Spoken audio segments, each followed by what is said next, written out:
with plenty of success to their name. And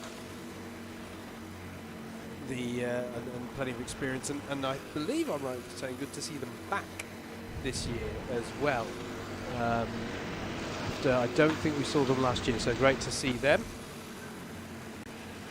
As it's happening to me already, Mr. Mather. Hello. Did I miss a piece of drama there? Yes, there was a kart with a rear right puncture just going round shot. Oh, big moment as well on the exit of Hairpin 2. I can just see out the window, Andrew, actually. Contact as a few carts bunched up. Now, we saw something not too dissimilar to this within the last half hour, actually. It's not the first time we've got a slow-moving cart on the exit. So there's damage there for one of the carts. This is where this is a new one for us in the comms box. Yeah, I'm going to get He's got a device. I've got a device for trying to see who that was, and they're inevitably going to move too quickly for me to see. The 119 is on the screen, getting back up to speed. Did you see that whilst it was down in the paddock, and just to say, my goodness, there was a lot going on down in that paddock in the last 30 minutes or so. The 119 actually had a bit of a delay. I think it was a case of driver wasn't quite ready to get in because it sat there for quite a while. As the 555 is in trouble, hand in the air aloft there for the renowned Vankels, and is that the puncture? I think it may be one of the carts that was involved in the incident at Hairpin 2, but that was the sign of an exasperated driver. It's just not quite, after a stellar qualifying from renowned Vankels earlier on in the race. It's just not that. It's just not going for them at the moment. Still early days. We have seen teams have bad opening quarters of this race and come back to get good results by 12 o'clock tomorrow. So I think the ruckus at Hairpin 2 may have involved the Dukes of Stafford, who have just had quite a slow lap time as well. So but it was actually quite a hefty bit of contact. The one thing about these hire carts, mate, is that they're pretty heavy. If there's a shunt in these, they are, twin engines. And that's been the general thing that as I was down there and getting some of the stories of the race of what was going on and feeding them back to yourselves. The number of teams that I've talked to have gone, yep, we've got some form of steering damage, stub axle damage, because we've had an incident with another kart. It really has been a bit of a battle of attrition out there in the last 6 hours, in the opening 6 hours of this race. And I think Mother Nature's played it. Sorry. I was about to say exactly the same thing. That the weather really has played into that. I think these are the toughest conditions I think I've seen one of these British 24 hours in the years we've been coming here, because it's so changeable. Yes, I know we've had the famous ones like the monsoon that we had, was it in 2017? Yes, I think it was. What I always say about those kind of conditions, though, is they're stable. They're terrible. Yes. But you know what you're getting. You know what you're getting. Whereas out there, it's changing lap by lap at the moment. It's the rain's on. Sometimes it's that psychological rain. Sometimes it's proper rain. It's a shower for 10 minutes, then it's drying out again. Then it comes back in again. It must be an absolute nightmare out there for the drivers, and full credit to those who are able to get through this phase of the race with relatively little damage. My hotspot of Hairpin 1 seems to be delivering again. It certainly is, yeah, as there's another cart out stationary there, just getting underway again, and I'm going to say... Whilst you're finding that, I'm going to say hello to our viewers on Double Dash Motorsport Media, the YouTube channel. We've got our comms box cam now onto part 2 of the stream. We've had a little bit of a fettle with it. I think the sheer amount of data that we were trying to put on the screen in part 1 was making it very poorly, so we apologise for that. So we've scaled it back a bit, but you can still see our ugly mugs if you particularly want. And we've got the commands there for accessing the main stream and the live timing. We've also got a race timer on there, which is what we want to know. And we're 6 hours, 10 minutes and 42 seconds into this race. Perfectly stalled there, sir. It was the 696 that was spun at Hairpin 1. I think it was Adam Armstrong at the wheel, if I'm going off of my spotter's guide here.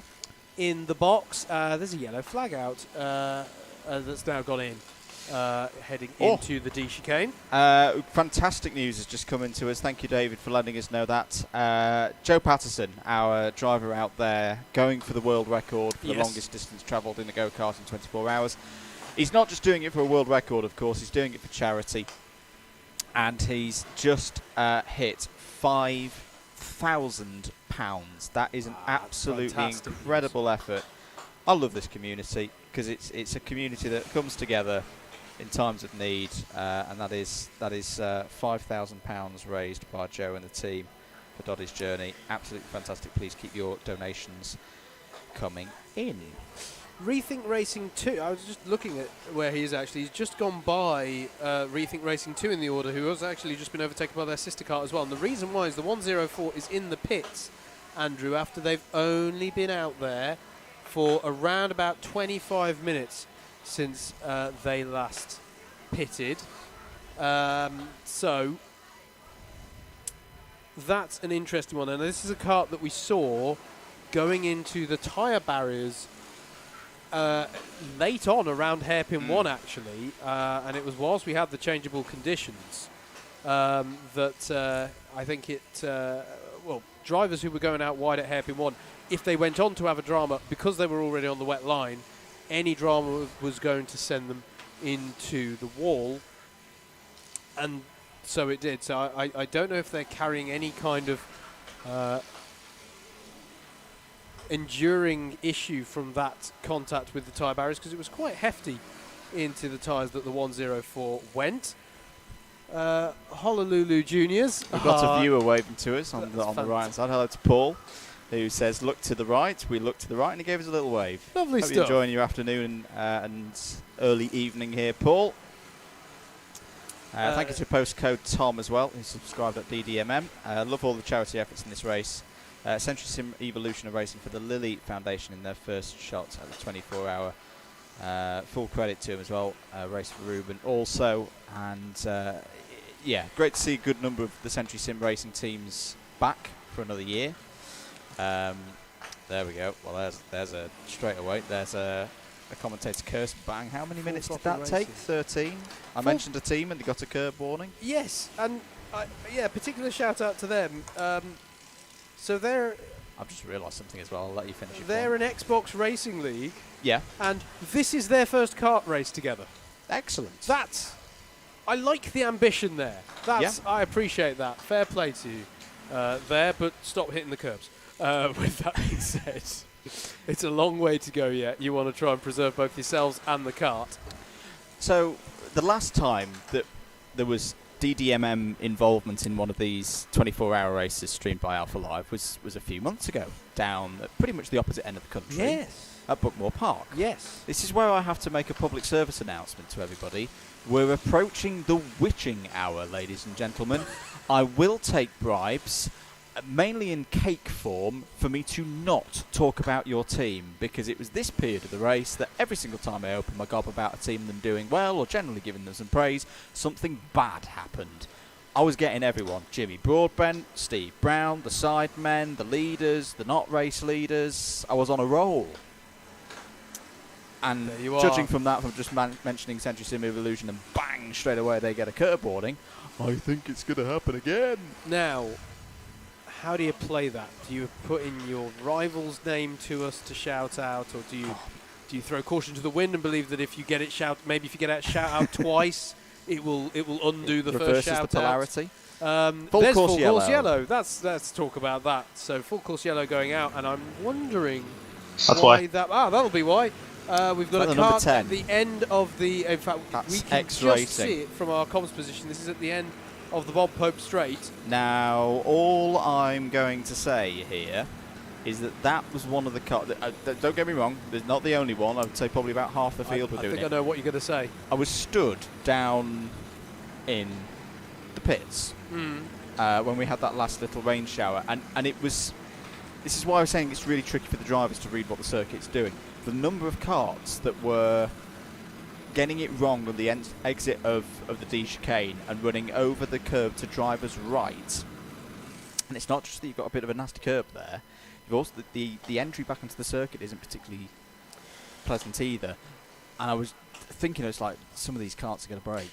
And that was one of the karts that I saw having a bit of a moment through there, a couple of moments through there. So I'm not surprised it's broken down. I'm going to pose some additional questions.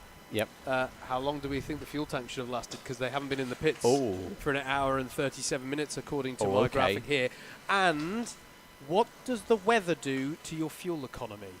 Well, generally it makes it better. Yes. Yes, but does it mean that people have pushed their luck in a way that means that they can misjudge?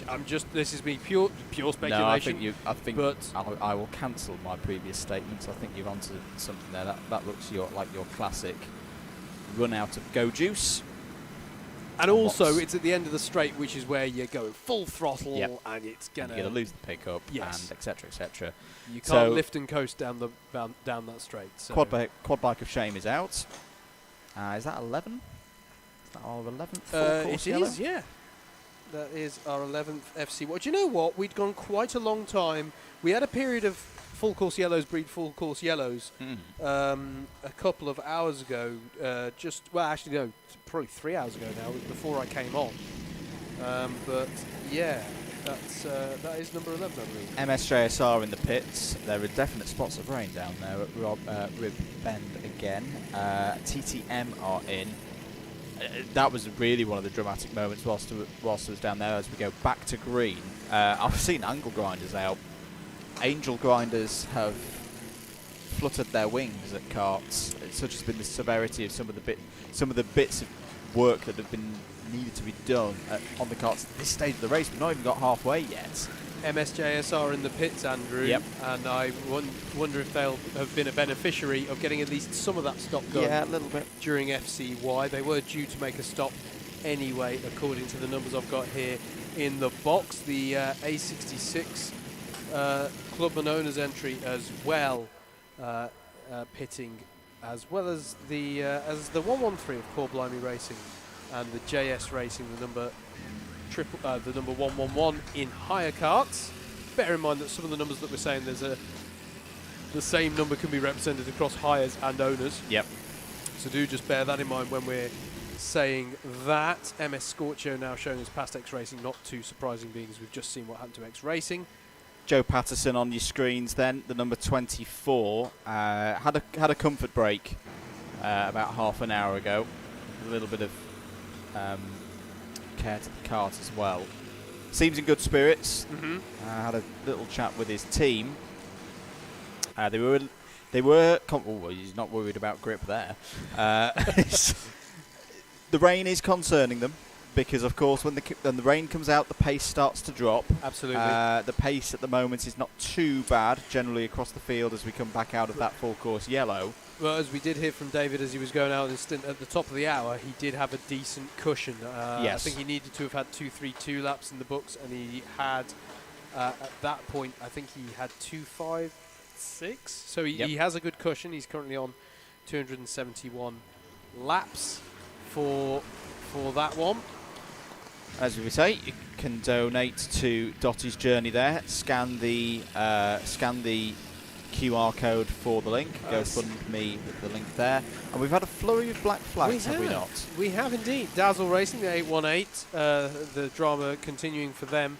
The 213 of Red 7 as well. And Honolulu Juniors in the number 85 have been given a black flag as well. Not sure what those are for. I'm going to speculate that is full course yellow infringements because it's suspiciously grouped together and not too far after a full course yellow. Yeah, confirmed by the way.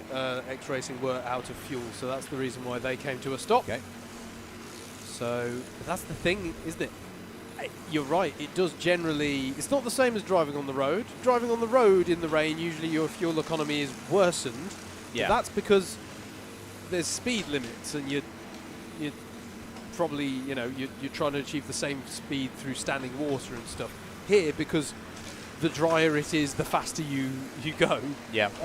It has the inverse effect of, as you say, the fuel economy is better in the rain because you're going slower, but in the case of X Racing, have they got a fuel line problem, or have they misjudged it too much the other way and gone, okay, well, let's push our luck, it's wet right now, and they just ran out of go juice to get themselves around to the next pit stop.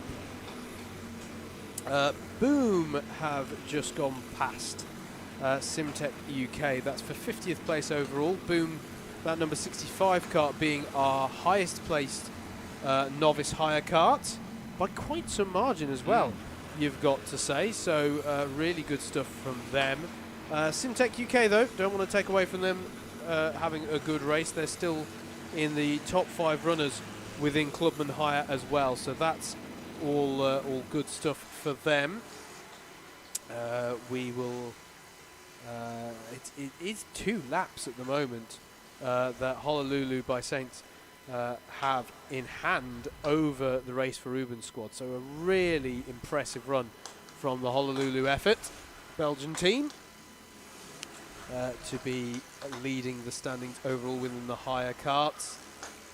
And Race for Reuben, as I say, 2 laps down from them, and it's then about 30 seconds back to SKA Racing, 3rd overall within the hires, and the highest of the pro hire karts. And if you thought that I was risking doing a bottom of the hour update, we're fine, because we'll be doing the owners anyway at the bottom of the hour.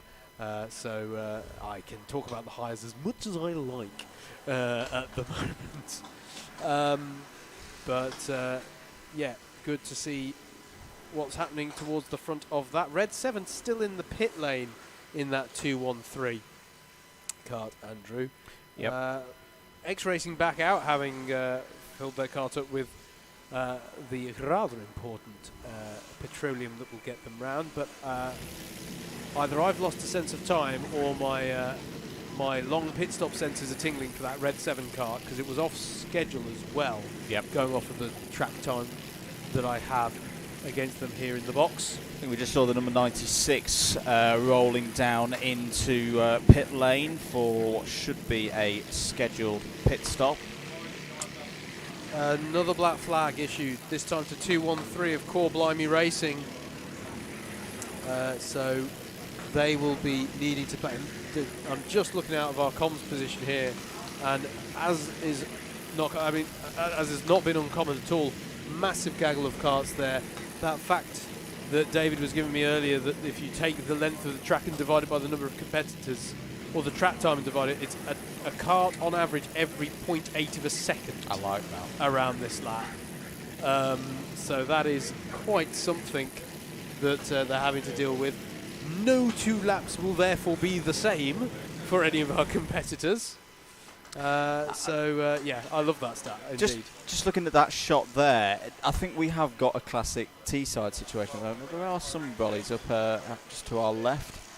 There's clearly some precipitation down at Rib Bend at the moment, because we can see that on the camera. But as I look out here at the top end of the circuit, Howard, I can't really see anything of note falling out of the sky. Yes, indeed, and this is something that this is something that we spoke about a little earlier, about the size of this track and the fact that it can be raining at one end and dry in the other. It is it's coming to an end, though, supposedly, this rain, is it not? Yeah, and the good news at least is that, looking at the radar, there is then clear skies for, well, I would hope, at least a good few hours. There is another band of rain. The rain is moving from our position here from the southeast. There is, from the southwest. Get me, because it was SW. I don't like mentioning SW.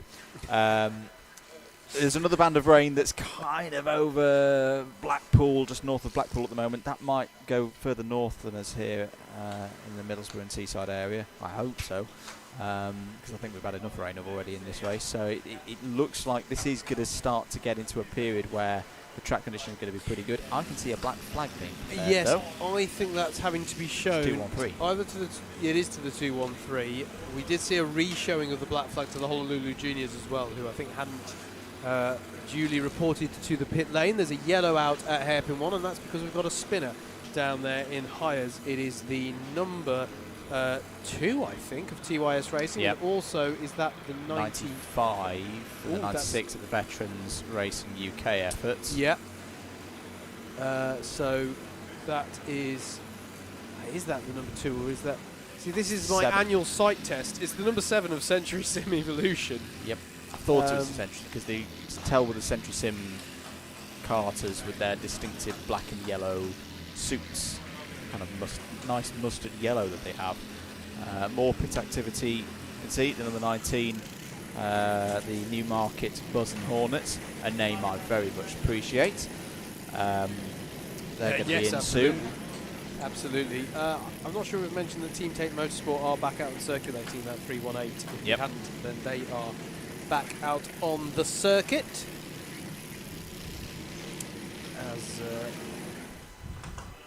As Honolulu Racing 1, the number 58, come in for one of their stops, and that looks like it was scheduled to me. So they pit from 4th overall within the higher standings and 2nd within the pro hire class. The English Deaf Karting team as well, the EDKT, are pitting as well in the 855 there. So they are, let's say, taking to the pit lane, but they're running 4th within the elite higher subclass, and they are 7th overall, I believe. No, excuse me, 8th. Why try and call it whilst they're in the pit? They've just gone down a position because Core Blimey have gone by.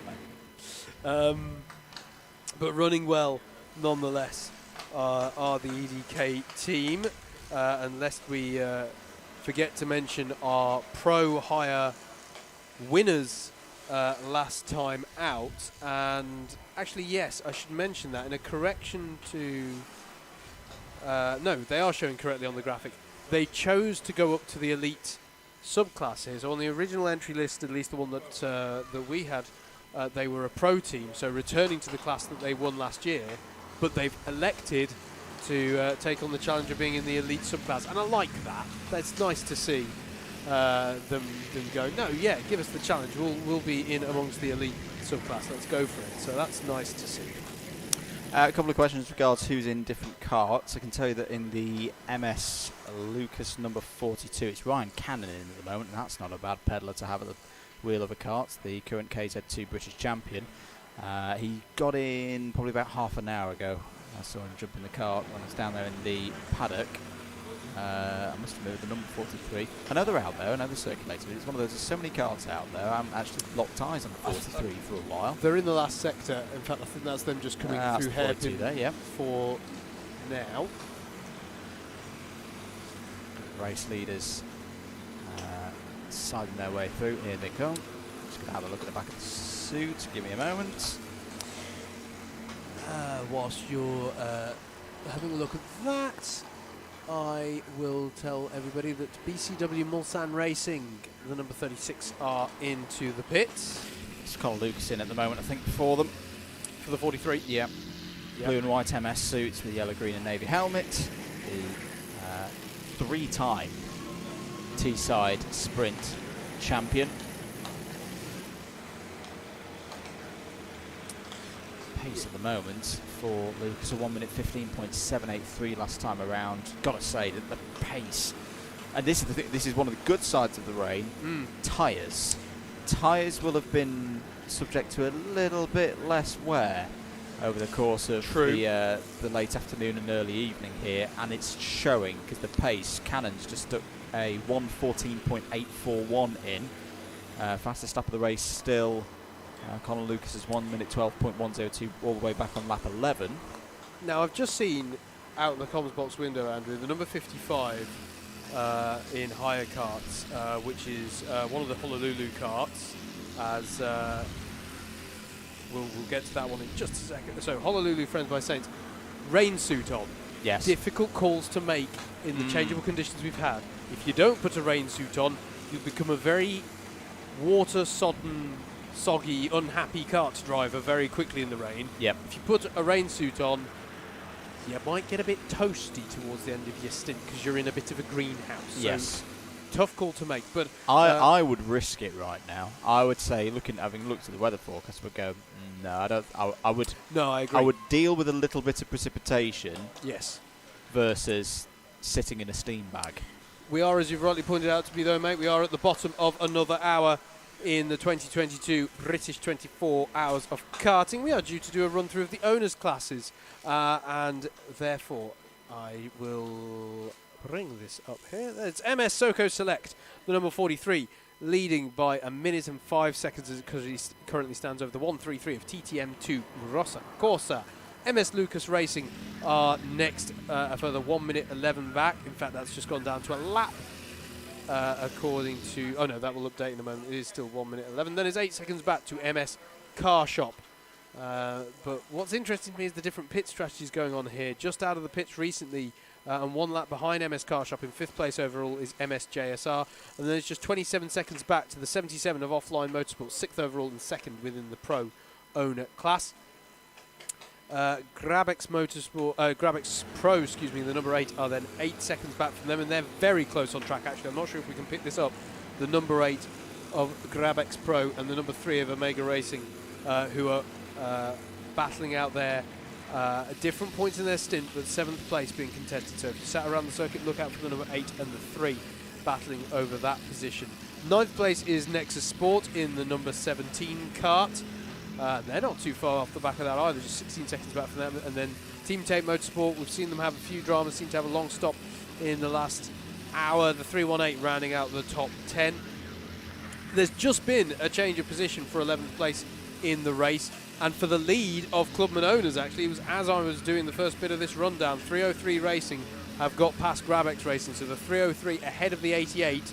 That is a change on the circuit, and that has they were just a few tenths apart the last time around, so that's another story for us to keep an eye on. They've just gone on to another lap, and the gap's now out to 2 seconds between the 303 and the 88. The 44 of MSDLCR are next. They're a lap back from that battle, but still running well. They're 3rd in the Clubman Owners class. SMJC 959 are next in 14th place.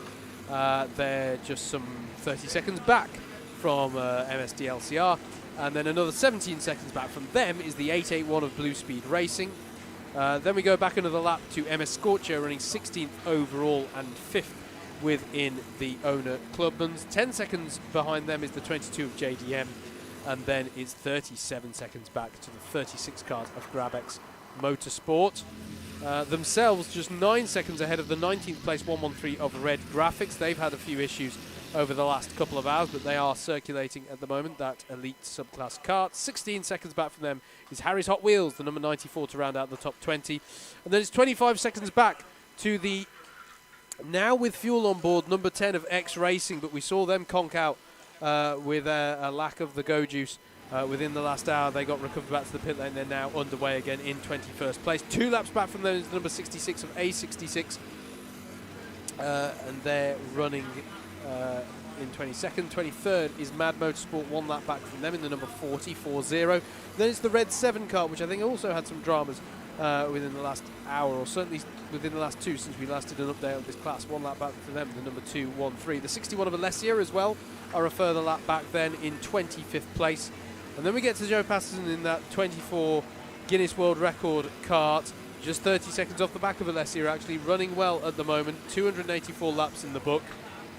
Then it is 36 seconds back to the first of the Rethink Racing karts, the 103, and then it's another 34 seconds back from them to Rethink Racing 2. It's been a dramatic couple of hours for Rethink Racing, but hopefully things now running a bit more smoothly for them in 27th and 28th place respectively. Is then 1 lap back to the 58 of DWS Racing, and Reckless Racing in the 916, the distinctive white nose cone with the rest of the car black, to round out the top 30, albeit they are a little bit, they're working their way through no man's land at this time. They're 7 laps off the back of DWS Racing, but it does mean that them and DWS have finished that psychological boost that comes from getting to the front of the higher karts. So Reckless Racing is the last of the karts of the sort of main pack of owner karts on the timing sheet, working their way up through the higher karts. As I say, it still means they're potentially a few laps down on the main pack, but it's psychologically a big thing to get through that traffic. TSG Racing is the first, or TSG Karting, the 158 in 32nd place, working their way up through the higher karts, as is Team BPR, the team who have had a very busy week transferring everything onto a brand new chassis that they had to get after discovering cracks in their old one. They're in 34th overall. Prime 57 in 36th overall, working their way up, as are BRM Racing in the number 33. It's then away down to the 529 of Team HWR in 56th place. They are circulating, but they've had a few dramatic moments, not least I've been a bit of a bad omen for them in the comms box. 2 dramatic moments. We saw them collecting the tyres in front of the comms box a couple of hours ago, and we saw them doing a very stylish but not particularly rapid backwards manoeuvre across the start-finish lines in front of us here. And then further down the order, they are circulating, hopefully having a lot of fun out there, but it's been a difficult race for the also having to change chassis team of 818 Dazzle Racing. That's how they line up then in the owner category. That was but the owners of this 96 kart field contesting the 2022 British 24 Hours of Karting here at Teesside Autodrome. There are 17 hours and 22 minutes left on the clock. Myself, Howard Mitchell, and Andrew Mather of Double Dash Motorsport Media currently in the comms position for you here. All right. Very good stuff. Mechanical flag for BTM, the 033. So that's one of our higher categories. Another team that have been here in previous years, but yeah, they're going to have to come into the pits. We'll try and catch a sight of them and see what that would be. That's the team of Alan Ball, Wayne Trinder, Ryan Townshend, Lewis Munshee, former BUKC driver is Lewis, and Matt George. So the technical defect flag, the meatball flag, out for them. Where are they running at the moment? The 033. There they are, 74th, BTM. Good spot there. 38 laps off the overall lead. So that is the 033 of BTM, not the 33 of BRM in the owner kart. Let's get that That's one our nice panel and clear. collapsed. Yeah. And they now head into the pit lane to have that dealt with. Yep. Yes. Yeah, I saw that one straight away. On the driver's right-hand side, just in front of them, that looked like it's had a bit of a bump somewhere. Not in the night, because we haven't got to the night yet, and this is the period. This is a period of the race, of any 24-hour race, that I really enjoy, Howard. It's you're in that rhythm now. You've got through the first 6 hours. You can start to smell when you're a driver. Not just here, at lots of different places that do 24-hour races. You start to smell barbecues. You start to smell cooking as it's approaching that time of day. What I will say is that the chili smells very good. I will be having that later. Yes. But the light just starts to go. Temperatures cool a little bit. If it's been a particularly hot day, this is the point at which I feel this, or maybe another hour or so. Once we start to get some really longer shadows, this is when the race starts for me. You've kind of got through that first phase of just survive, just keep it running, don't have any major issues that put you out of contention. Now you can start to think about how you're going to approach the night time, and that point when the pace is really going to rocket up. Yeah, and for some of these teams, Andrew, who are contesting their first, we mentioned earlier, teams contesting their first kart race together, but in some cases, but first 24-hour race. The psychology of this is a big thing. When you look at the time and you go, a quarter of the race has gone. That's all that's gone. Though. Yeah. And that it's a real mindset that you've got to get yourself into. As you say, it's kind of like, right, the race kind of starts now. Or you set these little waypoints along the course of the race where you feel that, okay, that's a new, as we've got a spinner, hairpin one, that's the 92 in higher karts. That being the Stilts Racing kart now. Oh, that's a long way off. That's the number 18. That's down at Badger's Best Racing. It is Badger's Best Racing. That's a long way off down at Rib Bend. No, that's at South Bank. I have never seen a kart that far off at South Bank before. So we saw a kart earlier in the wet have a bit of a heart in the mouth moment where they were trying to do a high line round there and skimmed the grass. But that, I agree with you, mate, is extremely unusual. The driver... Has that been encouraged? I mean, we did see... I'm going to use the Howard Mitchell buzzword. We did see some gesticulation from the driver as we cut to them there on the camera. Underway again now. No obvious damage to the kart. But, yeah, that was an interesting one. Red Graphics are in the pit lane. And again, Andrew, I'm just going to give my timing page a bit of a refresh, but I think that's a little ahead of schedule from what I'd conventionally expect from Red Graphics. And this is a team that we have... Oh, no, excuse me. My apologies. Sorry for the false alarm there. That is exactly on schedule for the 113 of Red Graphics. So good to see them back on their normal pit cycle after they lost a lot of time in the pit lane with steering issues. Yeah, it was a two-phase problem of sorts as TTM2 Rossa Corsa, the second place overall kart, comes into the pit. Gravex Pro as well. Gravex Pro from 6. Close battle that they've been having for a number of hours now with Omega Racing. So when I went and I'd had a chat with Sam Spinale, who we know from the BUKC and various other things, and there's a lot of racing, of course, here now in pro kart endurance competitions. They had Adam Willis, I believe, out in the kart, and it was another one of those where there'd been an incident, not of their fault, not their own making. It's just one of those bits of racing that had damaged parts of the front axle. They'd come in, repaired that, or had a go at repairing it, thinking, yeah, let's get it back out, and it wasn't good.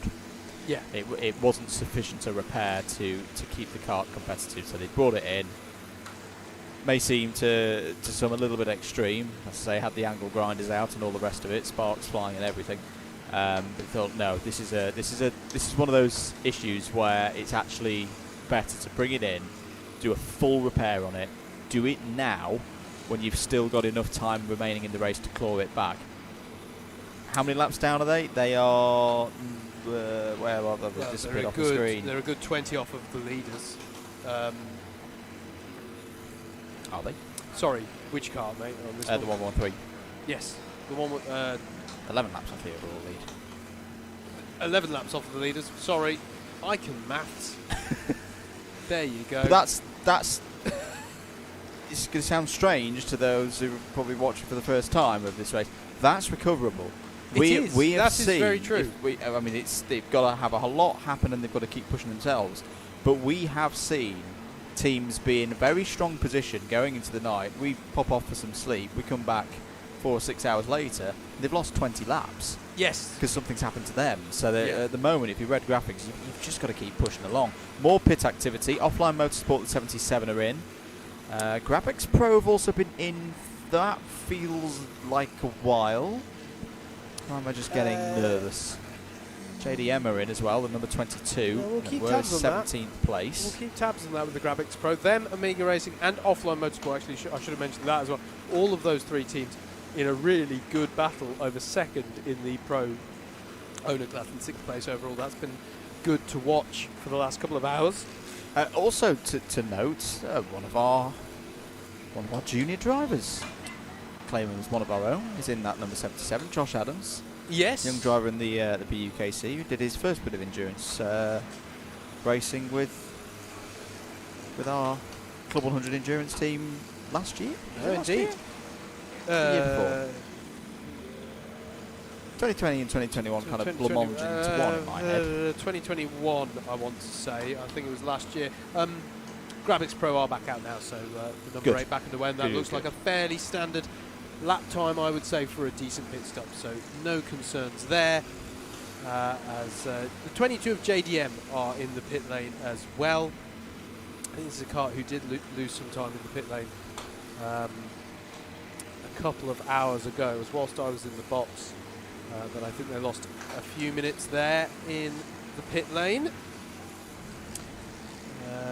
Boom, our novice hire leaders, are also in the pit lane as well. They have 275 laps in the books there. In fact, that's a good point. Where are we at? 281 laps for our Hire Kart leader of Honolulu by Saints. We could have a pit stop from the number 36 of Grabex Motorsport in a minute. Sam Nash on pit calling duties. Saw him waving a spare nose cone in front of us here. Thank you, Sam. Another one of our DDM Barstool drivers. Indeed, yeah. In years gone by. Yep. Absolutely. They've just gained a position actually off JDM, so that's an interesting battle going on there between the 36 and the 22. In the teens at the moment, but that's one of those teams of relative strength there that I would not be surprised if when we're 8 hours, 12 hours further down the line from here that those two are still going at it. You know what, Andrew, you haven't so far in this current stint in the comms box brought too many curses upon people. But I'm not sure you can claim that. I think that is the rain going away from us, because it was definitely a period when I came on a couple of hours ago where it seemed like every lap it was such and such a spun. We've got a spin there out the hairpins. We've got this. This is a relative statement because we're talking about a go-kart race, but it's calmed a little bit. Yes. Now in this phase, and that's good because I think there's a lot of teams out there who will want some solid running during this phase. You were talking not too long ago about that. 6 hours in the races. I always think of it this way. I don't know if there are. Obviously there are endurance racing fans in the pit lane, in the paddock area. We're here at an endurance race, but you're a World Endurance Championship event to the race. I always start dividing it by that. It becomes a bit obsessive after a bit. Randomly at the 10-hour mark, I'll say we're a Petit Le Mans in. Definitely is the 66. This is the Hire Kart 66 effort comes in, being A66 higher, coming for a pit stop. We need to keep an eye on Mr. Cannon and his pace, because it's good. It really is good. He's closed the gap for the battle for second place down to 1.5 seconds. Very good point. The KZ2 champion on the charge. And I was just past, about 20 seconds ago, passed down in front of us here in the comms box. Now up again, past hairpin 1, and yes, he's actually got second place directly ahead of him, coming through hairpin number 2 now, heading up towards South Bank. This has been another good lap for Cannon. It's to the inside of one of the corporate carts in higher, going round South Bank, battle for second place into hairpin number 3. This has been a sterling effort from Ryan Cannon since he came out onto circuit, about an hour and 6, a little bit longer than I thought. But here he is trying to fight through the traffic. They've got a couple of carts ahead of him. Some of them are going into the pit lane. Well worked by both drivers there. The TTM2 Rosso Corsa, apologies, I didn't quite catch who's in for the 133 at the moment. So we've now got it. We're trying to keep up with it here on camera. We're trying to pick this one up. That is not the battle we're talking about. A little bit further back, I think. There they are. That's them there. Second and third place on the road. Cannon with the black, yellow and red details on his helmet, trying to negotiate the way around the 916. It's the 133 ahead of them, trying to make moves through the field. No, I think it's David Brown at the wheel. Yep. At the moment. And interestingly, they've got the race leader not too far ahead of them either. No, a lap ahead, but very much a factor in this battle. As diving by some of the traffic through hairpin number 3, there goes Ryan Cannon. The other bit that, when I was watching from trackside a little while ago, that was absolutely astonishing, through here, particularly through the D chicane, what you often see with the owners is them going around the outside and knowing that they have the pace and that they have the grip to turn in, sometimes from 3 wide out. In fact, I've just seen one from Josh Adams. Blimey, Josh, that was a big one in the 77. We're talking millimetres here, millimetres between the front and rear bumpers as some of the some of the owners are Yes. going past the hire carts. Yes, and we have seen one or two moments where it's gone a bit right, but yes, very And impressive. that's the thing. Yeah. That's the game really of how close can you get to that point. But there was some moments where I was just having to take a step back. It's Yes. like, blimey, the drivers are pushing out there in this race. Meanwhile, let's get back to our battle for second place. 0.8 of a second between them last time across the line. Little check of the fuel tank. Should be fine at this moment for the 42 because it did do a full proper pit stop an hour and 7 minutes ago. Again, though, Andrew, we did have. Well, I don't think we had enough to affect fuel, to be honest. We did have the rain. We've had rain on in the last hour, to be fair. So maybe there is a bit of a concern that they're playing the fuel economy, as it were, on that one. Right on now is Cannon. Yeah. That might be a chance coming out of yeah. Rip Bend. He's got him. He's got through. So that is a change for second place. MS Lucas Racing and Ryan Cannon through. Compromised entry for the 133 of Rossa Corsa. What we believe is David Brown at the wheel. It's sometimes the thing when there's wet conditions, as there's a couple of spinners. One of them is Julian Kliss, the 24 Hours Race for Diabetes UK kart. They've got going again now. And yes, indeed. My next question, Andrew, is to look further back at the MS Car Shop kart, because they're not too much further down the road. It's just 3 seconds. The gap back to MS Car Shop in their pursuit now of TTM2 Rossa Corsa. So we need to keep an eye on that, because they're all in roughly the same part of the lap. Admittedly, Soco Select, the race leader, is between them on track. But now look to the number 11, and it's gaining. As I can see, it's really going for it on some of the traffic through the as they come through the D chicane. Just seeing if I can identify who's in that 11. I think I saw a flash of orange on there. I'm gonna try again to identify that one. I think it might be Delahunty in the wheel, but don't quote me on that. He said in a comms box. But that is the next thing to look for. That number 11 catching up to the 133. Hello, Stu Stretton. Hi, Just Stu. gave us a little wave. He's hard at work out there on circuit, just going past start finished. Look at this, Andrew, through the wiggles in front of us here and into hairpin 1, and that is the move. No, that's the 43. There's the move into hairpin 3. We can see it. The number 11 has just gone down the inside of the 133. And that is a change for third place of MS Car Shop, going up past Rossa Corsa. And this is what we've seen from the MS Works teams in previous years. They very much work as a squad, and they hunt the opposition down so well. This just feels like one of those phases of the race at the moment.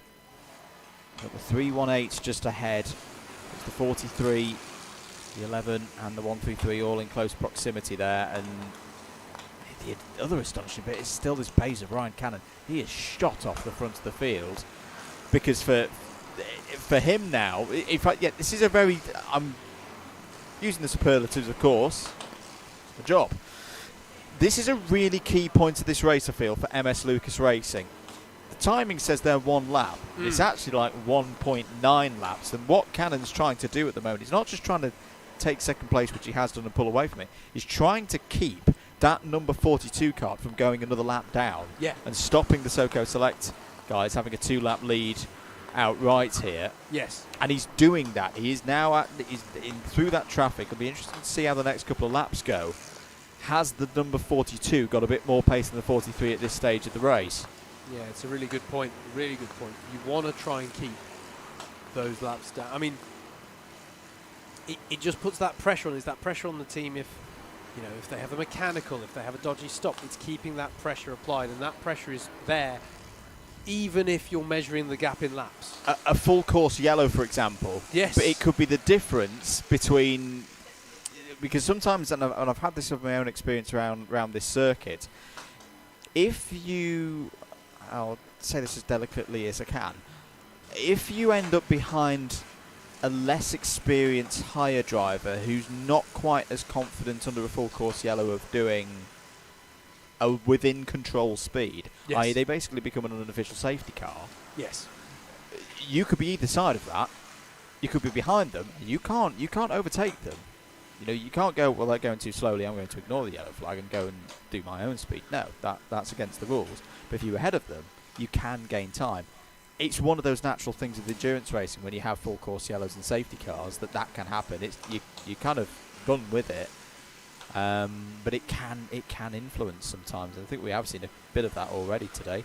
17 hours and 4 minutes to go here at Teesside Autodrome. You're watching live coverage of the 2022 British 24-hour here on Alpha Live. Do click that subscribe button if you haven't done so already. Andrew Mather and Howard Mitchell on commentary duties for you. Together we are Double Dash Motorsport Media at Double Dash MM across your social media networks. Howard, what have you spotted? I was just going to say that a significant portion. I always look for these bits where everyone's, it's like watching, harmonics all coming together. A significant portion of the field are out on track. There's only 3 karts in the pit lane, and those are the 413 of Core Blimey Racing 413. Full throttle racing in the 201, and I don't know if they've been on pit lane for quite a while, Andrew. The 24 Hours for Diabetes UK, the 133, I think, has been in. Yes, I've seen that out recently though, because I've seen Julian Clist's. Okay. He's got a very distinctive helmet design. To be honest, I have been a little bit I've been a bit pessimistic before on this stint in comms of pit stop times. Sorry, Howard, but it's got very close. MS Soco Select responding here to the pace of MS Lucas Racing. Yes. Connor Lucas has closed this gap up to Ryan Cannon now. He's going to be down the inside. This is a move not for position, but to put the lead up to 2 laps. Coming through hairpin 4, and you can see it in this wide shot here on the stream. And they'll come through dogleg now. Past this start-finish gantry. That is a big move. Big move. 2 laps is now the clear distance for MS Soco Select. There it is. I'm sorry, I feel like I have to point out the exact moment on the stream because there's so many karts in shot.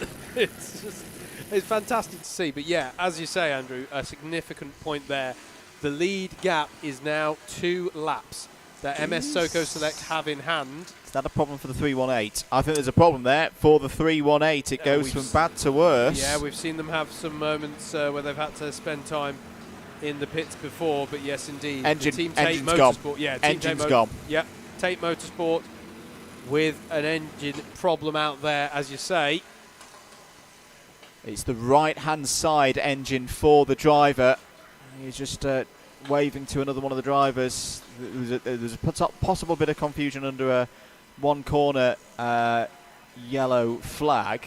What else is going on here? There's drivers having discussions halfway on the way to South Bank, and a load of hire karts confused as why 2 owner karts are going fairly slowly. We're just going to keep our eyes here on the 318, going through hairpin number 3 now and into hairpin number 4. It is difficult. There they to be are. Fair. If you are in a hire kart and you come upon They're getting pushed. In fact, that's what it is. That's DWS, the 58.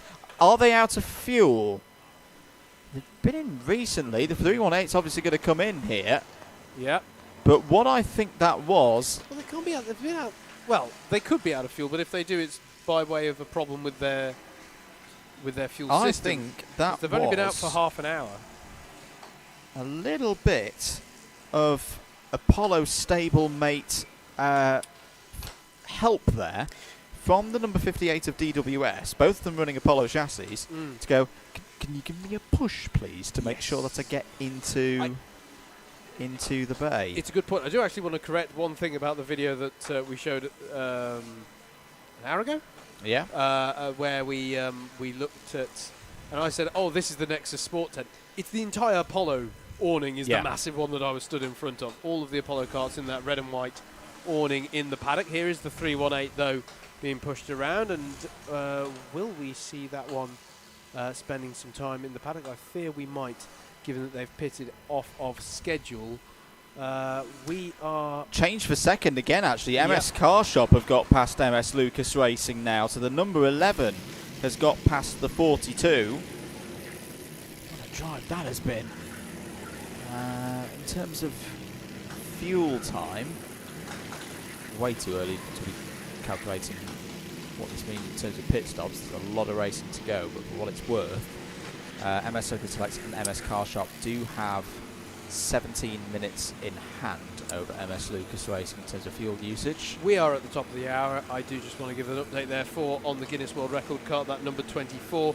We would expect, so I'm just going to double check my maths here. 7 hours into the race with 17 left to go. Joe Patterson in that car would need to have 270.7 laps in the book, and he actually has 305, so he has a nice buffer there of nearly 35 laps now for being on course for that world record, and that's crucial for rest time later in the race. Thank you, Butters. News from the paddock. TTM are preparing and now probably underway with a double engine change. Double engine change for what we imagine is the 318. Yes. Was in 10th place. The elite runner, 6 laps down off the overall lead at the moment, is going to go further. That is early. That is really, really early for doing that kind of work. Yes. Yeah, major piece of work to be doing at the 7 hour mark. Well, at any point really, but as you say, this early on in the race. And blimey, the right-hand side engine change, Butters has timed it 45 seconds. Wow. So give it another 45 seconds, they'll have the other side done. Blimey, yes. And it's going to cost them, what, a lap and a bit? That's fun. That is incredible. I mean, and this is the point that we've been trying to make with the piece that we had earlier on down in the paddock as well. It's not just about what's happening out on the track in a race like this. It's massively about the crews in the paddock ready to jump in and support, particularly with these owner karts, of course, although shout out to the Teesside mechanics. As the 42 is into the pits, the MS Lucas Racing car pits from 3rd place, so TTM2 Rossa Corsa will go back into 3rd place in the race. That is a tad early. One moment. We have to do a sanity check on our 2 systems in the box. No, it's fine. 1 hour 22. There you go.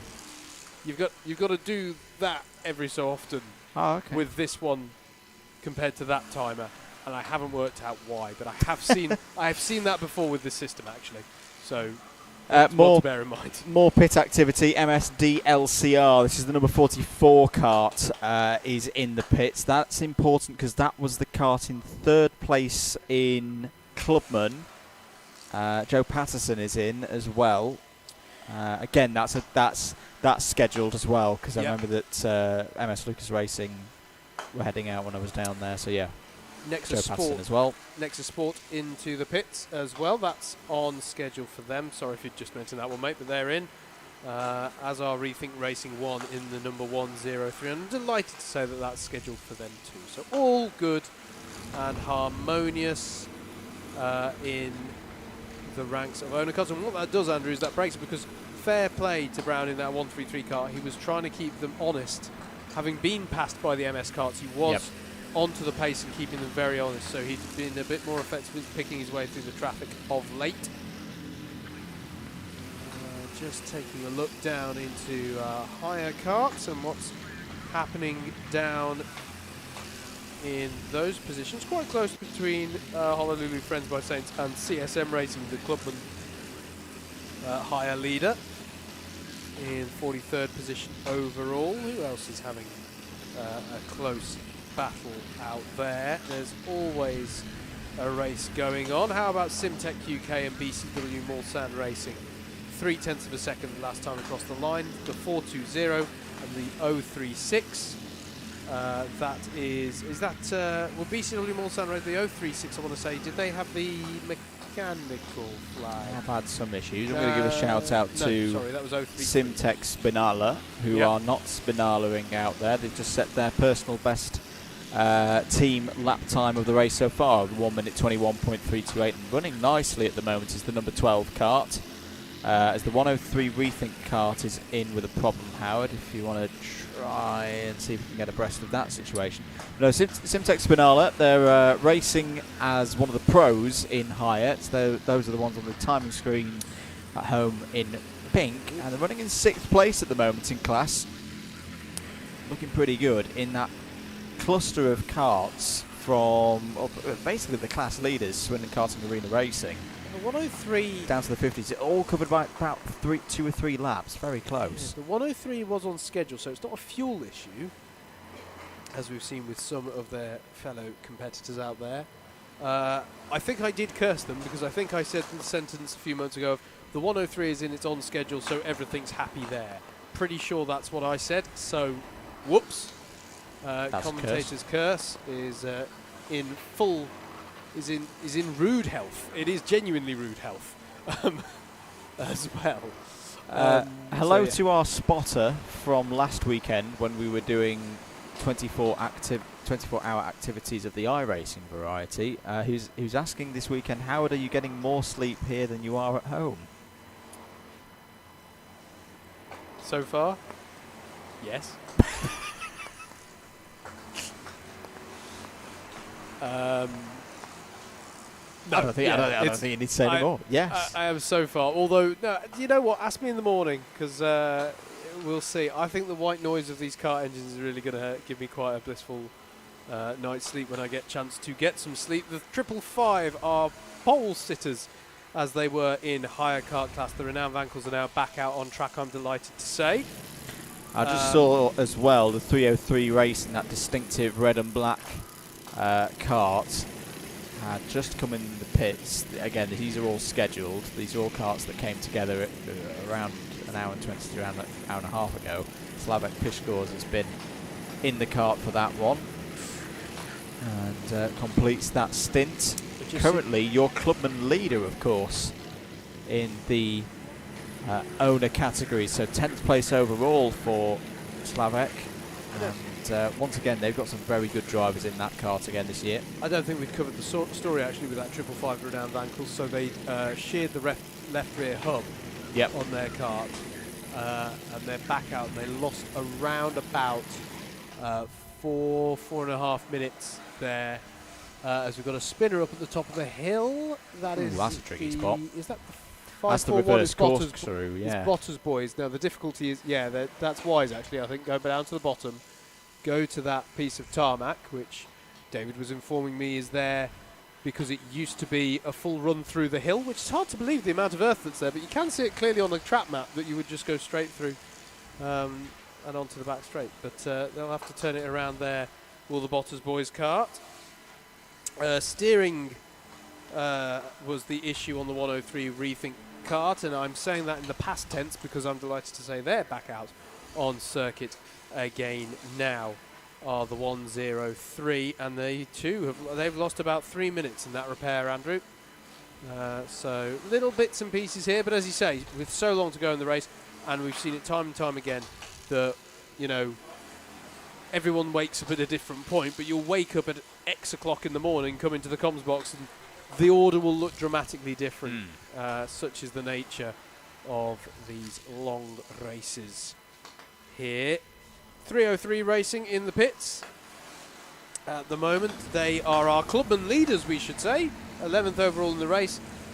Clubman owner leaders 303 in the pits. And they are back out again, and that was clockwork from them. That looks a brilliant lap time for a lap with a pit stop, but it does mean that the gap right now, this moment, and actually they're fairly on sync with pit stops, so that's a legitimate battle. 5 seconds the gap in clubman class between the 303 Racing squad and the 88 of GrabX Racing. Look out for that one, the 303 and the 88 around the lap, because they're contesting 11th place overall, but more crucially for them, first place in the clubman owners class. Hello to Gillian, who's asked, can we get a call out, a shout out for Ben Pickard in kart number 29? Yes, you can. For Chadwick Racing, consolidating the progress made by the team after problems early on. They are currently running in 76th position overall, and they are in a battle. They're 20 seconds behind BTM, who are also in their class, higher club, and they are 10 seconds ahead of the Steel City Racers. So, starting to move their way back up through the order are Chadwick Racing. 328 laps completed by our leaders then, MS Soco Select. trying to reclaim their title that they've won so many times before here in the British 24 Hour. Last time was 2 years ago. Currently leading the British Pro Kart Endurance Championship standings. And the team of Connor Lucas, Josh Falkus, Paul Wilkins and Charlie Bingham. Bingham moving over from Q Racing last year. Part of the driver lineup that won the 2021 edition. Looking good, but they will know, of course, that there is still a very, very long way to go in this race. Thank you for supporting us here on Alpha Live. There is some damage to the 413, which if I'm right in saying is one of the Core Blimey Racing entries. The left-hand side engine cowling was loose there for the 413. I should say, by the way, the latest that we have on the weather, just noting that there's some clearer patches of sky showing around the circuit. There's still quite a large grey, ominous-looking cloud over the circuit, but there's patches on the periphery of blue sky. At the moment, no rain currently expected for the next, get this as a weather prediction, 3 hours. Goodness me. But what that also says to me, Andrew, is the next time that we might see rain might be around about the time that visibility is starting to dwindle as we head into the nighttime running. Could be, could well be. And we've had editions of this race and editions of the BUKC 24 Hours, which has a number of similarities to this race, particularly for the higher competitions. Yes. We have seen rain strike at that part of the race before. Into the pits comes another one of the higher entries. It's the 969. The Cheshire Cheeses we go with. Ah, them, yes. Yes. In for a stop. Don't worry about that. That's okay. Absolutely fine. This is the other thing. Aside from the track, the other interesting thing about endurance races is the comms box evolves as well. It does. Whilst I'm out of it. And I say that, I'm nearly 3.5 hours into the stint and I'm seeing things I hadn't noticed before in there anyway. Yes, indeed. Into the pits comes Omega Racing, the number 3 kart, which is on schedule by the looks of things to me. So they'll pit in their ongoing battle. I really am fancying this battle. It's nice between them, Offline Motorsport and GrabX Pro for second in the Pro class. They're all having a roughly similar run so far, and that's proving to be a nice battle to watch over 6th place. Nexus Sport, an elite kart in the midst of that as well, one of the Apollo chassis karts, the number 17. So that's an interesting part of the pack to watch, Andrew. Some 2 laps down generally off of the top 5 that we've talked about quite a bit of late.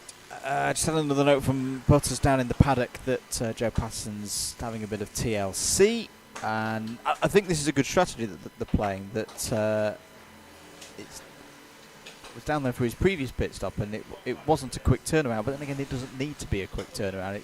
They're keeping him fresh. The team, running that kart. I think with us talking about he's going for the record, he needs this number for the record, and he's currently on top. With us saying all of that, it does risk taking away from the fact the man's done 7 hours already. Yes. I mean, it's like that's insane in and of itself.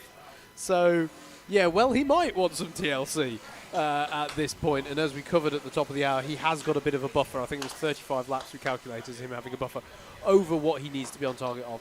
So that's, that's, what is that? A good 40 to 45 minutes that he has over where he needs to be on target for that record, so he can take a bit of time out to have a little bit of R&R before going back out there.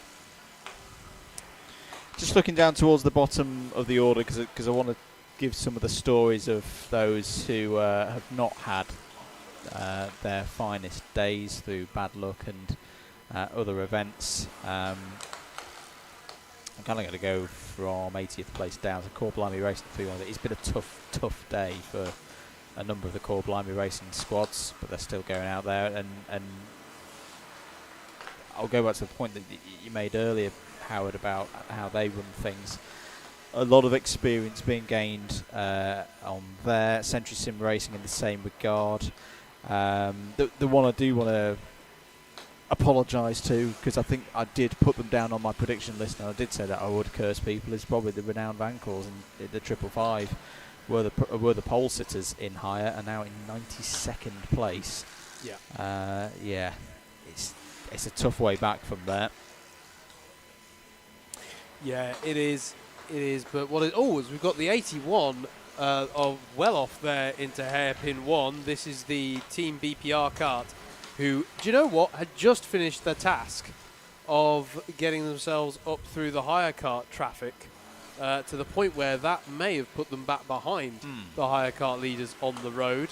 They're back underway again now, but they were off fairly early. Now that's interesting, Andrew. That to me says it got a bit hairy coming out of the Wiggles.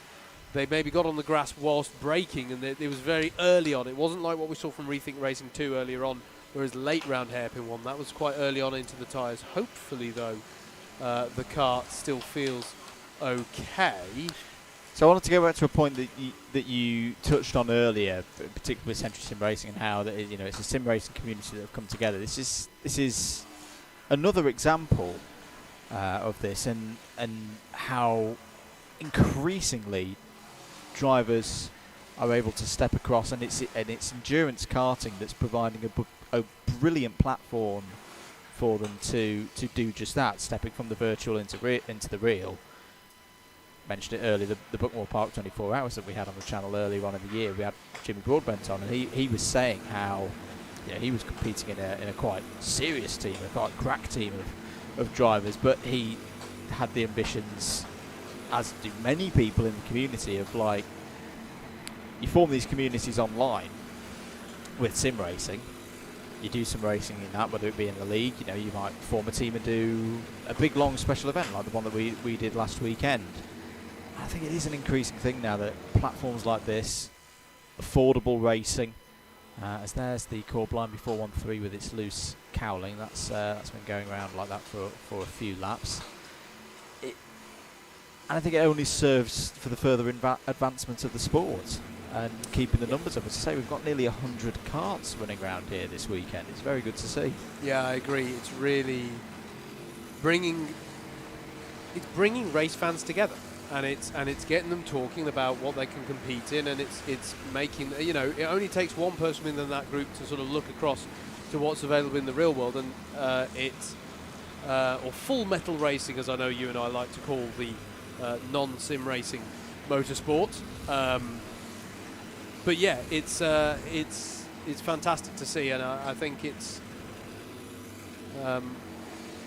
is one of those silver linings of the last couple of years within motorsport, certainly how that's come together. I should say the 81 did pit off the back of the contact with the tyres there at hairpin 1, so I'm very sorry to be the bearer of bad news for Team BPR, but just as they'd got to the head of that hire kart traffic, they've had something that I think they're going to have to take a look at the front of that kart. Problems for Omega Racing, the number 3. Was in 8th place, is back in, and that is not scheduled. They were only in a short while ago. So our reporters down there in the paddock are on the case to try and find out what's happened there, but that is not good news for the karts that was in 2nd place in the pro category. Those with the red number boards. Just like that, the story changes again to Offline Motorsport now come up to 2nd place in the pro category for owner karts. Gravex Pro go up to 3rd. I can feel that those teams have been pushing each other along for the last few hours quite a bit. So one wonders if maybe, I say things are taking its toll. Brake problems at this stage in the race is not a good sign. But there is that. Maple Motorsport, 2nd in the Clubman Hires. 45th place overall, are currently in the pit lane. This is the team who finished on the podium in class last year as well. So they have experience of making it on to the podium. They were third in the novices. That was the thing I was just checking there on my notes. So running well at the moment are Maple Motorsport within that clubman class, but it is a very competitive subclass within an already competitive hire kart field. So CSM Racing in the 181 doing really well within the clubman ranks, but then in 46, it's interesting actually, these classes where you're getting the frenetic battles over second place. So Maple Motorsport currently in the pits, but when they boxed, they were 1 minute only ahead of Scenario 77. Then it's 30 seconds back to the Newmarket Hornets.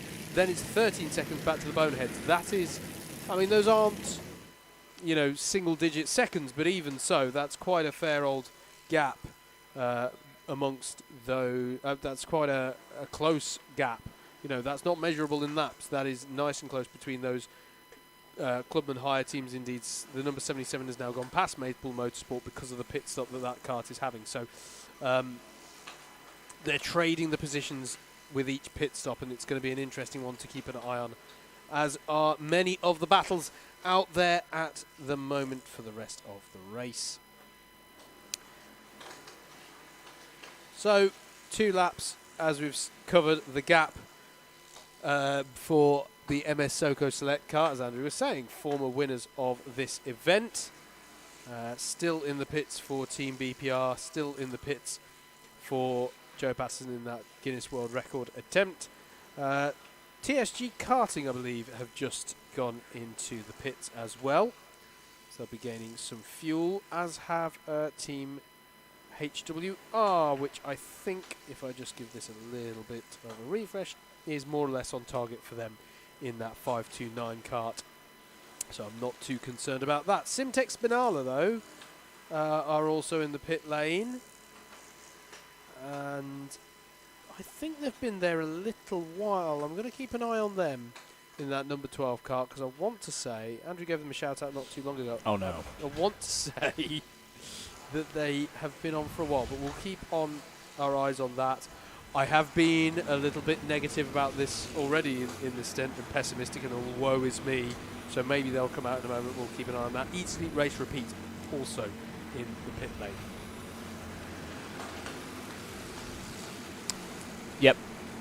Yep, that's happened. Is that confirmed that they're... Left-hand side engine change. It's begun, yes. Ladies and gentlemen. It has begun. 22 minutes past 7.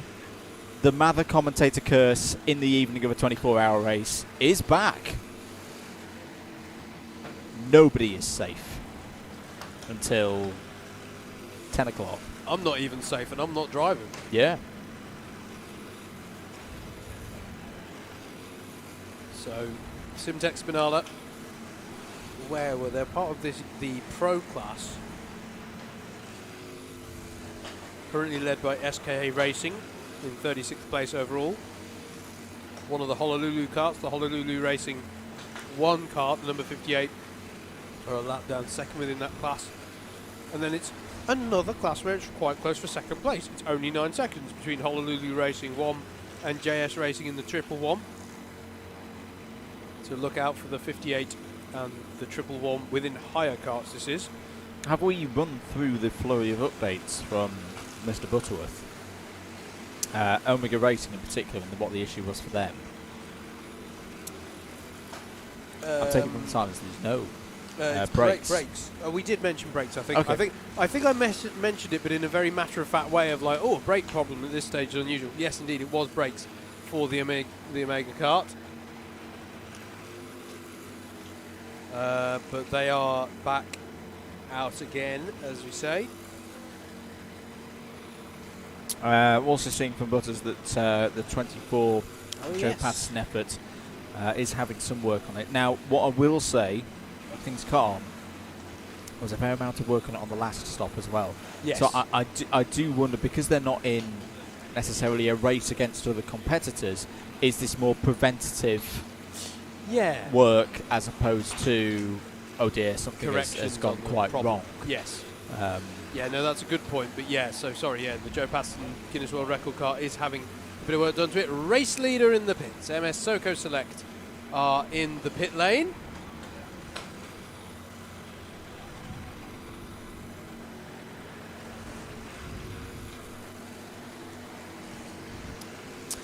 But 16 hours and 34 minutes. You can see what my sign's for. I now can see. Sorry, I've just understood something in the comms box has just twigged for me. I'll leave that one unsaid though on air.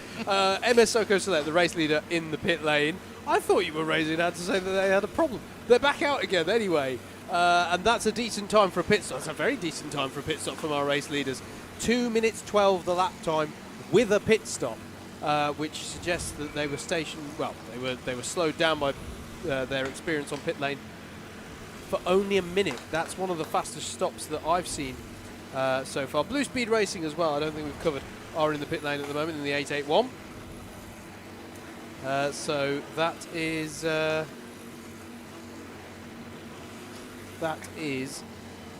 hope is that on schedule for them? Yes, that is on schedule for them. There's a yellow flag out at hairpin 2. Kart stuck on the back run. Actually, no, I think that kart has gone off on the exit of hairpin 4, but has come so far off to driver's right that the yellow flags had to go out for drivers going from hairpin 2 to South Bank, just to make sure that they don't do anything dramatic to their right. I was having a little look to see. It's one of the higher karts. You can just see them there. You can see the marshal just in the middle to the right, middle of the screen, and to the right a bit. With well, you can now see the yellow flag out. Full course yellow. Full course yellow has been put out. Do we have a number 59 kart by any chance? In the hires, I will confirm for you. Are you thinking this could be another? I think that's Century fuel Sim. Run out problem. It's Century Sim Racing. So we're just having confirmed it is Century Sim. So there you go.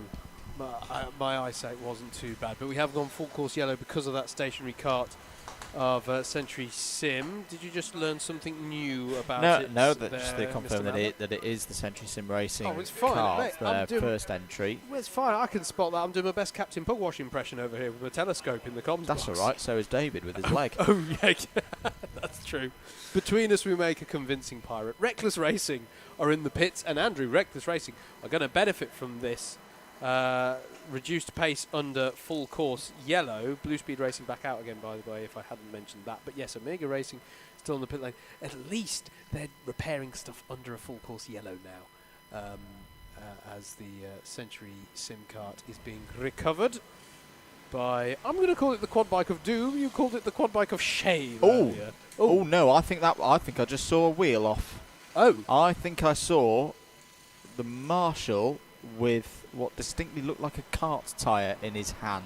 Let's just check this as it goes through now, because we can't see this. Yeah, that's had a wheel go. Yeah, 3 wheels on my wagon. That has had a wheel go. I think it might be the rear right. Obviously, they were a bit shrouded from us here in the comms box, because you've got the shrouds around them. In the pits at MSJSR, third in the race. I think that's a little early, but okay. But perhaps but they were you can in that understand region. why they do it. Yeah. Yeah. As we go back to green, and I think that was an earnest attempt from MSJSR to benefit from that, Andrew, as we get underway to green flag running again. But as you say, different drivers interpret full course yellow differently. Some of them act as little localised safety cars effectively, and that means that things have bunched up a little bit again. Full course yellows can breed full course yellows, so can the drivers now get back into the rhythm of things as the racing gets underway? Omega back out on circuit. The number 24 Guinness World Record attempt from Joe Patterson also back out on circuit. So that kind of fell into their hands. As was that another car with a problem. 85. That looks like it's running low. The number 85 going through hairpin number 1 now and into hairpin 2. Are my eyes deceiving me, or is that another car that's got problems? That has got handling problems. I think, is that a left rear puncture? Could be a left rear puncture. Honolulu Juniors, this one is the number 85. Now, if they can keep it going and get it round, they won't bring a full course yellow out. The drivers are going to have to be aware of this. I mean, it's happened they're on the national loop now. They're just coming out of South Bank and into hairpin 3 now, so it's not too far they've got to go back with it. I think it's rear left. Rear left, something that's riding down. Now, the difficult bit here is they're going to have to get across the flow of traffic, and they've actually done it. Oh no, they've not quite. There's a lot of traffic. Someone needs to let them through. They've done it. There Very good driving. Very, very good driving there from the number 85 with some form of failure. Looks like the rear left-hand side of the car has had a problem. They're back in the pits, but that is a big, big shame for them. He's going to lose them positions from where were they? They were down in... In fact, you can tell us because you've got a rundown. It's time for a rundown, isn't it? It is, yeah. I'll tell you as part of the rundown. So, and it's time for a hire kart rundown, so very appropriate. Let's tell you then how they line up. In the hire karts with just under 16 and a half hours to go. Honolulu by Saints then with a very convincing lead, although it's a lap lead that they have, which I think is a reduction. I wonder if that's played out in the pits. Because I think at one point they were up to 2 laps lead. But Honolulu by Saints with a 1 lap lead in 32nd place overall. They are 1 lap ahead of Race for Ruben, who are just 1 second ahead of a owner kart. So I built that up a bit falsely, didn't I? In fact, BRM Racing nearly through working their way up through the hire karts. But Race for Ruben there with 314 laps in the book in the 095. Last year's winners, of course. In hire karts. SKA Racing are 3rd within hire karts and the highest placed of the hire pro karts. They're another lap back. And then it's another lap back to the 058 of Honolulu Racing 1. Sister kart to the hire karts leaders at the moment and 2nd in the pro karts. Then it's JS Racing, the 111. Do you know what? They're only 5 seconds back. That's a nice close battle there for 4th overall in hire, 2nd in hire pro. And then it's 1 lap back to the 113 of Core Blimey Racing. 113. Another lap back sees you get to the 39th overall placed and 4th within higher pro Teesside Tigers. And then it's 10 seconds back from then to another Honolulu car. This one, the number 55 of Honolulu Friends by Saints.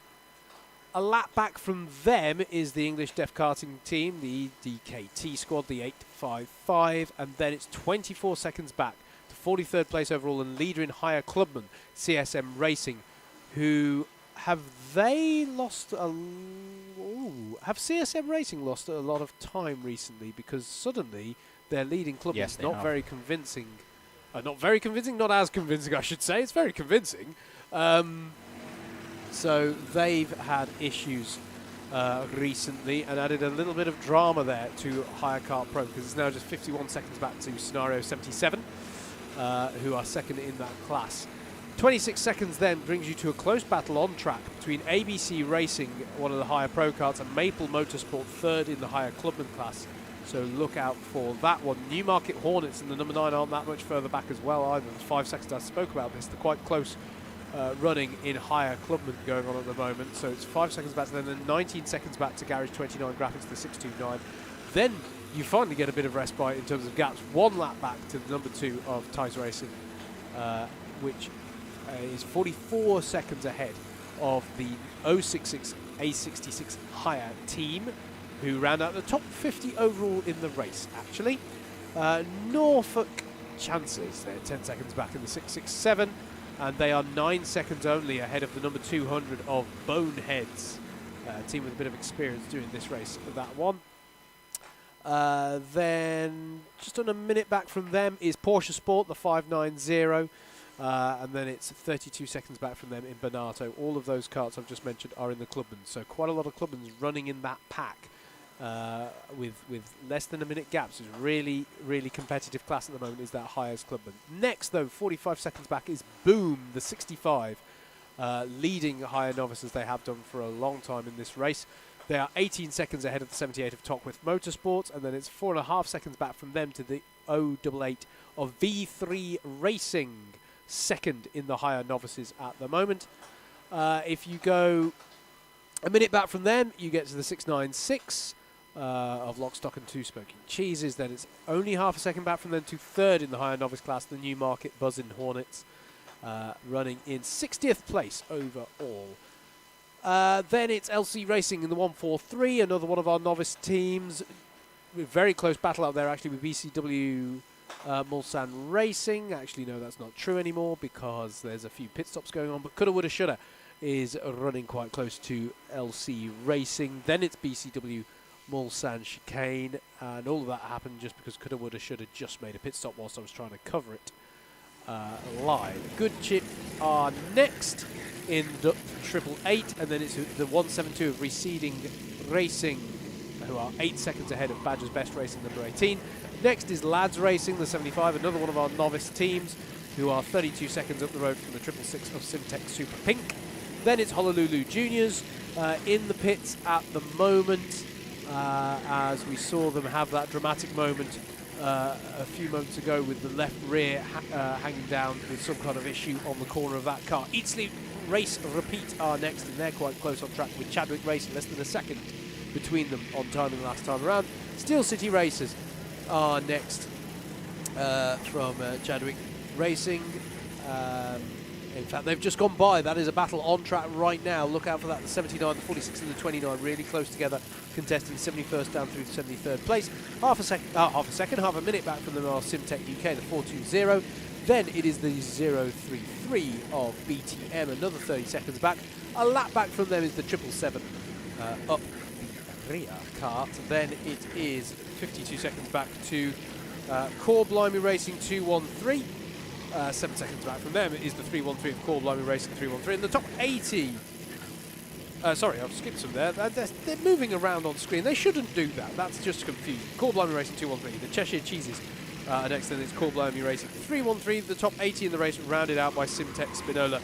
These karts now are the ones who Andrew was giving a shout out to earlier. They've had a few dramas along the way, but very happily still going, I'm happy to say. The 56 of oh, that's an interesting warning that's just come up on the digiflag in front of us. That's not a cart I recognise. It's a 6-digit cart. I mean, there are a lot of them in the race, but I wasn't expecting to see. Hey, I'll tell you what, this is right. This is like my queue position trying to book NFL tickets on Tuesday morning. You are 969,818th in the queue. It's like looking at my regional ranking on Trapmania. The 56 piston broke kart in 81st. Barp are next in the 130. Then it was the straight through crew with the 999. The 100 of CFK Granada. Core Blimey Racing's 413 effort are in 85th. In 86th is the number 23 of the Optimist. And then it's Century Sim Evolution in the number 7 in 87th.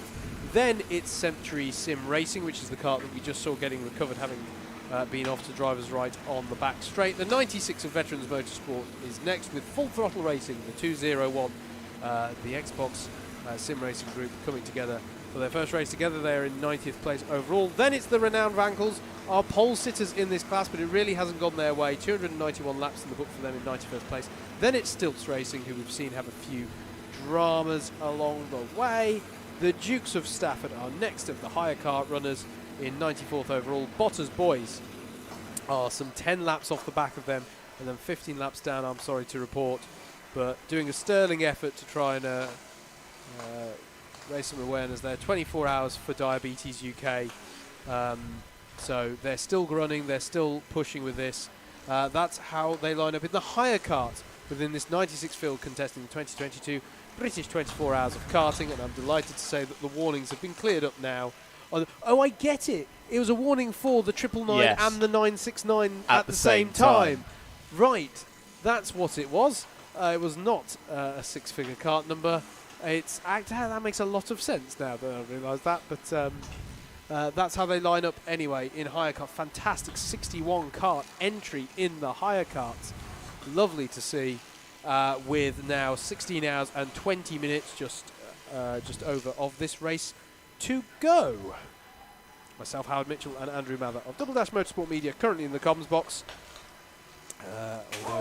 Although just limbering up here in the comms box. It's all right, Butters. That was off camera. Is Tom Butterworth, who has re-entered the comms box and will be giving me some respite from the comms soon enough.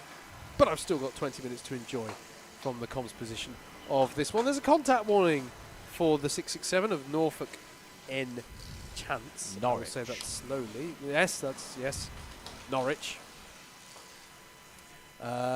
Indeed. Driver discipline flag coming out for another. Oh, in fact, it might be. I think it is the Norfolk Chances. Yes. Rethink Racing, the 104, are in the pits, and I want to say that's on schedule, which is good. This is the kart that a couple of hours ago had contact with the tyre barriers down at hairpin number 1, but seem to have been racing well enough since. Who else is visiting the pits? Porsche Sport, the 590, are in the pits at the moment, and that is also on schedule for them. 1 hour 37 minutes I've got for me. Well, for them even. I haven't been out there for 1 hour and 37 minutes. Their driver has, as they are in the pits in Porsche Sport. It's just been a beautiful moment with the technology that we've got. We've got a little preview of our own comms box stream, which made me aware that were some of my favourite mid-race snackery. It was directly behind me, and I didn't even know. Right. I've sampled that. So yeah, it's getting to that stage of the race, I feel, that you are starting to get those warnings racking up. Yes. So we've had a period of reasonably solid green running, which is good for the pace, but sometimes means that drivers start getting closer to that edge and start making some mistakes out there.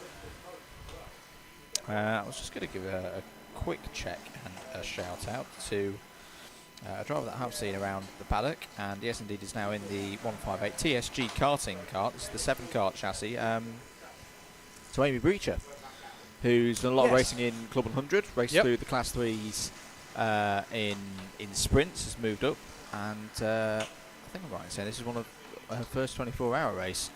Well, great to see her out there in the TSG karting entry, and they're currently in 29th place, trying to chase down or close a gap at the moment of 4 laps to Rethink Racing 2. They've got 11 seconds over Prime 57 behind, who are completing the top 30 at the moment. X Racing are in the pits, and I want to just make Andrew calm. That's not how long they've actually been out on track. The reason why it suggests that they've been out on track that long is because they were the team who, at the end of their last stint, well, they didn't get to the end of their last stint because they ran out of fuel. Ah, so yes, they haven't crossed the timing. Correct, yes. Indeed. So that is that's why they're shown, but they are in the pits now for a conventional pit stop, I believe. This will not count as a commentator curse because this is based on information I have received. I have just been told that the driver, and I believe it is still Conor Lucas out there, driver in the 43 has been gesturing towards, this is your race leader, to the left-hand side engine. So let's just keep an eye on this. There may be a developing story out there on circuit. Thank you to Butters and David for making us aware of that one. Here is the 43. Now, they have had a driver change. Well, coming past our comms position, we should be clear. We'll be flashing through the shot on the screen. Shot on the screen now. It's Charlie Bingham in for them. A distinctive checkered pattern on the top of his, or the sides of his helmet. Just elsewhere, by the way, Team BPR still in the pit lane fixing their issues. This is the team who had to do a full chassis change, bought a new chassis off of MS Lucas a few days ago and had to shift everything across. Still in the pit lane repairing issues with their car. Their first attempt at this event in the owner class for Team BPR, so hopefully they can get back out again soon. Well, there's nothing wrong with that 43 as it's gone into hairpin 1 there. It's looking quick. They're closing down on the 318 TTM machine. That's not for position, of course. The 9th place car ahead of them is 4 laps off the overall lead. As soon as we know more about that, we will let you know.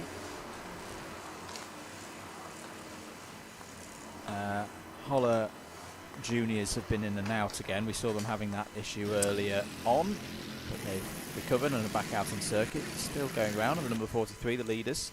I really do want to sort of focus here a little bit on the fact that we do seem to have, there's a bit of a pattern emerging for me. I don't know if it's just my stint that I've been in, but second place in most classes is just ridiculously close for how far into the race we are. Second within the elite class, MS Lucas. In fact, second for the race overall. Okay, Rossa Corsa currently running in second place, but they will lower pit stop sooner than anybody else in the top 5. And at that point, MS Lucas Racing, MS Car Shop MSJSR, they'll all move up. MSJSR, bear in mind, were, I think, the team who they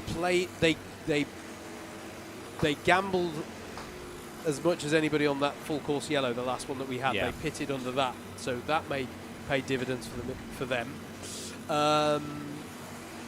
Clubman is actually close for the outright lead. Still look out for the 88 and the 303 if you're out there. In fact, has that changed since not a recent change, but Clubman currently being led by Grabex Racing. It was probably half an hour ago when 303 Racing made their pit stop, but still nice and close in that one. And then in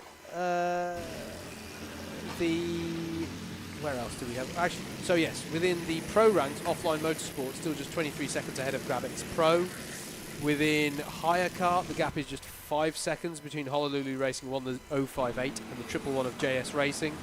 And then within Clubman Hire, the gap is around 40 seconds between Scenario 77 and Maple Motorsport, who themselves are in a very close battle with Newmarket Hornets. So there's just this thing that second in class seems to be our highly contested position, and we've got these golden runs from people who are out front in some of these classes, and it's going to be really interesting to see if they can hold on to that. And the pressure that can come with that to a certain extent. A lot of the drivers in these squads who are out front in these classes have experience, but you're getting it. You've woken up from maybe some sleep, and it's like, right, get in the car. Okay, how are we doing? Oh, we're leading the class by a lap. All right, I don't want to be the one to stuff that up then. So, alternatively, it's the best place to be. But I don't know, a bit of superstition can creep into the mind, all that sort of stuff. Yeah, but interesting pattern. Pace is fine for the leader. 1 minute 14.236 last time around. In comparison, TTM2 Rosso Corsa did a 1:14.1. MS Lucas Racing did a 1:14.3, and in fact just did another 1:14.3. We've not had any more news from the paddock since we had that suspicion that there may be an issue, but I don't think that is the case now. Prime 57 are in the pits, currently in 31st place. They'll probably stay in 31st place. The last of those in the main group of the winners. Oh dear, as the number 81 has come to a halt. Where is it? It's hairpin 3. It's hairpin 3, and that will have just come back out after their repairs as well. Tyre's gone. Maybe in my head that one of the tyres has gone. Yeah, rear left. Oh yeah, no, that's properly gone. And that's, as I say, that could be another full course yellow, because I think they're going to have to apply the Q-Boss. Yeah, and as I say, that is disappointing for them, because they just, in fact, we've not even been able to clock how much time they lost in the last pits, because that was their outlap, Andrew, after a long stint of repairs. Now the driver is pushing the carts towards, and I think that is very efficient work by the marshals. We're going to have a little look at it here. And the whole wheel has gone. I believe it's, I think it's Adam Holloway who's at the wheel of that as well. So he's running alongside the cart there. Great work by the marshals there. That has avoided another full course yellow. We do have a cart off at hairpin 1 though. Another victim to hairpin 1, and drivers need to be careful about not overtaking under yellow here as they go into hairpin number 1. Driver just trying to get themselves repositioned. Very easy when you're not as experienced to get a little bit flustered here. It's the 201 that is off. I think it's the FTR cart. Yes, it is. Has managed to just trying to find a gap. And this is the problem. When you've had a long period of green running, the field's spread out. It is quite tricky to find a spot where you can pull out. And I think is the driver. Is one of those where it's always painful watching it, because what the driver really needs to do is maybe get out the cart and reposition it to give themselves a better run. At the moment, they're trying to do a 90-degree turn onto the circuit on the right-hand side, which there might be an opportunity for them to do it now. No, because there's another bunch of carts coming along as they go into Wiggles, which is the fastest part of the circuit. It's not really an area you want to pull out on a 50-50. They have now got going. Great work again from the marshals. And the biggest braking zone on the track as well. Yeah, and it's because of the nature of the corner. If you're charging in, okay, yeah, you back it off a little bit for the yellow flag, but you're very conscious of you don't want to lift off too much because then you could get rear-ended. And it's still it's a part of the circuit where, as we've mentioned before, it's quite tight.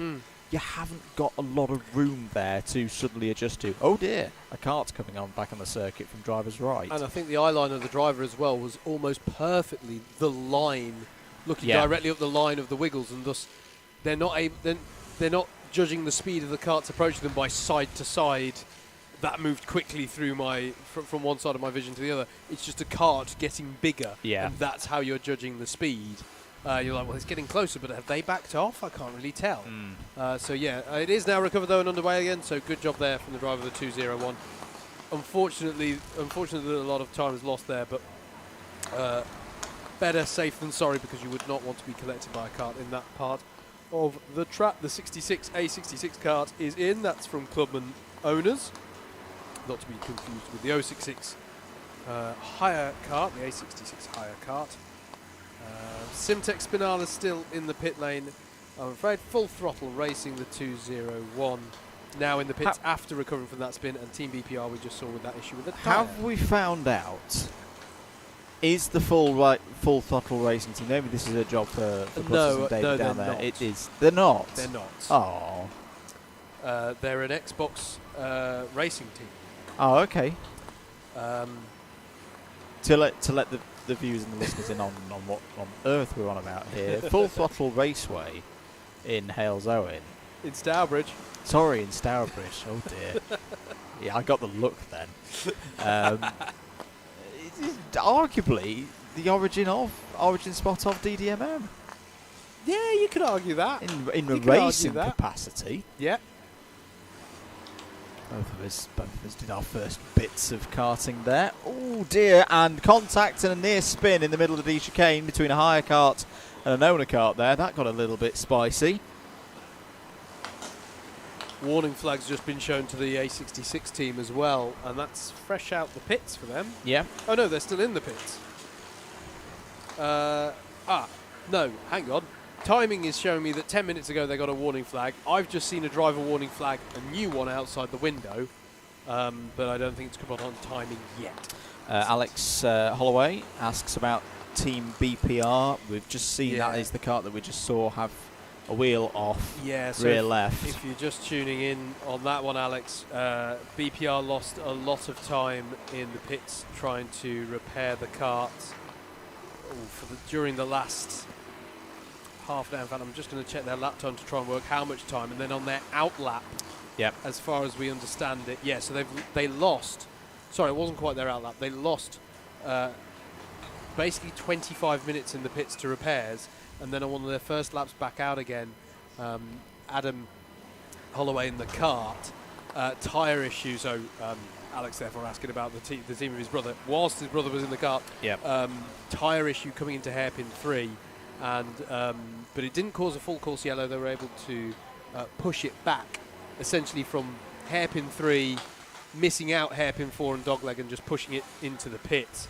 But that's now having further repairs done. So it's been a bit of a trial the last half hour in particular for the BPR team, making their owner's debut. But hopefully they can get that car fixed up, because they were making cracking progress up through the highs. They'd almost, as I say, achieved that psychological waypoint of working their way up through all the hires to be on the timesheet with all the other owner karts, and unfortunately that's when the problems hit them. So I don't know what caused that initial issue that lost them 25 minutes, but unfortunately losing a little bit more time now in the pits trying to fix the outcome of that tyre issue. Third in Higher Pro, the 111 of JS Racing are in, Andrew. That's in amongst a fairly close battle within that class, and that is on schedule for them. More news from the pits. The A66 owner entry, it was damaged hub and a puncture for them that brought them into the pits. They are now back out on circuit, and the owner black flag for kart number 213, this is the red 77 crew, was for contact on a higher kart when overtaking. So that's the news on those. I don't know, in fact, is that a new black flag? I can't remember seeing a black coming up for the 213. Contact for the 420. That's Simtech UK. As we're approaching the end of the 8th hour, we will be a third of the way through this race. You've been joining the commentary at @MM across the social media networks. Andrew Mather and Howard Mitchell in the box for you here on your Alpha live stream and on our motley little comms box camera as well on the DDMM YouTube channel here at Teesside Autodrome, the British 24-hour 2022. Tom Butterworth will be back on the mics in a few minutes. He's just walked back into the comms box. I think he's just been hit by the wall of heat. Yeah, of the comms box. I had that a couple of hours ago. You get used to it, don't worry. I keep meaning to ask Director Adam behind me, is this some novel cooling technique that you've gone for with the computer that's running the stream? Just Rather take the than side the of it fact, off. just take the side of the computer case off to try and keep it cool. I noticed that earlier, and I appreciate that. I appreciate that. Desperate times. I've also been there whilst trying to run my computer during a sim race before. I've had the top off of it before. But yes, it is rather warm in this comms box. It is. Hello, am I on? You are Mr. Butters. Oh, good. Right. There's obviously an issue because we can only have 2 headsets plugged in at once. So I've taken an ear off so I can hear you actually speak without hearing you in my headphones. I mean, I'm here now, so I thought I might as well just come in anyway. We'll have triple commentary. The triple threat. When you say we have an issue, in fairness, we haven't plugged anything in to give you that. Oh, okay. Well, because let's not worry about it. Let's not worry about it. We're okay. I can hear you. I'll bellow. So it's been a bit of fun for the last 4 hours. Just a bit. I went and had a disco nap in the car. I'd say it was an interesting. So with the weather made the first 2 hours of my comm stint quite dramatic. We had a bit of contact. We had plenty of spins, plenty of action in that rain, and whilst the track was drying, and then we've had the passes on track. Rosso Corso owe us a stop soon, but the MS karts of Lucas Racing and the MS Car Shop car making it an MS123 at one point. That was the drama then. And then it's calmed down, he said. It's calmed down a bit since it's dried up since the rain. The odd incident here and there, but I really do feel like the race has got that sense of people getting into that rhythm now of we've made well over quarter distance at this point. We're coming up to a third distance, of course, but trying to get settled into that rhythm that will take them through the evening into the night. Even the pace has dropped off by a good 2 seconds, hasn't it? And it's bone dry out there now. I mean, it's quite cool out there. Walking through the door on here is like when you step off the plane on holiday. It is so hot. It is very in this commentary box. But it's in terms of on-track action. Yes, it is calmed down a bit. They're not 2 and 3 abreast. As I say that, and they go 3 wide into hairpin 4. I was going to say, yeah. It is starting to calm down a bit. People are starting to get into a rhythm, especially in terms of pace. Most of the drivers now will be on. Will have already done at least a stint. If not, everybody's already done a stint. Some drivers might even be on second and third stints, even in terms of rotation. Yeah. So depending on how many drivers they've got in the team. So, yeah, I was like, well, I'm stood at the side of the commentary box. I might as well just come in and say hello since I'm taking it back over again. And I see we've broken the Haribo out already. Oh, yeah, I've gone for it. It was him. Me. I'll do a public service address right now. If you want to get your name mentioned on the stream, we accept any form of bribery, cash, sweets, cake. You name it. Cash, Folks are going cars, to get sick of it. gold, we pirate juice. particularly at the moment, Butters, because the witching hour has begun. My commentary curse is in full flow. Okay. Based on the last one of these that we did on Alpha Live, a 24-hour race, it's particularly potent as the sun goes down. Yeah. Yes. There is the stop. It definitely is. We've got Rosso Corsa in, as you say, Howard. Sorry, it's because I can't hear you in my ears. No worries. So Rosso Corsa are in, but they'd only been out, an hour and 15 minutes on the timing, so that actually has just corrected itself. It was It was showing an hour and 10, but it's just corrected itself. An hour and 15, so that's a scheduled stop for Rosso Corsa. We still had Charlie Bingham going around pointing at the left engine, so yeah, he's only been out now half an hour, so he wasn't out long before he started pointing at that engine. There's no signs of a detriment to his pace, though, so it's an interesting one. I don't know if he's just being so tuned into the car, I don't know, and just going, this one's a bit off, lads, maybe take a look. Yeah, when we're next time we're coming in, rather than, oh my goodness me, what's happening. I will say one thing, though, one form of bribery you can't get me with this weekend. You can't bribe me with seat time.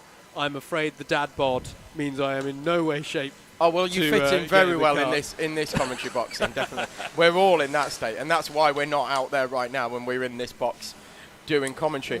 But the point is that we're here. Yes. This is the important thing, because we wouldn't miss this event for the world. We say it every year. It's, for me, this is the #1 event on the calendar. It's the one that I look forward to by far the most, because it's just a great social event as well as it is a sporting event. Yeah.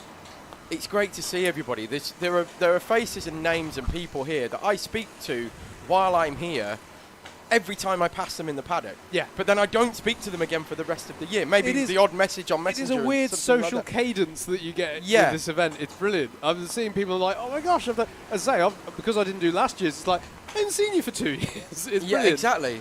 I will... And yet it's like you're greeting old friends, isn't it? Yes. It's longer, actually, if we consider that the one 2 years ago, we had a big sign on the door that said, if thou, team member, do not cross this threshold. That's very true, actually. We were with certain restrictions. Away. Certain restrictions in place, so it's great to have that social side to it again. I believe I'm coming to the end of my stint. What I will just do is give you a bit of an update on the record attempt. I'm keeping a track of this. As we go full course yellow, so whilst we're just working out the course for that, full course yellow number 13, unlucky for some. Will some benefit from it though in the pits? 309.3 laps you would need to be on for the record at the moment, and Joe Patterson is on 334. So we spoke a little bit in the last hour of he's on the pit lane, he's having some work done on the kart, and that might cause concern. He's still comfortably got a buffer above where he needs to be. Yes, a slightly reduced one to where it was an hour ago, but still looking good at the moment for that record. And on that note, I will hand over formally to Mr. Butterworth in the box, leave you in his very capable hands alongside Andrew Mather. If you would like to join me in the early hours, bit of a nighttime broadcast that I've got ahead of me yet, but I will, for now, leave you in the very capable hands of Andrew and Tom. Thank you, mate. Another stint by Mr. Mitchell, brilliantly achieved and completed, just like his efforts last week in the big BMW.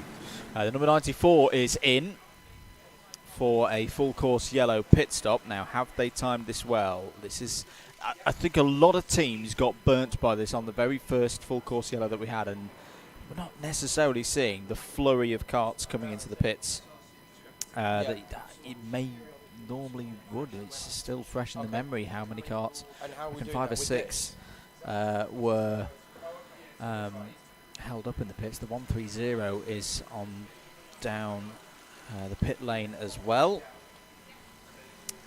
Still under full course yellow. So the 130 being Brap, team of Alex Prentice, Joe Shuttleworth, Richard Steele, Peter Padden, Sam McGowan and Martin Burns. It looked half decent going down now. I think, is there anybody else who would like to get some fuel in at this stage? The 19 would, and Sean David down the lane there to go and get some fuel for the Newmarket Buzzin' Hornets. The number 58 DWS kart is down pit lane as well. That one might be cutting it a little bit fine. Team who finished last year in 3rd in the Owner Pro category. Not quite sure what the cause of this full course yellow is at the moment. I've not seen the quad bike out yet, so it might be that it's down the far end of the circuit. Could well be. Could well be. Could well be. We've got in the pits taking advantage of this full course yellow. We've got GrabX Pro, Harry's Hot Wheels, DWS, and Honolulu 1, who are currently sitting second in Higher Pro, although they have just triggered the timing line, so they're back out now. Team Tate have now overtaken GrabX for 8th on the road, while GrabX Pro has their pit stop. So Team Tate recovering once again, still 4 laps off the pace here with off the pace of MS Soko Select, but we could well see them start to ease back towards the front once again. MS Lucas now in second place, 2 laps down, or showing us 2 laps down, but they have also been on the recovery from an early unscheduled stop, contact warning in the first hour that resulted in a black flag penalty. They have been in. Rosso Corsa back out and circulating now. Wow, with MS Car Shop right on their bumper. They are line astern for the overall podium position, the final overall podium position. MS Car Shop right behind Rosso Corsa, so we'll see if we can pick them up on circuit. Back to green. As we go back to green, as Andrew rightly calls, and I'll keep my eye out for where Car Shop and Rosso Corsa are. In fact, is that them there? No, that's the 42 coming into hairpin 1. There they are. Now they're coming into hairpin 1. And through hairpin 1 now and into hairpin 2. They are line astern. There's a higher car between them now. So Rosso Corsa making a break for it. I'm not sure who's back out there now. I think it might be Asher Blythe again, who's putting in a shift. Miles Murphy in for the 113. I had a chat with Miles' mum earlier. He's been chomping at the bit to get into this kart. It's his first time back at a 24-hour race in quite a few years. It's on the BUKC 24-hour round this circuit. Often isn't able to do this one because it clashes with the KZ calendar, but because we're a week further forward, Miles has been available. So I'm very, very intrigued to see how the 113... the 133. No, I am talking about the 113. No, apologies. It's the kart in 20th place. I got my 113 and the 133 confused. Apologies.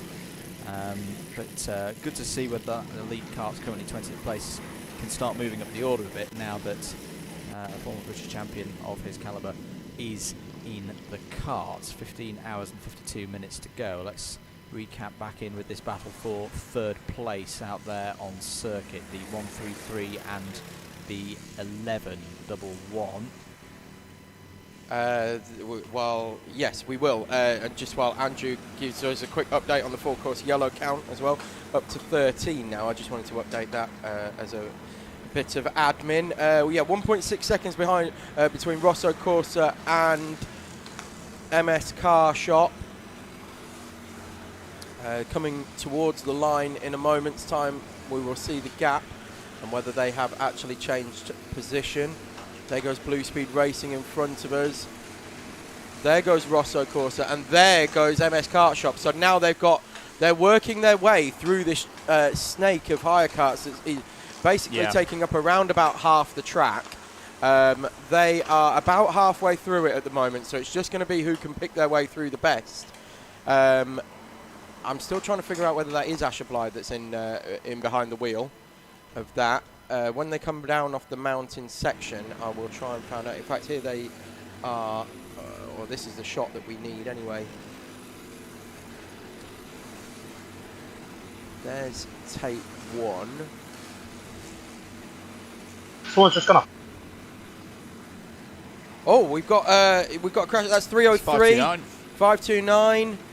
303 has definitely gone off. That's 303 Racing. That's why we call them 303. But 303 Racing has gone off. They have rejoined.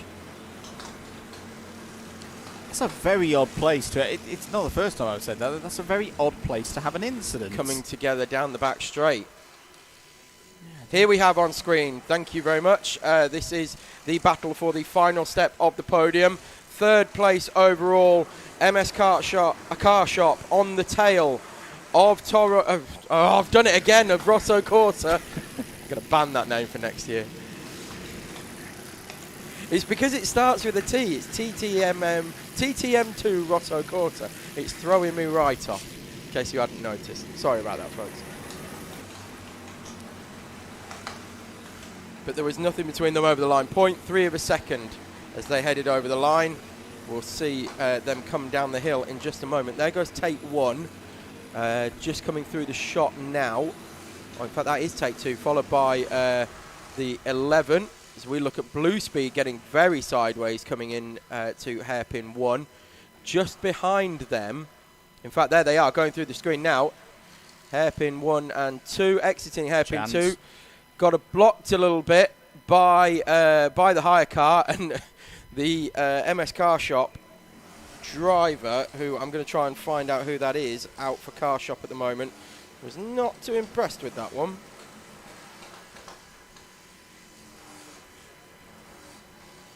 Still not sure who that is. 2 laps then the lead for MS SoCo Select. Here looking at the battle for third place. Could be Josh Thompson. Could be Josh Thompson out there in Car Shop. On our notes, that's the one with the most common colours in the helmet that I can see. So it could well be Josh Thompson out there for Car Shop at the moment. Still on the tail of Rosso Corsa. The gap went out to 0.7 of a second over the line that time. Just behind them, still only 5.7 seconds back, is JSR. The 111, also in elites. He's well in with a sniff of third place as well here. There they go, just through the shot. That's Jack Morris on board that one. Very, very quick driver in the Teesside Own Driver Sprint Series. He's making his way just through hairpin 1 and 2 now. Very closing in on the tail of these two for third place. Sorry, but there's a very fast pack of karts is forming up here. At the front of, as the yellow flag out through hairpin number 4, someone's gone off to the inside of hairpin 3, yeah. Of hairpin, just on the oh, sorry, no, hairpin 4. It's yeah. hairpin 4, the exit of hairpin 4, but on the inside of the track, which is another unusual. That's not scheduled. More problems, I think, for Red Graphics. Only 7 minutes since they came out of the pits, and they've gone back in again. The pace was not too bad, considering the traffic that they were in. So not sure why that's gone back in, but we'll get David on the case. I'm sure he's in and around the paddock if he's not refueled himself. There we have that car off on the inside. I think that might be the Bottas boys. Just from the nose panel. Maybe. Oh no, it might not be, actually. I'm sure once it turns round, we will be able to figure out who that is. Meanwhile, JSR have closed in another 3/10 on MS Car Shop for fourth, who likewise closed in another 3/10 on Rosso Corsa. 22 has just come into the pits as well. That's JDM. That's a scheduled stop. 1 hour, 20 minutes that they've been out. They were leading the class early on and are now 5 laps off the pace. So they've had an issue somewhere as well. That might well have been while I was on my R&R period away. But I'll try and find out what's happened with JDM.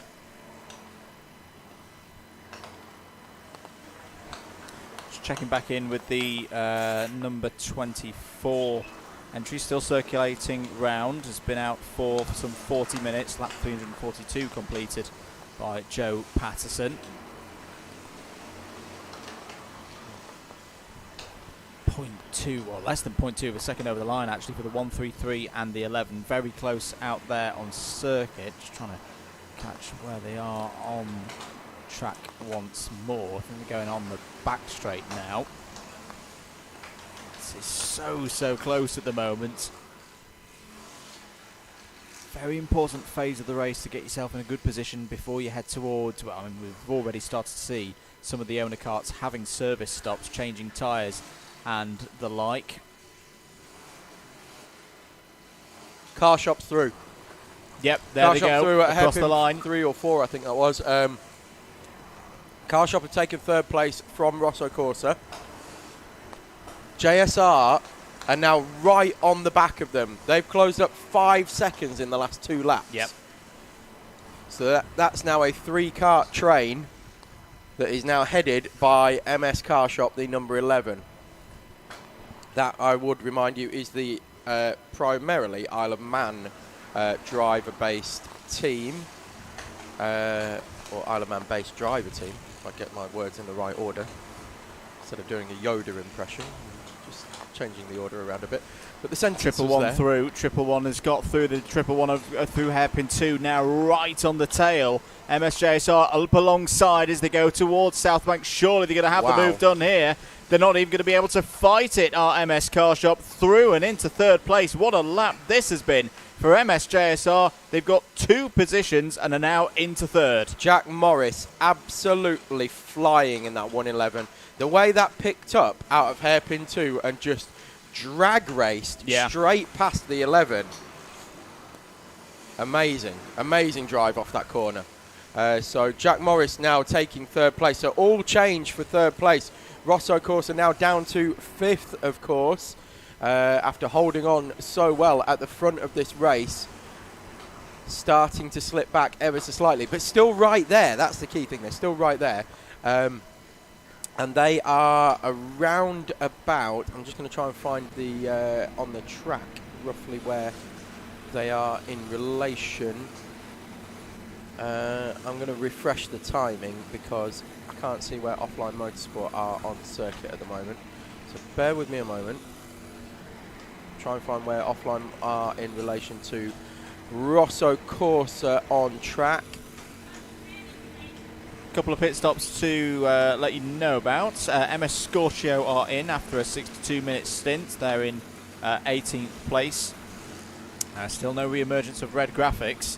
Thank you very much to to EDKT24 who have just been into the commentary box to say hello, and we will say hello to them as well. I don't know if we can get it on if we've got the commentary box camera still working at all. We've got the double dash one, haven't we? So we will. I will. He goes and does that. There we go. EDKT. EDKT 42nd at the moment.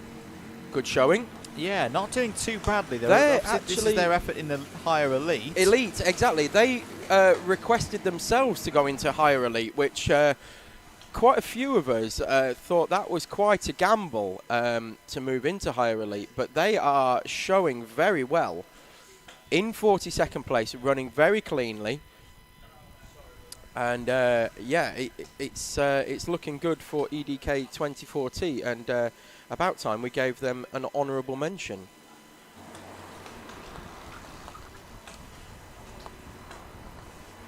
And it's that kind of form that, you know, it's about keeping yourself in the game. They only need a couple of karts ahead of them, and they're on for a class podium at this moment. And this is what I said. I thought it was going to be a bit of a gamble, but I think there's only 4 or 5 in higher elite. So provided they keep their nose clean and they keep it working well, very, very good chance of a class podium. Very good chance. Joe Patterson still out there and still circulating. Been out there 38 minutes again now in this Guinness World Record solo 24-hour distance record in a kart.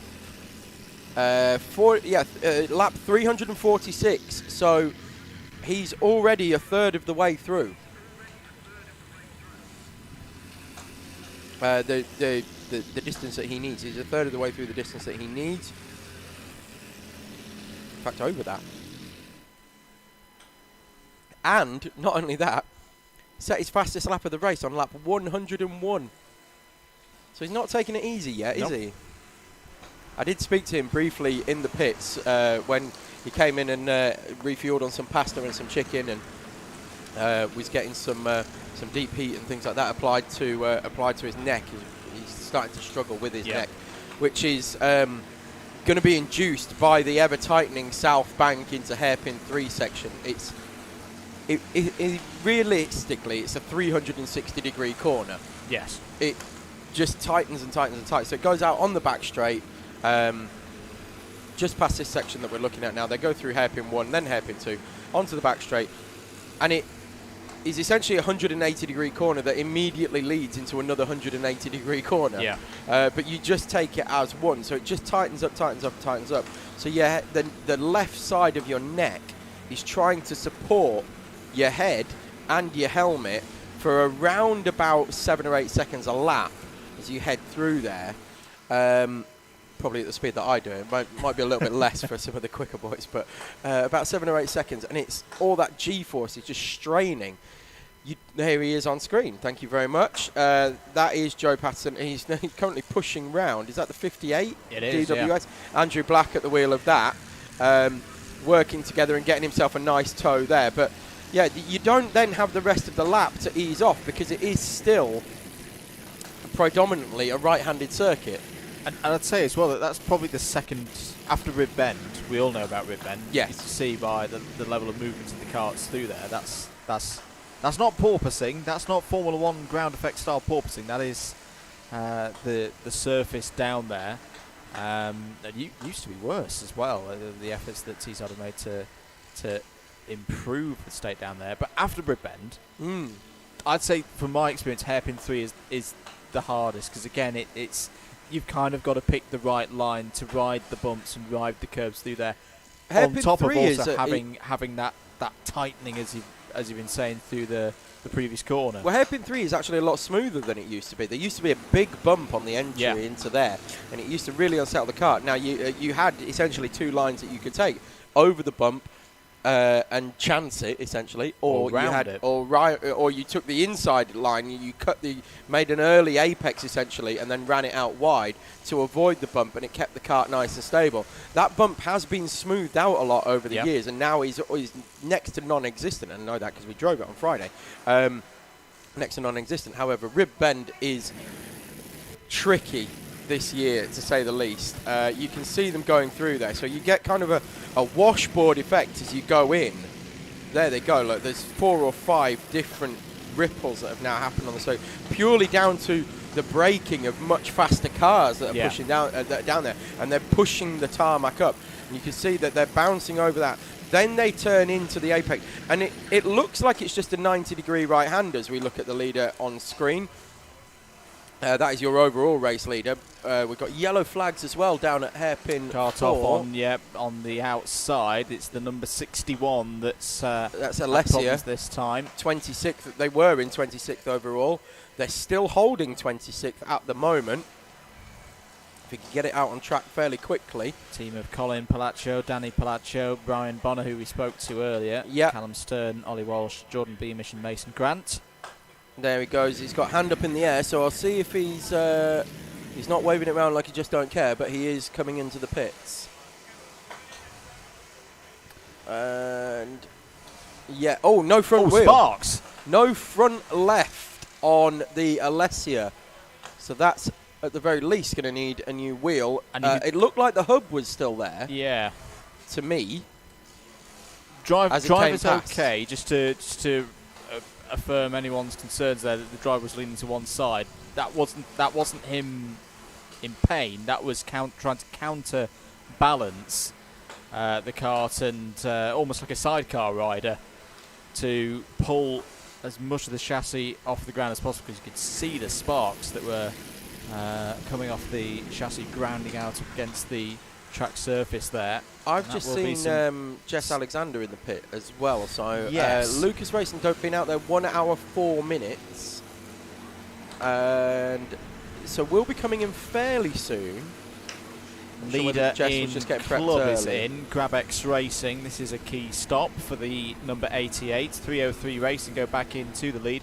There's a problem there for one of the hires. Oh, and there's a fire. We've got a fire off the track here. Where is that? That's in the... Where is that? Can get sorted as soon as possible. Just be aware, ladies and gentlemen, that there is a fire locally. Oh, it's over the other side of the track. Okay. It's, as in, it's not on the track. Not in that's our okay. confines, I fine. thought it was part of the paddock, but it isn't. Thankfully, very much. It is over the other side of the A66. Bit of a consternation for the number 61 Alessia kart there. There's a green NATO panelled hire kart that's in trouble. I want to say it might be the 689. In fact, what I would just say is, Paul Rye, if you're not out on circuit at the moment, you might want to make your way in your car around to, well, you'll know where. But yeah, just a public announcement there for Paul Rye. If Paul Rye is around anywhere, you might want to make your way over towards where that incident is happening. So 15 and a half hours or thereabouts to go.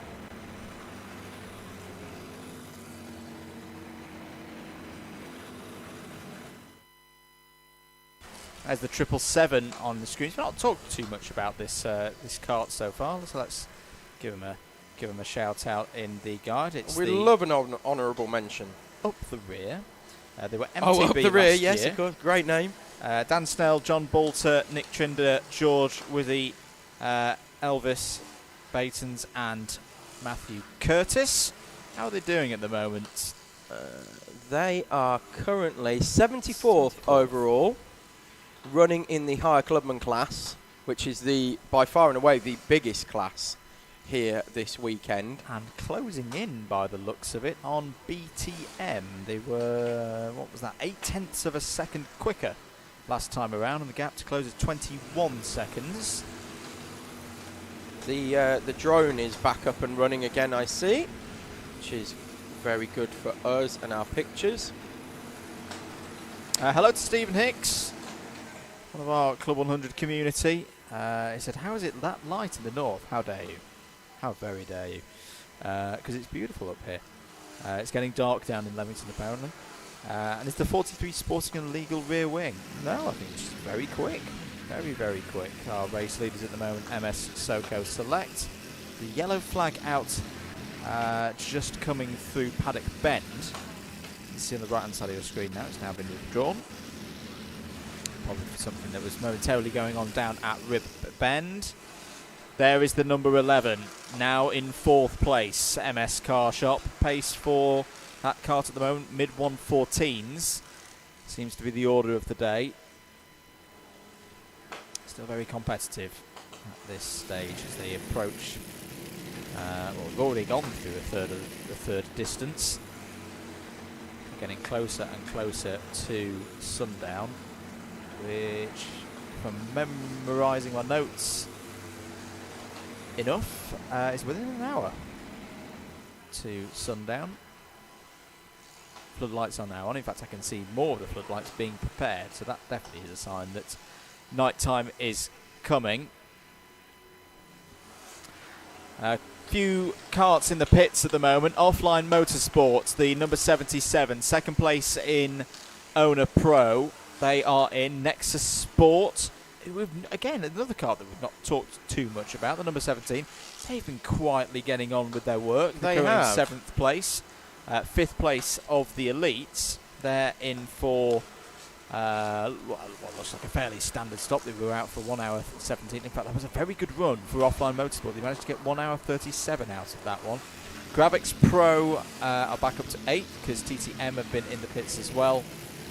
And we mentioned it earlier, 303 Racing have retaken the lead in Clubman from Grabex Racing as a count of a pit stop for Grabex.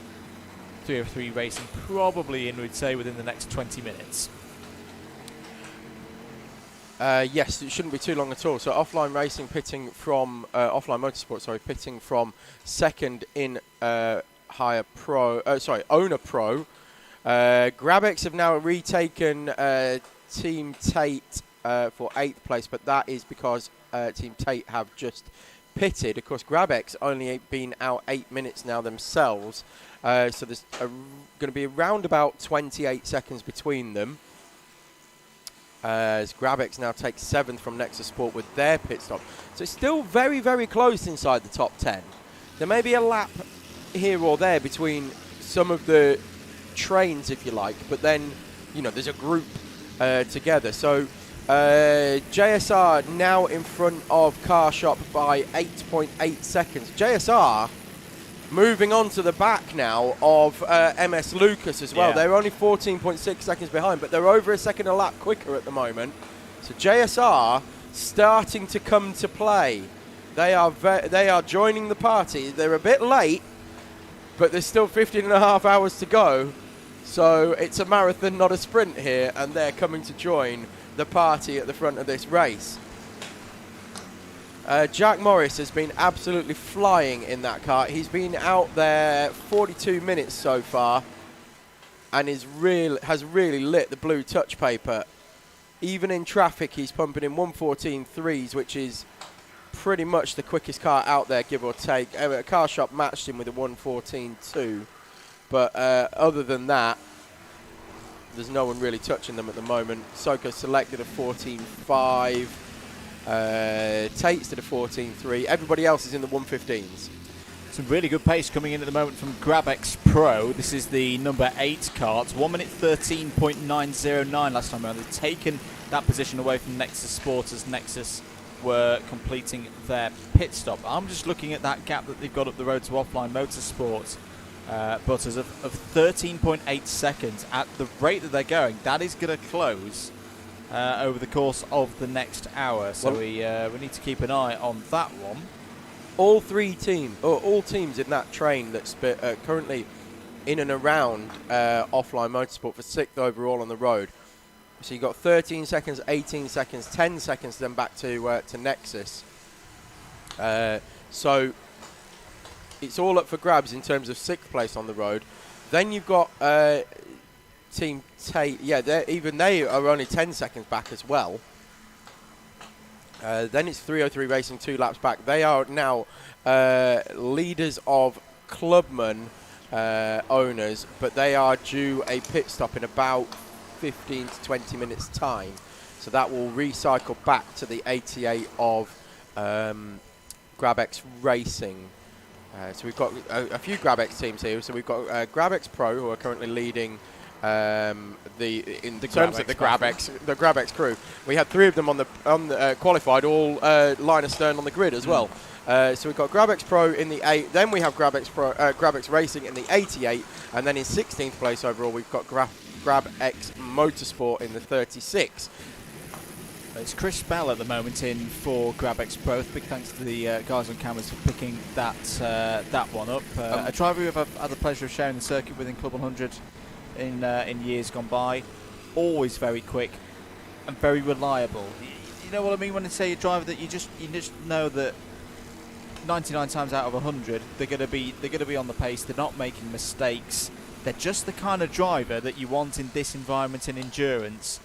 And again, Chris Bell has taken another 2.3 seconds out of Offline Motorsport. So that is a battle that is closing in now.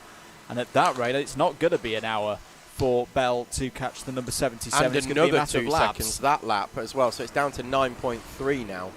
So it's 2 seconds the previous lap, 2 seconds this lap. Offline doing 1:16.5. I'm going to try and find out who's out in the offline kart at the moment. Box for 303 Racing Butters. Well, this is the leader in club. That's only an hour and 5 minutes. This is Howard's computer doing things again. It's actually an hour 18. It's It's all good. Right. It's all good. Right. But it's a touch early, maybe by 5 minutes or so. It's a safe one for 303 Racing. That'll hand the lead in owner club back to GrabX Racing. We've had a question as well from Nihal of what are the different classes. Oh, we have a graphic for that. Yeah, we do have a graphic for that. We will pull that up for you momentarily, and that will explain it for you.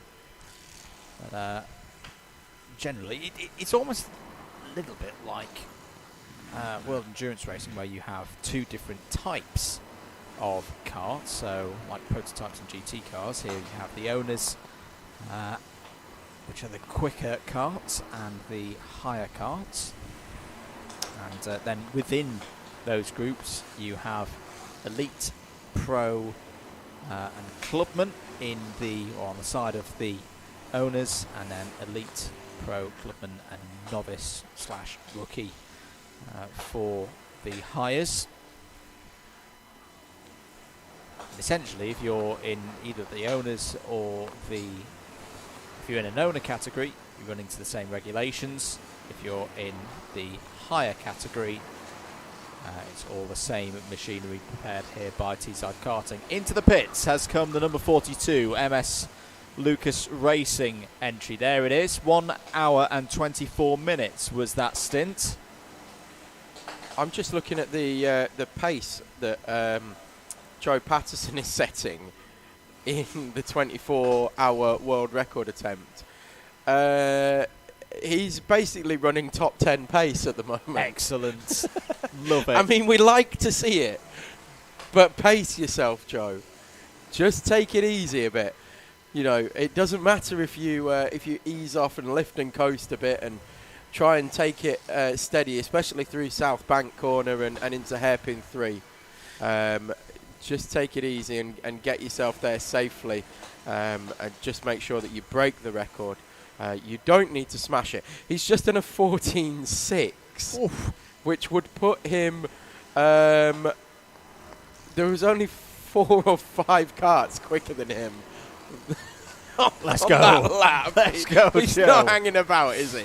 Nigel's got in contact with us on the YouTube comments and asked a really good question that I'm at least partially going to throw over to you, Butters, for your take on this. Do the karts perform better at night when it's cooler? Discuss. The engines, yes. However, it's very humid out there this evening. Yeah. It's a bit like driving through soup at times out there. It's not as bad as I've ever had it here or I've ever felt it here, but it is a bit sticky out there. So that's not going to be helping things. However, it is, they do. The engines perform better in the cooler temperatures. There's no doubt about that. They're getting cooler air. There's more oxygen going into them. They are going to get more bang for your buck. They're going to work better. However, with the cooler temperatures also comes lower tyre temperatures, and therefore grip slightly disappears. We also get a dew point as well, so the track actually loses a bit of grip through natural effects. So it's swings and roundabouts. Do you want it hot and dry and sticky, or do you want it, cold and cool and perfect for the engines? It's a balancing act. We'll only find out when we see some new tyres go on during the evening stint and whether we get any new fastest laps or not. So that's probably the best way to find out. I'm just going to... We've got somebody coming into the commentary box. I'm just going to find out what's going on. Harry's Hot Wheels have had some trouble. They've been in the pits and had repairs of a bent axle by the sounds of it from our man in the box down there, David Sullivan, getting all the goss and the news down there in the paddock. 15 hours and 22 minutes. And I have missed a rundown because I'm terrible at keeping track of this. So we'll do that now, slightly behind schedule by some 8 minutes or so.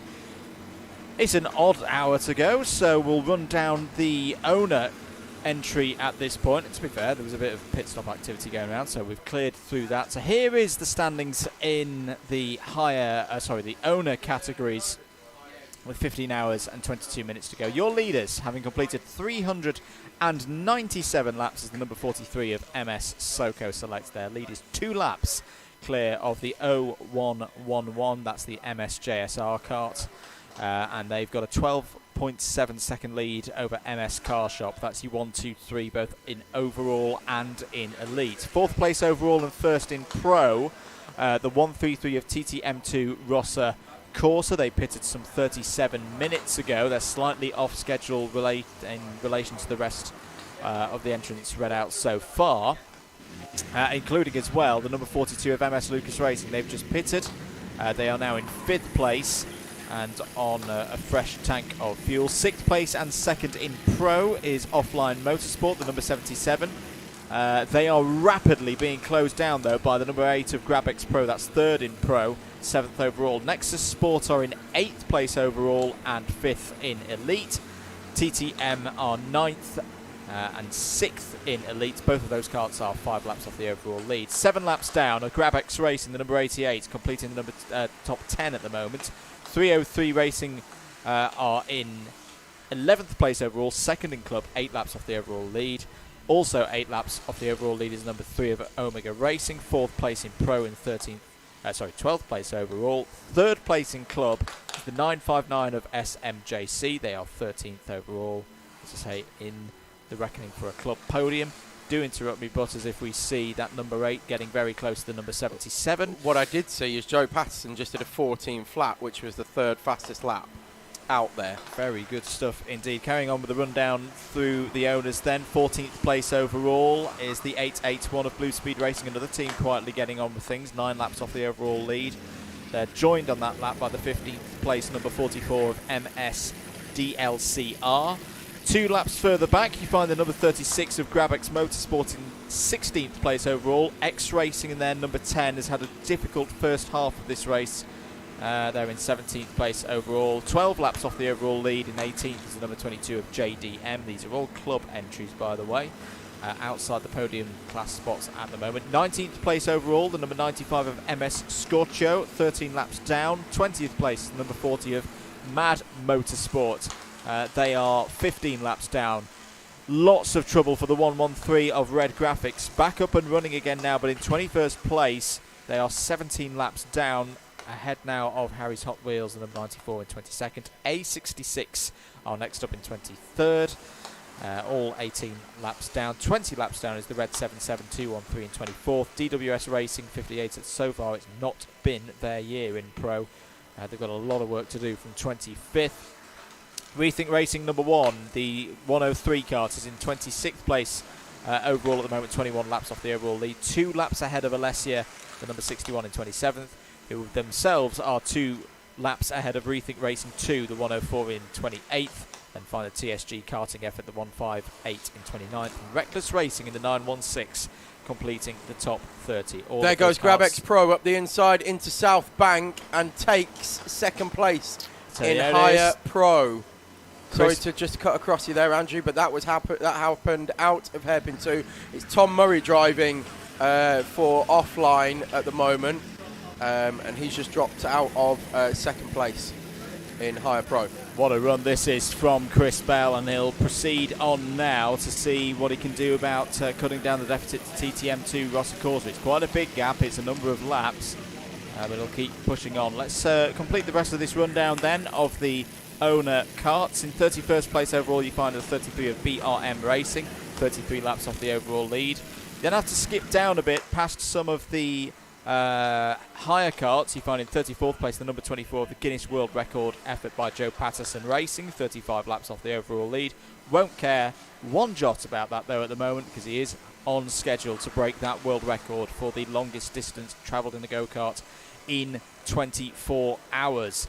Moving further down, we find in 42nd place the number 57 of Prime 57. And then in 49th place, the number 529 of Team HWR, who we saw have that strange incident with the 303 racing team. It's what's about some 20 minutes or so ago. Running further and further and further and further down, you're really running into the point where you've got teams that have had real problems in the owner category. Team BPR, the number 81, are in 86th place, some 59 laps of the overall lead. Last but not least, in 19th place overall, a position they have just taken, in fact, the 818 of Dazzle. They are 63 laps off the overall lead. That is all of your owners, and where they are with 15.25 hours of this race to go. I would like to bring your attention to the overall battle for hires. Not sure whether there's a pit stop sequence issue, because we've got a problem with the transponder on Race for Ruben when they come into the pits. It's not triggering to let us know how long their stint has been.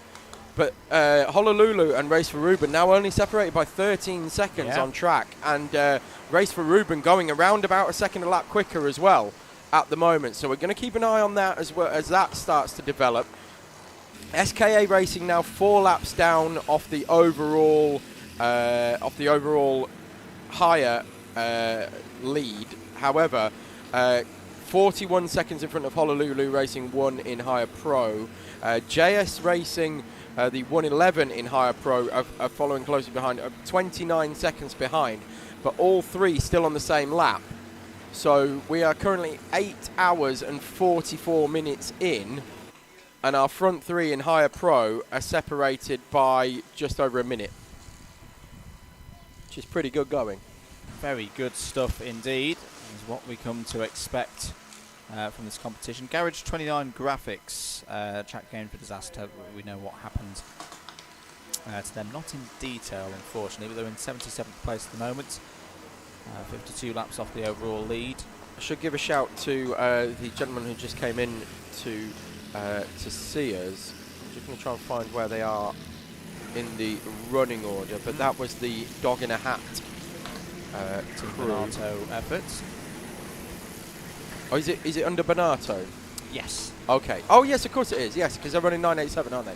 Yes, that makes a lot of sense. Right. But yes, they've got a corporate sponsor this year, and it isn't Bentley. It's Dog in a Hat, which is apparently a food for dogs.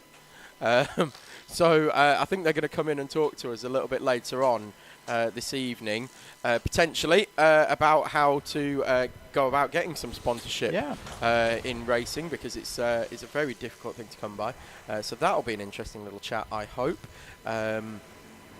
We've also got... Oh, that was the other thing I meant to mention when we were talking about GrabX. Yeah. GrabX is a brand. Yes. It's windows and doors. So there you go.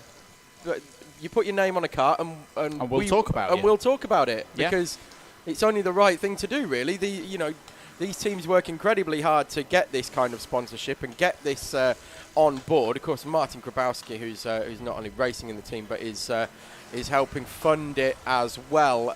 But yes, GrabX, windows and doors. So also DWS as well is a brand. Garage doors as well. I'm trying to think if there's any others. Car shop. I'm imagining MS Car Shop would be a car shop, a shop for cars. I can think of others. Lots of. And speaking of which, they are in the pits at the moment in Carson. So who else? We've got A66, of course, the A66 garage, just over the other side of the track from Teesside, over the other side of the A66. Yeah. So there's the A66 workshop. Red Graphics, of course, with their graphics, provided probably about at least 60% of the sticker kits that you're seeing out there this weekend and on your screen at the moment. Most of them have been done by Red Graphics, and Danielle there, we mentioned that on the grid walk, and a great effort from her. Any others that you can see out there, Andrew, that we should give shameless plugs to for providing sponsorship to a team here? Sponsorship or support? Either or. I always like the effort. If they've named it after a brand, we should be giving them a mention. Swindon Karting Arena. Swindon Karting Arena, of course. Yeah. Still running in the lead in Higher Pro, doing very nicely indeed. Number 67, 35th place overall for them. Especially, I don't think we've given this enough credit. That is quite a journey from that part of the world up to here. That's not from Swindon. From Swindon. It's not a. It's not one that the British Motorsport motorway network. Not to take anything away. Well. Not to take anything away. Yes, it's a fair trek, but some people have come a lot further. We have a driver from Canada here this weekend. You've got to get out of Swindon for a start. Well, yes, that is the fun part, is getting out of Swindon around the magic roundabout. Yeah. But yes, we have a driver who comes up from Dover every month for the Teesside Autodrome sprints, and that's a fair old drive. That's almost France. That is France, as far as I'm concerned. But yeah, comes up and takes part in the Owner Driver Sprint Series. Some important pit stops going on in Higher Club. Tice, we call it Tice or Tees Racing, number 2, is in 45th place, but second in Club. That is pretty much bang on schedule. 1 hour 21 for them, and I can expect Maple Motorsport in as well shortly. I believe they were only 2.8. There's 2.8 seconds between them in a battle there for a club podium spot. Sorry, I've just been distracted by my first set of LED lights for 2022. Oh yes, I saw them going around a few laps ago. Yeah. Here we go, ladies and gentlemen. Get your lightsabers at the ready. I've just had I did wonder why Harry's Hot Wheels 94 had dropped a few places. They're now down into 23rd. David has told us that they have had a replacement chassis. Yep. Something broke on the chassis, snapped somewhere. So they've had to strip it, put it all onto a second chassis, and now they've gone again. So great to see that they're back out there and not losing huge chunks of time. So they're in the higher clubman class, which is currently headed by the 88 of Grabex now that 303 have made their stop. So 30 seconds separating them. SMJC showing well once again in higher clubman, in 13th place overall and 3rd in class. Then you've got DLCR, Grabex Motorsport and X Racing as well. X Racing, of course, they ran out of fuel. Yep. And had to be recovered, but they are still, well, I count on my fingers, 6th in class. Not bad at all. I've identified the Mace Windu style looking cars that's running around. It's Rethink Racing 1. It's Jake Taplin at the wheel for them now. Very quick driver is Jake. Yep. I've had the pleasure of watching him race many times. So if you're at the circuit, look out for the kart with the purple lights on it now on the Nassau panel. The cameras probably don't do it justice for the folks at home. The level of light that we've got here is always what I akin to like a cricket match when they go off for bad lights and you're watching on the TV and you're going, well, it doesn't look that bad. It is now starting to really drop. Yeah, it's getting to the point where if you've got a tinted visor, you're going to get pulled off the circuit and given a stern telling off. I nearly said something I shouldn't have done then. Going to get a stern telling off and told that you must be out there with a clear visor. There's a few still out there with tinted visors, but I think there's going to be a cut-off point. I think it's normally about 9 o'clock. Yes, right. It'll be around sundown, which is about 10 minutes time. Yep. Far away at all. If I remember rightly, it's there it is on circuit now. That's beautiful. The one that's lit up already. All right, Terry Tibbs. We've just had Terry walk into the box there and possess Andrew, and has swiftly left again almost as quickly. It's beautiful. It's beautiful, man. Yeah. Have you heard they've done a new series? No. There's a podcast series. It's absolutely hilarious. I listened to it in the car. I think on the way down here a few months ago, and how I didn't crash on the M6 from crying laughing at some of the sketches.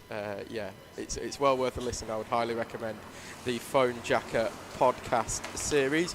MSJSR have now pitted 1 hour 15 minutes. Is that what is showing on yours? That's 1 hour 17 at my end. Okay, I'll give this another refresh, but yeah, fairly on the ball. MSJSR in from 2nd place. A lightning stint from Jack Morris there, moving them up to 2nd place on merit as well. Absolutely fantastic. Pulled away from Toro. I've done it again. Rosso Corsa by 35 seconds. Caught, passed and dropped 35 seconds on Rosso Corsa, who have been no slouches here so far today. So that is a monster stint from Jack Morris. Rosso Corsa now holding 3rd place. Lucas Racing 42 in behind them and closing in as well to the tune of 2 seconds a lap on the last time round. So Lucas Racing on a good recovery drive from their earlier issue. Oh, we've got a wheel here. Who's lost that? I think that was the one that came in earlier, minus a front left. Oh, okay. That's the number 11 on your screens, MS Car Shop. I think it's, I want to say it's Will Jones in at the moment with his orange and green detailed helmets. It's been out there for 5 minutes. In 5th place. What's the pace like? Good. 1 minute 14.2 last time around. What's got you now? I'm just having a giggle to myself. Nigel and Paul walking back over the start-finish line, and Paul was rightly looking where he was going, and Nigel was rightly looking back down the track at 3 hire carts that went side by side, entering in the D chicane. Paul was meant to jump out of the way. So yeah, just having a giggle really. There was no danger at all. It was just more the manner in which it happened. JK from Jamiroquai couldn't have put in a move like that. I don't think it was pretty good. Anyway, so JSR dropped down into 4th place now. That's Teesside Tigers in the pit lane. I think a driver just walked into our camera. Yes, stand. I think somebody's just headbutted it in frustration. The pit lane camera. Mr. Chapman behind me is not amused at all. There goes Harry's Hot Wheels just through the shot there. That's Alexander Mallard behind the wheel of that. We will come on to that story when David comes back in the box as well, because there is quite a tale there. We'll run you through that one. As I said earlier on, if you were with us then, that there's a lot of drivers here who are racing for not just themselves, not just their teams, but racing for other causes, as I've just seen Offline Motorsport go absolutely banzai sideways into hairpin 1, and thankfully the higher Andrew, you've got car a was there to straighten them up. But they're back going again. But yes, lots of good charitable causes money being raised for good charitable causes here this weekend. Lots of people racing for with heavy hearts and things like that, which we will come on to as well. But great to see that everybody is here and everybody is putting in this amazing effort, in particular Joe Patterson, who is still circulating, put in a 1:15.9 that time with some traffic, but has now moved ahead of all of the hires. And if he stays at that pace and stays in that position, he'll break a record. He will indeed. We've got a guest, Shane Burke from Team Simtech, joins us. Shane, how we doing? I'll hand you my headset, Shane, and then you can hear Andrew properly. Oh, okay. So I will hand you I'll this press one. that button there, and whilst that's all going on, 15 hours and 3 minutes to go. Oh dear, I feel like this is going to go badly wrong. There we go, that's better. Shane, hopefully you'll be able to hear me now. Yes. How's the race going?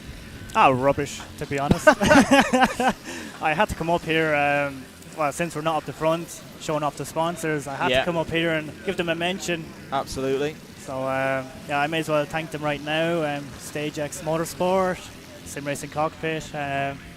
Unfortunate we can't be up the front showing them off. We're the other end of the field, but sure luck. Tell us about Simtech, kind of the team, how big the team is, how it got together, how it got started, because you've been doing this for a few years now. Yeah, doing this too many years, really. I guess I karted myself in 2010, ran out of money. I needed to race some way. Sim racing was the way to go. Yep. I didn't know you could contact teams, whatever, so I started up my own bandit team, done endurance racing. We had a small team back then, like Luke Walsh and Cole Bailey from America, and we've gone from them 2 or 3 people. So I don't know, there's about 40 of us in total now, all these years later, and we started karting maybe, 6 years ago at this stage. It was all pure sim racers. Yeah. And now we've a mix of karters and sim racers. It's something we're increasingly seeing, like since the pandemic, where there was the big boom, as it were, in sim racing, and more people coming across and doing a bit of real racing. What would you say, as someone who's taken that step, would be the biggest piece of advice for someone similarly looking to do what you guys have done? I think you're lucky in England because you have so many different championships, from like Club 100 to smaller endurance races. I think before going for a 24-hour race, do the smaller races, get within maybe 2 seconds of the quick guys. Yeah. Because when you come to this stuff, especially the pro karts, and you're 3-4 seconds off, it's very tough. It's not enjoyable, I wouldn't think, because you're constantly being dived. But when you're at a decent pace, after maybe a few races of sprint stuff, you should be pretty much okay. Then it's more enjoyable because you're not being punted and you're not being dived. So moral of the story is just experience, really. Get a year's experience and then come do 24 stuff. Absolutely. I'll echo that. I always say to people who are starting out, you learn so much and you gain so much pace, and that you spend the first year gaining 4.5 seconds, and then you spend the next 5 gaining the other 0.5. Just to mention, our leaders are in the pits. MS Soco Select, 1 hour and 28 minutes into a stint. So that is a very good run for them. They'll re-emerge back in the lead of the race.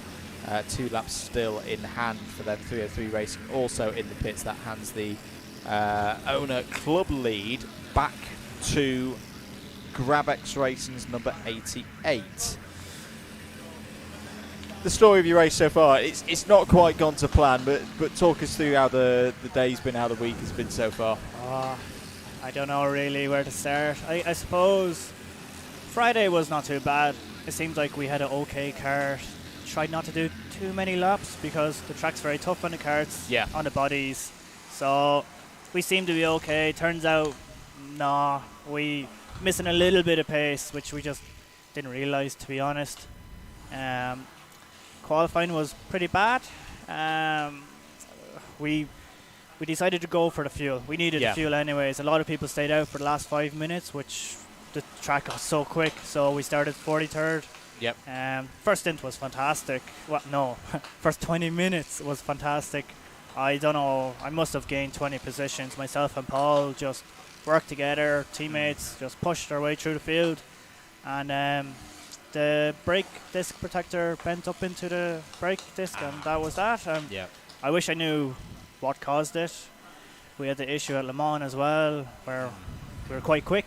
It kept bending, so I don't know what it is, to be honest. And then from there on, it was numerous problems. We started fighting back. To be honest, after that first problem, I thought we were out of it. We got within a lap of the leaders again in our class, and I was like, okay, it's still on, but now it's pretty much over now. I'm just trying to show any kind of pace I have, because I'd like to come back next year to do pro karts. So I'd hope someone's looking at the times or whatever and it's like, okay, he's decent, but there's no result to be got now. So would that be a pro entry, in with it still within Heisel, stepping across into the proper pro karts with the owners? Proper pro karts. It's kind of heartbreaking after all these years in the higher karts, from so many close calls on Le Mans, Teesside. I can't finish a race without damage. So it's like I have to try something different. I personally will be going pro karts next year, hopefully. How was it starting out the race? So there was mixed conditions. There was still a few damp patches around it, especially on that first lap. First hour it dried out. Got into the second hour. That's when we started having the in and out of the rain. How was that for you? To be honest, I used the formation lap to give it a go, because qualifying it was still wet lines. Tried the formation lap. I was like, oh, it's a bit grippy on the proper line now. So I think that was actually a smart thing to do, because the first two laps I was just flying by people who were still taking the wrong line. To be honest, after lap 2 it was fully quick pace. But when it's sprinkles rain out there, it's so slippery. Like, I don't know what it is. Like, maybe it's just the oils and stuff. You don't expect it to be that slippy. But I think now with everyone getting laps in the rain done, it's safer now. Everyone kind of understands what to expect, so it's not too bad now. But I hope so. Which region of the circuit would you say, when that rain does come, and it is Teesside, we could have another sprinkling later on. Oh, we will. It's not forecast. Which area of the circuit would you say is driving the hardest? Basically, on front of the commentary box, the hairpins especially. Out the back where you can't see much, the mountain as I call it, it's pretty okay. It's one line, it's quite slow, but it's very easy to get it right. But basically this whole infield is quite slippery, and when you're going through the S's there into the hairpin at a quick speed, if you get the brakes wrong, it goes really wrong very quickly. And you're trying to not hold up any pro karts, and you're not trying to hit anyone, and everyone's at different level out there. Even the pro karts, you can outbrake them and you don't expect it. And that's really really tricky in the wet, to be honest. Absolutely.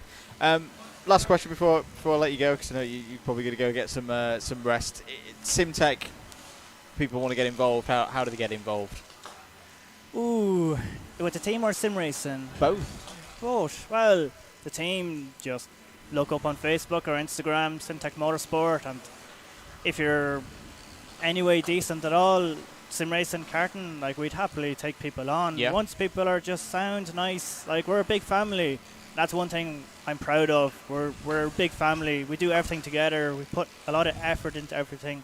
But even though these races unfortunately go quite bad for us, we still have the crack, like, and we go home happy. We actually go home sad, because all our friends were made up of Belgians and Dutch, and we're all it's sad in a way. So yeah, once people are nice, I've no problem with people joining us, whether it's for the karting, sim racing. Like it's as simple as just messaging us. Very good stuff. Well, if that sounds like your kind of thing, if you're at home or at the side of the circuit, do get in touch with the SimTech guys. Shane, thanks for coming and seeing us. Thank you. Best of luck for the rest of the race. It's a long way to go. Hope Yeah. to see that those SimTech carts moving back up through the order. Thanks, guys. Thank you.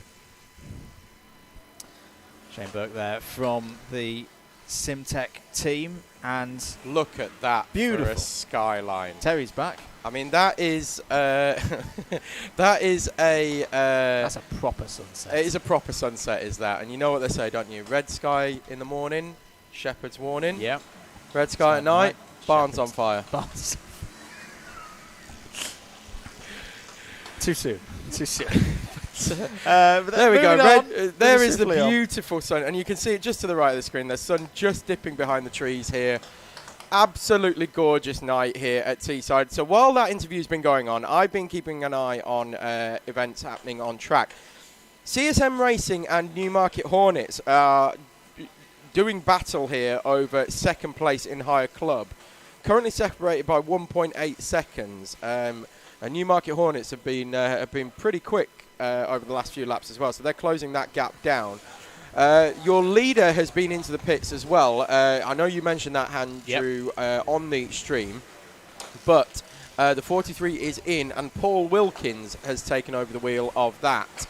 So Paul doing his usual early evening or mid-evening and nighttime stints, which leaves Connor Lucas to have a bit of a break and a kip. Yeah.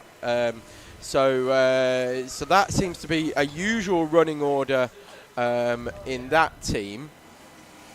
I'm looking at, I think that's Team Tate just heading out onto the back straight now, and I'm going to try and find out who's in that one. Red Graphics have now cracked back into the top 20. So they've just taken 20th place from Mad Motorsport on their seemingly 24-hour-long recovery drive. They catch back up and then they drop back down again, and then they catch back up again, and then they drop back down again. So they've broken back into the top 20 overall. ABC Racing have just swapped with CSM. I think CSM might be owing us a pit stop very shortly as well, so that could put paid to their battle with Newmarket Hornets for the time being, at least. Newmarket Hornets have been out there about 55 minutes according to my timing, but I'm going to refresh it again because it does seem to skip out a little bit at times.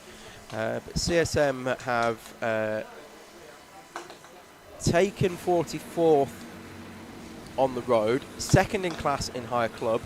And they are 37 seconds off Scenario 77, who now lead that. We're heading towards the bottom of the hour again. We're about 22 minutes away, so that's when we'll give you your full rundown of the hires. But I just wanted to bring that to your attention. Hire Novices is still being led by Boom. They are 53rd overall, 47 laps off the lead, but they've got over a minute now in front of V3 Racing in second, LC Racing in third, in 58th overall. Good stuff. Just wanted to bring you up to speed with those ones. There were some battles on circuit that were brewing, and a bit of news while that update happened. And in a couple of moments, we're gonna pass over to an interview that I did on Friday. Oh, okay. It was an absolute privilege to sit down with Howard Lucas and talk through a bit of the history of pro karting, how it came about, a lot of Howard's history in racing, and then obviously what was happening this year in terms of teams, 43 and the 43 kart that's leading the race, and of course the plans for the future as well. So we'll bring you that one now.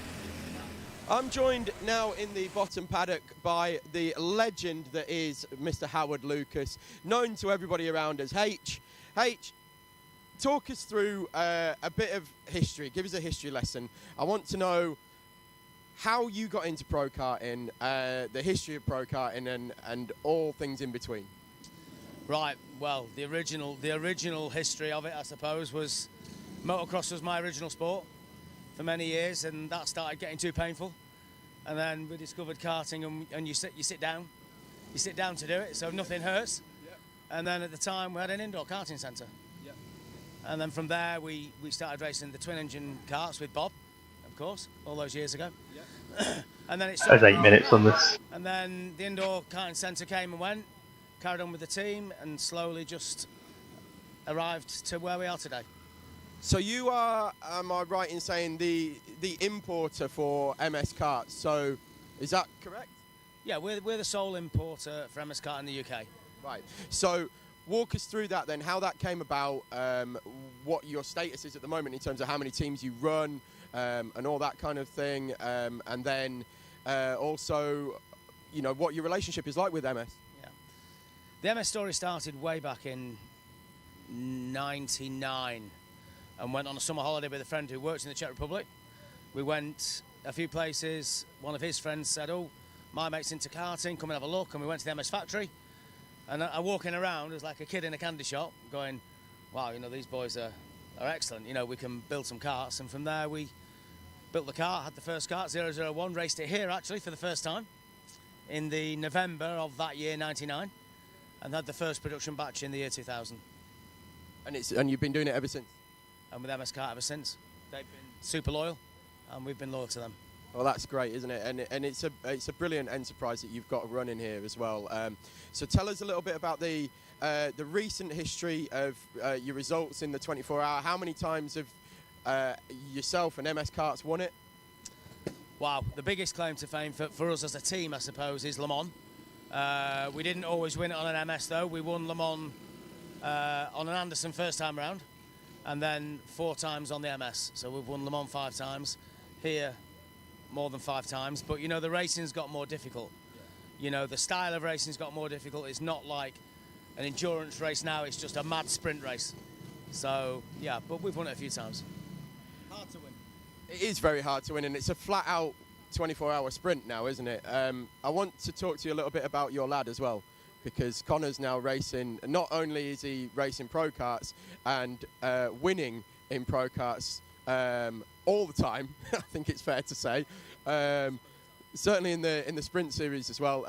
But he's out in the big team this year. He's out in 43.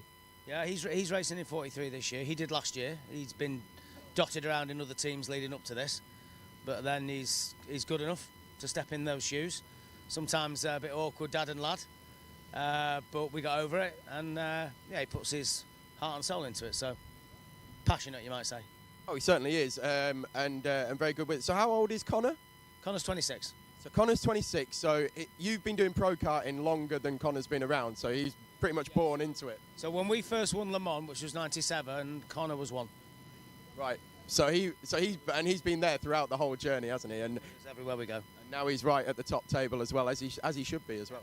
Yeah, he is. He's sort of done the mileage really, and been around all of the teams, starting off with clubman teams through to pro, and now eventually where he is now. So he deserves it. So talk us through MS Soco Select. First of all, I want to know the history of the name, because it's a bit of an odd name. Obviously, we've got the 42, which is MS Lucas Racing, which is for obvious reasons. That's you. So where does the MS Soco Select come from? The Soco Select connection was Steph Zaremba. I don't know if you remember Steph. He was really big through the early 2000s, ran a good team, and his team name was Soco Select, and the Soco bit is Southern Comfort. I wondered whether that was it. I always wondered that, but I'd never had it confirmed. And the Select bit is the best Southern Comfort, Soco Select. And then he sponsored us for a few years, and the name stuck. And then he was best mates with Jamie, obviously. So we just stuck with MS Soco Select. Okay, and who's in the team this year? And realistically, what do you think your chances are? Well, we've got Connor, Josh Falkus, Charlie Bingham, and Paul Wilkins. A good team. I'd probably prefer to have 5, just in case there's an injury, but 4's okay, and they're all good. They're good for the stints. So, and realistically, what are your chances? Wow. You know, let's put our hands in a hat and pick one out. You know, everything can go right, and everything can go wrong so quickly. So, we'll prepare well, and everybody will set off flat out, and we'll see what happens. It's definitely, if you were going to pick 4 names out of a hat in terms of drivers, you'd be very happy with that lineup, I think, wouldn't you? There's 4 of the top drivers in pro karts running for you this weekend. I mean, you've got experience there with obviously Charlie, very experienced. Wilco's done it with us for years. You know, we've got one of the guys mechanicking for me here, Stephen White. You know, White, he raced with me for many years. He's not racing now, but obviously Connor and Josh are youngsters, but they also have done now many 24s. Yeah. You know, Connor's first 24 was, wow, back in 2012, 11 at Le Mans with GKD as a clubman. I think they finished 3rd or 4th. They won the class, so he's done loads too. 2 races every year as well. Le Mans, it was Le Mans and here, Le Mans and here, and then Spa in between. So they've done a lot of racing. And how many karts have you got? How many teams have you got this weekend? We've got 10. We had a couple of teams fade away. One guy had a bad car crash, and his team sort of folded around him. He's okay though, thank God. And the other team, just a few issues at home, I think. So we've just got 10 teams, which is manageable. I'm happy with 10 teams. You can do a good job for everybody with 10. That's 10 karts out there at all times, which means 10 pit stops, 10 lots of tyre changes to do, potentially 30 lots of tyre changes to do. 10 columns, 20 track rods, you know, who knows, but we're good at fixing stuff. Well, you certainly are, and you're going to be a very, very busy man. So just walk us through your plans for the future. Obviously, you've got 10 here this weekend. The awning is going from strength to strength, and the team is building all the time. Let us know what your plans are for the future. Yeah, I think the future is we've sort of maximised where we can get to. I think the pro kart market is self-contained. You know, you're not going to have all of the market. Adam's doing a good job up top there with Apollo. You've got a few other little, like 7 kart Haas, they're still about. And there is only so many people in the market, not like unlike the 2-strokes. So we're happy with where we've got expansion-wise. Who knows? I think with the new tents, we can take 15 if we had to. So, you know, we'll just see. I think it does go up and down, you know, in big peaks and troughs. So we'll see. 1 minute left. A few years since COVID, really. I mean, that's crazy. COVID, the lockdown, everybody came out of COVID, and it just went boom. So very happy, really.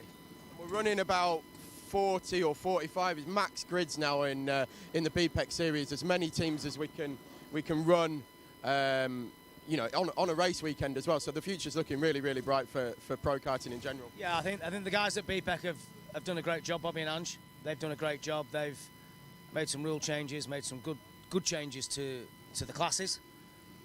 Makes the clubman class really strong. 25 seconds. Wants to be an elite, but that's understandable. And the pro class in between, and the grids are full. So it's good. This event's always full. Be nice to get. I hear there's a European race maybe mentioned. 15 seconds. For next year, that'd be great to go back to Europe again. So we'll see.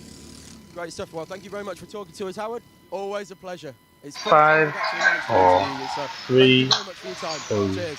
1. Big H. What a pleasure it was to sit down with that man on Friday. I've wanted to do an interview with Howard for a long, long time. Yeah. And I've really, really enjoyed that one. Such an insightful character, a wealth of knowledge that is probably unsurpassed anywhere in karting, never mind pro karting. He's got so much experience, so many years and years, not just behind wheels, but behind the scenes as well. So really, massive thanks to Howard for taking, 10 minutes out of his extremely busy day to sit and talk to us and talk us through that. So thank you, Howard, for that. I'd echo what Howard said there about BPEC as a series as well, in terms of the expansion and people getting involved and how strong it is.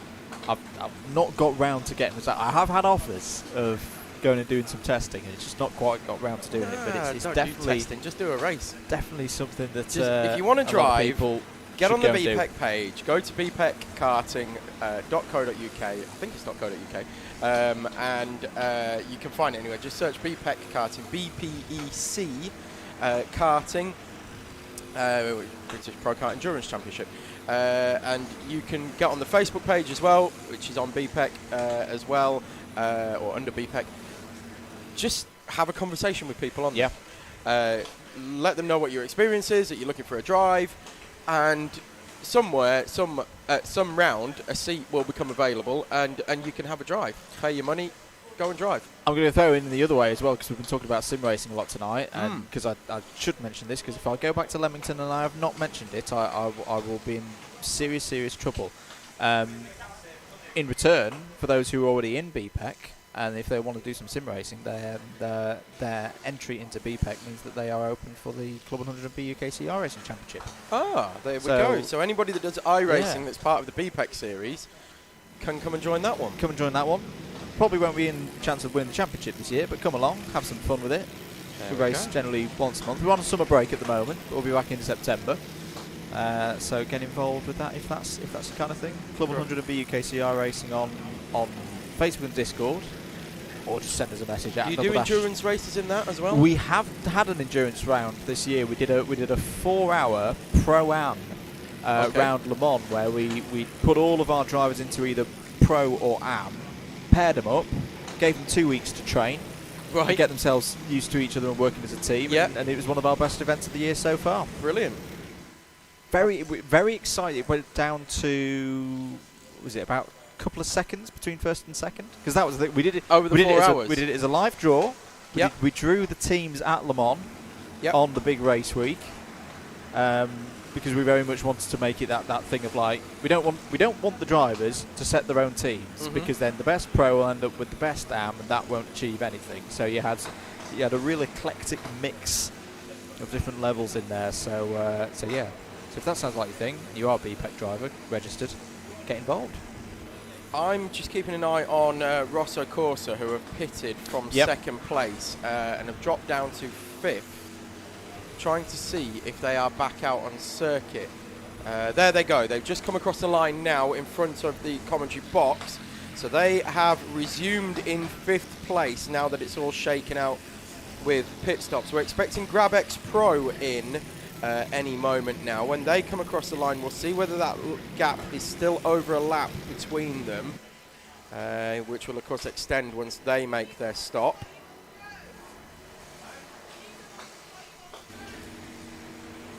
And it is over a lap, so it's about a lap and a third between first and second in higher pro.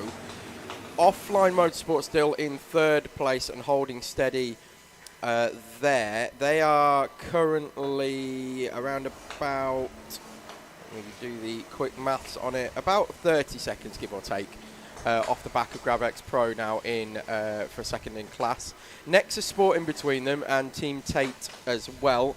Team Tate continue their march up the grid order despite their their penalty early doors, and they did get a penalty early doors. Didn't they? It was them and Lucas Racing, currently second, who received black flag penalties, and then Tate have also had an engine change, at least one, as well. But that cost them around about a minute and a half in terms of total lost time. Although that engine was changed about as fast as I've ever seen one change. It was from when they lifted it off the floor to when they had it back on the floor and started. 45 seconds. Crazy, absolutely crazy. One day we'll try and do a feature. I've been trying to get a feature for years where we do a feature of how to do an engine change in a pro car, and how to do it at speed. And I think we might just get Adam Nichols to show us how it's done now, because that was lightning. I mean, he had his team around him as well. There was Steve Januszowskis there as well, helping out. Put it on a reel. Get some short videos are very popular at the moment. That's what we were going to do. But we'll probably feature it next year, I think. Good. Unless we can do one at the Owner Driver Sprint Series. But yes, either way, we will endeavour to bring you a video of how to do an engine change in the Owners, because I find it absolutely fascinating. Let's have a look a little bit down the order. So Race for Ruben. It looks like they've made their stop now, because there's a lap between them and Honolulu for the higher elite. In fact, the overall lead in hires. Of course, they are in the elite class for obvious reasons. They are the front two. in that. And in fact, we're coming up on the bottom of the hour. Should we just go a bit early and do the full rundown? Well, anybody will hold it against us? I was 8 minutes late for the last one. Oh, well, we'll go so 7 minutes early, shall we? We'll even it out. Right. Do you want to do it? I'll do it, because I haven't done one yet today, and Cool. I feel like I've been dodging it a little bit. And I think other people probably feel the same. So I'll do your rundown. 32nd place overall, and leading higher elite is Honolulu. Well, you seem to think it was by Sa, but I'm going with... Because I'm from, like, down south, know what I mean, right? I'm going to go like, right, it's Honolulu by Saints, all right? Honolulu, leading overall in your higher class. Race for Ruben in second place. They are 33rd on the road. There is nothing between them other than a lap. SKA Racing, 34th on the road, leading higher pro class. They are followed in 36th place, because in between them is Joe Patterson and his Guinness World Record attempt. Honolulu Racing 1 in second in higher pro, 4th in hires overall. 5th in hires overall is 38th place of JS Racing. They are 3rd in higher pro. Then comes our 3rd higher elite, 39th overall, and that is Core Blimey Racing 113. Then come Teesside Tigers in higher pro. EDKT showing very, very well this year in higher elite. Very good. My goodness me, have they had some issues over the last few years, but they are doing brilliantly this year. 41st overall, well done to the EDKT team. Then we have, in 42nd place, Honolulu Friend by Saints. They're in high pro as well. Then comes our leader in higher clubman. Newmarket Hornets now leading higher clubman, ahead of CSM Racing, although it looks like maybe CSM isn't triggering the pit lane thing. It says they've been out for an hour and 55 minutes, and I find that a bit of a stretch. It would be pushing it. It certainly would. 1 hour 55. Bear with me a moment while I check that. I just had to refresh the screen. It still says an hour and 59, but they're now half a second behind Newmarket Hornets. So that battle is raging for the lead of higher club, or higher clubman. I'm going to correct it, actually. They have been in. They have been in. Yeah, I thought they had, because... Yeah.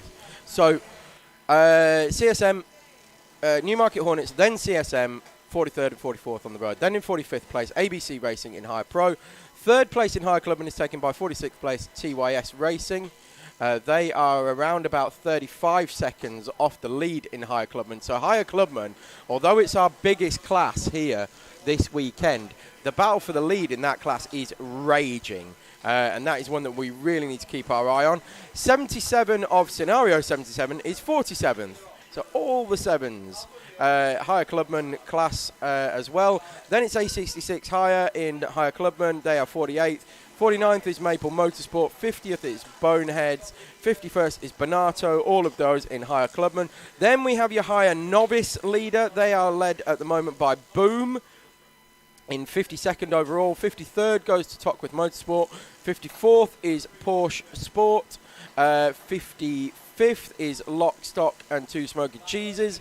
They are all in higher clubman. Then the second place in higher novice, LC Racing, 56th overall.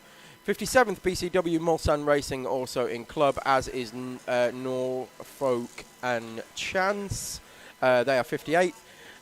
You'll understand why I said that one rather slowly. 3rd place in higher novice, Coulda Woulda Shoulda, in 59th on the road. Then we have Badger's Best Racing finishing off the top 60. 61st is Newmarket Buzzing Hornets. 62nd, Good Chip. Then we have V3 Racing. Receding Racing in 64th. Simtech Super Pink are the first of the Simtech teams in 65th.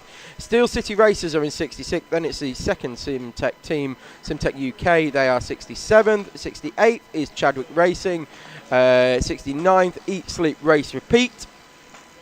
70th, Lads Racing.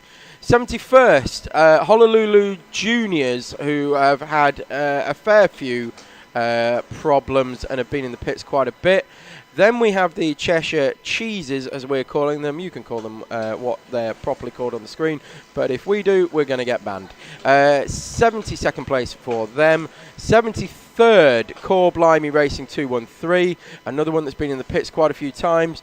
We've got up the rear in 74th place. Then it's BTM in 75th, Garage 29 Graphics 76th, 77th place is for Straight Through Crew, 78th Core Blimey Racing, 79th Piston Broke, that's how I need to say it, Piston Broke. 80th is our Spanish team, CFK Granada, 81st is Bop. Then we have 83rd, Core Blimey Racing 413, 85th Century Sim Racing, making their way back up the order. They had a very difficult start to the race, but still out there, going round, pounding in, and getting in some good lap times actually.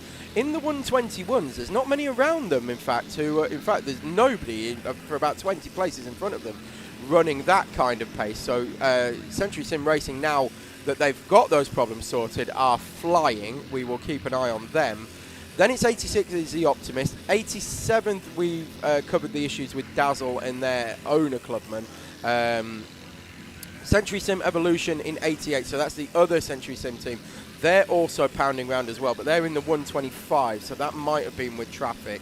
But they're also marching forward. Renowned Vankles 89th. They are the Mazda 787B Appreciation Society. Appreciation Society, of which I'm going to go and become a fully paid up member once my commentary stint finishes. Stilts Racing in 90th. Then we've got Veterans Motorsport in 91st. 92nd is Simtech Spinala. 93rd, Full Throttle Racing. 94th goes to my favourite name out there this weekend. There's all sorts of puns out there and things like that, but my favourite name, 94th place. They're having a torrid time by the looks of things out there, but the Dukes of Stafford. I love the Dukes of Stafford. The Dukes of Stafford. Best name of the best team name of the weekend goes to you. Round of applause from me. The Dukes of Stafford in 94th place. 95th goes to Bottas Boys, and 96th. And still out there circulating, the other solo effort from this weekend, the 24 Hours for Diabetes UK. And breathe. That only took about 10 minutes. So that's your hires. I'm glad we don't do the full rundown anymore. I know. It's scarce to believe that we did do that some years ago when we had like... Well, we didn't have 96 runners, did we? 80 carts, but yeah, 96 is a little bit too much. 14 hours, 27 minutes and 35 seconds to go. You're watching live coverage of the 2022 British 24 Hour here on Alpha Live. If you've not done so already, and you wouldn't mind doing so, do click that subscribe button, click the notification bell, give it a thumbs up, and a share as well. What's happening? Soco Select in the pits. That's my timer scheduled. says 29 minutes. Mine says 32. David says left rear engine. Oh dear. Well, this is problems then, and right as we get into the point where I was about to say it is now properly light time, the floodlights are on, this is where the drama tends to begin. The race leader in the pits, they've looked comfortable. They've had a 2-lap advantage over the whole field for pretty much the last 4 hours. They are now in the pits. I just noticed I said rear engine. You can tell I'm tired now, can't you?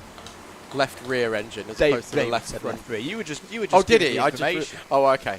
He must be tired as well, bless him. But yes, no, that is drama. Big drama for the guys. Now, how quickly can they get Tom, this can you read the commentary group urgently, apparently? So the left rear engine being changed. How long can they get with it? But they're still in the lead at the moment. MS Lucas Racing have got back one of the laps. Can you imagine that they must be able to get the second one back? That will start to just make them think, just remind them and everybody in this field that This is a long race. I've got a funny There's lots to feeling go. they might lose the lead here if they can't get back out quickly. Although, on saying that, I'm not sure. I can't see them out there. Oh, there they are. There's Paul Wilkins now going into hairpin 1. Yep. Lucas Racing in second place are around about. Where are they? They're just heading out. Are they? Is that them just heading out to the back straight? Yeah, I think they're very, very close indeed. We'll know in about 30 seconds or No, so. they're there. They're going through hairpin 2 now. Oh, okay. Just heading out onto the back straight now. I'm pretty sure that's Brandon Williams. Yep, it was. I saw Brandon in the cart earlier, not too long ago. Right, we're about Fairly to sure see. that's Brandon. So 303 goes round 3 higher carts in the space of, well, in the length of the commentary box. As they went into the D chicane, just providing a bit of excitement. 3.5 minutes. 2.5 minutes. That's what they've lost. That is what they've lost there or so thereabouts. there goes 42 across the line now. And the gap is 13 seconds. 13 seconds, then 8 seconds back to MSJSR, 34 seconds back to MS Car Shop, 26 seconds back to Rosso Corsa. The top 5 are now all back in with a shout. Hello, I think we've got a few people join us here on the DDMM Motorsport chat, and we see we get very excited now because it's really the race is on now. The top 5 are all well within a shout here. Even Team Tate now are only a lap off the back of Rosso Corsa. And this is what we've been talking about since the start of the race. That I can't remember at this stage. I've done this stint on the comms quite a few times now. We're going through past sunset and into the dark. I cannot remember a top 10 being covered by 5 laps and a top 8 being covered by 2 laps at this stage of the race before. No, I can't either. Anybody is in with a shout of this race as it stands at the moment. 14 hours, 23 minutes still to go. But, well, this has just got spicy, hasn't it? Let's have a look. Offline Motorsport have retaken second in Pro from GrabX, courtesy of the GrabX Pro pit stop. GrabX Racing still leading Clubman from 303 Racing. There's around about a lap separating those two. As I just receive a message about... Whilst Butters is checking that, just looking at that gap in higher elite, still Honolulu leading, and by a lap ahead of Race Rubin. But just to say, as the same we've been saying about the elites and how they can have problems, it can be the same for the hires as well. They've really got to take care of these carts. Before I head off, because I am winding down now. That's a very bright digi flag in my face. The number 8 has got a contact warning. I want to talk about the 999, if we can find our details in the book, because they've got one of the best, if not the best, Nassau panels of the entire field. It's the straight through crew. They were 4th in Clubman class last year. They've moved up to Pro, the team of Pete Hitchens, Ben Horner, Martin Brown, Chris Mills and Kev Brown. It's got a big face. This is something that I first saw in the times that shan't be named, and we started doing the iRacing in the Club 100 community, and a fellow by the name of Aidan Bliss would stick one of his Cardiff University BUKC teammates' face on the front of his car. Yes. So it would then come down the straight with just a face. So this has been something that's titillated me for quite a while. When people a couple of years ago, we had the A66 hire team had Paul Franklin's face. Just this one's plastered big. all over. It was a whole thing made up just of Paul Franklin's was it like faces. a collage? It was like a collage of Paul Franklin's brilliant. faces all over the front of the Nassau panel. Yeah, so that was a good one. But yes, there are a few photos and things that have been managed to put onto. I mean, I remember back in the day. I mean, I've only been really in and around this paddock for around about 10 years now. But I remember, it used to be, it was flashy if you had some stripes on it. Yes. Now with the technology that we've got, and certainly with the Red Graphics and what they're able to do in terms of the technology that they're able to bring into this sport, with their sticker kits and things like that they're able to make, it's just moved on, and you can have whatever you want. If it exists as an image, They'll put it on a cart for you. And not only to say that they've got a very, very cool looking kart, they're also doing really, really well. As I say, they've stepped up from Clubman into Pro. They're running in second place in Pro at the moment. In fact, no, that's a lie. I've got to that stage of the evening, ladies and gentlemen. They're not quite running in second in Pro because they're 77 overall. They're running 1, 2, 3, 4, 5, 6, 7, 8 in Pro for their first attempt. It's good.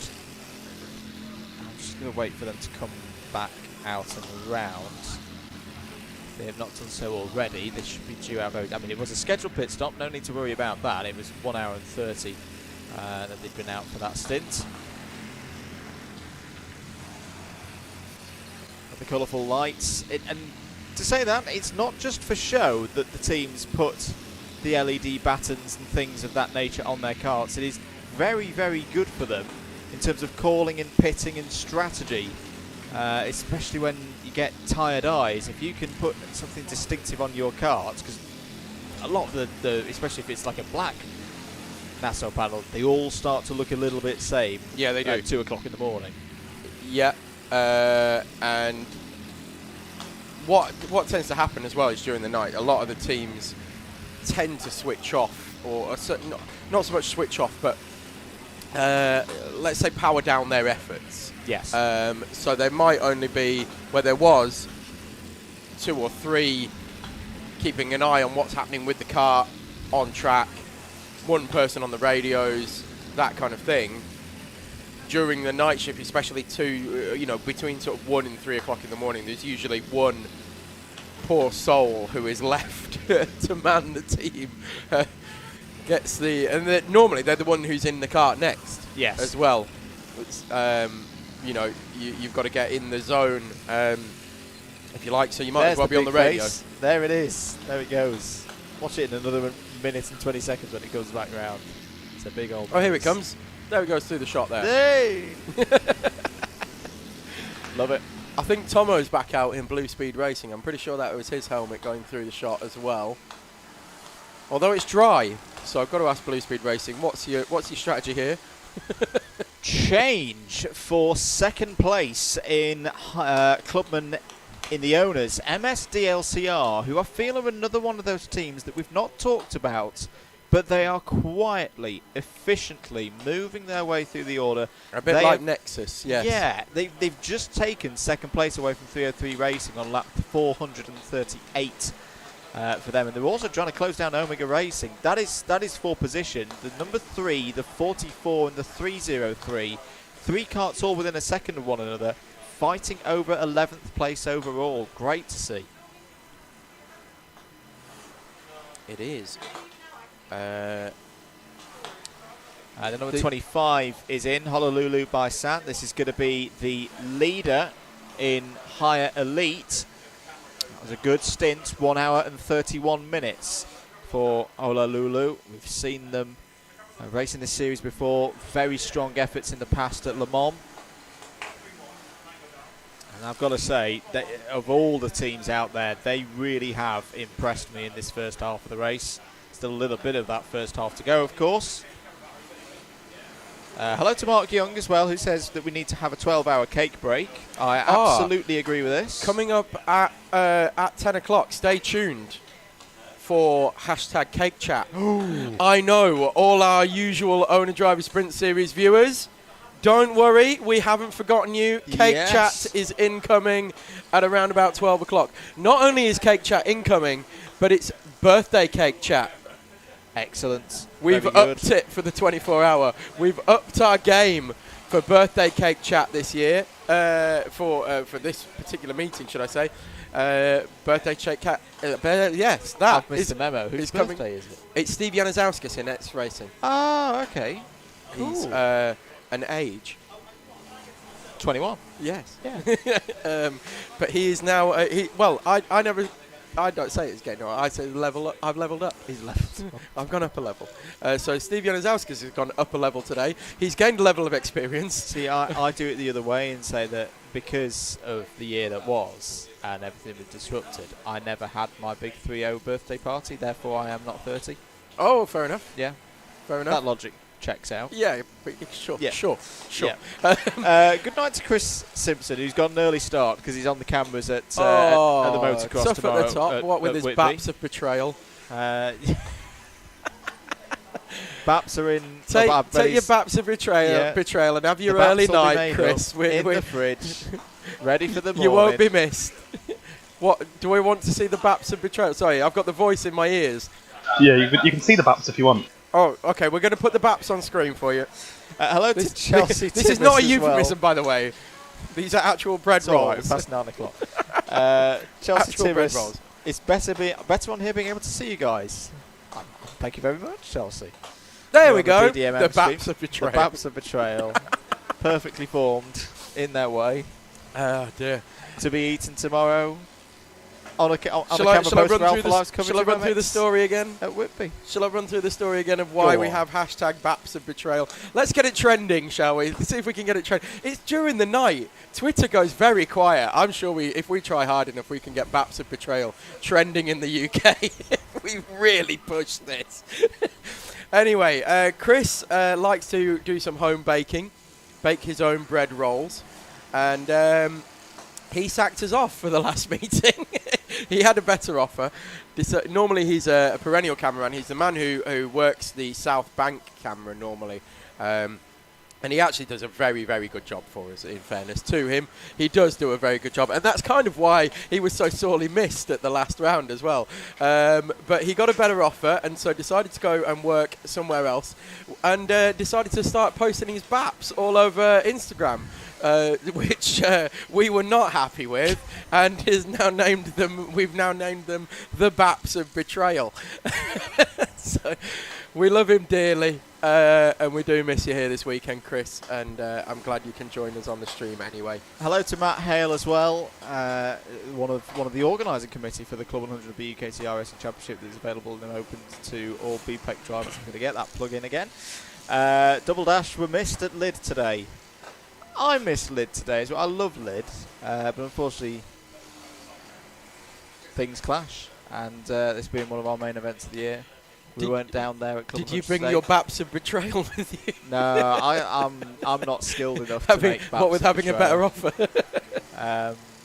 But yes, what I will say is that 1/3 of the DDMM Club 100 Endurance team, I'm not racing for the DDMM Club 100 Endurance team because the other 2/3 are here. Yes. He only one that got a podium today. Oh. So he's sacked because that is deplorable behaviour to be going and getting a podium when me and Howard are not there. Disgraceful. Well, at least we know who the weak links are in the team now. Oh dear. Do you want to give him a shout out? What's his name? Andrew Ward. Andrew Ward. Wardy. Right. He's been towing us along for the last Andrew few Ward. years. Clearly, out of our depth now that we're in. Must have backache from carrying Andrew and Howard for so many. That's quite a so weight. long as well. That's quite a weight. It's got bigger over the last 2 years as well. Anyway, who else is saying hello to us in the chat? Hello to Kia, Go Charlie in Kart 213. Mark Young asks, can some cake be brought down to Rib Bend? I'm not sure. Yes. I will. Do you know what? I will dispatch some cake to Mark down at Rib Bend. We were delivered some absolutely gorgeous-looking cupcakes earlier on. Mark is marshalling down at Rib Bend on his own, I believe, or near enough on his own, down there for the whole weekend. In fact, this camera is looking back towards where Mark is marshalling now. The exit of Rib Bend and into the mountain section in the reverse corkscrew. But Mark is down there. We will dispatch some cake down to you, Mark, because you're doing a stellar job down there, and I know it's been very busy for you as well. So yes, well, if anyone was deserving of cake, he will get some. We'll send you one of the lovely cupcakes that was delivered in to us early doors. So thank you for those. Lots of messages coming in. Big apologies if I miss any of them. Hello to Michael Weddell. Shout out to Rethink Racing, the two teams Michael. there. Long time no see, my friend. Tammy Rogerson once more from Nova Scotia in Canada. Natalie as well. Big happy birthday to Steve, as mentioned, of X Racing. His daughter turns 1 on Monday and is cheering her daddy on lots. Hello to Kate Ball. Hi, enjoying the race. Please wish BTM and MS Scorchio all the best for through the night. MS Scorchio currently in 17th place. Another team just getting on with things and keeping themselves in the running here. They're only 10 laps off the overall lead. And if they can still be in that kind of range in 8 hours or so, they will start to think of a really, really good result for them. Hello to Josh. Shout out to Full Throttle Racing in their debut FTR. We've had there's been a couple of problems for them, but they're plugging away, and it's a lot. Your first endurance race of this kind, unless something remarkable happens, you're probably not going to get a result that is, putting a trophy on the mantelpiece. But you will learn so much, and just getting to the finish of a race like this will be a worthy achievement for those guys. So I'm sure they'll keep plugging away. Hello to Pat Clements of Kart Force Racing this year. I don't think we've got a formal Kart Force team, but I have seen some Kart Force overalls around the paddock. What's happened? Pat Clements. What about him? Oh, is it? Well, I don't know. Is that not what Pat Butcher was called? I don't know. Pam Clements. Pamson Clements. Clements. That was it. Sorry, I'm getting myself all confused. I thought we got famous people tuning in. Oh dear. If you are famous, let us know. let us know in any way. Even if you're hashtag YouTube famous, like myself and Andrew. No.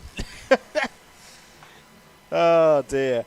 14 hours and 9 minutes of the race to go. The lead for MS SoCo Select, hovering around that gap. So obviously, if you just come back in and you've been away for a couple of hours, and you were here with us earlier when it was a 2-lap lead, you're probably thinking, what has happened? Well, MS SoCo Select have had in the last half an hour an engine change. They have the lead, but it is now 12.5 seconds, and the top 4 covered by less than 45. MS Lucas Racing in second place, MS JSR third, and MS Car Shop in fourth. It's looking very, very good for those chassis from the Czech Republic. There's a curb warning for the 777. It was the team name is up the rear, but I think the problem was that they were up the curbs. They were, rather. I'm here all week, people. Quite literally, I have been here most of the week. A couple of position 3 days at home changes between last weekend's sprint series round and then back down here again. Oh, I should just Lots of people did. Out on the Jess Alexander, seafront. 42, has been here since last Thursday. I did that for Glanny Course earlier in the year. 2 weekends in a row I had engagements there, and I was like, screw it. I don't stay in Wales. I'll just stay in Wales. Lovely part of the world. So your gaps at the front. Lucas Racing in second place. As a pit stop. They are due in very shortly, I would imagine. They are currently 12.5 seconds off of MS SoCo Select. So that gap has come down a bit, and then it went back out, and now it's at 13 as they come across the line this time. MSJSR in third place, 5.6 seconds off of Lucas Racing, but catching up.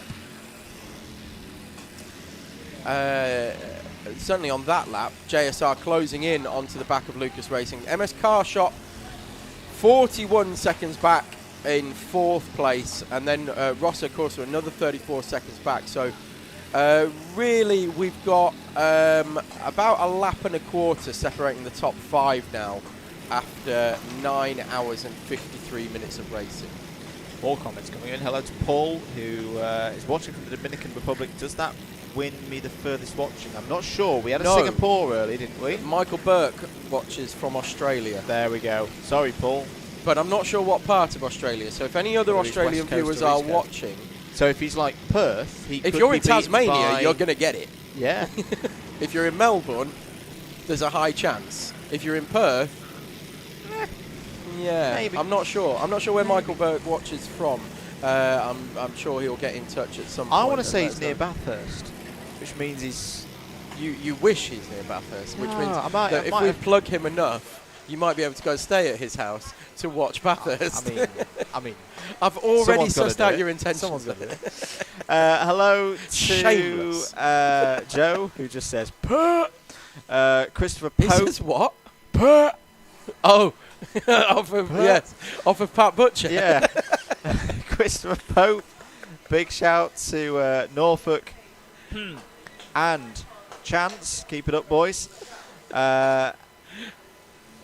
Rachel Blackstock as well. Shout out to Dan Tidwell and the team in Kart 44. You make your two boys, Max and Jax, very proud. And wow, they're all coming in now. Lorna as well. Keep going, Julian Clist. Julian Clist in the other of the solo 24 hours of the 24-hour solo effort that is in the higher karts. I know Julian from the Club 100 scene. Very good driver, plugging away, raising money along the way as well for Diabetes UK, and has completed 327 laps all by himself so far. And thank you everybody for bringing those messages in. Very good question though from Callum. How's the 24-hour record going? He's been in the pits. Well, he's been out now for 45 minutes. Yeah. So he had another little rest. He lost the. He dropped back behind. Oh, in fact, on the screen now. Let's just do that first, and then we'll tell you how he's going. Right. This is the QR code. You can point that at your TV screen. That will work. You can scan that code.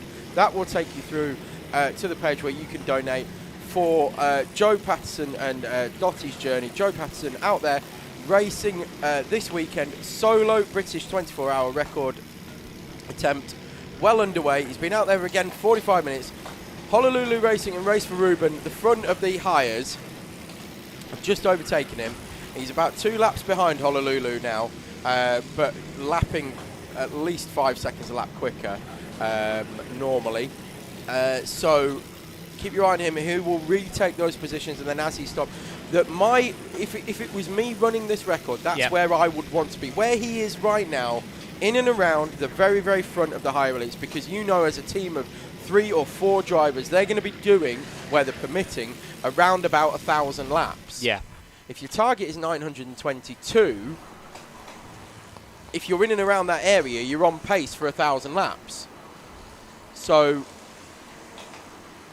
he's on pace at the moment. He is definitely on target, tracking well, and hopefully managing himself and his pace as well. We're not even halfway through this race yet.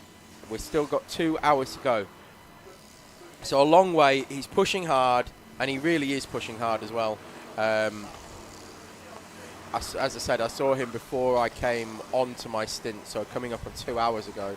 And his neck was pretty sore then, understandably so. And he was receiving some help for that. But back out there, and he's done at least 2 stints in a row now. And still going around 117 that lap. Just to back you up on that, you are absolutely bang on. I've just done a very rough 418 divided by 10, as in how many hours have gone so far times 24. That would be 1,003 laps. There you go. So he is on course to smash the record. I think if he can make it, put my teeth in. If he can keep it up, which is the important thing. Not necessarily this pace, but if he can keep pounding round. Keep pounding round. If he doesn't suffer any injuries, if he doesn't have any major mechanical problems, doesn't have any crashes with higher karts or road karts or anything like that, if he can just keep going, he'll be on for 1,000 laps. Yeah. He will be on for 1,000 laps. He's bang on target for that at the moment. Record is 9:22. He thought he was going to do 9:66. He'd worked out. Obviously, this is weather dependent. Yeah. There is rain incoming. It's looking like in the morning now the rain might be hitting us, but obviously we'll keep an eye on it through the night. But it was looking like rain was coming in the morning and through to the end of the race. I'm going to disagree with you there, because my source is saying that rain is starting in 26 minutes. So well, it doesn't look like it overhead, to be perfectly honest with you. It looks very nice. We had I can see clear sky overhead. So, we'll keep an eye on it anyway. Usually the bank behind the commentary box starts clearing when it's raining, and it's essentially it's our version of the cows lying down in the field, isn't it? We did talk about the weather. Sorry for anyone who's not British. It's like, oh my goodness, the British are talking about the weather again. There was a band of rain that was like kind of over Blackpool as the last lot stopped. What I think's happened is that the winds turned slightly more eastward and is now blowing straight across the country. So yeah, we could have a little bit more precipitation heading out there in the next hour or so. I'm going to clock off though. I've got 26 seconds of my stint to go. Wonky Donkey's here to take over from me for another 4 hours. Thank you, Butters. I always enjoy always a pleasure. Always a pleasure. When you join me for the beginning of the night time. Enjoy the night time, everybody. I'll be back in 4 hours for the graveyard shift. Keep enjoying the race. Keep subscribed here on Alpha Live, and I'll see you in a bit. Butters, the stage is yours. Thank you very much. So, MS Soco Select still pounding round. 20 minutes they've been out now. They have a 12.3 second lead over MS Lucas Racing, who still owe us a pit stop. Whoops. There we go. I hit refresh. Still owe us a pit stop. They've been out there 1 hour 23 now, so going long on this stint for MS Lucas Racing. Putting in some decent times as well. JSR is still closing in on the back of Lucas Racing. They're 3.8 seconds down now. Car Shop dropping back a little bit in fourth. That gap's out to 43.7 seconds. And then Rosso Corsa 39 seconds back from them. So the top five still separated by what is eking out to be around about a lap and a half now, separating the top five. Then you've got Team Tate, TTM, in sixth place. They're around 2 laps behind Rosso Corsa. Offline Motorsport 7 seconds back now of TTM. They're in 7th place. They've been out there an hour and a half as well, so it won't be too long until they come in for a stop. That then will cycle through, and Nexus Sport and GrabX Pro will overtake them. Then we've got 3 laps back to GrabX Racing in 10th place. They're your clubman leaders as well. David, hello. Hi, Tom. Hi. Welcome back. This is where... Did you miss us? Always. I mean, I've always been here in spirit. I've been here in WhatsApp, down in the paddock. Yes. Dropping some important nuggets of information into the directly into the commentary box from down there. Teams are having problems, unscheduled pit stops, primarily at the time for our race leader, hence why it's now very, very close to the front, when at one point it was almost 2 laps. Would you like a breaking news update? Yes, I would. Rachel is coming in to see us at 11:30. Yes, she is. I was speaking to her earlier. She was like, Tom says I'm coming to the commentary box and talk about all things pictures. Photography and pictures and things like that. And so Rachel is going to come in and talk to us at around about 11:30. Talking of pictures, I've taken a great one that's gone onto the 24 karting series page of the sunset. I know you've had some great sunset pictures live, yeah. But I thought just as it basically had the big digital board on one side and just a bit of sunset over the trees on the other, which there it is. Fantastic. Look, as soon as I open my book face, there it is. What a gorgeous shot! Not bad for a camera phone, was it? Sunset, yeah, wasn't it? It really was. It's 100% darkness now, Tom, here at Teesside. What that does also mean, at the moment, the 42 MS Lucas Racing kart, the second place kart, is in the pit lane, so they will drop down ever so slightly in the standings, potentially, because they should fall behind MSJSR, may also fall behind Car Shop as well, but both of those karts are due into the pit lane very, very shortly. Hold on a moment. We've got I'll let you do your some carrot cake. Is that where you're off? Are you actually off for carrot cake? Oh. Adam's off for a sleep. The voice in my ears has now changed. So Adam's off for a well-earned kip. Yes. So Adam's off for a kip. Great job, Adam. Thank you very much. Very difficult conditions today that you've been dealing with, but well done there. Thank you. We'll see you in the morning. We have a handover duty. So, and Jess is off as well. Jess, our camera lady down at. I've sat in a chair, Tom, that later on I may not be able to get out of. Yeah, you're going to regret that. Too deep. And now DJ's here. DJ. Hello. Oh, there he is, a voice in our ears. Wow, He's a lot louder than Adam, isn't he? He's a lot louder than Adam. Wow. We're not going to miss that one. We've got a whole raft of pit stops going on at the moment. Lucas Racing are in as predicted. Offline Motorsport in as predicted. 303 Racing have only been out there an hour. I'm going to refresh that just to make sure that that's right, as is Grabex Motorsport as well. Yeah, 303 Racing out there only an hour. Yeah, hour and 2 I've got on the screen to my left. That they're synced up, which is nice. Do you know what is also nice, Tom? The Haribo. Yes, the Haribo. You see, they've been broken out whilst I've been off duty. As soon as I came in for my stint, they were already open and working through. So while we're waiting for these to shuffle through the pits and find out where they're actually sat, shall we do #cake chat? Sorry, I didn't realise you'd taken your headphones off there, David. #cake chat is something that Tom and I do at the Teesside Sprint meeting. They're the cupcakes that were delivered to us earlier on. Thank you very much for those. We've also got #birthday cake chat as well. And it is still their birthday for an hour and 55 minutes. Yes, it is. So that's Steve Januszowskis of X Racing, currently sitting in 17th place of the 10 kart. And they are in, as I do my quick maths, 1, 2, 3, 4, 5th, 6th in the higher club. Owner club. Owner club, sorry. Owner club. Problem we're having 2 clubman classes. So we've got some beautiful cupcakes. These actually look pretty amazing. Yep, breaking out, Tom.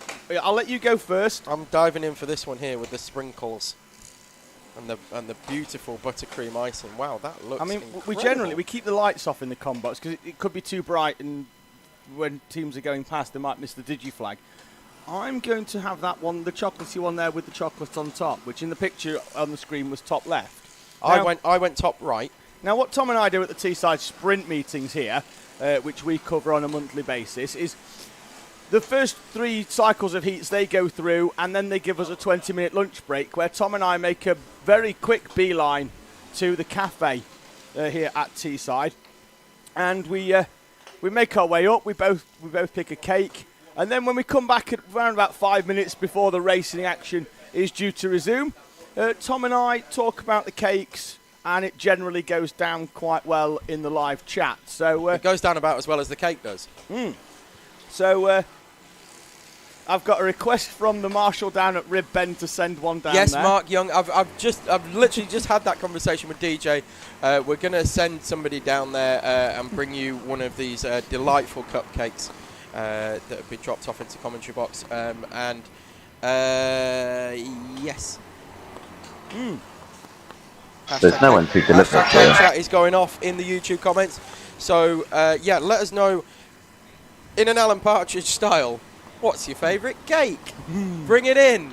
Shall we have a poll? Let's do a poll on there, shall we? Shall we come up with some options? Birthday, obviously has to be in there. Birthday. Victoria Sponge. Chocolate. It's not mine. I have Victoria Sponge for the win all the time, really. But lemon drizzle. I think we can only have 4 options, I believe.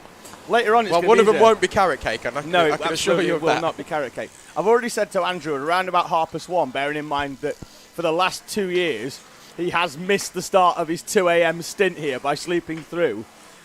And last year it led to a fairly comical #Where's Andrew for half an hour, where people were dipping into the live chat suggesting amusing places that Andrew may be. Did we have a poll? Well, this year at 1:30, we'll basically do a yes or no, will Andrew make his 2 a.m. stint? And then we'll see whether he turns up for that 2 a.m. stint. Now, he thinks he's going to be saved by Howard Mitchell, knowing where their car is. The problem is that I'll have him in the commentary box with me, and you'll be asleep. So yeah, so I'm doing most of the talking at the minute because you're eating your cake, and then we'll swap roles. Where it's delicious as well. Cake suggestions, please. Delicious. Cake suggestions, right? Ian Williams has said, "What's wrong with carrot cake?" The answer to that, everything. It's got vegetables in a cake, Ian. What's wrong with you? So birthday. Vicky Sponge, chocolate, and lemon. I would throw in there that I quite like a coffee cake as well. Oh, I love a coffee cake. But we'll have them as your poll options. That'll appear in your YouTube comments any second now. This is what I like about Let's have a public vote. Every year, Tom, when I do the 10 to 2 shift on this, is that we just talk about everything and anything. The live chat goes absolutely crazy at night it's time. because normally there's not a battle for the top 5. Yeah, I know. Like there is this year. Yeah, but it goes crazy. We have a nice little bit of chat. Everybody joins in. It keeps everybody entertained and awake into the middle of the night, which is fantastic. I'm making a right mess here. I'm not as gonna well. lie. There's a smaller cake developing on the floor out of the crumbs that Tom is dropping here in this one. So the poll has gone in. 13 votes in already, Tom. We'll probably give that about another 20 minutes or so, and then we'll put our own option in. And DJ's put carrot cake in there. Instead of chocolate. Instead of chocolate. Sue me. He's all manners of wrong. You see, this is what happens when we have a rogue producer-director come in. It is. He's gone rogue already. He's only been in the box 5 minutes. That's a lad who's a fan of his own sense of humour. Fucking too right I am. Oh, dearie mate. Right, so at the front of the race, 43, still leading the way. That gap now 14 seconds. Then it's Car Shop 45 seconds behind. Although they had a much quicker lap that time, a 14.3, they've slowly been falling away from MSJSR. Jack Morris put in an absolutely stellar stint. I've been down and seen him because he was down in the mechanics bay talking to his dad. He was also putting in a decent stint, doing all 24 hours in the mechanics bay with 4 or 5 other people down there. Yeah. They'll be getting ready to get very, very busy in about 49 minutes' time, because at 10 o'clock we'll have taken a screenshot of the higher results as they are. Then normally, if it's as per it has been in previous years, in race order, they will be called in for their 3-minute mandatory pit stop, which starts at around about 11 o'clock. Luckily this year, Tom, the digiflag has been moved from down at the end of the pit lane to right in front of the commentary box. So when that kicks off, we will know about it straight away. We'll be able to see which cart is due in. Now, when them carts come into the pits, they're not allowed to A, change driver, B, take on fuel. It's a 3-minute stop, so even if that cart is done and dusted in 2 minutes, it sits on the ground until it's done. I'm just having a quick look. We've got a problem for reckless racing. That's coming. We'll go to that in a minute. But yeah, the cart will sit on the ground for 3 minutes. It used to be they hit a button, didn't they? And it flashed a little yellow light that went off after 2 minutes, and then you could go out. And then another year, I think they had a big digital number board. That's Jack Grinsell running down the pit lane in the 111. And I think what they'll probably have this year is probably Ange Hutchinson with the stopwatch shouting stop and go. So the 111 in then from second place. They were 15 seconds off the lead when they came in. So that puts them off sync with our leaders as they have been for most of the race. MS Car Shop due in as well from third place. Yeah. Now, obviously we know MS SoCo Select had that problem earlier on. They were, as you'd expect, Tom, very quick in rectifying that. Big fan. I'm just going to point a comment out in the live chat, Tom. Big fan of that one from Vicious Lion YT. Oh yeah. Where we are both 100% in agreement with that. Everybody's behind that one. Oh, the DJ would like to know what it is. It says, please don't put DJ on the commentary.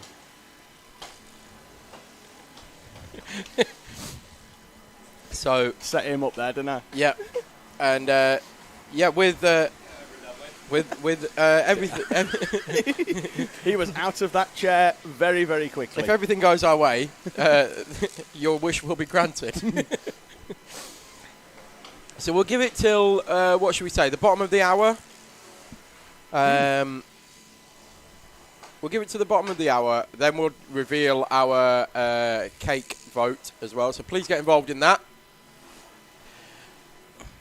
If you are around, if you are here at the circuit, if you are watching the stream, Only takes a second.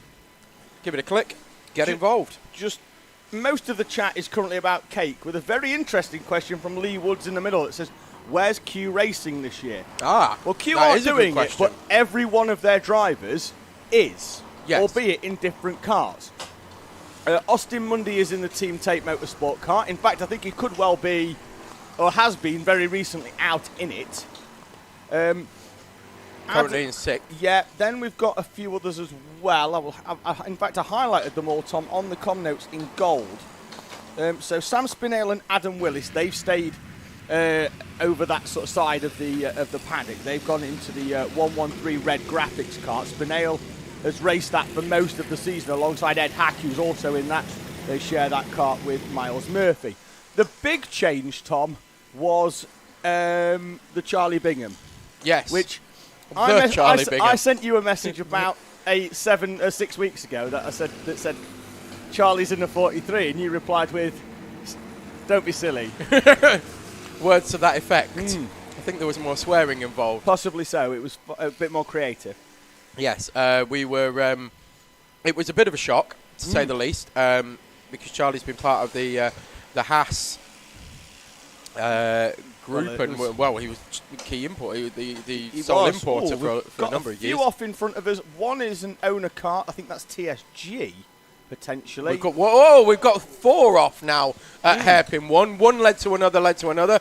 We've got tyres on track at the exit of the dog leg as well. So we're going to need to really be careful here. We'll come back to the Bingham story. Yeah, I think we're going to miss that. That's quite tight, and it's been dragged back into place. The tyre wall will need to be straightened. It is.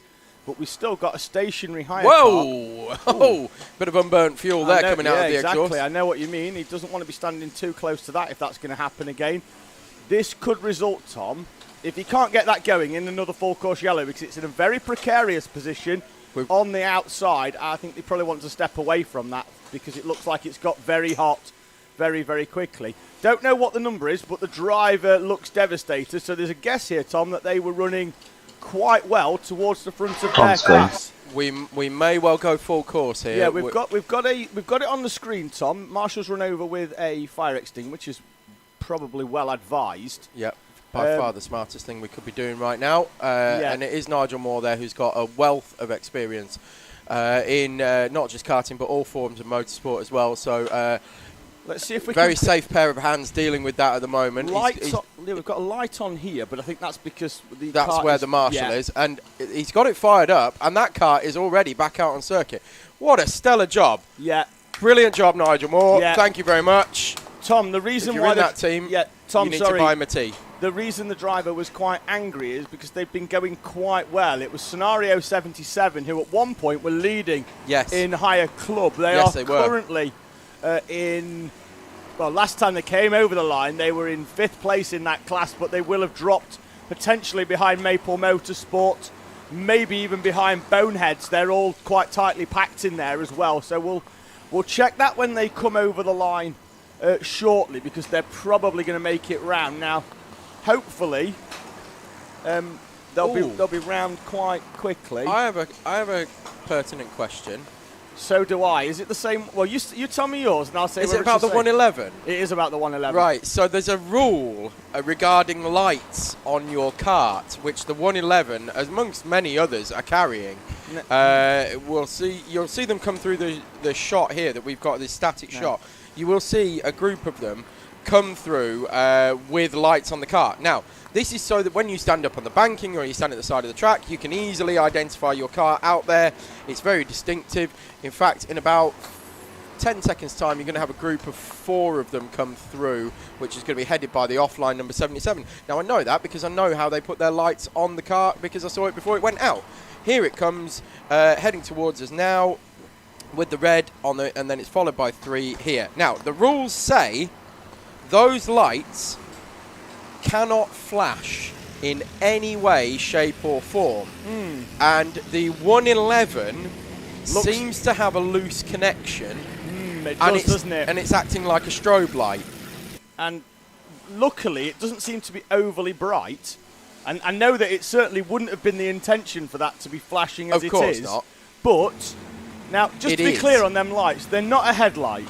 You're not going to go down the back straight and light up the whole of the back straight like your LMP1 or LMP2 car. No, we did have a team that did that one year, a German team in owners, and they brought it was a battery-powered, super bright white light that they mounted to the brake section of the car, where the nose panel joints on the metal there. Mounted it on there and used it as a headlight, and when you looked behind, it was absolutely ridiculous how bright that thing was. But yet they were able to do it because it didn't flash. Yes. But that's not what, as you say, David. That's not what is the intention. Is to light up, is not to light up the circuit. No. It's simply for the bystander to watch on. Yeah, just having a quick look once again, Tom, at the live chat. It seems to have quietened down a little bit as well on the cake chat, but the poll is still going strong. So I'm just having a quick look further down to some other stuff. Apex Legend says, what happened to JDM? Tom, I was off for that 4 hours.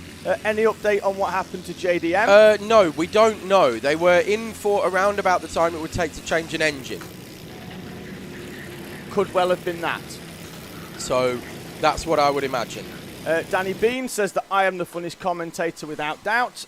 Danny Bean? 100% agree. That'll be the same. That's got to be the same. Danny Bean says you're the funniest commentator without doubt. Yeah. Danny Bean, who's the junior pro karter. Yes, Bean. I know who Danny Bean is. I've said to you. He knows his commentators, that lad. Clearly. Big fan. Well, now I'm definitely singing the song. And here's Tom Butterworth on song. No, I'm not actually going to sing the song, but I do have a mute commentary button. I've made up a Danny Bean song to the tune of "Let It Be." You can pretty much sing it to yourself in your head without Tom fill in the to rest. So that's what you get, Danny Bean. Motorsport Magpie has been on saying, how's Joe Patterson getting on? Well, that's David Whitehouse. We go to that at the top of the hour, every single hour. We have a quick Joe Patterson update, so we'll do that again at 11 o'clock. Kia's been on saying big shout out to Charlie Wyatt. He's doing his first British 24-hour in the 213. That's the red 7.7 kart. Then we've got a Go Grab X. Then we've got a few more shout outs as well. We're trying to find out who's out in the 61, the Alessia kart at the moment. We'll try and find. MS Scorchio has been on. Now, Scorchio have actually been on to me, which basically the message was very, very quick regarding MS Scorchio. It just said Scorchio Heating Limited, MS Scorchio Heating Engineers. Basically, they just wanted an advert. And that was all they said. That'll do. No update on how they're doing or anything like that out on track. That was just all they said. Bono Ostente and Butchos Butchoscali to yourself as well. I'm going to bring in somebody, David. If you can hand over the headphones for just a couple of moments. I'd love to. Because you came in earlier. First of all, can you hear me? Yes, I can. Oh, brilliant! Right, come forward. Don't be shy. Come up. Step into David's position.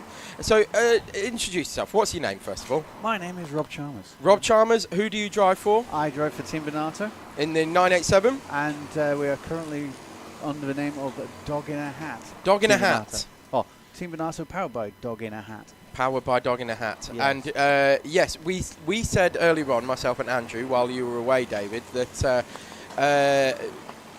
obviously there are certain brands and things like that out there that we wanted to give mention to because they're putting money into karting, and nobody puts money into karting except the people who drive the karts. So tell us about Dog in a Hat. Let's let our viewers know. Let's see. Dog in a Hat is a new brand which is going to be doing pet supplements and treats for mainly dogs. Okay. And they're currently launching on Amazon, and they're going to be rolling out into pet stores around UK and Europe, hopefully in the very short term. So they'll be out available for people to go and buy soon. There we go. Dog in a Hat, dog food. A welcome addition to the British 24-hour. Thank you for putting the money in where it was most needed. Exactly. It's not often that you can actually manage to leverage a friend or somebody else or a brand, in this case, who want a bit of exposure, who want to build their brand before it actually goes live. And something like this, where you've got a live feed for 24 hours and a car going around for 24 hours, is a perfect opportunity. And a lot of viewers as well. Yes, exactly. A lot of viewers. And it's great to have that kind of belief that because a lot of people don't take karting particularly seriously. In the business world anyway, they think it's essentially the Sunday league of motorsport. Yeah. Obviously, Rather we disagree with that massively unfairly. We disagree with that because there are some incredible talents up and down the grid. And I mean, even halfway down the higher grids, you've got drivers in there who will stand out and make a massive difference to a team. Oh yeah, definitely. Not just in owner drivers. There's higher kart teams out there who have got incredible talents in them as well. So, yeah, great to get that kind of exposure, and great to have Dog in a Hat providing sponsorship for Team Bonato. Can I ask, have we got the special helmet this year? No, we haven't got the special helmet. The special helmet is not making an appearance this year? No, sadly not. I was going to bring it, but I only bring that out when I realise that I'm just going to have a bad day, so I just put that on to make myself smile. And can you settle the lifelong debate that we've had? Is it Animal or is it Elmo? It's Animal. Goal! Yeah. I knew it was Animal. Big Muppets fan, you see. Massive Muppets fan. This is this one. It's from very, one very Muppet to another. The Animal is long head, Elmo's short head. Yes. So that's see, I knew it was Animal. And Animal is very, Lots very of fluffy. people say it's Elmo. No, it's Animal all over. Anyway, Rob, brilliant to have you join us. Thank you very much for being here. And thank you very much for all of your efforts with Team Bonato, because you've been with us for, how many 24 hours have you done now? Me personally, over 20. Okay. I joined when Bob and Ron Dennis started the McLaren Endurance Karting Search Scholarship type deal. Yep. In 1999. Wow. And then I've done a couple of years where I've done doubles, a couple of years where I've missed, and so I'm now over 20 of these myself. Bonato itself has done 16. Yep. And there's been years when we brought 4 teams. This year we're down to 1 because cost of living crisis and a manner of other reasons. Yep. But yeah, we're always going to be here in one form or another. So because it's the best. There may be the Spa 24-hour on this weekend, but I don't care because there's this. There may be the Grand Prix on. Don't care. This is, for me, I've said all weekend so far that this is the best weekend of the year for me, bar none. Yeah. Forget the. Sorry, Andrew's gesturing something at me too. That's the rain gesture, is it? It looked very much like a Harry Hill kind of tops and bottoms. Right, that's apparently that is rain, not that, which would be the usual hand signal for rain, like any normal person would do. Rob, a pleasure for having you join us. Thank you very much for that. If you want to hand those cans back over to David, that's great. Thanks, Rob. Thanks for joining us, and I'm glad we could get some exposure for your sponsors as well. Let's do an explanation in class. Cheers, Rob. Thank you very much. We've had some questions coming into the live chat, one of which was, what are the categories? And therefore, I'm able to run you through that one. Now, we'll start with the hires because they've come up on the screen. We have hire elite, we have clubman, we have pro, we have rookie in 4 different classes. So the elite teams, the fewest that we've got, that's because it's teams that have finished in the top 3 and or won the 24-hour race before. Teams that have previously finished in the top 10 or have huge amount of experience in the 24, they are our pro runners.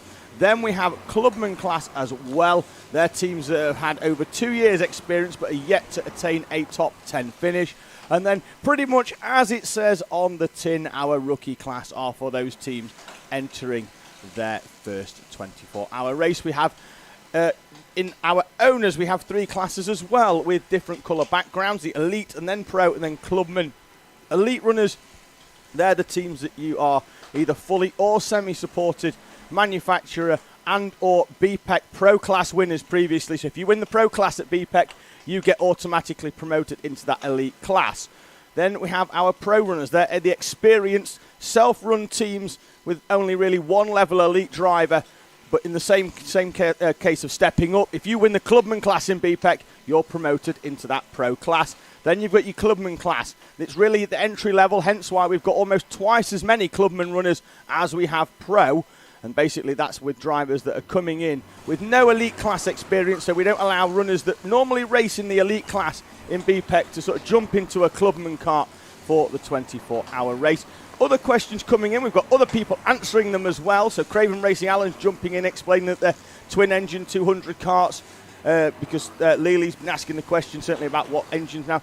Certainly, Tom, in terms of the owner karts, they are a sealed engine, the 200s. They've got a one-piece seal for 2022. That's new, rather than having 4 individual tags.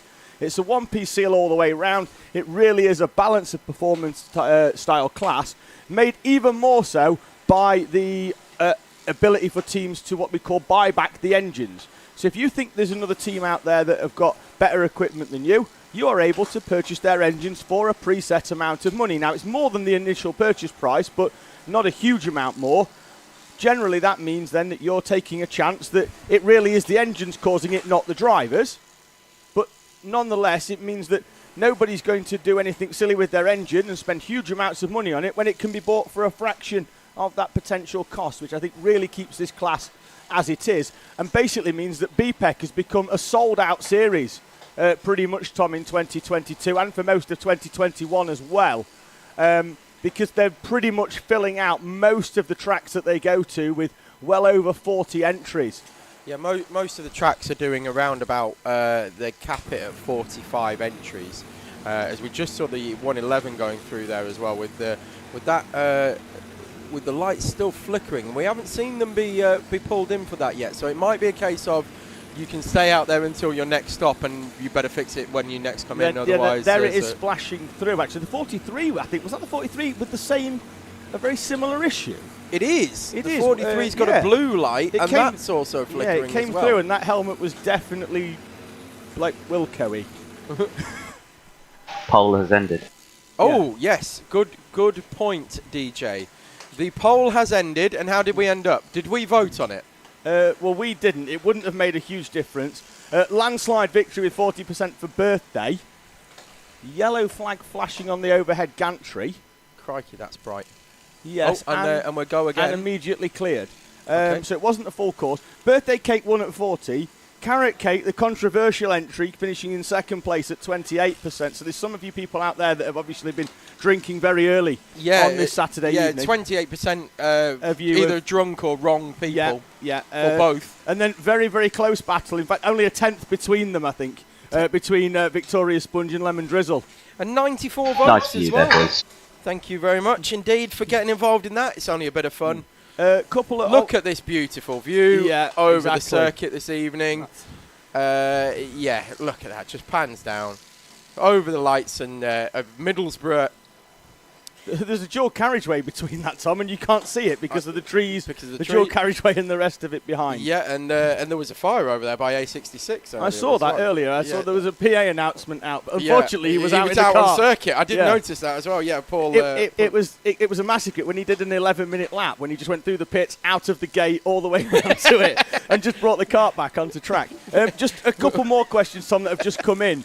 One regarding pit stops, which we're going to come up to, certainly for the mandatory one in half an hour's time, but a normal pit stop for our owner karts will last about a minute.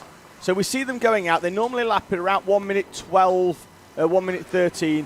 MS, we've been really keeping track on them as they've been out in the lead. They are due in the pit lane, I think, very, very shortly, our race leaders. But they are pretty much doing a 2 minute 12 stint when it comes to the pits. So they are, I think, due in the pits about 20 minutes, I think. Yeah, so select. Yeah, TTM Rosso Corsa are due in next of our front-running karts, really, I think. Although SMJC have just pitted after an hour and 25, so really stretching that fuel window out, which I think you can start doing that a little bit more, Tom, as it gets a little bit cooler and into the evening. The air's a little bit thinner. I think you can probably eke another 5 minutes out, but still, we've seen a number of karts running too close to that envelope and running out of fuel. At least 2 of the owner karts have come in dry. Yes. The last one, I think we saw X Racing. Now, they've had 1 or 2 issues. They came in, last time they had an issue, they came in with tyres. they came in with tyres? They came in 4 tyres, but they had another issue that they changed at the same time. Still trying to find out what that issue was. Right, okay.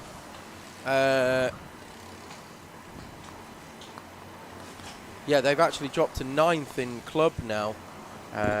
Back out and racing, though, and been out for 2 minutes. So they've dropped down to 9th place in club from they were in 6th and were working their way back up towards the front of that as well. So Lucas Racing and Soco Select, your second and first placed runners, are pretty much nose to tail on the track, but they're now separated by a lap. So Soco Select have gone round, put a lap on the 42 of MS Lucas, and they're now running round, essentially pushing each other along and working together. Rosso Corsa dropped back again. They are 38 seconds behind. In fact, who's out in... Last time I looked, it was Asher Blythe again. I will keep that might be why the pace has suddenly increased then. I mean, they're all rapid, but that lad is really starting to make a name for himself as one of, I wouldn't even say upcoming stars of the Pro Kart game, Tom, because even at 16 years old, he's really established himself as a front runner in Pro Karts. Won races here in the Sprint Series in the Pro class, and I've said this to him before, Tom. I'm surprised at that for the following reason: is that when he was in juniors, he didn't particularly stand out, and then all of a sudden, he jumped into seniors and was bang on pace, like right at the front. And I don't know whether obviously the seniors run a different engine to the cadet. It's still to the junior Pro Kart. It's still the same engine, but it has the cadet restrictor in it. And as soon as that is out, he's really come into it. Kart off at hairpin 1, Tom. Driver's getting out of that, and I'm going to try and figure out why, because I think he's just turning it round. Is that 303? I will have a look. I think it is. Could be. No, it's the 529. The HWR kart went off. Are you sure? Yes. Okay. Yes. All right. I mean, you can track it visually. I will. I will track it visually. I'm not calling you a liar, David. Far from it. But well, we're about to find out in about 40 seconds' time. Okay. I'll keep my eyes on that one. Tom's looking out the window. I'm having a look at the live chat once again. Just to let you know, Ian Williams got in contact as well about a flashing light on another cup. Yeah. Yes, it is flashing, but it's not flashing on and off. It's just changing colour. So we've had that's the 777 MTB car, isn't it? I think it was HWR.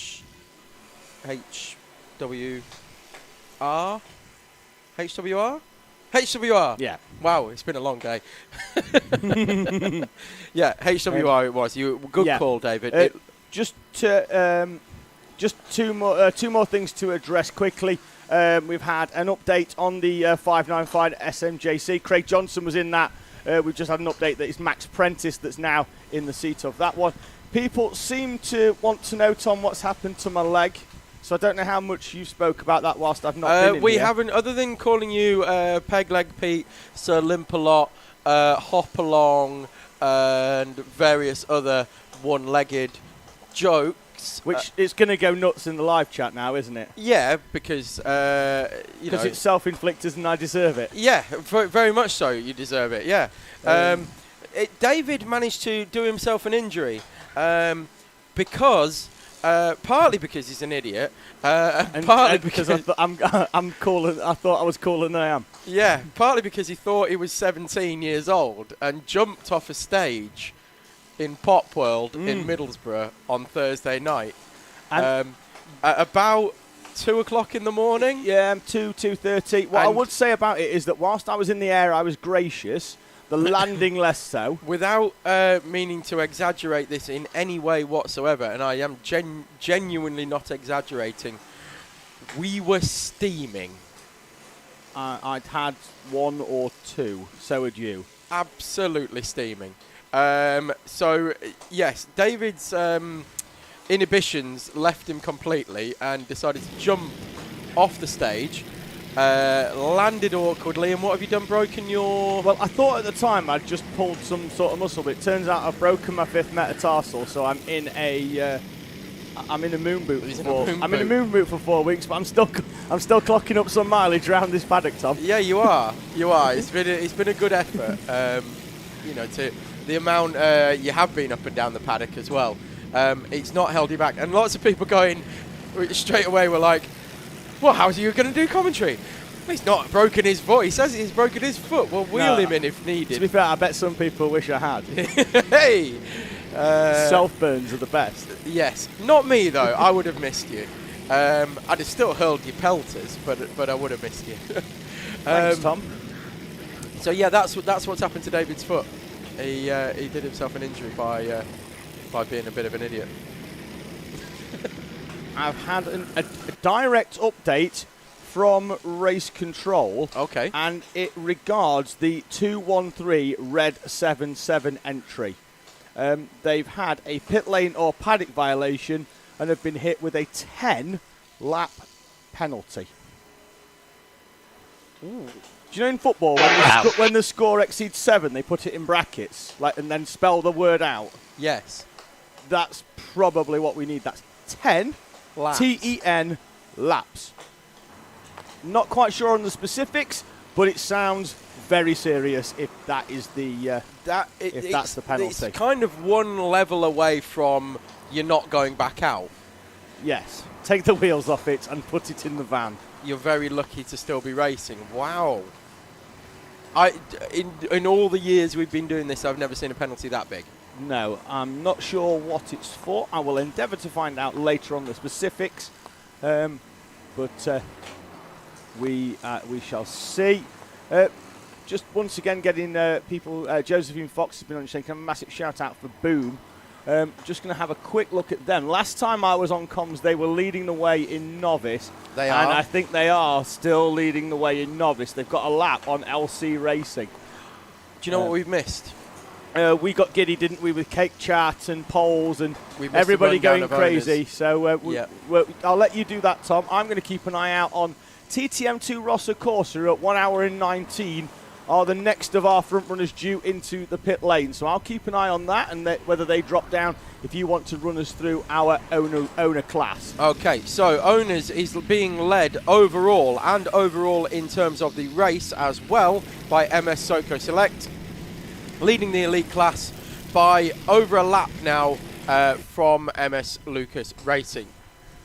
Quite a bit over a lap, actually. It's around about 8 or 9 seconds it's gone out to in terms of that one. So it's a lap and around about 8 or 9 seconds. Then TTM2 Rosso Corsa.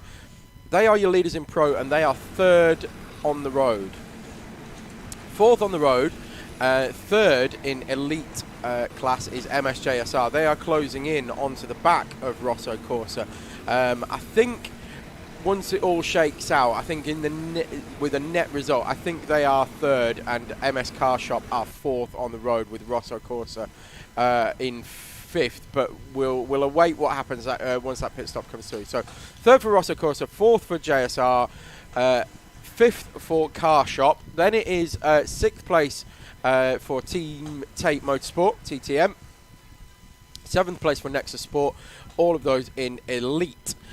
2nd place in pro and 8th on the road is GrabX Pro. Then it's 3rd in pro behind, well, only 6.5 seconds behind now.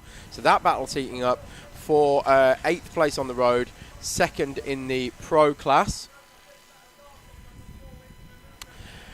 Then we move outside the top 10, just breaking into the top 10, 10th overall, your clubman leader, GrabX Racing. They are 2 laps behind Offline Motorsport and a lap in front of Omega Racing. So pretty much in a race on their own at the moment, but doing very, very well in the top 10. 11th is Omega Racing in Pro. They are 4th in the Pro class. Then 2nd in Clubman is MSDLCR. They are 12th on the road. 13th is SMJC 959, 14th 303 Racing, 15th JDM, 16th MS Scorchio, all of those in owner clubman. Then it's Blue Speed Racing in Pro. They are 17th. 18th is Grabex Motorsport and Club. 19th, Red Graphics on their perennial recovery in Elite class. They are back up to 19th now. 3.5 seconds off the back of Grabex Motorsport, and probably going to take 18th place from them any moment now. Then we have 20th is Mad Motorsport, have now cracked the top 20. The aforementioned X Racing, they are in 21st place in Clubman. Then it's A66 and 22nd. 23rd is DW Racing, another one who's on a recovery. They had some problems early doors and they're starting to recover. Harry's Hot Wheels in 24th. They've also had a new chassis put onto that car, and they are out and lapping as well. 25th is Rethink 1 and 26th is Rethink 2. There's 8 laps between them, but they are 25th and 26th. Then it's 27th is TSG Karting. 28th, Red 7, Red 7 spelt out, and then number 7, so Red 7. Then we have 29th place BRM Racing. They've had some problems as well. We saw them off at Rib, I think it was, might have been Rib Corner, and managed to get going again, but they're in 29th and 38 laps off the lead. 30th is Alessia. They are 38 laps on the lead, off the lead. They've had some problems as well, as have Prime 57. We saw that one. I think that was the one that was upside down earlier on with Seb Algieri at the wheel, but that's now 40 laps down. Then a little bit further down the order, because there's now some big gaps between them, but Reckless Racing are 34th on the road. Team HWR, who we saw, they've had a lot of problems this weekend. They are 74th overall. Dazzle, who spent a huge amount of time in the pits and looks like they're back in, because they put another new they put a new chassis on, then went out, and it made it around 2/3 of a lap and then pulled over, and it had to be recovered again. Dazzle Racing are now back in the pits, and it looks like they've been in for a while, potentially. I'll keep an eye on that one for you, but they're 83rd.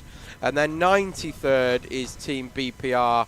They are the last of the owner karts runners at the moment, but they are out there and they are still circulating, so great to see for them. They are 81 laps off the lead, but still circulating and putting in some decent times as well, much like Dazzle were. They'll keep plugging away. I think if they keep doing that, there's a good chance they could crack into the top 60, maybe even 50, which, given the issues that they've had, would be a stellar effort. Rosso Corsa have now pitted. They are now dropping down into 7th place, which I think is about where they should be net. So pretty much all our elite runners are now, the cream is starting to rise to the top as this race comes towards around half race distance. We're 10 hours and 46 minutes in, so an hour and a quarter to halfway. All of our elite runners, with the exception of Red Graphics, who've had quite a few problems, are now running in the top 6. So there's 7 in elite. 6 of them are taking up the first 6 places. Then we've got 3 pro class runners, Rosso Corsa, Grabex Motorsport and Offline Motorsport, and then come the Clubman karts as well. So just showing that the class system is working here very well. Shall I hand over the headphones? Well, you've done a lot of talking recently, having gone through 36 of our owner runners and then a bit of an update on that TTM2 Rosso Corsa pit stop. So, yes, Tom, I'll give you a little 5-minute comfort break, not only on the voice but also for everything else as well, as you were right there in on the screen. So I'm joined in the commentary box by a man who at the moment is representing almost every team that we can find in the paddock, because he's got a Prime race suit on, a Rethink Racing cap, a McLaren hoodie, and a bandage on his arm, which we'll come to in a few moments. Alex Bomberg, welcome to the commentary box. Thank you, Dave. How's your race going in general as a team? Then we'll come on to how it's going personally for you. It's been somewhat eventful so far. Yeah, it's been trickier than the last few years we've had. I was with Rethink last year, obviously with Prime this year in BPEC, but we're not running our kart this year, so back with Rethink. We had a couple of issues in qualifying with the cable, or with one of our side brackets actually, so we had to brake park firmer. That sent us to the back. Then for the first half an hour we struggled with our throttle cable, so we had to change them, and just had loads of little different issues, and that's sort of been setting us back. But I'd say touch wood, or fingers crossed, but for the last couple of hours it's been going good. I had a bit of an accident earlier, which set us back, but since then we've been going quite well and getting on, making up the positions. I've just seen we've got up into 24th, and we were down well in the 30s overall not too long ago. So the pace is there, isn't it? I mean, the pace was there earlier to the point where Adam Sears was struggling to stop when he was holding the brake in his hand down at the bottom of the mountain section. I imagine that was a bit of a surprise to him when he got down there. Was that just the bolts just come out the side of the caliper? Because the caliper looked in good shape actually. I think it was still actually fastened to the brake cable, or effectively the pipe, which has got all the fluid in it all the way down. So I think it was still actually fastened to that. So did it just come loose and down there? I know you've had one or two issues since, but the general pace seems to be quite good. You're coming back through the 104 as well. They're in 26. They've not had a trouble-free run either, but they've been showing decent pace as well. And this is the thing we find, certainly with the club runners, is that generally at some point during the 24-hour race you're going to have a problem. Definitely, yeah. It's minimising the issue, driving around certain things and just mitigating it, spending as least time as you can in the pits. Yeah, of course. I mean, at the minute our kart isn't running fantastically. We're struggling a little bit in the straight lines, especially out the corners. So for the last couple of hours we've been getting gapped quite a lot on the exit, the hairpins, by the rest of the owner karts. But as you said, there's no point pulling it in and fixing an issue that won't cost us that much time over the course of the race. We're just, for both karts as well, just getting our head down and just wait and see what comes from people around us, really. Well, you've got to be realistic with it. And half a second a lap is 30 seconds in an hour. Can you get that back if you bring it in now and then run trouble-free to the end of the race? That's where the calculations come. That's why there's a lot goes on outside of the seats here at the 24-hour, with calculations, teams sort of working things out, that sort of thing, fuel and sort of working it to the window. Let's talk about the wrist, which is currently bandaged up. Problems out there on the track might mean that we might not see you again in the seat, unfortunately. Yeah, well, I was sorry to cut you off there, Dave. I was planning to do a stint at around about 3 in the morning. The plan was fresh tyres and go from there, set the laps. But yeah, as you said, I had an incident earlier with another owner kart, and he came up and the steering wheel flicked, and I've sustained a bit of damage. So I'm hoping that it's not too bad, and tomorrow morning I can get up and do at least one stint, because I've only done the double stint earlier, and pace from that was quite good. I enjoyed it in the rain. My turn to cut across you, Alex, because we've got a kart facing the wrong way at hairpin 1 in a fairly precarious position. The yellow light is on at the marshal's post there, but that kart has got to wait for a gap in the traffic. And as we've mentioned throughout this race, and Alex, you'll know all about this, there's not very often a gap in the traffic. No, it's so busy. I mean, is it 96 karts out there, I think we said earlier? Yeah, it is. It's around about a kart every 0.8 of a second or so. So that sounds about right. Yeah, finding just 2 or 3 seconds in that gap as they all come together is very, very difficult. Tom's just going to come in with an update after I've finished speaking to Alex regarding the 36 GrabX kart, which is currently running in 19th overall and 7th in the clubman class. So Tom's got an update on that that's just come in from down in the paddock. Alex, let's just find out one final thing from you. Currently in 24th, is it just a case now of just getting it through the darkness and into the daylight hours and then seeing where you go, or is there a specific target of how high you can get up now? Yeah, I mean, we haven't really set a per se target to say, we want to be here, because, as you said earlier, we've still got more than half the race left to go. So much can happen. It's the night hours.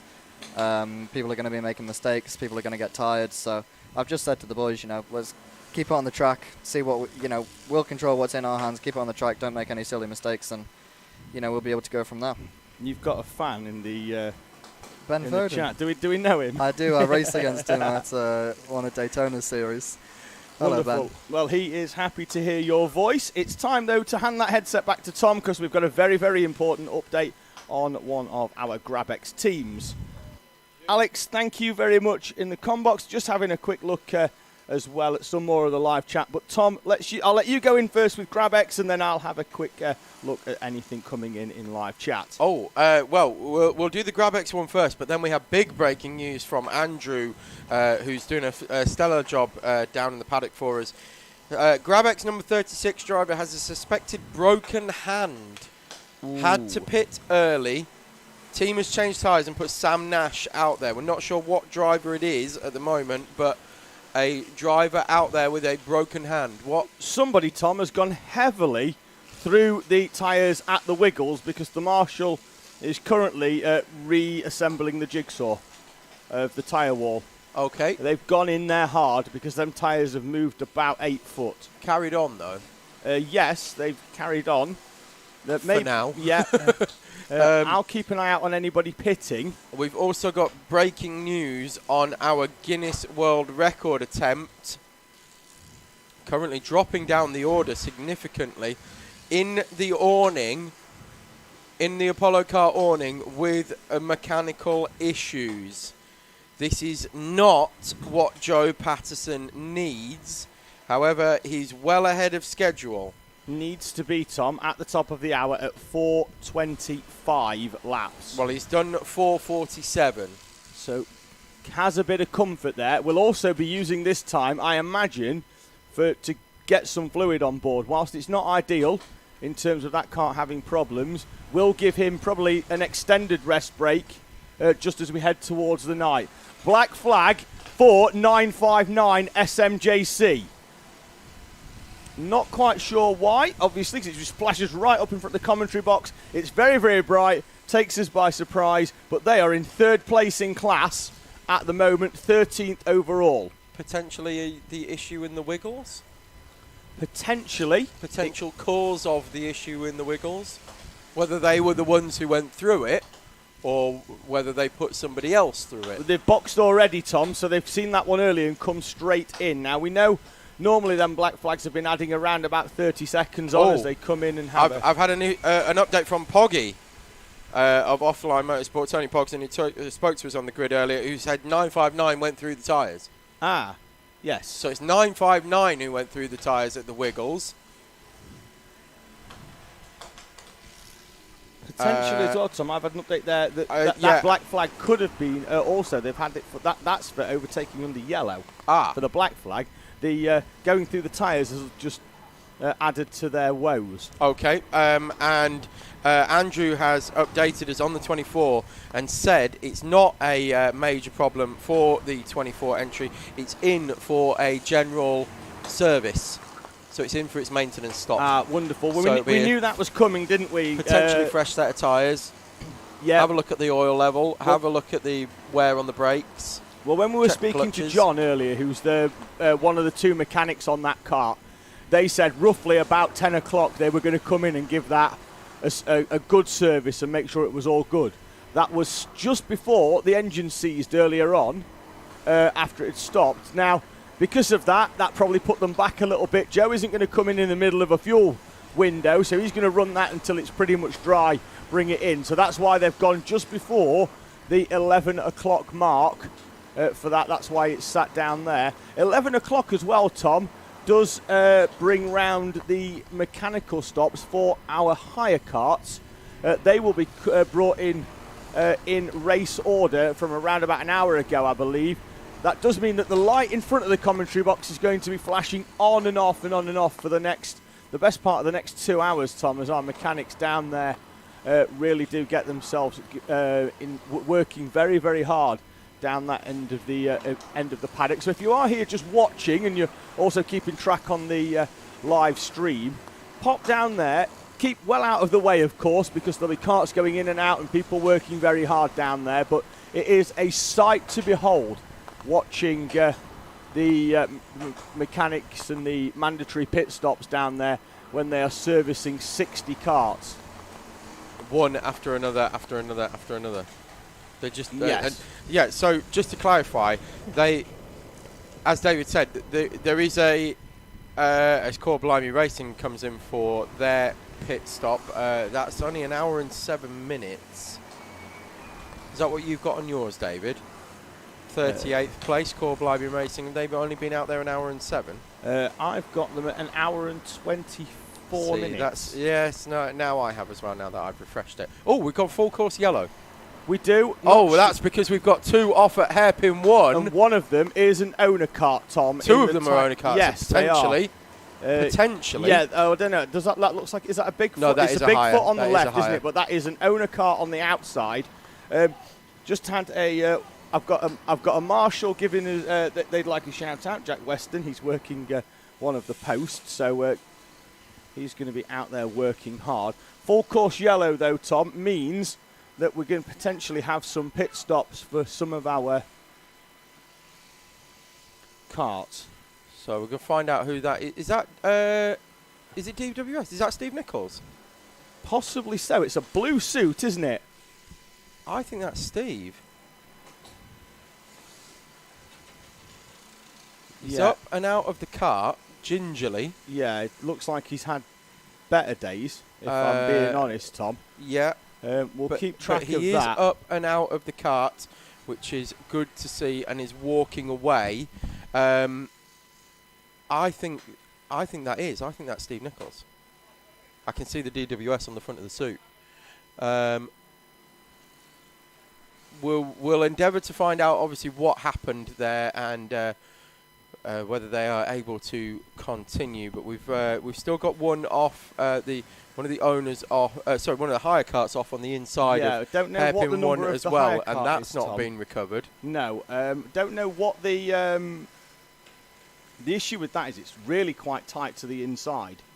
So we've got a cart inside, one on the outside as well. That's going to need lifting onto the back of the quad.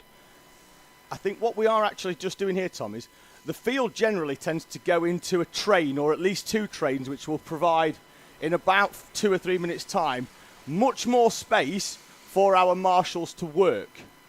So I think we're just sort of using this Battenberg full course yellow to condense the field up, which will give our marshals much more space. See, like now, Tom, at hairpin 1, they've got loads of space because they've got nothing down the back straight because the field is tightened up behind some of the carts. What I do know, on looking at the front of that, Tom, that Nauseo panel, you can see the lights. One's going up and then it's going straight down. That's taken quite a hit on the front end there. If that's Nauseo panel only, and great. Steve has climbed onto the back of the quad, and he's going to be recovered back that way. He's took the helmet off as well. Took the helmet off, but he's getting a ride back to the pits. Wow, that's at a right angle.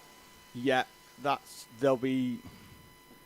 Let's be honest, Tom. If it's going to come across, I think we might actually get a closer view of that shortly.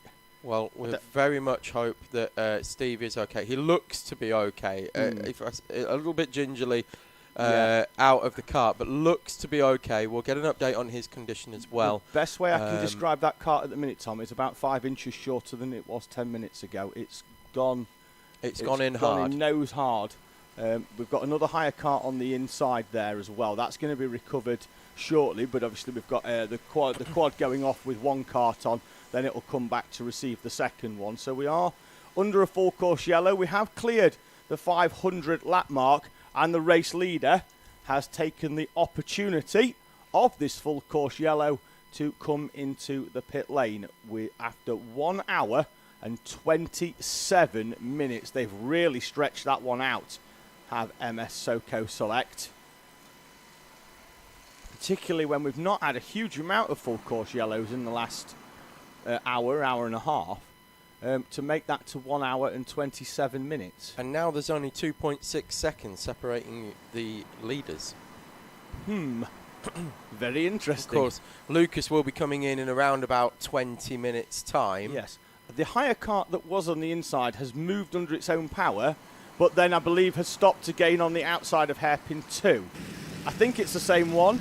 It could be another one, but I think he's just got out to restart the engine in the safety of being well off the track on the outside. Yeah, now he's going again. So they're just in front of, pace. I think that's the offline cart going down the back straight. So 2 in front of offline, I'll try and get you a number. But they are up to speed again. Yeah, they seem to be all right. I'm expecting this to go green shortly, but I think we're going to... Might have to do some tyre barrier repairs. Yeah, what it might here also they come need now. to... This is them here. 181. Oh, that's CSM, Tom. Oh. Now, were they the other kart in there? I mean, they're still coming through. Yes, they were. Well, no, no, that was no. definitely the one that was on the back straight that had stopped. But they're the one that they're still class leading. Have we got 181? Have we got a driver in a blue suit? Well, I know that they've just done a 2 minutes and 31 lap where everyone else is doing 1:45s. If it was white and blue, it'll be Caitlin Frame. Yeah. Well, no, it was definitely blue, wasn't 100% blue. The only driver I don't have colours for in that is Connor McCarthy. With a who did a slow lap then? 3:29 for Alessia. Well, no, in Hires at least, CSM were 45 seconds slower than everybody else. But they were in there for a lot longer than 45 seconds. Well, no, not in the tyres. 3:07 for Newmarket Buzzing Hornets. Yes. That's a bit more likely. I think the CSM kart was stopped on the outside of 2. It could have been a different kart to the one that had problems. Yes. So it looks like it inside. might have been Newmarket Buzzing Hornets. Yeah. They did a 3:07 lap. 63rd. Green flag, and we are racing again. Yeah, mechanical stops will be soon, Tom. Obviously, we had the Battenberg up, so what we're not going to do is start the mechanicals whilst the Battenberg. We're going to get this full course out of the way, and the green flag has resumed.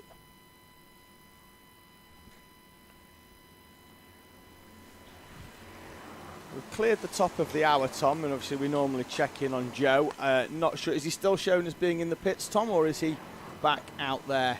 Good question. He's still in the pits at the moment. So we know that they're going to have a slightly longer pit stop this time to make sure everything is good. I imagine they'll probably change the tyres, the brake pads, and just give everything a general nut and bolt check. There'll be bearing lube added, there'll be chain lube added, they'll be checking everything to make sure that kart runs faultlessly towards the end. Yeah, currently scored in 75th place at the moment. So obviously having a fairly long rest period at the moment. But we are coming up on the halfway mark. Someone's just asked Tom how many karts are on track. Well, if they're all out at the same time at the moment this year, it is 96 karts made the start of this race, and generally we'll have 96 take the checkered flag, all being well. Naturally we always have one or two, but we generally have a good return from those that took the Union Jack at the start to taking the checkered flag at the end. Interesting camera shot. Oh, we've turned it round onto the that's the Lucas Racing scaffold that we're now looking at. Give us a wave if you're listening. Yeah, the MS Lucas Terrace down there, watching over the pit lane. That's the VIP section. Oh, the main man's arrived in the VIP section as well. The gentleman in the middle there with the hat on, who Tom spoke to, not right at the front. The one behind him with the hat on. Yeah, not that guy. No, the one in the Lucas the T-shirt. one directly behind him with the Lucas T-shirt on. That's Howard who shall I give you a bit of a confession, David? Yes, Tom. For a number of years, I was actually quite scared of Howard. Oh, because I'll tell you why. Because I didn't know him. Oh. And he was always running around at 1,000,000 miles an hour. You know, I'm doing this, I'm doing this, I'm doing this, I'm doing this. I haven't got time to talk to anybody. Blah, blah, blah, blah, blah. So, because essentially was quite unapproachable, I found him quite scary. And I found it was a bit like the head teacher. Do you know what I mean by that? You know, you huge amounts of respect, but you just keep out of his way. Also, on a race weekend when he is very busy, doesn't use any more words than are strictly necessary. It's straight to the point. Yes, very direct. And move on. Yes. Which, is necessary given, the nature of his job. Effectively they're running, they're in double figure on the number of karts they're running this weekend. 10. Yeah, down there. There's Apollo obviously running a similar amount. It's a big... 4 of them currently running in the top 4. Big organisation trying to sort everything out. Yeah, just having a quick look. Lord Brewing Co.'s been on saying, calling it the Quad of Shame. It's the Quad of Salvation. That's its name. Andrew had a name for it earlier, and I can't remember what it was now. And it was a brilliant name for it. But yes, like we have the marker of doom. Yes. As they retire out of the race, we score them off our list of entries, which of course we haven't had to bring out as yet, thankfully. No, everybody still seems to be going. Everybody is still circulating, with the exception of the Dukes of Stafford, who won the award for best name of the event. That's a long lap, that, Tom. That's a 6-minute lap, and they're in the pits, so potentially back in with more issues. But as we said, I'm very sure they will take the checker flag. Good news on both Dazzle and BPR, running 90th and 93rd respectively, but in owner Clubman. Both have had very, very, very lengthy periods in the pits, but both are back out circulating. Dazzle did a 1:18 just gone, which is pretty quick for this time of night. Team BPR doing a 1:16.2, so BPR right back on the pace, and in fact a 1:16.2 is front running pace. It's the same lap time that MS Car Shop did. Yellow flag out at Paddock Bend, which normally means there's somebody off down at Rib, which is the next corner down, which is this one here.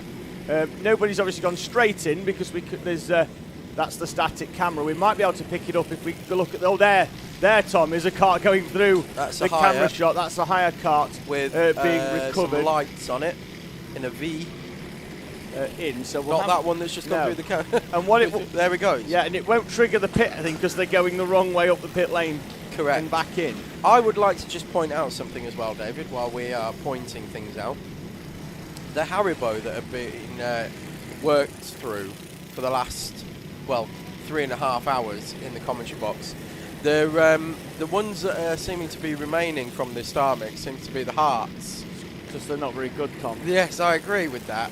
And it seems like so does most of the commentary box. So could we have another poll, please, DJ? Could we have another poll? What's your favourite Star Mix?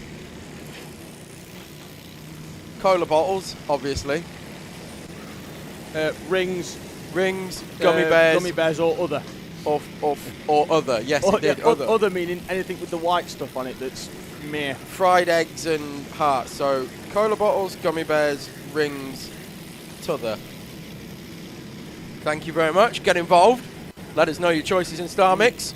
Cody Eustace is very, very impatient. He keeps asking how Rethink 1 are doing. Now, Cody should know he's driving it. He's one of their 5 drivers. And I think he's just using it as an opportunity to get them a shout out. They have moved up, though, into 23rd place. They were in 24th earlier, which is a decent effort for Rethink Racing because they haven't had a trouble-free run by any stretch. To be about 10th or 11th in their class is a good effort because that club class is very deep, well over 20 entries in it. Honolulu are coming through now. Honolulu still racing, still leading higher elites. David? Yeah, it's not Cody, it's his girlfriend on his. Oh, that's why she wants to know. She's watching on his YouTube. Right, okay, well that so makes it's not him. I makes thought it was. Right. The red graphics cart is goes through shot there, and Miles Murphy, I believe, hands that one over to Sam Spinale. So Honolulu are leading higher elites. They're about to put another lap on race for Ruben. So Honolulu absolutely flying. They're in the region of a second a lap quicker than pretty much anybody out there at the moment. In fact, in some cases, they're faster than some of the owners. They always go well when they come over, though, don't they, Tom? They do. They've missed a few years because they've been unable to come over due to travel restrictions. But whenever they do come over, they are they're always one of the favourites to take the victory. They've just done a 1:21.6, which, albeit 1.2 seconds off their fastest, was over a second quicker than anybody else out there. Half a second quicker than Race for Ruben have just gone. They're in second place. SKA Racing and 122.3. Honolulu Racing won 123.9, and then everybody else is in the mid to late 122s and mid 123s. So they're the only ones who seem to be able to do low 22s and into the 21s. So absolutely flying along in these wee hours of the night. Very busy down in pit lane at the minute. Tom MS Scorchio have been in for a driver change down there, and one of the higher car entries is down there. Looks like they've got a bit of a problem as well. Oh, Tom, we've got 2 karts off at the D chicane. One of them looks Grabexy because it's 43, green, and the other one looks like the 43 on the outside. That's Josh Falkus, is it as well? He's trying to push it across the track, Tom, but we're under yellows here, and local yellow, and they're going to have to wait for a gap in this traffic to get it across. They might just get it now after the 111 to get it across, but I'm not sure they will. Yeah, they do, does. And that is through and back. I'm going to have a look out the window as far as my headphone set cable can get me there to see whether there's a problem, but looks like, and Tom, if the other one is the 88 Grabex, I think they're leading clubman as well. They are leading so we've got clubman. 2 class leaders. Grabex is being dragged back with 0 mechanical sympathy, which is understandable when you've just had a big off. The 43 kart as well, that's going to be carried back in by 3 people with what looks to be heavy damage to the left side. Not sure if Andrew's still down there to try and find out for us. And they're out of the lead. But Lucas Racing have taken the lead. And the local yellow is in now. There's the 88 of Grabex being dragged back in. There's the on 43. The trolley behind, being pushed along by David Falkus. Keep an eye out. We've got a lad sat down there. He's just enjoying the show. Not quite sure what's apparent with that problem. I couldn't see too much There's wrong with a problem, it. no. But there is a serious problem because Josh would have got in it and driven it away if he could. He's there, Tom, down on the thing. I don't know whether he's took a bit of a whack, but no, it seems to be okay. Might have just tripped over. The helmet's still on, so he might be going again when that kart's fixed. We'll see how much time they lose. They're already... Omega Racing have now overtaken Grabex. Yeah, I was saying MS Soco Select already down to 3rd, such is the tightness of this front pack. We're going to get Car Shop over the line this time as well. They might even move into 3rd. It might take them another lap, though. We'll just see as they tick across. No, in fact, they do move into 3rd. So that's Soco Select now out of the top 3. And they were by far and away the quickest car on circuit. The previous lap was a 1:14.6. Nexus Sport in as well from 6th place. TTM, Team Tate, they are in 4th place at the moment, but it looks like they're going to be moving through very swiftly into 4th place unless this can get fixed. They're going to be on the same lap as they come through this time. Just shows, Tom, like how tight it is in this game. TTM, who've had at least 2 pit stops for problems. One of them involved an engine change, a 5th, and are only 2 laps off the lead. So, and that 2 laps is... They're 4th now, David. Yeah, it's an engine change, isn't it? You know, we saw that's what MS Soco Select lost when they had to change an engine. Yes, they can change it in a minute, but still... Team Tate have been in 10 times. They've been into the pits 10 times. Granted, one of those was for a black flag, but that's 10 trips through the pit lane. And they're now in 4th place. So they have had stellar pace. Speaking of stellar pace, it's all the front sort of 5 are into the 1:14s now, with the exception of MS Lucas Racing, holding steady in the 1:15s. But that gap's starting to close up now. Team Tate were 2.6 seconds faster than MS Car Shop on that lap. Yeah, it's going really well for them. They could really just, if they can get onto the same lap, that would be a good effort there for Team Tate Motorsport. Then we can head then towards, because Car Shop, Tom, not too far away from... Oh, we have our first service call. Yep, it's a dual one. I think we're going to do two at the same time. Sorry. That will be the 181 and the 555. That's CSM and the renowned Vankels. They'll be brought in for their service stop. Oh, They are it the might be first done in two reverse order, is it? Well, no, because that's the clubman leader and the 555. It could just be They're 87th. Yeah. Oh, okay. Random order. I'm sure there is method to the madness. Meanwhile, Rosso Corsa have now overtaken Soko Select. They are into 5th place. Soko Select down to 6th. Just a quick one, Tom. Update from down in the paddock. The 43 MS Soko Select. Bent rear axle. The big bar is out. Oh, dear. Now, the big bar normally means we're going to give it a go to straighten it with the big bar because we don't want to change it. And if they can get it somewhere near straight, they will do. And they'll... what we saw there was the bottom of the MS Terrace. That will have cleared very, very quickly, Tom, of everybody on it to get... because they'll be round the corner straightening stuff out. Yeah, and they are still in the pits, dropping out of 7th place now. We will continue to monitor their progress. Nexus Sport have rejoined after their pit stop and have now overtaken MS Soko Select as well. If they're not careful, they're going to be dropping outside of the top 10. Currently 4 laps off the pace now. This is going to be really difficult for them to get back. I'm just trying to find out what order. But Tom, you should have the grids there, I think. We've got yellow out again on we've got the yellow light on the start-finish. I don't know whether that's to notify people that to have a look up at the digital board, which is not showing which was showing as orange before for Renowned Vankles and CSM. Do me a favour, Tom, just have a look at the grids from Hires, please, if you wouldn't mind. Because I'd be very interested to see whether the 555 and the 181 were the first two.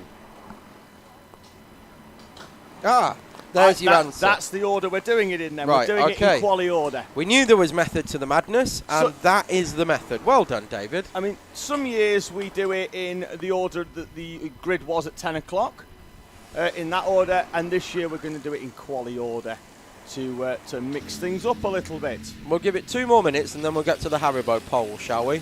Yes, we're at 23 votes on that one, and it's got to be the ring, hasn't it? I think. Are you a ring man? Oh, always. There's no gummy bear on it.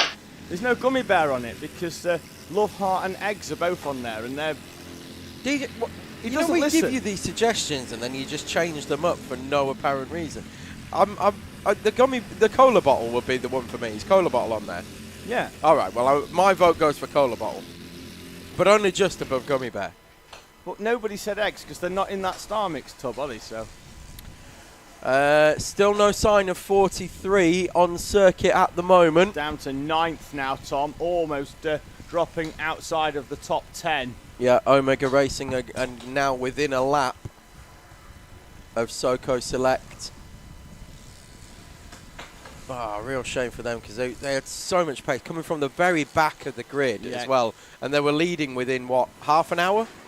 They were, and maybe less. Yeah, and in the space, Tom, of that, GrabX have also dropped from the lead down into 16th place overall, 6th in that clubman class. Currently being led by SMJC 959, who were only in for a black flag for overtaking under yellows, and potentially also that trip through the tyre wall as well half an hour ago. They've taken the lead now then in the club class from 303 and MS DLCR. Now we know 303, they've got pedigree in that club class, having won the 24-hour race here in that class in 2020. So they know how to. They'd had to work for that one though, because that day they missed the fuel window, and they were almost off at the first lap as well. So they had some issues that day and came back. That proves that if you just have to get out there and just keep it going round and round. Just having a quick look now, right at the front with MS Lucas Racing leading the way from MS JSR. The gap is 33 seconds. The top 3 in this race are all on the same lap still as we head towards half race distance. Only 36 minutes from that benchmark, but the top 3 in MS Lucas Racing, MS JSR and MS Car Shop all on the same lap. We might have SoCo Select back out on circuit. Tom's just having a look. Oh, the last lap's come up at 9 minutes and 35 seconds.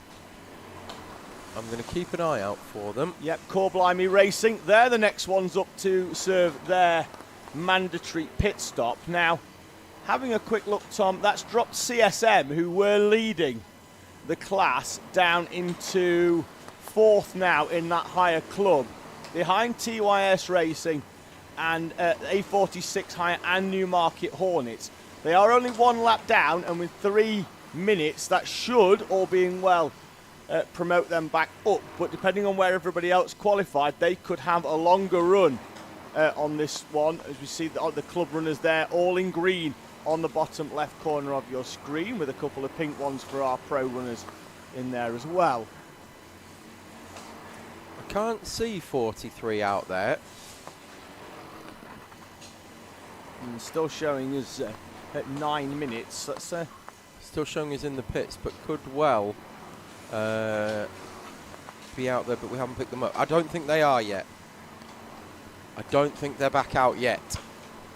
No, we have 2 real opportunities, Tom, out of the ComBox window to catch them. One when they flash right in front of us, and one when they come through the chicane section and then head into hairpin 1. Both of them are fairly brief flashes. Certainly at night time. In the daytime, we can pick them up from a great distance off. Certainly in front of us, they're not out yet. Yeah, so they are about to lose 9th place to Omega Racing. SMJC 595 now leading clubman class with 303 Racing and JDM in 2nd and 3rd in class. They're only, in fact, Tom, I think in 2 laps' time, unless they can get out, they'll drop outside of the top 10. Will MS SoCo Select. Just getting an update as well from down in the paddock, the 44 MS DLCR, who were in 3rd place a moment ago in that Honda, in the clubman class of owners, are in the pits having some work done. And we've also got an update on the 88 Grabex, which was the kart that was off with the MS SoCo Select kart. Looks like they've got some rear axle damage as well. And I think they're going to be back out fairly shortly, if not already, by the sounds of it, from Howard. Thank you very much for that, Howard. Giving us the update.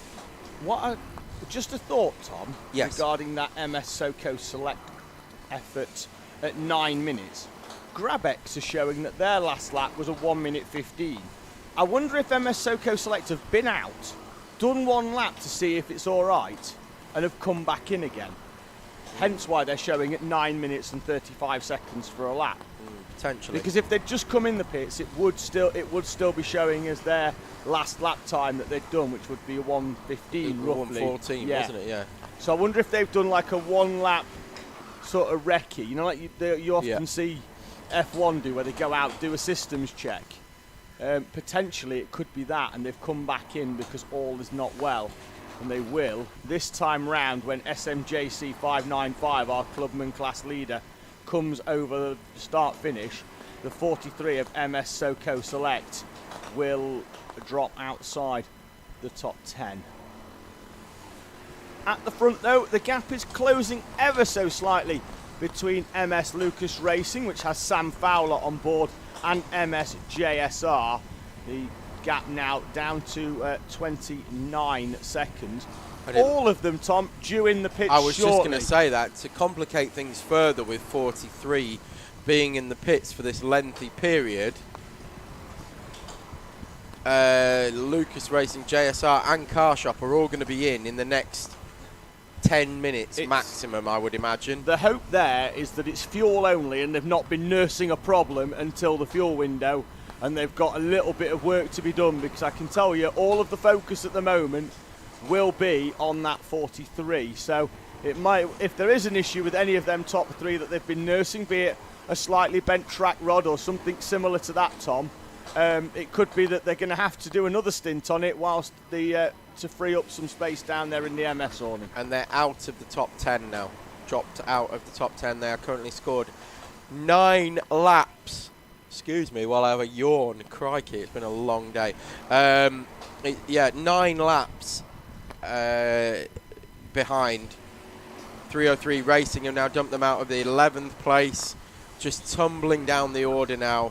But you could see how much they've built up over some of these cars. They've been in the pits now, or they've lost around about 12, maybe even 14 minutes. Yeah, I've just had confirmation, Tom, that they did go out and do one lap and come back in down there. Josh Fulkers did go back out. They came back in about 2 minutes later. Murray Adams is just asking what's happened to the 43. Well, we'll come to that because Tom's got an update on the 42. 42, our leader is in for a scheduled pit stop.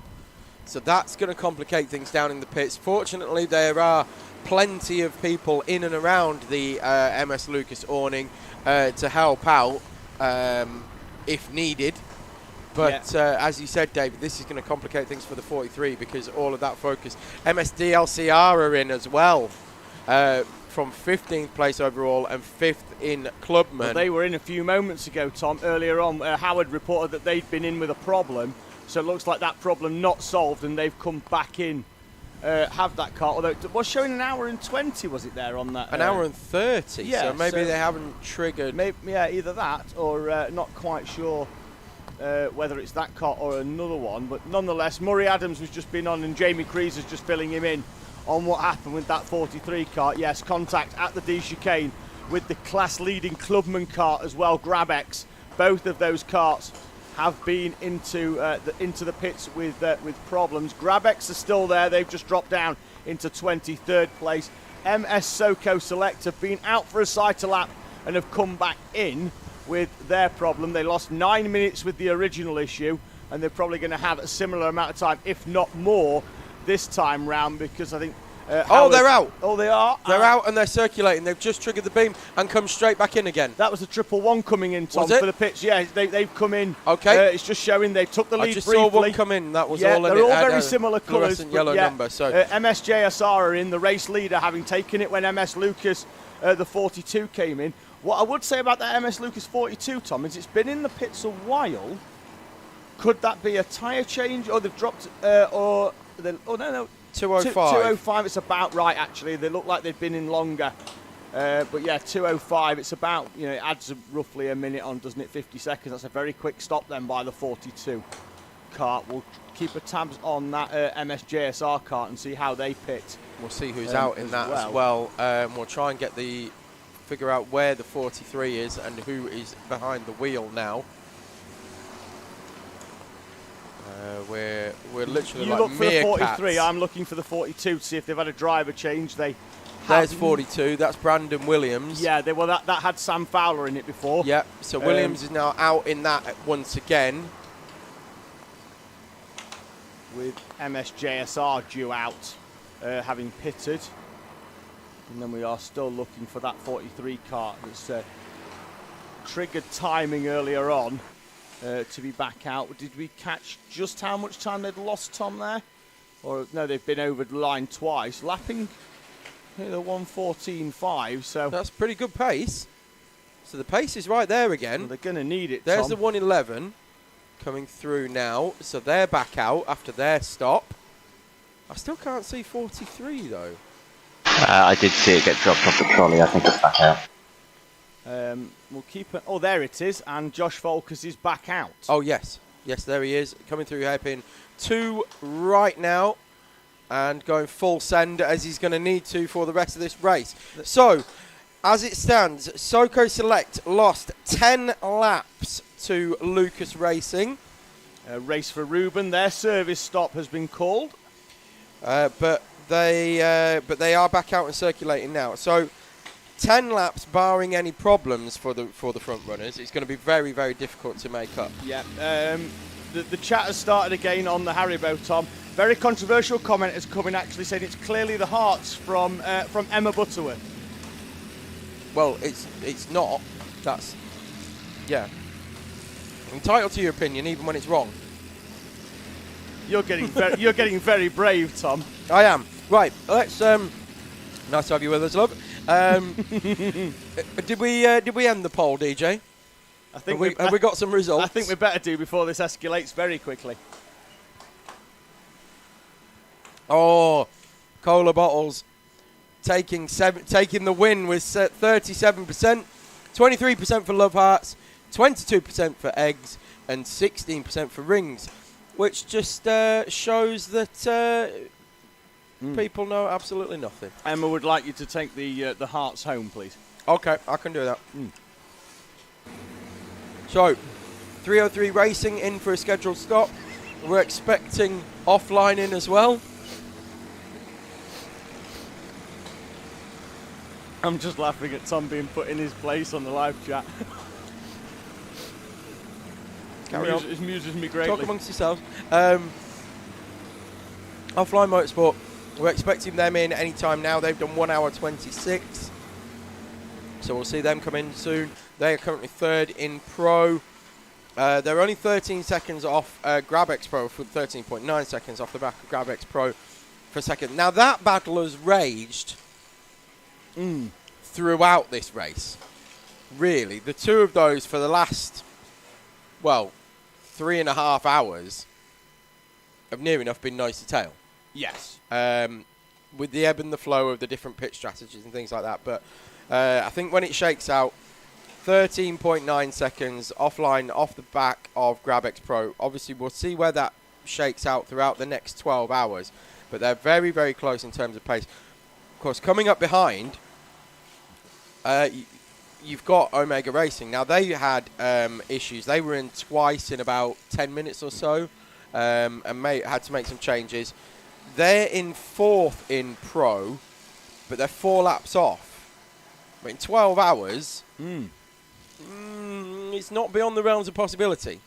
No, not at all. We actually filmed Nexus Sport earlier on. So Omega are just they're the Nexus are in front of them. We're doing a tyre change earlier, which was really, really quick and interesting. Oh, should we do that then? Because we're getting to about the point where we're doing tyre changes. Can we show the tyre change video, DJ, that was filmed earlier? No. All right, let's do that then. Let's throw tyre change, Dave. Got to find it. Oh, we'll come to it shortly. In fact, Tom, let's have a quick talk as well about the interviews that we've done recently. And we've already spoke to Howard. Yep. We spoke to Adam Deans as well. So obviously I've been off for 4 hours and missed the start as well. So I don't know if we've done that one. I don't think we have done that one yet either. So that'll come later on. We've done the Joe Patterson and one. The Joe Patterson one. So we'll cut to the Joe one later on once we have a bit of an update, maybe at the top of the hour. I think I've done it. Maybe we'll do the Joe Patterson one at midnight because that's pretty much bang on halfway through his effort. Joe is still in the pits. So I'm coming to the end of my stint. I'll go and do some investigating before I go and have a power nap. Yeah. Before I'm back at 4 a.m. And we were expecting a visitor as well around 11:30. But we'll throw to the tyre change video, shall we? And then we will come back and give you an update. Teams will pit at least 16 times during the race, and they will move over to the left-hand side of the circuit before slowing themselves down as they enter the pit lane. Drivers will then move onto the weighbridge. They will stop the car, turn the engines off, and make sure that they meet the minimum weight limit, which for the owner carts is 185 kilos. Engines off, the driver will exit the car and push it towards the fuel bay.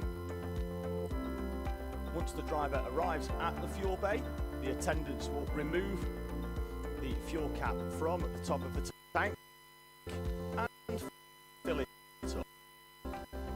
At this point, a helper can be brought in to help push the cart round to the driver change area. So it will be a driver or a helper.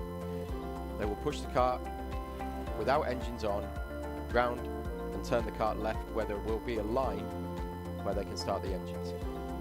Once over the line, the previous driver or the helper can start the engines and the cart will make its way out and down pit lane at a walking speed until they get towards the end of the pit lane where they will increase speed and rejoin the race just before the entry to Rib Bend. 4 seconds, 2, 1, back to.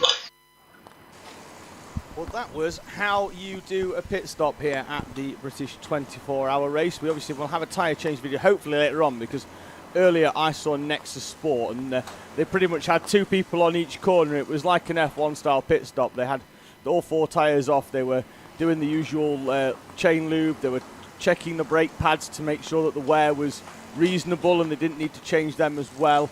Now, a lot of them as well, Tom, have now been starting to employ this this quick release brake pads with basically just a double pin and an R-clip to pull them out, and the pads drop straight out. You can pop 2 more straight in to sort of change pads, which has really made it a little different at this year's 24. If you can do that and you can change the brake pads, and obviously if you've got that brake and you're using it for 24 hours, it takes a lot of hammer, and them pads work really, really hard. Now, if you can change them halfway through, you can potentially use a softer pad, and that's better for braking. I got tyre change now. Yeah. I found it. Oh, great. Yeah. Yeah. Sorry, I was trying to keep up with the live chat as well while you were going on about brake pads. It's got very busy in there all of a sudden, hasn't it? It has, yeah. I was trying to have a little catch myself up. I do Catch believe. me outside. Yeah, I do believe we now have a tyre change video, Tom. Ah, okay. Let's go to tyre change video. This is how we do a tyre change then here at the British 24. More people than you can shake a stick at on each corner. They'll also service the rear end as well, have a quick check of the brake pads. You can already see the right, left rear is already on. The fronts as well, they're going on. Couple of bolts on each one of those. They'll have a quick look round the back. I think brake pads might be done as well. They'll check the brake, just make sure, give that a quick pump and make sure what they're doing at the rear there, that's some chain lube going on as well. You can see almost all the tyres are on. As soon as the guys on the far side are out of the way, that car will be back on the floor. Down we go. And in under 1 minute, that's 2, 1. And that's how you do a tyre change. That is how you do a tyre change, Tom. We were down there just waiting for a cart to come in, and we were expecting it to be a different one. They turned and we're like, well, let's do it. They've got 2 people on each corner. They're servicing the back end. What I was saying there about the back, they were putting chain lube on. That'll be on every single time they come in as well. On that cart, it's very. Strangely, when it rains, it brings oil and dirt out of the tarmac, and then the cart gets, starts to get dirty, and that dirt gets on the chain. And we saw right at the start when some team got some gravel in there. It basically doesn't do the teeth on the sprocket any good at all. So that's why they keep the chains lubed up. We have about a lap and a half still separating the top 5 now. 6 seconds only between first and second. Car shop are due in, Tom, shortly. They've done an hour and 23. The gap that is the interesting one, earlier on it was down to about 29 seconds between MS Lucas and MS JSR, and it's roughly about that now after they've both been in the pits. Yeah, so it shows the consistency of the pit stops as well. Still don't know who's in that JSR kart just yet. We haven't managed to pick that one out. As you said it came right in front of my eyes. It's an MS suit and a white helmet. Well, that narrows it down to all of them, because they've pretty much all got an MS suit. I'm guessing it's definitely not Jack Morris. No, it could be Sam Tugwell. Sam Tugwell, according to your notes, has got a black and white suit. Oh yeah, but they have all got MS suits as well. Well, Grinsel's got his own suit, hasn't he? So it's not Grinsel. So probably Tugwell then. Although he does have a tendency to stick an MS one every now and again, just to keep us on our toes. So it's either Jack Grinsel or Sam Tugwell, but if it was my money, I'd go with Tugwell. We've got a few off here at hairpin 4, one of which is taking a moment to recover, but gets back underway. I'll keep an eye out on who that is as they come through. Should be third in that group coming in front of us now. TSG. Here's the kart that was off on the outside, the 158 entry, who are currently in 26th place, sandwiched between Rethink 2 and Alessia. Car Shop Duo's a pit stop, but they've now brought that gap down to under 6 seconds. 5.9. To prove a point, you know they're going to close right up on the back and then just pit Pull straight into away. Pits, yeah, just to ruin the show. Yeah, do we know who's in Car Shop at the minute? No. We know Jack Morris did a great stint in it earlier, and I think he's due a double later on as well. I'll keep an eye out on them coming through. There goes JSR.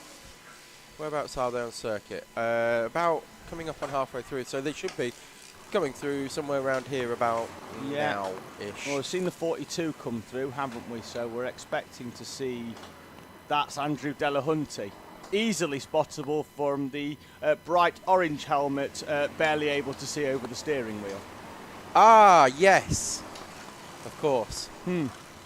That's pretty. That's how he described himself, not me describing him. Well, no, he what we talk about at the sprint round, you know, when people do the gopher position and they just drop down into the seat, scoot themselves forward. He doesn't have to. He's a nofer. A nofer? A nofer, because he doesn't have to do the gopher. Yes, there he goes. But yeah, he's naturally aerodynamic. See, I'm kind. I'll say naturally aerodynamic. Yeah, well, he gave me the description of himself. I didn't make it up.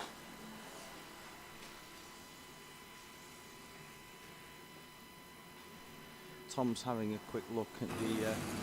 is Tom looking at live chat? I'm having a look at timing. We've got a service for the 75 kart being called in our higher class, as they're being called in now periodically. 3 minutes for each one of those, so the 75 is being called in. I need to remind myself who the 75 is, although I'm fairly sure it's going to be obvious when I get there. Lads Racing with their 4 driver lineup: David Lee, Lee Story, Steve Allen and Dan Harrison have been called in for their mandatory stop. It's raining. Oh, just had the magic voice in our ears has told us that there is rain in the air. Yeah, you keep an eye on them lap times, Tom, because at 1:14, 1:15. Now, what not having an impact at the moment. Lucas Racing just gone over with a 1:14.6. If it is raining and it starts to come down quite hard, in terms of mandatory pit stops, Tom, that plays massively into the hands of everybody that hasn't been in yet. 116 have been called in. That's advantage by contact, or ABC Racing. But this is the luck of the draw, isn't it? So, because it's 3 minutes for that mandatory stop, if it does rain and many umbrellas or anything yet, though. No, we'll. I have seen. Oh no, there we go. There's a couple of umbrellas gone up. Brolly Watch. Brolly Watch is well in effect. There's Offline Motorsport have pitted and are back out now. Getting updates, that was Tom. expected. Scheduled stop for them. Rain for the next 2 hours, potentially here. Lovely. Just as I'm about to go into the car for a sleep. Due to stop just after 2 a.m. Which should be fine, because that's when I get to leave the commentary box, so at least it'll have stopped then and I can have a dry walk. Yeah, lucky you. I'm going to get wet. Wow, big drops on the side of the commentary box there as well. Big raindrops coming down. Yeah, lap times still seem to be, well, I say there or thereabouts, but the leaders haven't come over yet. 120. 121 for Lucas, yeah. JDM have been over. Car Shop did a 121. Omega did a 120. 303 a 124. So instantly they've lost 9 seconds off the lap time in 1 lap. We've had a super chat, Tom. Wow, look at it coming down here. Oh, yeah, you're right. Lodge Brewing Co. has been on. What's the super chat? It means they've paid a small amount of money to Alpha Live. Tom, just out the window to your right, that's coming down. Oh, it's hurling down. Hurling, yes, hurling. He likes your Yorkshire accent, so he's give you £2 for bonfire toffee and a flat cap. Oh, lovely. Lovely. Did he say something about Yorkshire tea? I'll get to whip it. Nice. Yes, hurling down here. All of a sudden, I mean, that is not messing about. That is proper rain. Yeah. In fact, you can see tyre tracks, Tom, at hairpin 1. Yeah. The slippy surface sign, just in case anybody out there was unaware. Going to be taken by surprise. We've had GrabX Pro have gone out and done a 1:30. Offline Motorsport a 1:32. Oh, that's going to be really bad timing as well, because whoever's just jumped into offline won't have a rain suit on. No, they won't, will they? That's unlucky. Unless they've seen the forecast and foreseen this one. But I'll bet they haven't, though. That's no. The 88 GrabX, Tom. Have we mentioned that recently? Poggy, if you're missing, if you're listening, let us know who's in, who's out in 77 at the moment, and do they have a rain suit on? Because they're going to be getting very wet. They should be roughly heading down the back straight, Tom. So we should be able to maybe pick them out. It's Tom Murray, I think. And he doesn't, does he? And he doesn't. And he's wearing the same suit that I have. And grey and black special. Yeah, and it's like a sponge in the rain. No, so there'll be no chance of him coming over the I was just going to say exactly that. Yeah, he's going to be well over the weight limit when he comes in. Yeah. You'll have to wring the poor fellow out. We're out, Tom, beyond the 135s now for lap time. That's 20 seconds a lap they're going now, slower. And I can see that's Brandon Williams coming through hairpin 1 and into hairpin 2 now. And, yeah, really, really struggling out there. I'm wondering whether anybody came in and bolted fresh tyres on, knowing that the rain was coming. Well, if they did, they're going to have to have gone high on pressures, of course, because that's what you do when it's wet and on slicks. You go high on pressures. Yeah. That makes that wasn't very clever at hairpin 2. No, we've got a higher cart off, and then they've turned round the turning circle. Not quite as much as I expected. These carts, Tom, when they're going slowly, are not easy to turn. No. Higher carts particularly, when we see them getting pushed out of the pit lane, they do not turn quickly when they're going slowly. Just looking for a gap in the traffic now. No, they don't. It's and they're heavy, aren't they? That's the thing as well. And no power steering, of course. No, absolutely So you're not. What was the weight limit? 245. 235. 235. But even for dry, higher they're cart. 152. So, but I mean, 235 cart and driver weight. So you're trying to wrestle or point 235 kilos every single corner. Now, when you've got the speed and the momentum built up, it actually becomes quite a bit easier. The steering becomes a lot lighter. When you're doing 1 mile an hour, you're moving 245 kilos worth of steering. Yes, difficult. One thing to note now, Tom, is that TTM Motorsport are back on the lead lap, I believe. Yes. Now, I think they they are. I think they're shown at the minute at 5:43, but I think they'll come through in front of the leader, which will put them on the lead lap, and we'll have 4 carts on the lead lap, all being well, in 8 minutes and 15 seconds time at the halfway point. Do 43 have a Rainmeister in their ranks? Well, I mean, they're all very, very good. Yes, Let's not beat about the bush. I mean, but the thing is that... Do they have a rain specialist that they can lob into the car? Well, it depends here, doesn't it? Is that, are they so much of a specialist that you pit to put them in to send them back out again? Do you lose a minute to... do you have a driver that's 2 seconds a lap quicker than anybody else? Let me put it another way. Blue Speed Racing in 16th are going to be pitting in around about 15 to 20 minutes' time. If the rain is still like this, I know who's going in it. we know who's going into the car. Can you imagine if he's asleep in his car and they're knocking on Steve, it's raining, you're up. Suit up.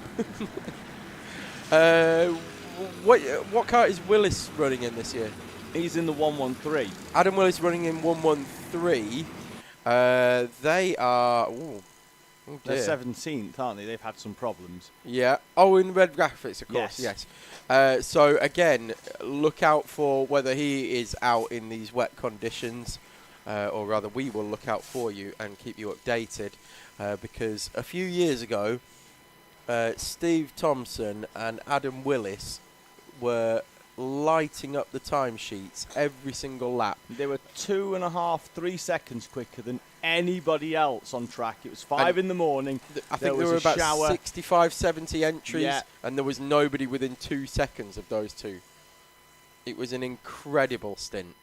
It really was, wasn't it? What we are getting to see, though, is across the start-finish line, certain drivers are taking what I like to call the Grinsell wet line. It's sideways and in fact, there we go. There's one now. Thank you very much. Perfect time. So what they do is they come out of hairpin 4, absolutely full throttle, and then they don't lift it until basically where they would normally brake in the dry. But of course, there's no grip because they're driving on slick tyres. So they just hang the back end round and full power slide. Is that Andrew Delahunty coming in? Car shot in 10 seconds was the gap. They're due. They are due as well. 10 seconds was the gap off the back of MS Lucas Racing. What that will also mean is it will drop MS Car Shop behind MS JSR and potentially behind TTM, but the rain will certainly help that because obviously lap times are a lot slower than what they have been. This certainly won't be helping Joe Patterson though, Tom, if he is back out. I'm not sure we hadn't checked that. We're heading towards the 12-hour mark. I know we've had the service for Core Blimey Racing. We have. But because of that, EDKT are on the podium at the moment, as it stands in Higher Elite. Going well. Going very well for them. Having won, did they win Pro last year? It'll say on the notes if we can find them. They're in the 855 cart, so they'll be They'll be on the back page, and it will give their overall result, their the overall class result, and then the subclass result for EDKT. They were second in Higher 2021, subclass HP1. Yeah, Higher Pro 1. So they finished second in Higher Pro. They finished second overall and first in Higher Pro. Ah, yes. Okay. So there you go. So that's why. So they elected to go Elite this year, and are currently in third place. Although they are now in the pits as well. 4 minutes to go to the top of the hour, at which point Howard will take over, and I will go and get some shut-eye. He's very sprightly, Tom. Is Howard.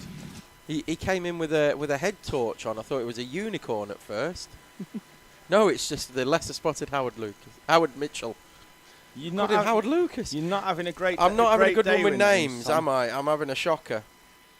I think the old timers is kicking in. Just having a quick look at the half mark, Tom, for where Joe Patterson needs to be. He needs to be at 4.64 at half distance and will cross the line. He's out now. Yeah, but he's going to cross the line, I think, at about 4.50, so he's 14 laps down on the Delta. But they have, obviously, we know he's been in for that extended stop. The rain, however, will not be helping his quest.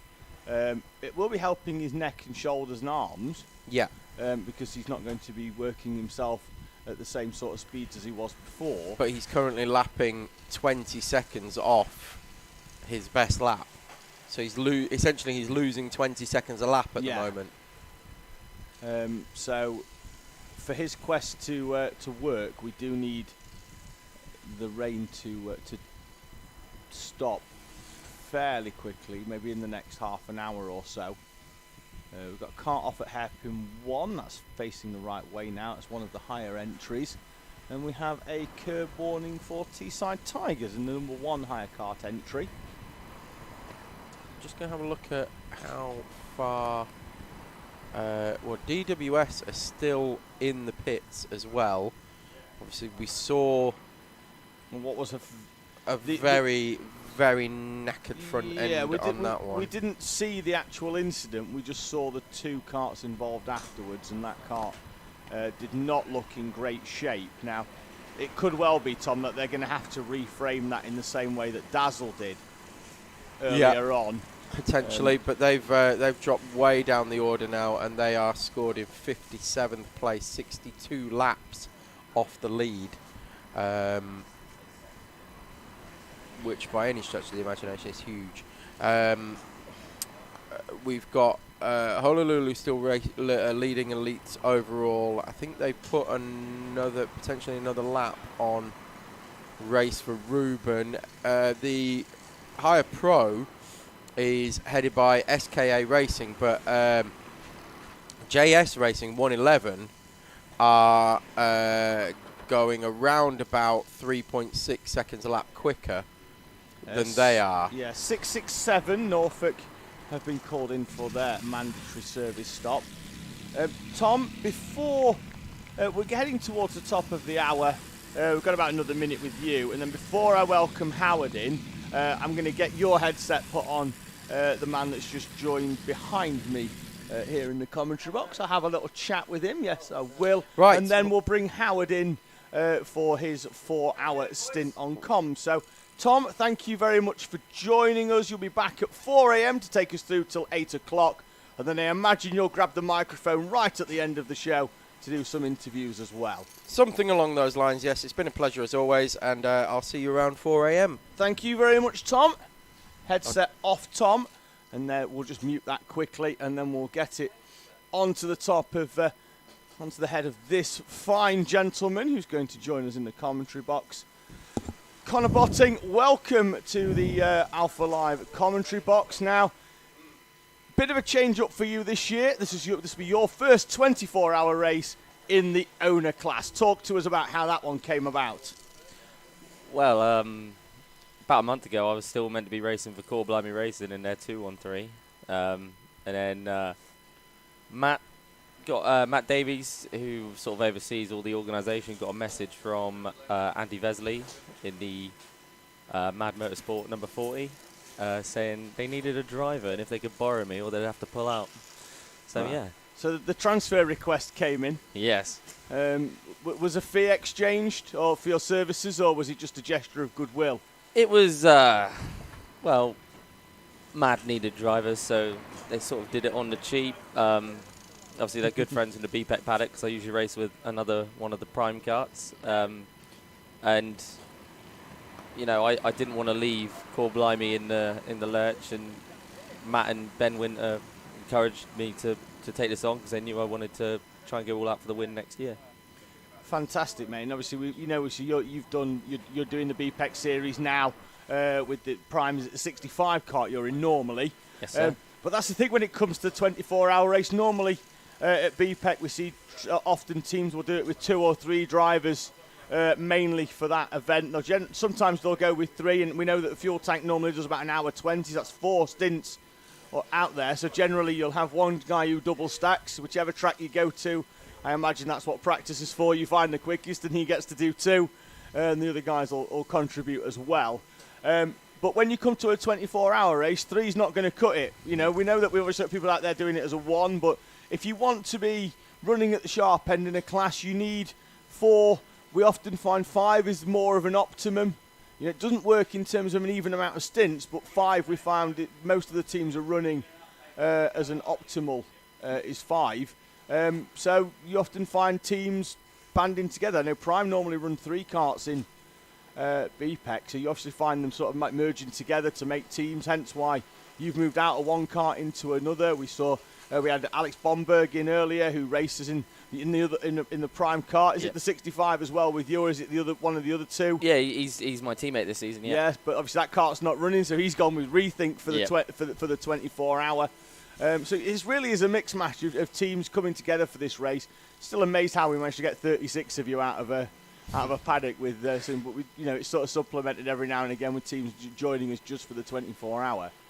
But just really good to see everybody sort of coming together and trying to take advantage. I know you're out there racing. I know your dad's out there racing in another kart as well. Bless so him. He's had not only an experience out there, but also I believe a newfound respect for what you do out there every weekend. Yeah, that's the first thing he said to me when he got out of the stint, his first stint. He said he looks at what I do in a completely different way now. So, yeah. Brilliant. Connor, thank you very much. I'm going to get you to hand that headset over to Howard Mitchell. Howard's going to probably sort out his own headset because he's got his own. So we'll mute Connor. I'll welcome Howard in a few moments' time. And then we might have a chat with somebody just at the door, but I'll get to hand my headset over there and I'll let Howard introduce himself and then the gentleman behind me in a few moments' time. So first of all, I'll let Howard plug his headset in here as we continue to watch MS Lucas leading the way with a gap of 49, almost 50 seconds back to MS JSR with TTM and MS Car Shop still all on the same lap. So 4 karts on the lead lap at the halfway mark here of the 2022 British 24-hour race. Howard, welcome back. You've spent a bit of downtime, bit of rest and relaxation, as well as also running around the paddock getting a bit of information, particularly regarding that big incident between the 43 MS Soco Select and the 88 GrabX. Yeah, absolutely. Hello. It's midnight. We're at the halfway point of the 2022 British 24 hours. We're past the halfway point, indeed. And, yeah, all kicked off, didn't it, in that last hour? It did. We looked out the window and we saw a green cart and we thought, well, the only green cart really is GrabX.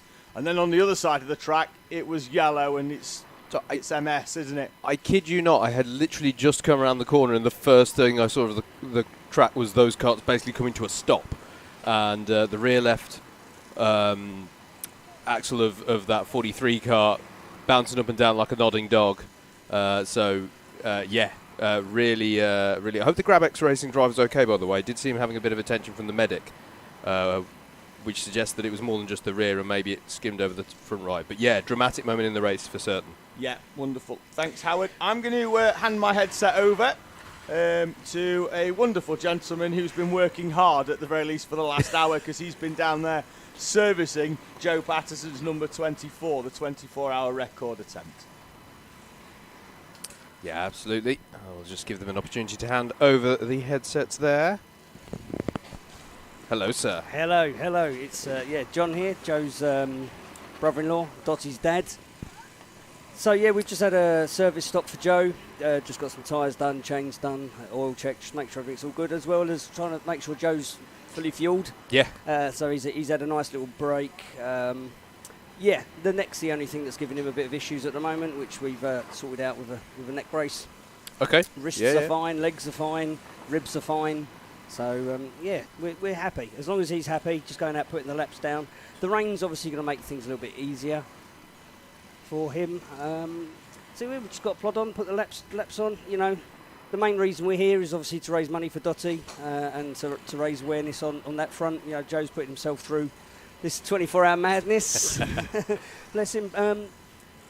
Just teamwork, family, all getting together, just get him through this and see how far we can get.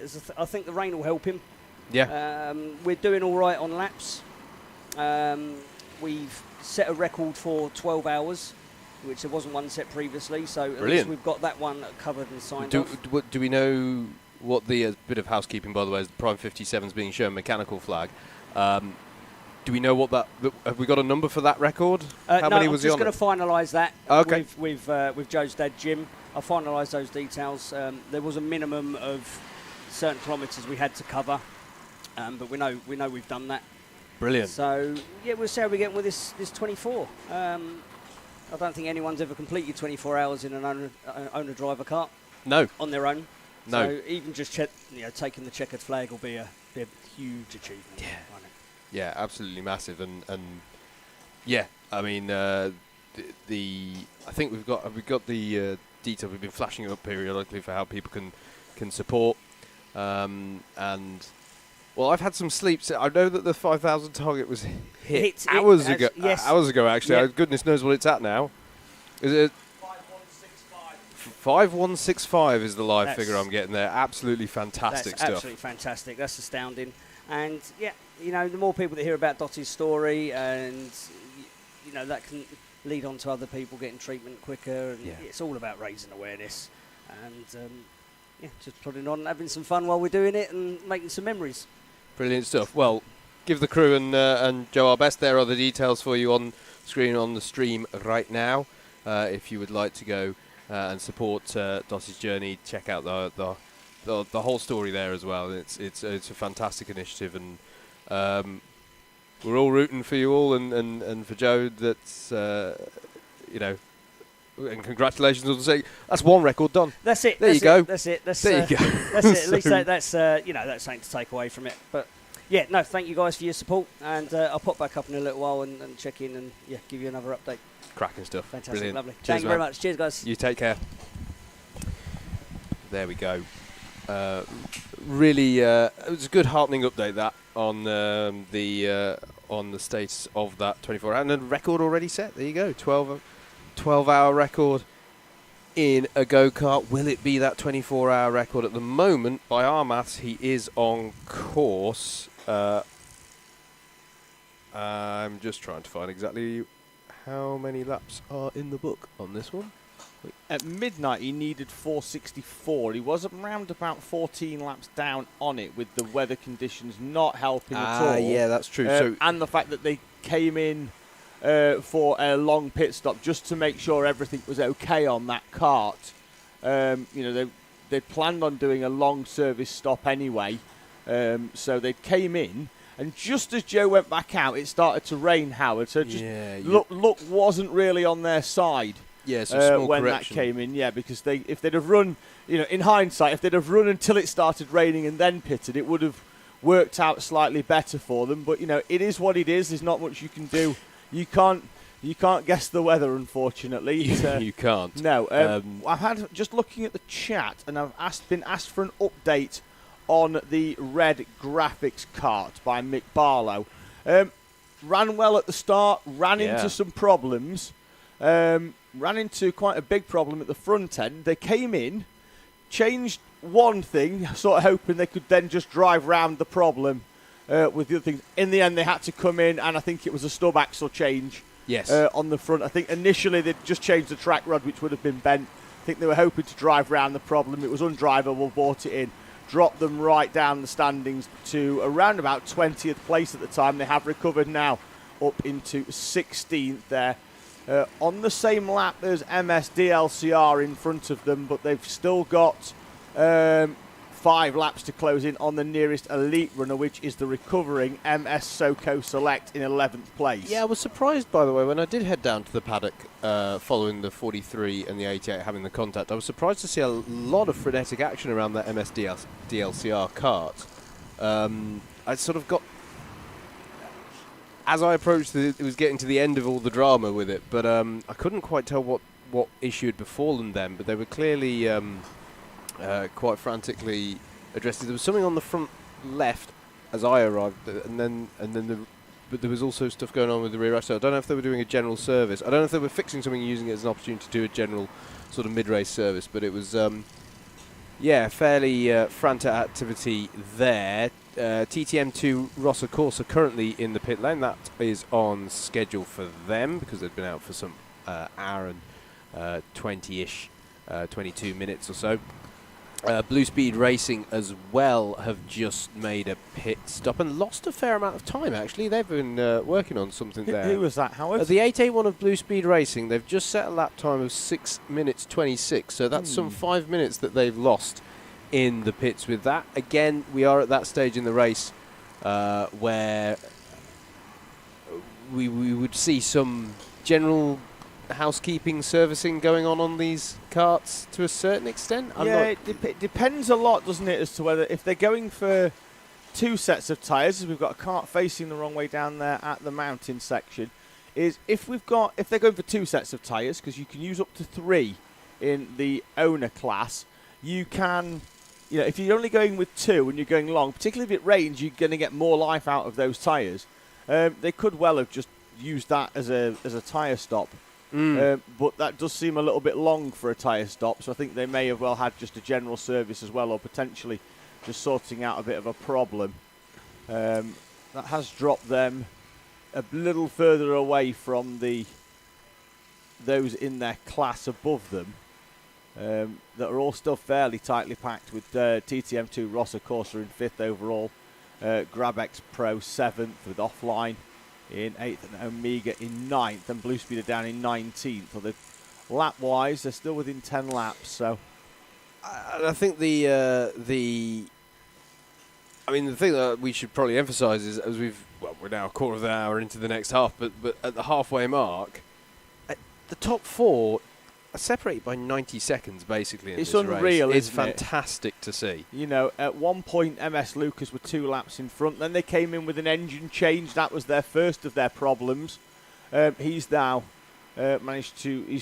Then they got that back out, but then that brought the lead down. But by the time they went out, they were 2.5 seconds in the lead. Yeah. That was shortly before I came on at 10 o'clock.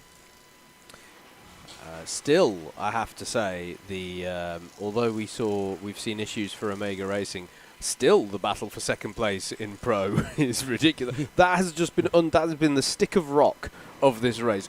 There's always a battle for second place in Pro. Yeah, it's been really, really tight, hasn't it? Down there in the pit lane there on the camera, we saw Aaron Alexander getting ready to take over the 113 red graphics cart. How long have they been out, Howard? Because I think it's well over an hour, isn't it? For the red graphics cart, that has been... where are we? And actually, used to where everybody is on the order. He's not in the red graphics cart. That's my fault. He's in the TTM cart, the 318. He was in the one of the red carts last year. That would be slightly early for TTM, though we've only been out there for an hour and 5 minutes. Yeah, but I think they generally get the drivers down there at an hour in case there's an FCY. Yeah, that makes sense. That makes sense. If there is, or they if, can. I suppose the rain, the slower running under the rain.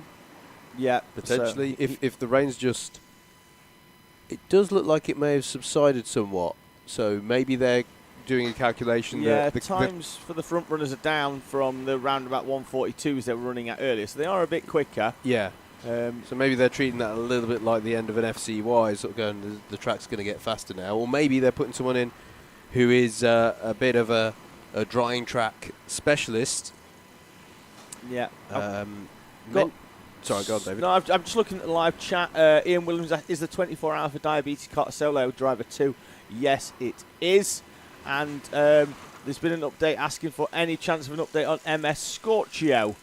That's the 95 entry. I'm trying to have a quick look where they are in the timing. They are 13th overall in this race and running 3rd in Clubman's. They're 1 lap off the back of the 303 Racing, and they're in that sort of awkward no man's land there in a way. They're 1 lap off the cart ahead. Well, they're 2 laps ahead of the cart behind. In fact, they could be on the same lap as 303, albeit at the other end of the track. Yeah, that's a fair point. Yes, they are quite far apart around the lap. So they going could, by they the could, estimate yeah, of the they tracker. they could tick over the line to complete their lap before 303. So they could be together on that. Now, other people keep asking, "Oh, is this person in the cart?" It's certainly at night time. It's even harder to pick out who's in the cart, and it's made even harder by the fact that it's raining. Yes, they're coming past slower, but also some people, they put a rain suit over the top of their normal race suit, so the colour isn't quite as obvious. And I know drivers who put on a different lid in the rain as well, just for good measure. Yeah, I don't want to hit everyone with a load of first world problems, but it's dark and it's raining and everyone's dressed differently. So we shall do our. I mean, we could do our best, but I don't know. Are there any particular carts that people are after out there? Jake Gainford wants to know if it's Chris Cutler in the Garage 29 cart. So we'll try and figure out that one for you. As well. That. Is that the 629, isn't it? It is. And Ian Williams just asked for the driver name in the Diabetes cart. I think Julian Clist is the driver of that 24 hours for Diabetes effort, although it does appear that they've been in the pit lane for a considerable amount of time. Last stop suggests 4 hours and 2 minutes. Yeah, so it is Julian Clist who deserves a doff of the cap for the effort he's putting in that 24 hours for Diabetes. Definitely a solo effort in this race is, well, we've been covering it, haven't we? The solo effort in this race is a pretty awesome feat to attempt and to take on. Garage 29 graphics. Where are we with the 629? That's not the 629, that's the 529. 72nd, which driver was being asked about for the 629? They were asking whether it was Chris Cutler in that kart, so I'm going to stand and see whether I can see where it is roughly on the tracker as to where they are on track, and then I might be able to get a sight. I think they're coming out of... I think they're coming through the Wiggles around about now, is the 629. Well, I'll keep an eye on that one. I appreciate, by the way, that what I basically just did, David, was commit us to a task that you rightly admitted was very, very difficult and probably not worth the pursuit. but I'll take them. I like a challenge. So we're You like a challenge when it's you not doing it. You are after a white and black helmet, if it is Mr. Cutler. But yeah, so this is. I'll keep an eye out for that, because obviously, in terms of lap time, we don't necessarily know where they are roughly, because they could have a slower or quicker lap time heading round this lap. Yeah, so. No, this is very true indeed, and we're trying to spot lights and numbers and that sort of thing at this time. What this has actually done, David, is reaffirm for me that it is really difficult to do this. If we see it, we see it. I think is the way we'll go with that.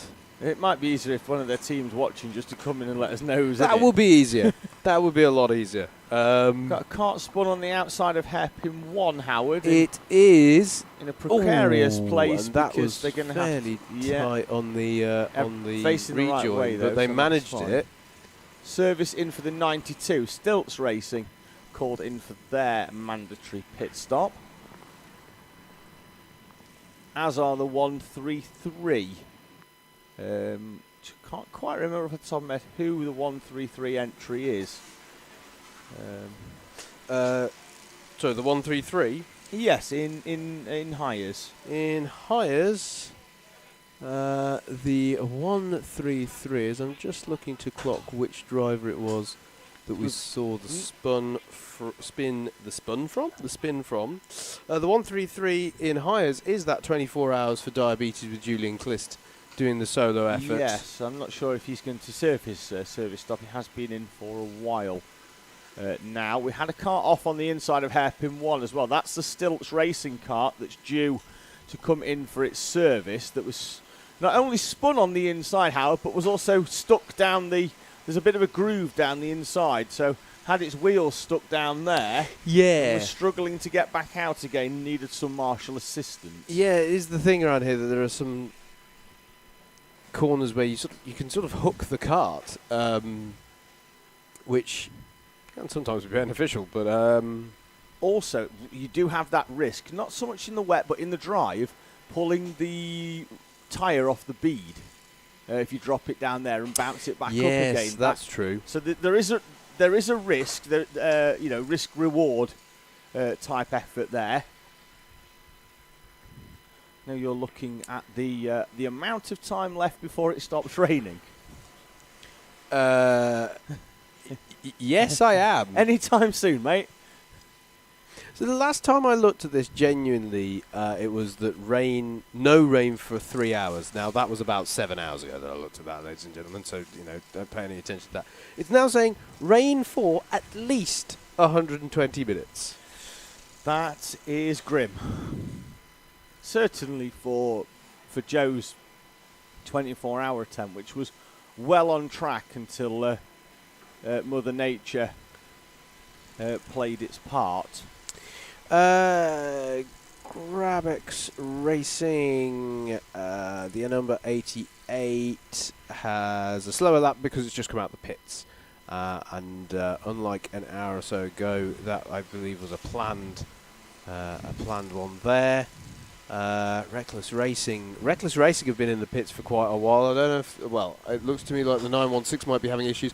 It also looks to me, David, like the rain has come back out in earnest now, because I can see out the window it's got a lot heavier again. Yeah, the lap times are coming back, going back up accordingly, back up into the 1 minute 40s within the owner ranks, and well, the gap between owner and hire shrinks in the West, I find, and Yes. I assume that's the heavier weight of the hires actually helping with traction. Yes, absolutely. I would guess they bite into the corner much better. I'm not better in that they're never going to go quicker than an owner kart. What they will do, however, is they close that gap. In terms of its percentage time between the two of them. Yes. So that's going to be the problem for the owners. Is the higher karts are going to be closing in on terms of speed, so they're not going to be able to make the same moves on them as they were earlier. The differing lines as well don't particularly help. Indeed. So, and this relates to what we were seeing when we had the rain during the daylight hours. Is that there were a good few hours where you had more bits of contact, more little taps on the rear that caused spins, all sorts of things like that. And it is because of exactly that as well as the poor visibility and trying to drive in the wet on slicks, which if you've never driven in the wet on slicks, you can expect horrendous understeer on turn in and a cheeky bit of oversteer when it eventually does grip up. Now, a couple of comments coming in, Howard. One from Matt Hill that says, so many drivers without wetsuits on, madness. Well, what happened, Matt, is that some of these drivers were out for their 1.5 hour stint when it started raining. And I don't know any of the teams that are going to call them in to give them the luxury of putting the wetsuit on, so they've just got to grin and bear it. Yeah, I mean, good to hear from you, Matt. Hope you're all right on this fine evening driving with some 24-hour racing experience up here himself. But it's been a tough call, I think, for the drivers all race as to do you go for the rain suit or is it just going to leave you feeling a little bit hot and clammy? As there was a driver there going by who was doing the universal signal for, can somebody from the team please radio me? I'm getting some kind of difficulties. The Team America distress signal. I perfected this once when I probably we're going to do the first one of story time with Howard in the middle of the night. But I did a BUKC 24 hours race here. A logistical mix-up meant that nobody actually brought me in. And this was back in the first year that we competed, I think. So we weren't going for the full fuel tank. We were basing stints around keeping drivers fresh. That was painful. That was quite a painful stint. It was like, well, the fuel, either I run out or the fuel tank runs out. And was it wet that day, Howard? Because if it was, they'd probably left you out for 2 hours.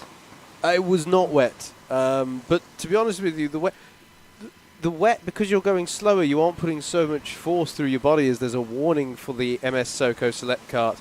I'm not quite sure. It's not saying curbs, so I'm wondering if there's been a little bit of contact or some such out there that's attracted the attention of the watch. Well, we know that the Soco Select Kart has had some form of contact a couple of hours ago, but look how they're bunched up here in the mid-section, just looking on the shot there on the camera. So tight, isn't it? This pack coming into shot now is, there must be, they're all too wide as we have a spin for one of our higher entries on the outside of the entry into the mountain. And I'm going to return to a point that I think I last spoke about when I was last on comms with yourself, David. Coming into the slalom at the back of a train of karts, spotting your apex on turn-in is quite difficult. You want to add darkness and a load of spray, and you get something very similar to what I've just seen outside of my window, which is a kart just clipping one of those curbs and getting a nasty bump in the kart. The driver won't forget in a hurry. It might have been the CFK Granada's kart. I think I was 100 on that. And bearing in mind as well, when you've got the glare of the floodlights off the ground as well in these wet conditions, the curbs of the Wiggles, it's not like they've got little cat's eyes and LEDs on them so that you can spot your curbs nicely. You can very easily collect them in these conditions. The 43 has come into the pits, Howard, and that is early. 48 minutes for MS Soco Select. Not sure whether they've got more problems down there. Don't know if we'll be able to see if the pit lane cam is on down there as to whether we're going to be able to pick up where they are and whether they've got a problem. But that's very, very early for a team that would be hoping to try and maximise its fuel window. On that one, TTM have come in as well. That is on schedule, though, at around about 1 hour and 12, although potentially a little bit earlier than expected because we know they could have potentially extended that with the fuel window out slightly, although actually on my timing it says 1 hour and 23. I was going to say, I've just given it a cheeky refresh, and that's more on schedule. Probably about where they are. MS Soco Select, though, still under the 1 hour mark at 58 minutes that they've come into the pit lane. Yes, it's a little characteristic of our comms box for this race, that the two things we've got showing timing give us an interpretation. It's like two flight computers disagreeing, and you've just got to sort of give them a bit of a kick. But no, that is on schedule for Team Tate Motorsport.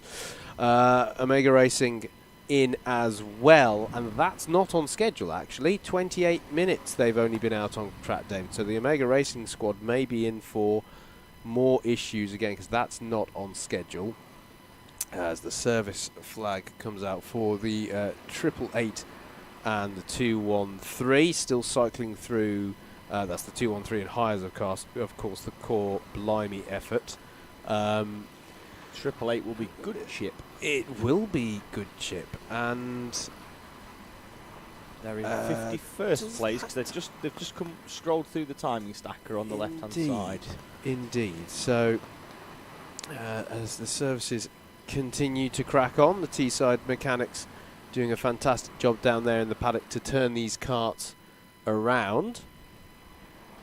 As you say, MS Soco Select in the pits and dropping further down the order for the former race leader. This is going to be it. This is going to be the one that Andrew's going to wake up in a couple of hours and go, what? When he looks at the timing, it's that kart and possibly the 88 kart as well of Grabex Racing. That's always the worry, isn't it, when you go to sleep and you wake up and you effectively, it's only been 4 hours, but there's so much to catch up on at one of these events. Yes. Sorry, we're doing. It happens. It happens at night. What can I say? Story time with that. Involved in a two-team effort.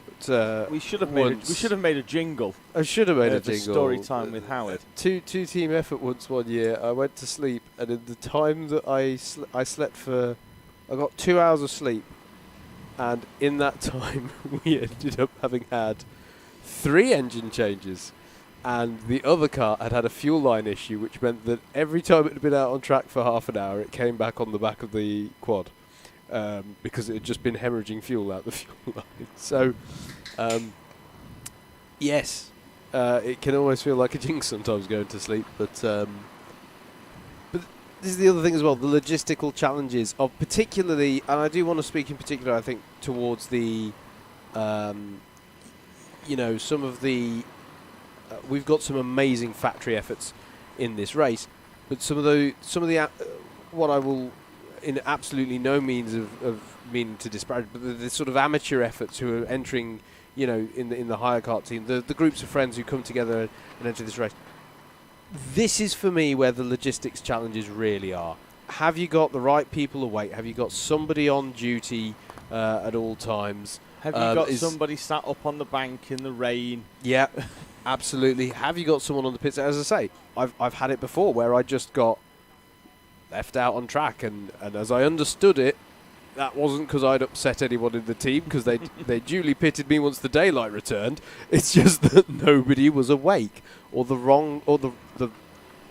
people who were supposed to be awake were oversleeping. This is the big challenge at this time.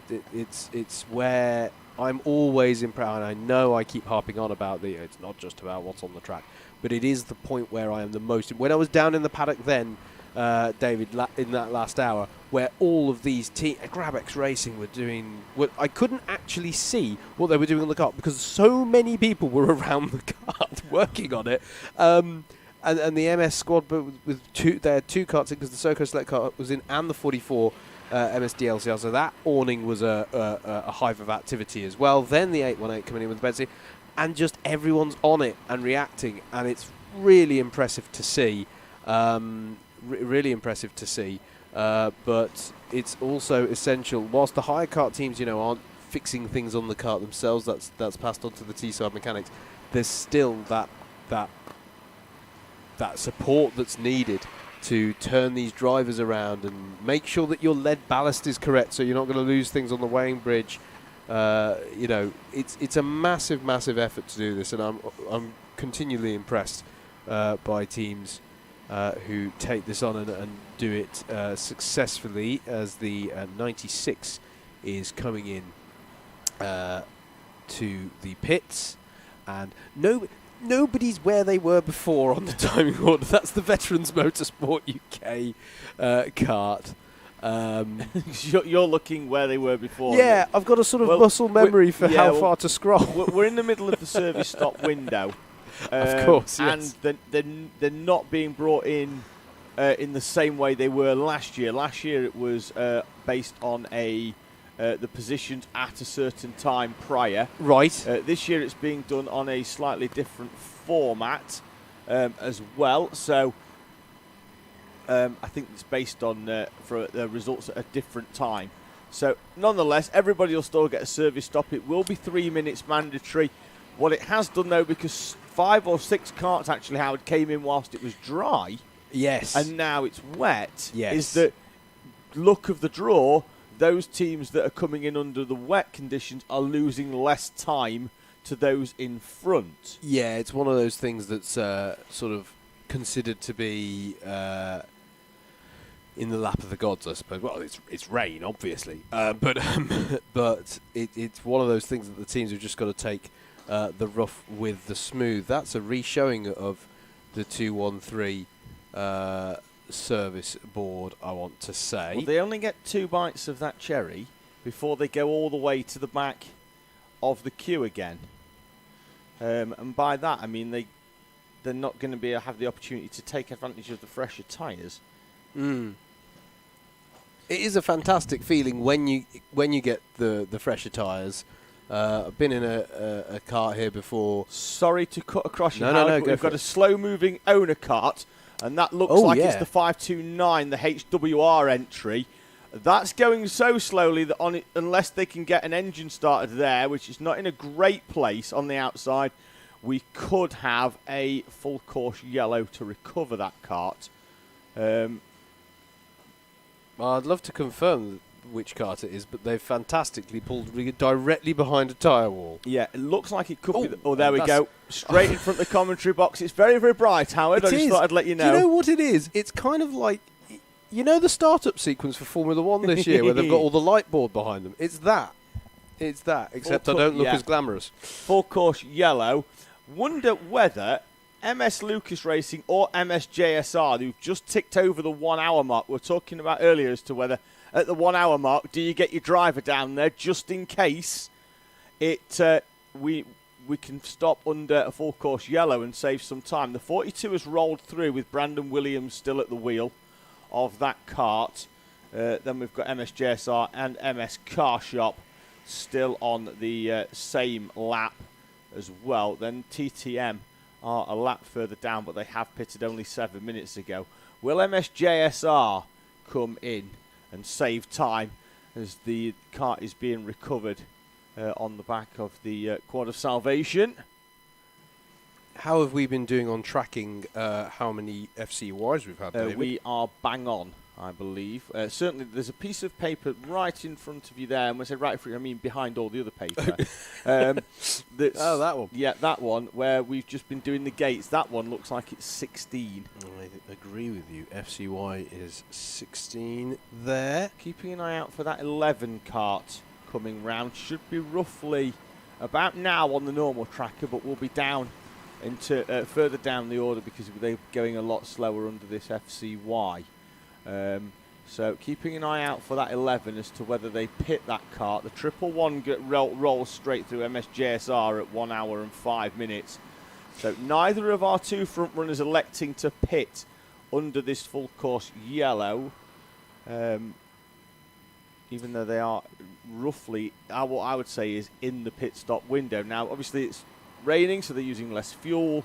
They could potentially be out even further to an hour and a half, maybe. So maybe it's not the window. Maybe it needed to be an hour 15 before they were going to be coming in. 529 passes our comms position, and you can see it here on the shot as well, just coming in. So we should be returning to green flag conditions quite soon. This was the interesting. I mean, we saw the X-Racing kart running out of fuel earlier on, and at the time, the hypothesis that Andrew and I had in the box was they may have misjudged how much better a fuel economy they were getting in that in the rain to a certain extent. I mean, the drivers can look down at the fuel tank and sort of assess. It was 50-50 because I've spoken to them about that. Okay. So they knew that they needed to come in and they knew it was going to be tight. But every time they came round, the fuel bay was closed. And by closed, I mean busy. Yes. With other carts in it. There's 3 pumps down there for the 96 carts. Every time they were due in, there was carts in that bay. They thought they had a few more laps. Unfortunately, it wasn't for them, and they had a recovery on the back of the quad. They have recovered, though, to 6th place in class. The green flag is back out. We're away and racing once again here at the 2022 British 24-hour race. We are well past the halfway mark now, as we have 11 hours and 20 minutes remaining. And that is probably, is that the first full course yellow of your stint, Howard? We didn't have many actually when Tom and I were on. I think we only had one. It's been much, generally with the track conditions being wet, if there is some contact, it is generally at a slower pace. And often means less damage, but obviously it does increase the chances of it happening. The 25 is being called in for their service stop, and that is your outright leader in our higher class. Honolulu by Saints Racing have a 2-lap gap. Oh no, they don't have a 4-lap gap back to Race for Ruben, but Race for Ruben have already been in for their service stop. And I think they were about the last team to come in before it started to rain. Yeah, exactly. So that 25 service board being shown now for the Honolulu by Saints kart, and as you say, it kind of it falls into their lab. Well, I have to say, obviously the track is wet at the moment. It is still raining quite significantly actually. Now, it's quite difficult to tell at some points because there's so much spray when a big pack of carts comes through that it's hard to tell if it's new rain or just rain that's been kicked up, falling back down again. This is the first time for me, Howard, though, that yes, it's rained a few times, but this is the first time we've actually seen spray. It's been wet, but it's not been. Yes. It's not been where there's water sitting at all on the tarmac and the spray's being kicked up. No, and you can see. I mean, the lap times are bear that out. That this is absolutely the first time that we've seen the spray being kicked up, and as I say, I just feel like that, particularly talking about like through the wiggles, through the slalom corner. There's points on this circuit where you really do want some visibility if you could at all help it. And if one cart goes off, it could be very easy for carts to go off in sympathy in these conditions as well. I'm not sure, did we cover... Oh, that's a yellow at the D chicane. I'm trying to see what that is. Someone collected a bollard? Yes, the pit entry barrier has been skittled. Decided they wanted to create their own pit entry. They did only knock 4 of the 6 barriers down, so if they would like another effort to take the other 2 out and get themselves a spare... they'd have to do that the next time round. But by the time they come, the barrier's already been rebuilt because the marshalling team doing a grand effort once again here at Teesside. And the yellow flag over start line will probably be in around about now. It is. Did we cover this? About half an hour old, this information, I'm afraid. But did we cover what the penalty that's been given to the Prime 57 squad? We didn't, but I know why it is. Now, they came in under a mechanical flag earlier on, and then when they left the pit lane, they left it in a hurry. Yes. And excessive pit or paddock speed, particularly more so in the paddock. Oh, yeah. The speed down the pit lane will generally get you a black flag and a shouting at. Yes. If you're going through the paddock after you've had work done at excessive speed, it's taken very dimly. Yeah, absolutely. A team already has picked up a penalty. That was a 2-1-3 effort. They picked up a 10-lap penalty, and the same has been applied to the 57 Prime Motorsport kart for the same offence. You can totally see why whenever you're down there. I mean, not least the fact that there's roving pit lane reporters down there that can be hit. But no, there's down in the paddock area, there's family and well, right at the start of this stream, Howard, there's people. I say people walking their dogs. That makes it sound like it's you know what I mean. There's everyone's down there. Well, everyone is down there. Right at the start of this stream, we said there's 450 drivers taking part in this event. Yeah. Each one of those drivers will have family members. They'll have support staff. For all of the teams. There's well over 1,000 people here at this venue. Down in the paddock, on the bank as well. Hence why you need to be, at a reasonable pace when you're going through the paddock. Yeah, absolutely. Absolutely. It's not a closed paddock here at all. Everyone is... I say everyone's milling around. Obviously, if there's a major repair going on, people tend to stay back. But, absolutely the right call to encourage that proper conduct. I have to say, I'm still seeing a thing here that says rain for at least 2 hours. This could be a really interesting one. It's bad for morale, that. And it's a double-edged sword for all of our solo efforts out there, because you're going slower, less toll on the body, and all of that, but you're also covering less distance. And obviously there's people out there. We've obviously spoken about the Joe Patterson racing effort with that. But all of our solo efforts out there, you're wanting to cover as much distance as you possibly can. Just having a quick look out the window, Howard, and I'm going to check the kart when it comes round, but we had a yellow flag at hairpin 3. It's going to be the first owner kart coming through. It looks very yellow. It is very yellow. It's the 24 of Joe Patterson, and that was off at hairpin 3. Only briefly, and I don't know, I think it was too hard an impact, if anything, maybe just a spin. But the reason I was looking, because yellow is generally a lot of the MS outfits, and at the moment they are running 1, 2, 3, all on the same lap at the front of this race. MS Lucas, number 42, has come into the pits at 1 hour and 15 minutes. So our second place now. They were the race leaders. They are now into the pit lane and hand over the reins at the front of this race to the 111 MS JSR. Is that the first time we've seen the MS JSR car actually be a race leader? It feels to me like I don't recall seeing the 111. Well, it's going to be short-lived. Yes. Because they're due in the pits in 5 minutes or so. True. But they are in the lead. Very much depends as well on how quickly these carts can get serviced. Now, we know that they'll have, they've got the radio, they'll have somebody down there making sure the fuel bay is empty for when they come in to minimise the stop time and all of that.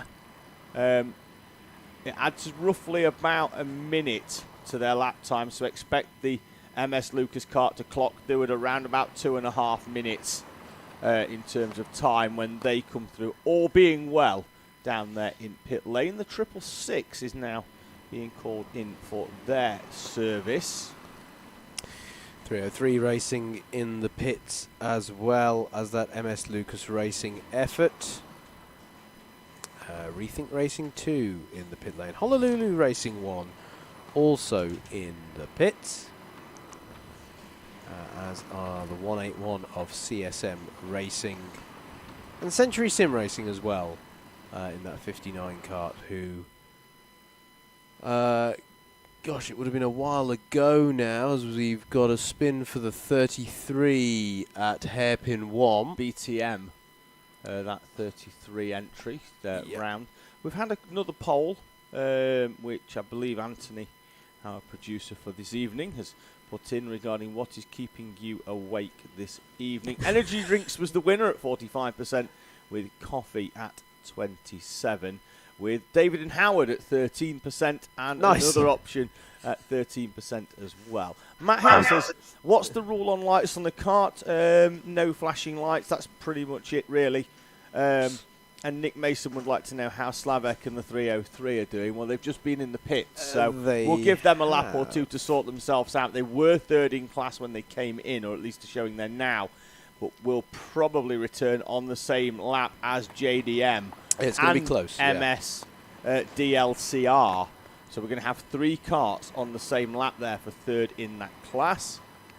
And we've been asked for an update as to what happened with the 43. Well, they were leading, and they were leading by a lap and a half or so earlier on, when they had initially an engine problem that was changed fairly quickly. They went back out in the lead, although that was very, very tight when they came out.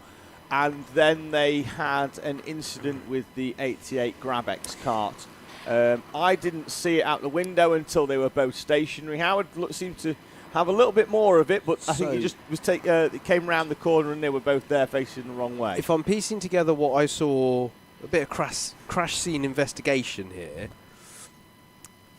both with some damage, it seems, to the rear, but also concern for the GrabX Racing driver and his right foot. So what I'm wondering is if the 43, they both came together trying to hit that apex at the D chicane, as we see routinely people swooping. But even you'll see on this shot that we're on right now, owner drivers trying to overtake high kart traffic will go out wide and then they'll have to come back in, otherwise they're going to have all sorts of problems coming through the D chicane.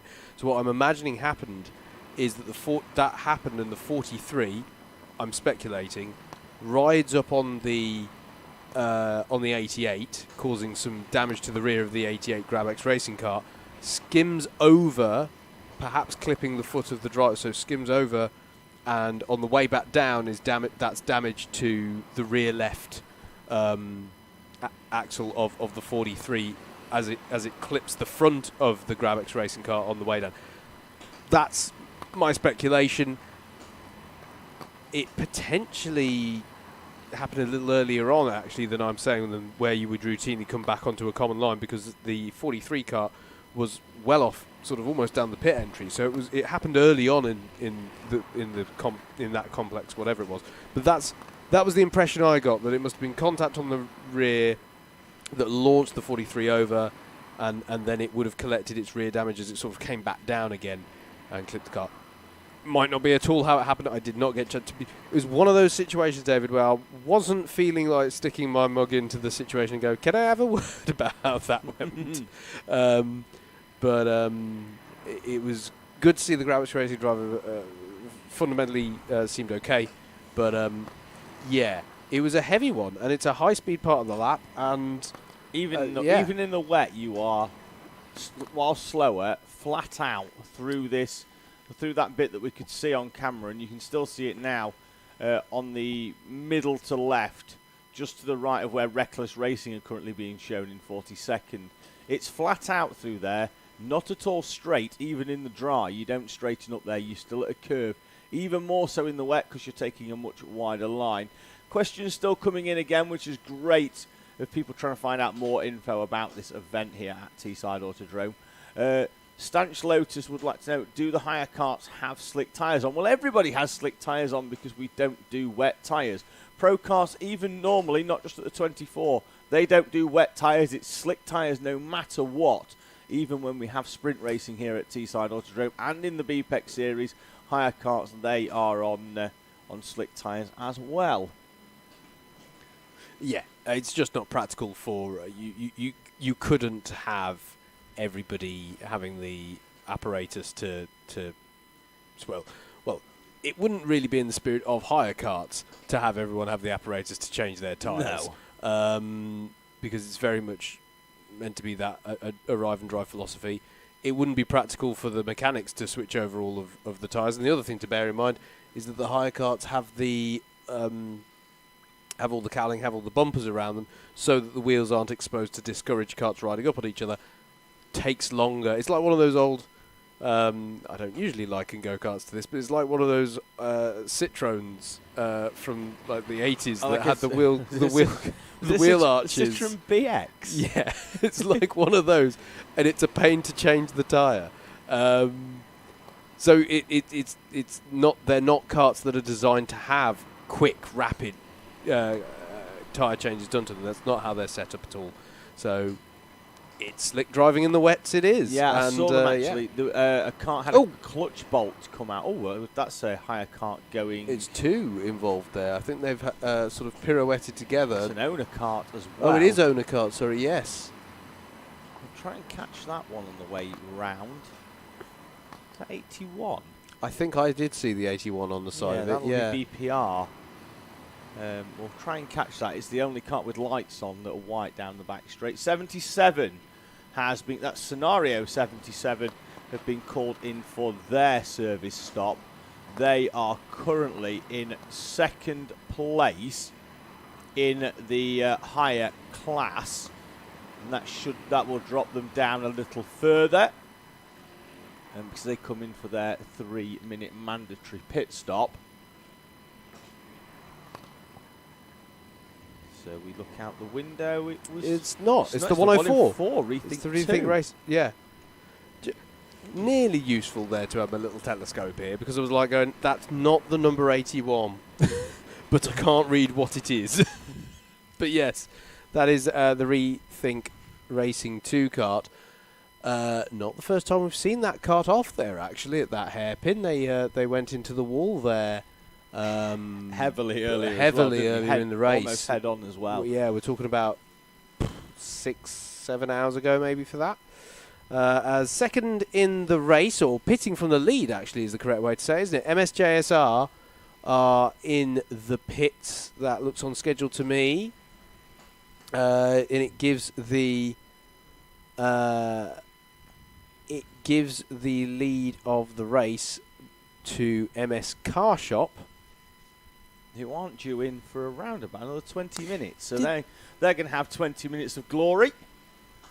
I'm just going to check what was the stop time like on that MS Lucas racing car? Let's have a quick look at that, because that looks... Well, JSR had 2 hours and 14 minutes. We've got some merchandise coming in. Oh? And by that I mean a very, very damaged side pod. Okay. Shall we get the story of the incident? But given that you've just given us a rundown of what you think happened. Oh no, because we're going to show how wrong I am. You're staying on. You're staying on, and I'm handing the headset over to a man who looks like certainly his right leg has seen better days. That's an ironic thing for you to say, David. Hello, sir. Yeah. Who's joining me here in the comms? I'm Philip from 88 Grabex. Just hear your commentation. Philip, I saw you getting a bit of attention from the medic. I think the first question we should ask is, are you all right? Yeah, all good. Just ankle a little bit swollen and my knee hurting. Yeah. And so take us through it. I mean, we're about... it was pretty much as we were hitting the 11th hour in the race, so getting on for a couple of hours ago now, but incident involving yourself and the 43. You were leading the class at the time. Talk us through what happened down at D chicane. Yeah, so we just fueled up. I came out on my stint and I was on the radio with my friend Robert saying, okay, we need to keep it clear. We are 2 laps ahead, so stay. So it's giving lots of space for other people. But just here, before the bus stop, I was overtaking 2 hire cars. Yeah. They were still small, their own little battle. So I cleared them off. But I think maybe the other one was closer to the right, not left enough space. Maybe they have a little bit, hitting each other. Yeah. And just like, you know, the start-finish line, they clipped my rear. Right. And I could just keep spinning like, I don't know, 5, 6, 7 times. And the car just stopped on the middle of the bus stop on the racing line. Yeah. And then what's happened, I want to come out of the car, but I've seen like bunch of owner cars coming in, so I thought it's safer stay in the car. 4 of them cleared me off, and 43 was Josh Farkas, which I feel very sorry for him. He didn't see because they just moved out of the way and he just went straight into me. Right, so it was a secondary impact with the 43. Yeah. Right, so okay. Nothing happened to me with the highest, I just kept spinning. But unlucky, I just parked on the racing line.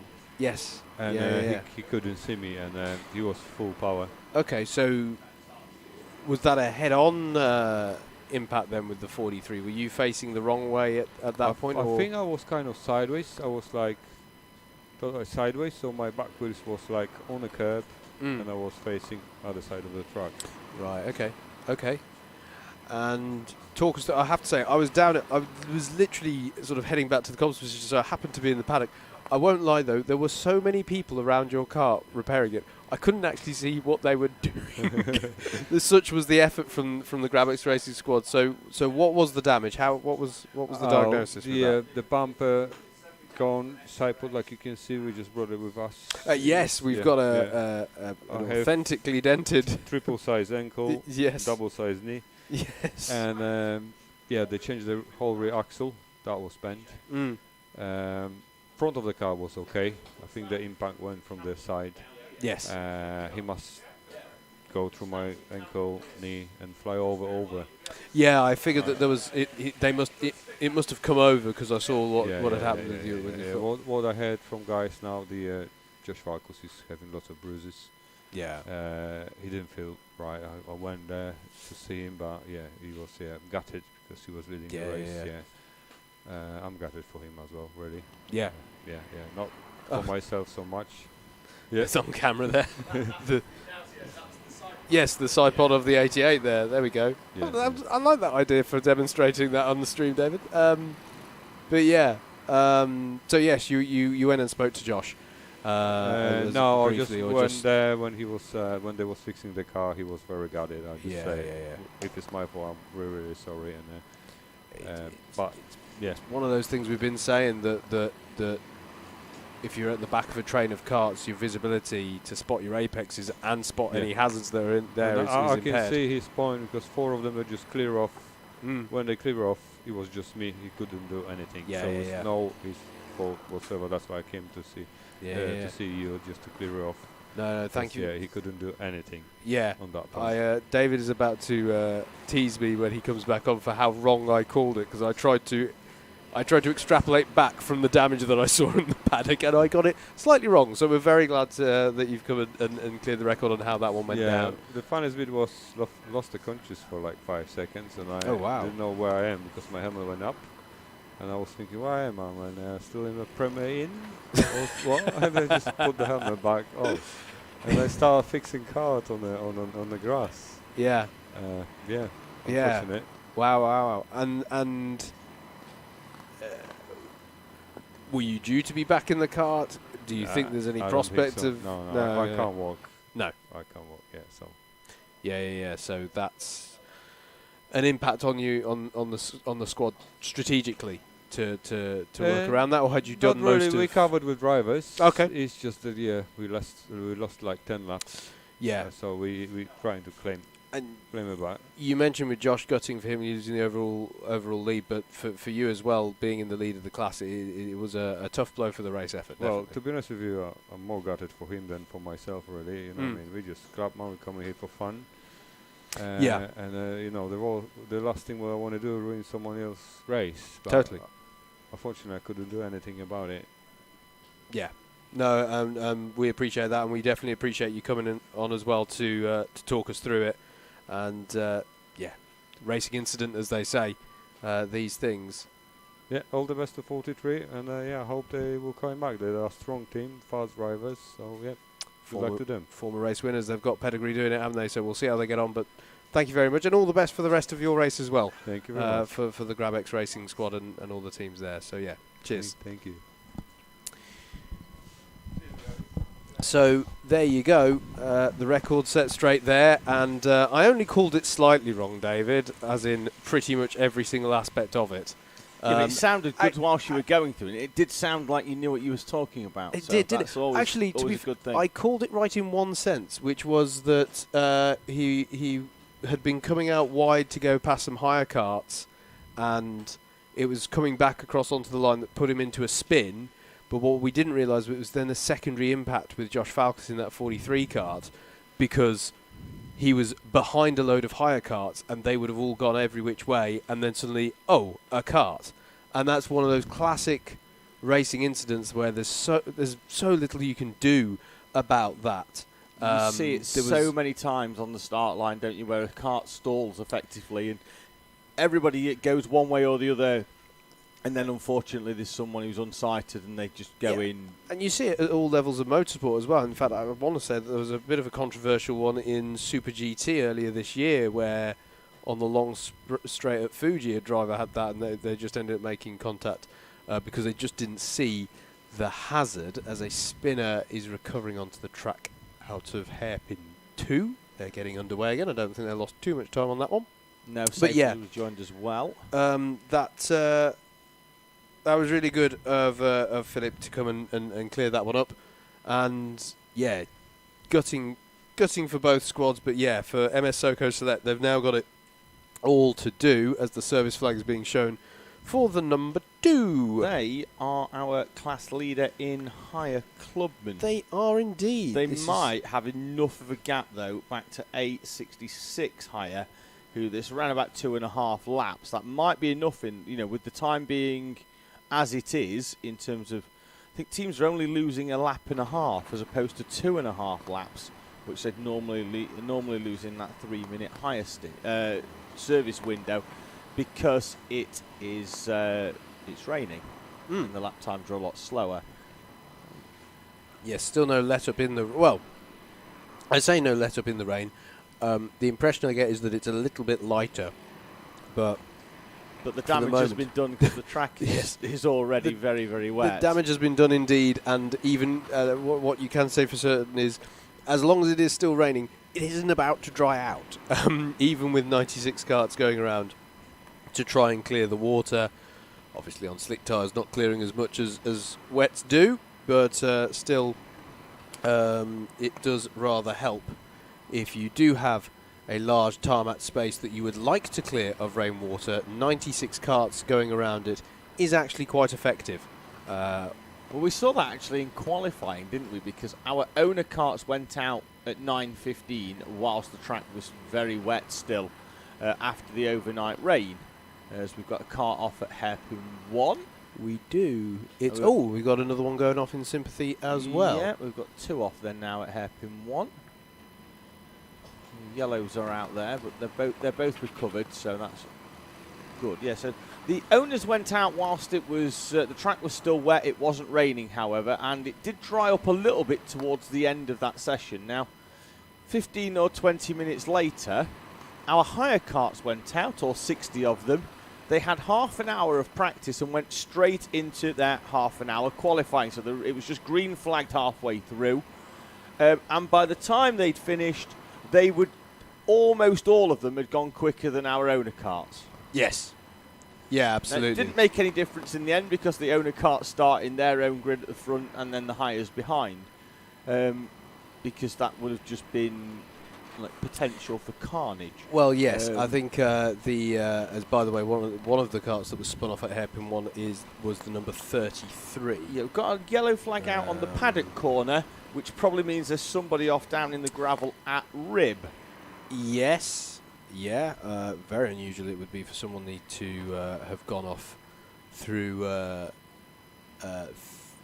of paddock bend. Although we did see that, I want to say, when we had the a few years ago when we had the sort of deluge mid-race, I want to say that somebody did go off at paddock bend a couple of times a few years ago, so it has been seen before. But yeah, absolutely, there was some discussion pre-race, wasn't there, about how do we do this? Do we do we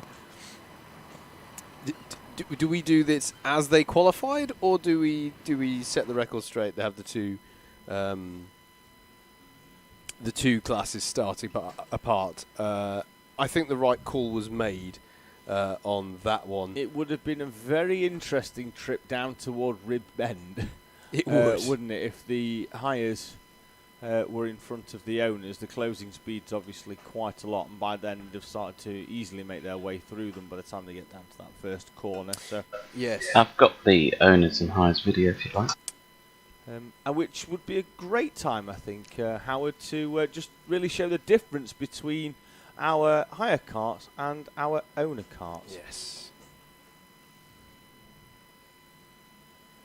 The most notable difference between the owner carts and the hire carts is the speed.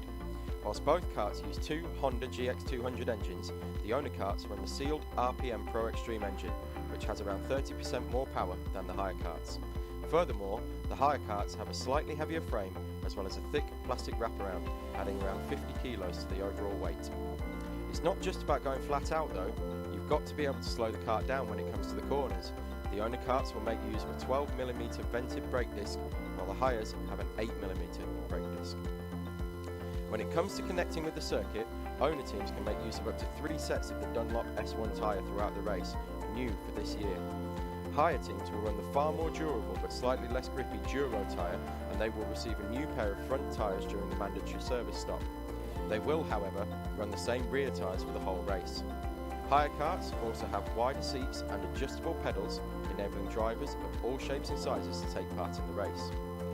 Ballast can be added to the carts to ensure 20 that seconds. it remains over the minimum weight limit for its respective class. On the owner's carts, this ballast is usually placed on posts situated either side of the seat, whereas these posts are at the rear of the hire cart between the rear axle and the bumper. 5 seconds. 2, 1. And that is also conclusion from that video. That's why you don't mix them all up on the grid as well. So you got a cheeky bit of merch there, David, or is that unintentionally, I think? But I believe the man from Grabex has left his hat. So okay. I know where they are in the paddock. So if it's still there when I come back, later on in this race, I'll be back between 6 and 10 o'clock in the morning. So I shall go and get that, take that back if it's still there. Yellow out at hairpin 3. I think it's out.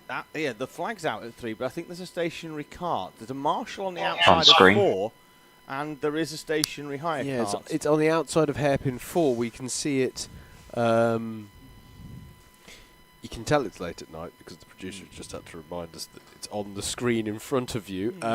But yeah, driver. Whilst you're looking in out the darkness there. Whilst you're looking out of that window, Howard, if you wouldn't mind opening the confectionery cupboard in front of you, and just grabbing anything. There's some shortbread in there. We'll tackle that.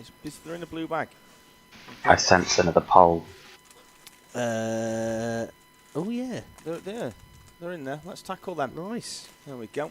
It's always good to get a little bit of late night nourishment. We'll have I was about to say midnight snack, but it's a bit late for that. It's 1:10. Not as catchy that. No. We need to work on the branding of that. Yes, we have gone over the top of the hour, which is about where we've been tracking Joe Patterson. Now, the weather won't have been doing him any favours at all, of course. So as Howard's going to try and find out whose kart that is, he did need to have cleared 500 laps, 502 if we're going to get down into the specifics by that time. He's currently at 490. So within range still, only 12 laps behind the Delta. I do think at one point earlier on it was 16 laps behind the Delta. So I think we're there or thereabouts. You know, he's still within range, but does need the rain to do him a bit of a favour. I realised as well, we didn't. It's a bit late for me to observe it now, but I've definitely been on an hour on comms, and we didn't do a bottom of the hour update. No, so we need to try and. Do we remember who it was? who well, the problem we've got well, if we were going to do hires, it wouldn't have made much difference. The reason being is that we're in the middle of the service stop. Yeah, that's a very good point. The current results between now and probably around about 1:30. We've been doing service stops for the best part of 2 hours. Yeah, it's a good point. That's going to go on till I think about 2 in the morning. Yeah. Given the amount of carts that we've got to go through here. Okay, the cart that is being recovered to the pits now is the number 12. Simtech Espinella with problems. Yeah, so that was the cart that was stationary on the outside of hairpin 3. They've had a few of them, unfortunately, Howard. Yes, there's also a driver spun on the exit of hairpin 3. You can see them on the camera shot there, just spinning the cart around now. Who is that? Is it the Teesside Tigers? It looks like a number 1 on the cart. It is a number 1 on the cart there of the Teesside Tigers. Like a Except that doesn't work. I'd love a shortbread. Yeah. I'm looking at a timing screen whilst also missing the bag. There we go. Thank you very much, sir. I'm going to correct myself there. It wasn't the 1. It was the 7 of Century Sim Evolution who was spun around there. I thought that looked a bit of a...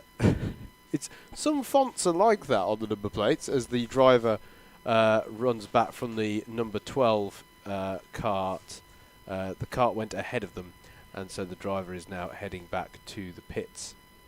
That is for it is for the number 12 Simtech Spinala team. But yeah, the number 7, sorry, not the number 1, with a spin there at hairpin 3, and then you can say that with certainty because the Teesside Tigers are currently in the pit lane. Service stop. Indeed, they're they up are. on the screen in front of our commentary box. Indeed. The A66 team is in Clubman's, as is the number 88 Grabex Racing squad, of which we whom we spoke to a few moments ago. Just having a quick look at the live chat once again. Massive shout out to Neil Holloway, who's just tuning in from Vancouver to support his son and his team. He says, come on Adam and team BPR, Kart 81. Just an update on that kart.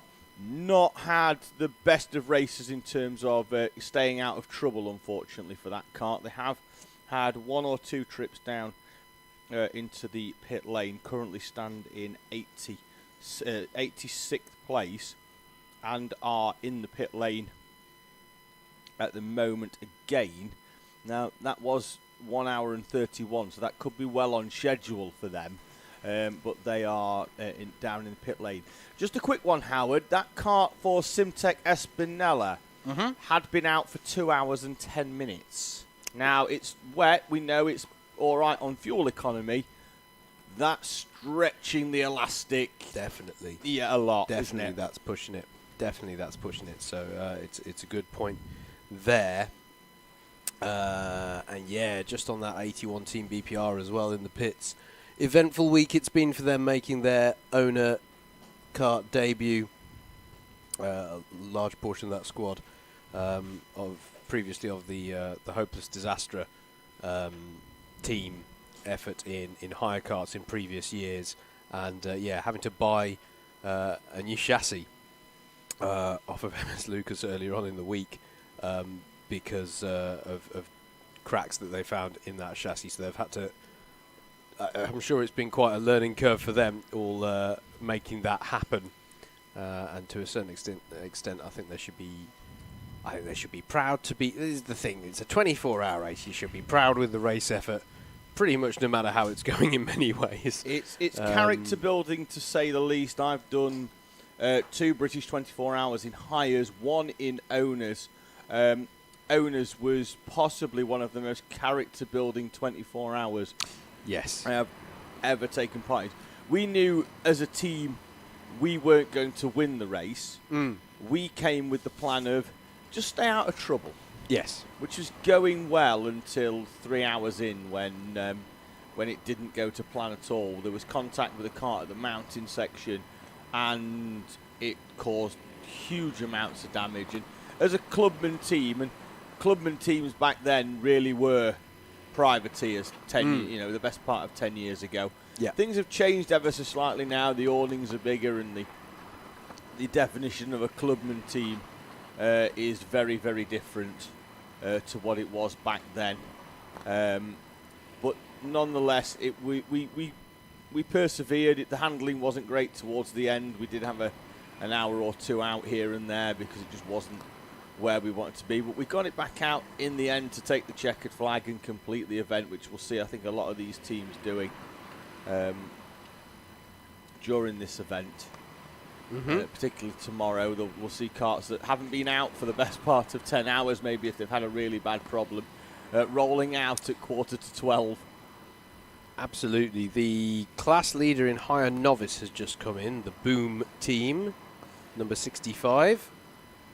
They're a team who are having a very good run so far. 535 laps in the book puts them 4 laps ahead of the next kart in that class of higher novice, which is the 69 kart of Coulda, Woulda, Shoulda, down in 52nd place. So really good race run so far by Boom, and they are sat. Why do I always try and calculate this live? No, well, they're 47th. 16th within all of the hires. So that's a very impressive effort there for a novice effort, novice race effort. Good effort from Boom, going well. Sophie Stevens has been on, asking how Norfolk are doing. Well, they are 9th in their class, 51st overall. Yes, and we should say that's 9th in a class that I think has been a particularly competitive one in that higher clubman's. You look at some of the gaps in that, and it really, I'll remind everybody that we're 13 hours and 20 minutes into this race, and they are. I mean, there's a lap between them. There's a lap between them, but when I say 6 laps, there's 6 laps off the leader in that class. That's really not a lot. There's a lot that can still happen. Just got a car on the inside of hairpin 3 there. Oh, yes. That's had a few pirouettes and is now being pushed back onto the tarmac.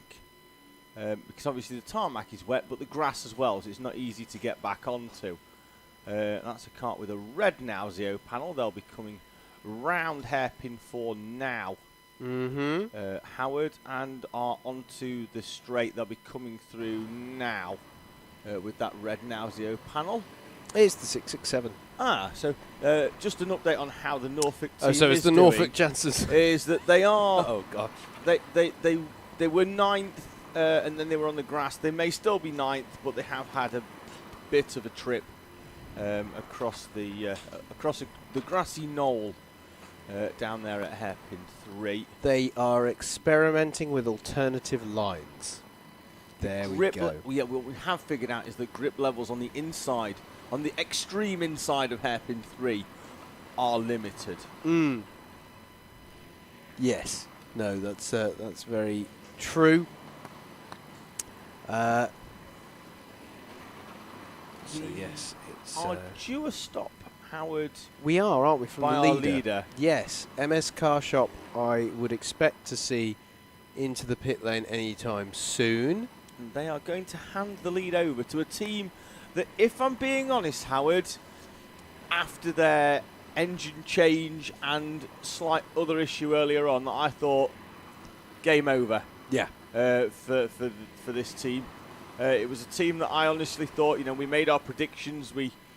Tom said they were going to keep them quiet. It was a team that I'd really championed to be running at the sharp end of this race come the daylight hours and in heading towards midday tomorrow in Team Tate Motorsport. Now, obviously, we're on slight offsets in terms of pits. When they do come in, they'll come in ahead of MS Lucas Racing, and that should then hand the lead back to MS Lucas Racing. MS Lucas Racing then should come in before MS JSR, and it may well hand the lead back to MS JSR, who are currently in 4th place, but in half an hour to 45 minutes time could be back in the lead. This is how much it's changing on the pit stops. The top 4 still on the same lap as we head towards 14 hours of this 2022 British 24-hour race. Absolutely. No one is really there's no such thing as being off schedule anymore, because nobody really is on the same pit stop schedule now. It's going to make it fascinating towards the end of this one. What we mean by on schedule is, if this was dry and everything ran to play, you pit at 1 hour 20, 2 hours 44 minutes, 4 hours, and then the rotation carries on all the way through, and that works perfectly to take you to the end of the race with no fuel in the tank, but it gets you over the line. Is it schedule or schedule? Both of you said different things. I believe our producer director is trying to cause friction in the commentary I think he box is in our between ears, us, isn't Howard, he? as to the correct pronunciation of schedule. We pronounce it differently, and that's okay. Is how I'm gonna. I'm gonna bring that to a harmonious close. That's a fine answer. I think it's schedule. Let's not get on to let's not get onto a scone scone debate though, because that could go horrendously.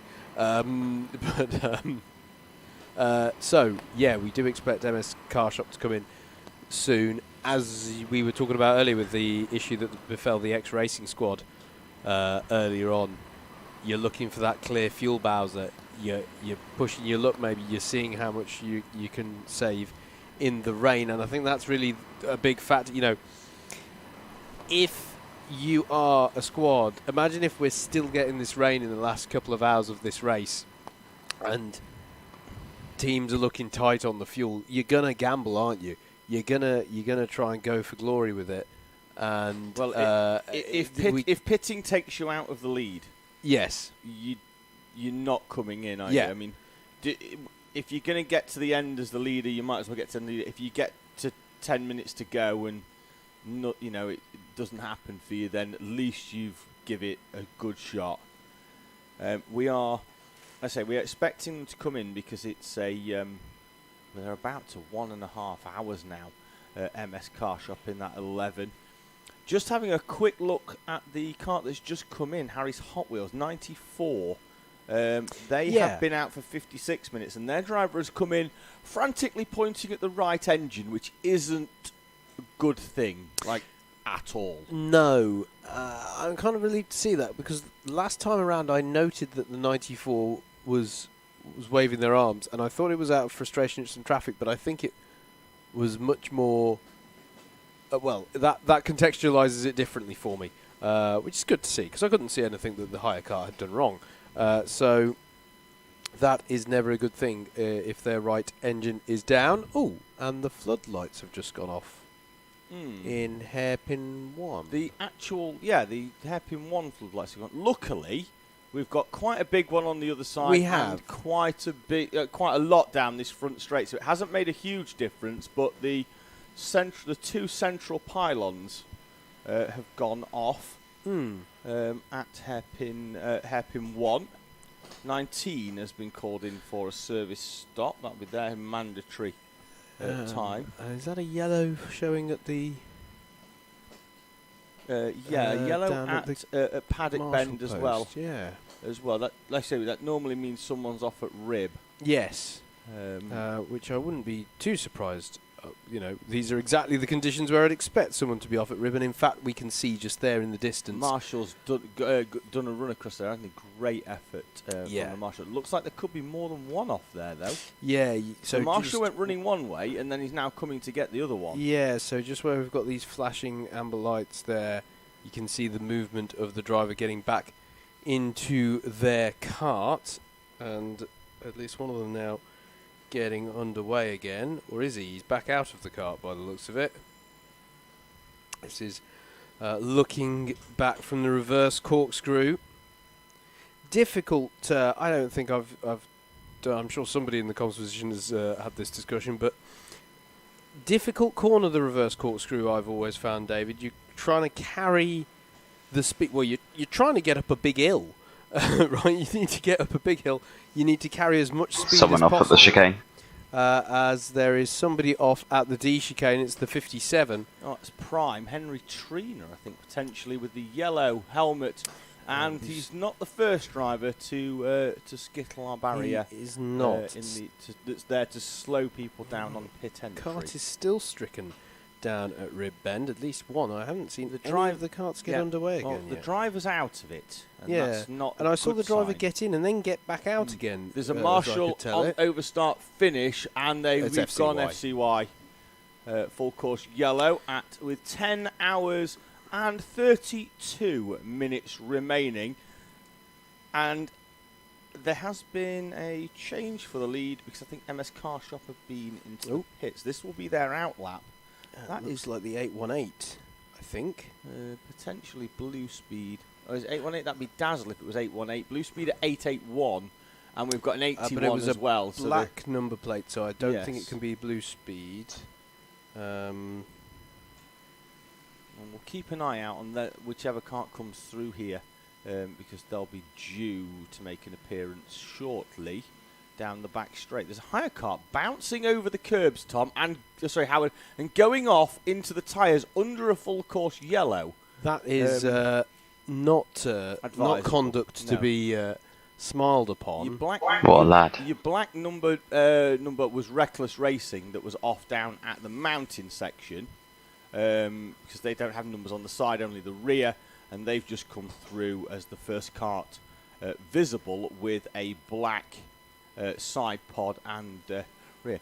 Howard's staring out of the window at that higher kart that went off, like an angry parent. I'm getting the practice in for that now. No, very, very well behaved The little one at home so far. yeah, but it's yes, I curiosity, do feel isn't like it? naming and shaming on this particular instance, just because it wasn't very good. It wasn't brilliant conduct, and that not brilliant conduct was brought to us courtesy of the 143 kart. LC Racing, I believe. Yes, it was LC Racing. I'm just saying, under full course yellow, probably doing your best Dukes of Hazzard impression off of the slalom curbs and then going off is not generally seen as the optimal thing to be doing. I'm going to put it that way. But yeah, we've still got carts off down at Ribend, I think, or being recovered maybe now. I Yeah, don't know if now we can what cut this back to that. does at this time is puts our lead cart into different trains. We can see one they coming have gone. through here. They have been recovered. Yeah, we see one cart coming through here at this train. Then there's another train pretty much at South Bank with another cart. Then we are back to full green conditions here then at Teesside with 10.5 hours remaining of this 2022 British 24-hour race.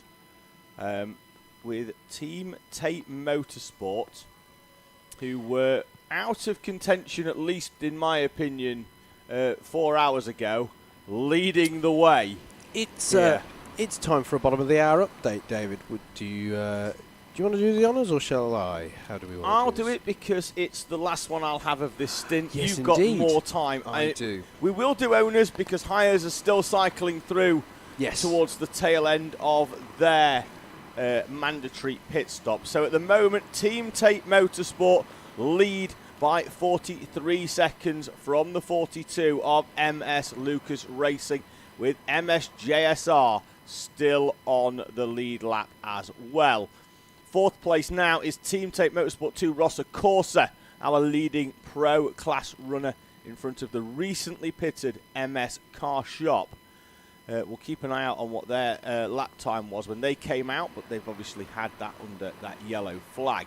Nexus Sport are up into what will now be fifth place because they've overtaken MS Car Shop as well, with Grabex Pro, our second place car in the pro class, in seventh, with Offline Motorsport 1 lap behind them in eighth. Omega are ninth, and completing the top 10 will be our leading clubman entry, the SMJC 959 kart. The recovering 43 of MS SoCo Selector in 11th place, with JDM in 12th. They, though, are showing some great pace in these wet weather conditions, trying to close in a 3-lap gap on SMJC in that club class. MS Scorchio complete the top 3 in our owner clubmans in 13th.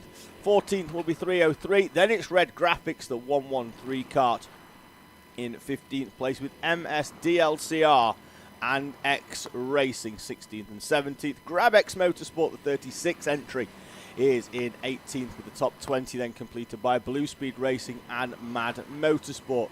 Rethink, the first of their 2 entries, the 103, is in 21st with GrabX Racing, the 88, that was the class leader a few hours ago, in 22nd. Then we've got Harry's Hot Wheels in 23rd with A66 24th. TSG are in 25th. Then it's going to be the second of the Rethink karts in 26th, the 104 in front of Alessia, before we head towards BRM Racing, who've just come into the pit lane on slightly early. In fact, that's at 58 minutes in 28th place. Then it's down to 31st, Red 77, who have had a penalty applied to them. They're 31st. The same applied to Prime, 57, down in 33rd place. Then we've got a big drop down our own runners to 54th overall for Reckless Racing. They've had some problems, but not quite as many as Team BPR and Dazzle in 87th and 88th respectively. And HWR complete our owner runners in 91st. Then we do have our very special world record attempt from Joe Patterson. He's currently running in... He's cleared 500 laps in his quest to get to 928. He's 92nd overall. Got a kart off here, Howard, at hairpin 1, covered under a local yellow. Do we know a number? It's definitely higher. It's 313, I believe. That'll be just the third Core Blimey entry, because they run 113, 213, 313, and 413. And also, whilst they seem to be back underway again now, though, and also whilst actually no, they are going slowly down the back straight as well. Whilst you were going through that run through, the 36 kart of GrabX Motorsport did pull over at the outside of hairpin 2, the driver restarting one of the engines and then getting underway again. They haven't pitted, so a bit of time lost there. They posted a 2:07 lap time, but they seem to be back underway again now, as we still have a slow moving kart out there in the form of one of these Core Blimey karts. The 143's coming in. In fact, quite a few people are coming in. There's Reckless Racing. The 100 is coming in. Still the 100 will be CFK Granada, the Spanish entry. Yes, indeed. They were coming into the pit lane. Just one thing to note here, Howard. 103 of Rethink Racing coming in as well. Sorry, go on. MS Car Shop are drifting like a broken ship down the order. 5 laps now off the lead, and they came into the pits on a scheduled stop, I may add, at 1 hour and 30, and I'm not convinced they've re-emerged just yet. No, indeed. Now wondering if my diagnosis of the 313 was correct, because even going at the speed they were going at, I would have thought they'd have come through at this point.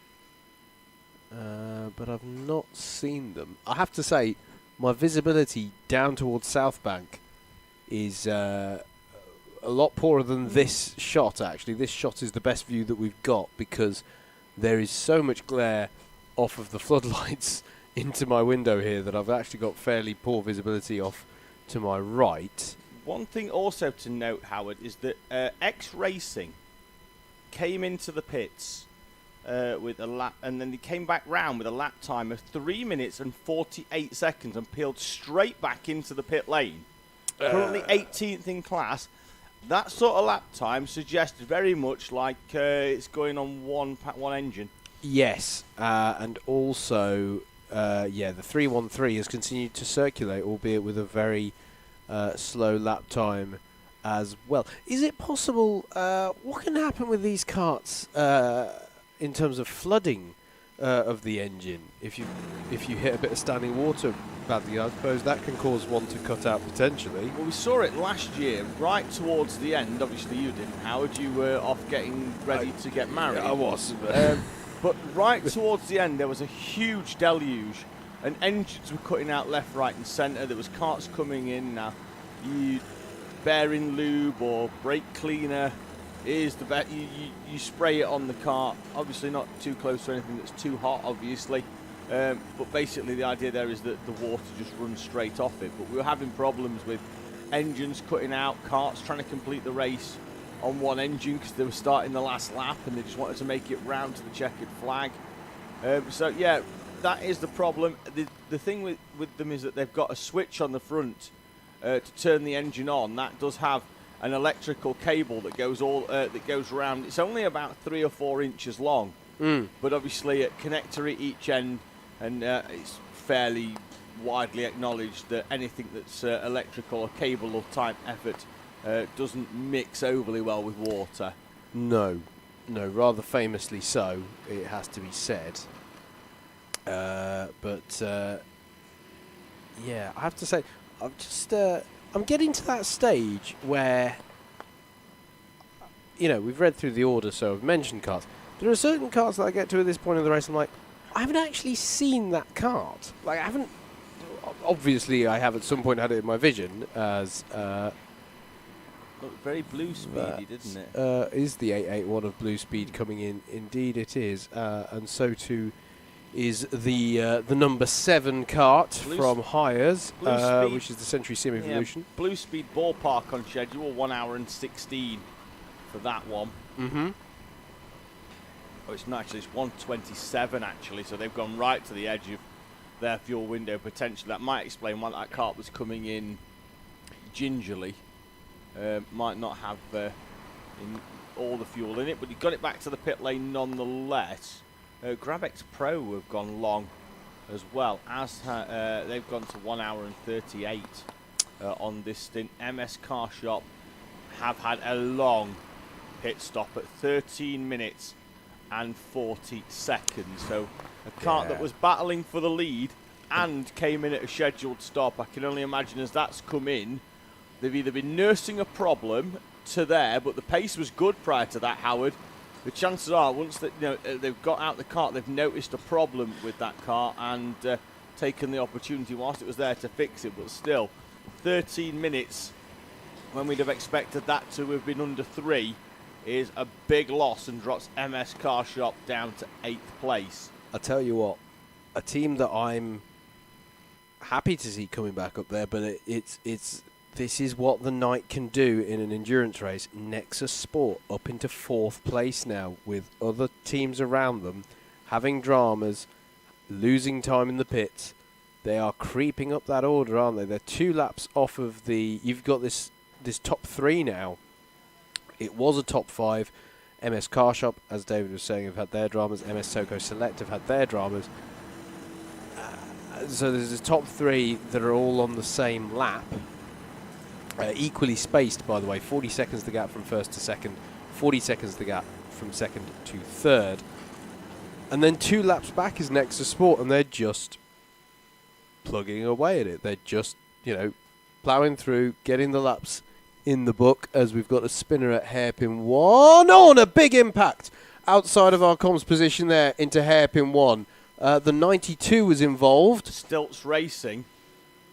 That was a big one, and that was a driver. I mean, they're both getting back underway again now, but that was a driver, David, trying to... We've commented before how it's a difficult place to recover your kart because it's a heavy braking zone, high speed into that braking zone. That's what makes the braking zone heavy, because it's a hairpin. And that was just a side-on impact there into that kart. Howard, quick update. The team you were speaking about a few moments ago, Nexus Sport, 44 minutes into a stint, but they are in pit lane. Oh dear. What is this going to be for the Nexus Sport crew? That can't be a strategic call on that one. I'm getting an update as well on MS Car Shop. Apparently bent track rod on that car, although for 13 minutes it could potentially have been a stub axle as well. Mm-hmm. Track rods are generally held on by 2 bolts, and fairly quick change when you've got experienced mechanics down there, certainly at the MS awning. So potentially a stub axle as well for the MS Car Shop. Our quick poll has come to an end as to which commentator has been working on one leg. I've won with 57%. I can assure you I've worked with 50% of my legs this weekend. It's definitely me that has had the problem. Hang on, what were the... What? You apparently 28% think that you've worked with one leg, with Andrew picking up one vote as well. 28% of people think I've been hopping. That's all 2 votes. That we had 7. What we are about to have is a very simple yes or no poll, because we're 16 minutes away from what should be the arrival of Andrew Mather back to the commentary box for the 2 o'clock shift. However, in 2020 and repeating the form in 2021, Mr. Mather slept through his alarm and did not make his 2 o'clock. He got here for around about between 1:15 and 1:30. Now, I love this game. I'll happily just carry on. But Andrew did sleep through for the last 2 years. I told him we did. Last year, we had hashtag Where's Andrew on the screen. Nice. And everybody then was dipping into the chat, suggesting amusing places that Andrew could be. So, will Andrew make his 2 a.m. commentary stint in 16 minutes' time? The vote is there. I imagine it's going to be a landslide for no, with probably 1 vote for yes, but only if he wakes up at 10 to. I love that poll. Let's see how that one goes. Cast your votes now, folks. We'll keep an eye on that. Yes.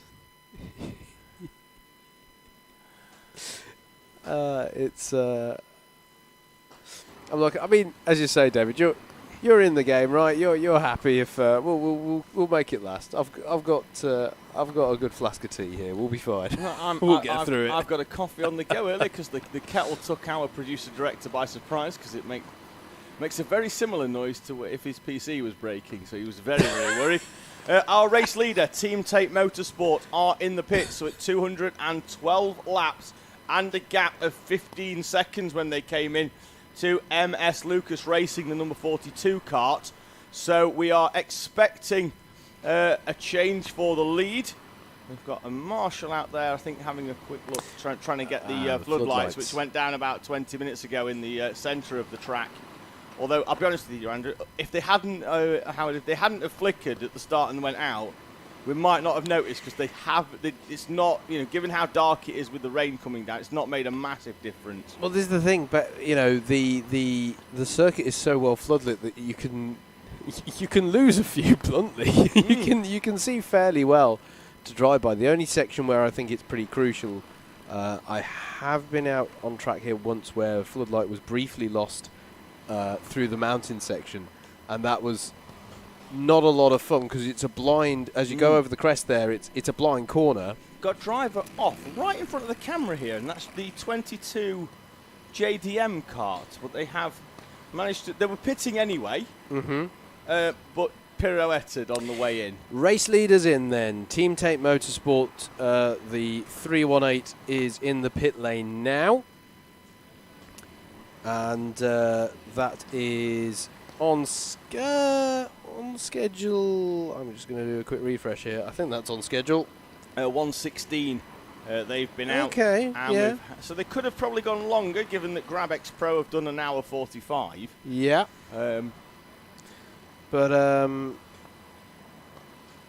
Yeah, they're in the pits, and yes, as you say, GrabX Pro now in the pits as well after an hour and 45. Which is quite a mammoth stint in these owner karts, but the rain facilitating longer stints for those drivers. We mentioned JDM coming in as well.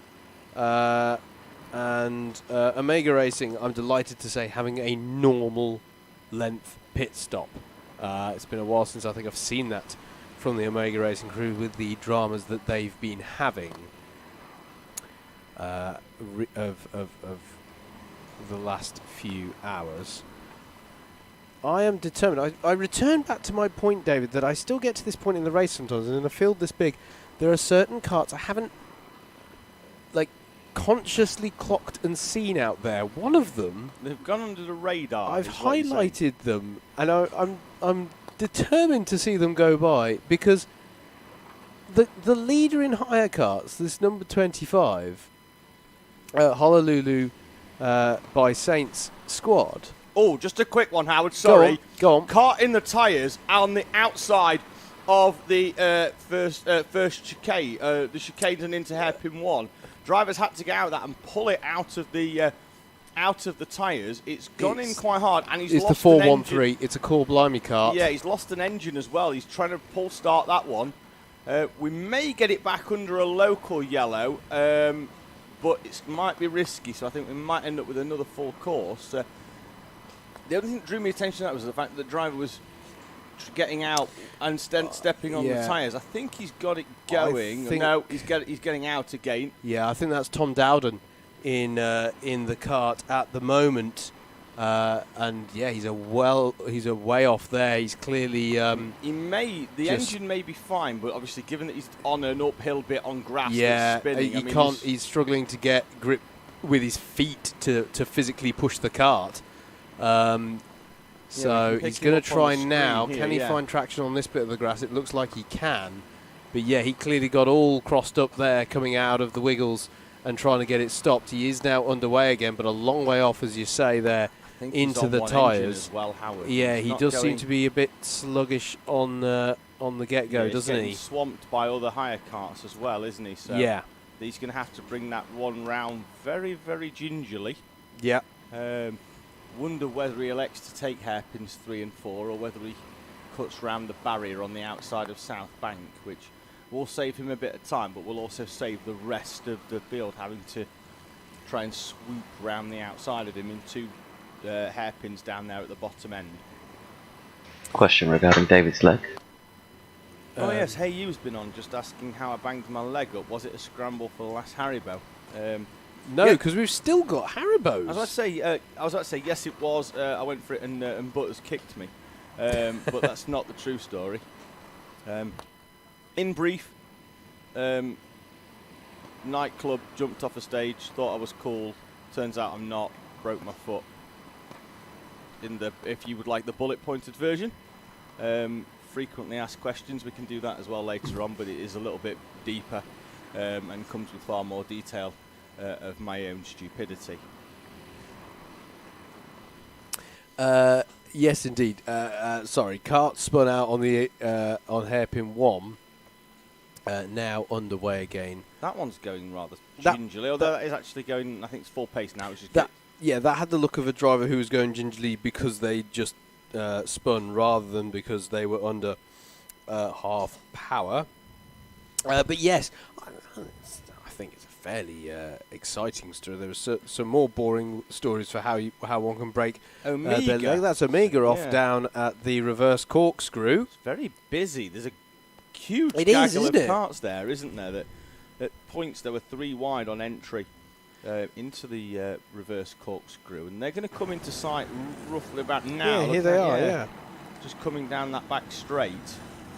Yeah, absolutely. Look at absolutely. Crikey, it's like we've rewound. They're going to have to sort themselves into hours. some sort of single file before the wiggles here, Howard, because if not, it's going to get very tight very quickly. Yeah, absolutely, and they have. Yeah, they have. I'm impressed by that, but yeah, quite a conglomeration of karts there. We know it's going to be busy, but yeah, there are some parts of the field at the moment that are quite spread out, and other parts where they're at risk of tripping over each other. Yeah, Asylum Gaming Cartel has been on saying Andrew won't make it on time. He thinks he's sat round the corner at the McDonald's drive-through. Well, 8 minutes remaining of my commentary stint here at the 2022 British 24 Hours, and still no sign of Mr. Mather making his way towards the commentary box. Now, what he did say to me earlier, Howard, was, it's okay, Howard knows where the car is. I do. He did forget that you'd be in here and not out there. There is that. I mean, we could leave you to it for 5 minutes, David, and I could go and knock on the window. But I mean, it's like saying, well, I know where the pyramids are, but if you're not in Egypt, you can't look at them, can you? Is it? Yes, I suppose so. Is it like there's a black flag for Honolulu Friend by Saints. That is the number 55 kart, and that is... They're 6th in class. Yeah. 42nd overall. Seems like a perfect time to watch the Honolulu video. Oh, go on. The producers just prompted us. Earlier on, we're going to cast our minds back to when there was daylight around the circuit earlier on.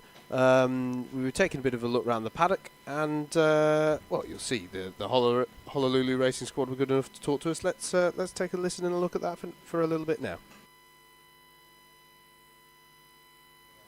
So here, just another bit of the paddock. We've moved round a bit now. We've got the pit lane where everyone's doing their fueling is just down there behind the reception. We'll just show you some more of the awnings and the general setup that people have. We're outside, I believe.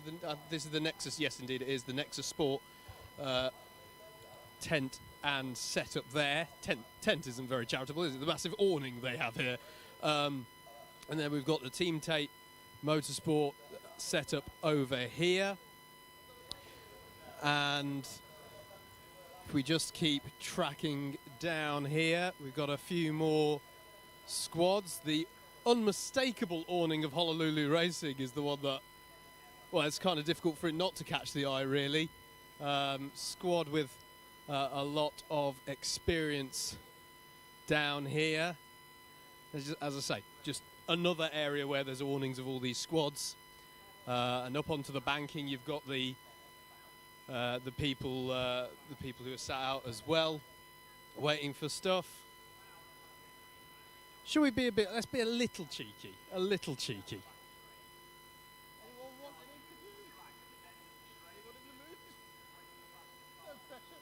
That's fine. They're all tired. Who can blame them? They're doing an endurance race. But Honolulu with their 3 entries, unless. Oh yeah. Hello. Let's go for it. Let's go for it. So, what's your name? My name is Chiara Kouwenberg. Chiara, good to meet you.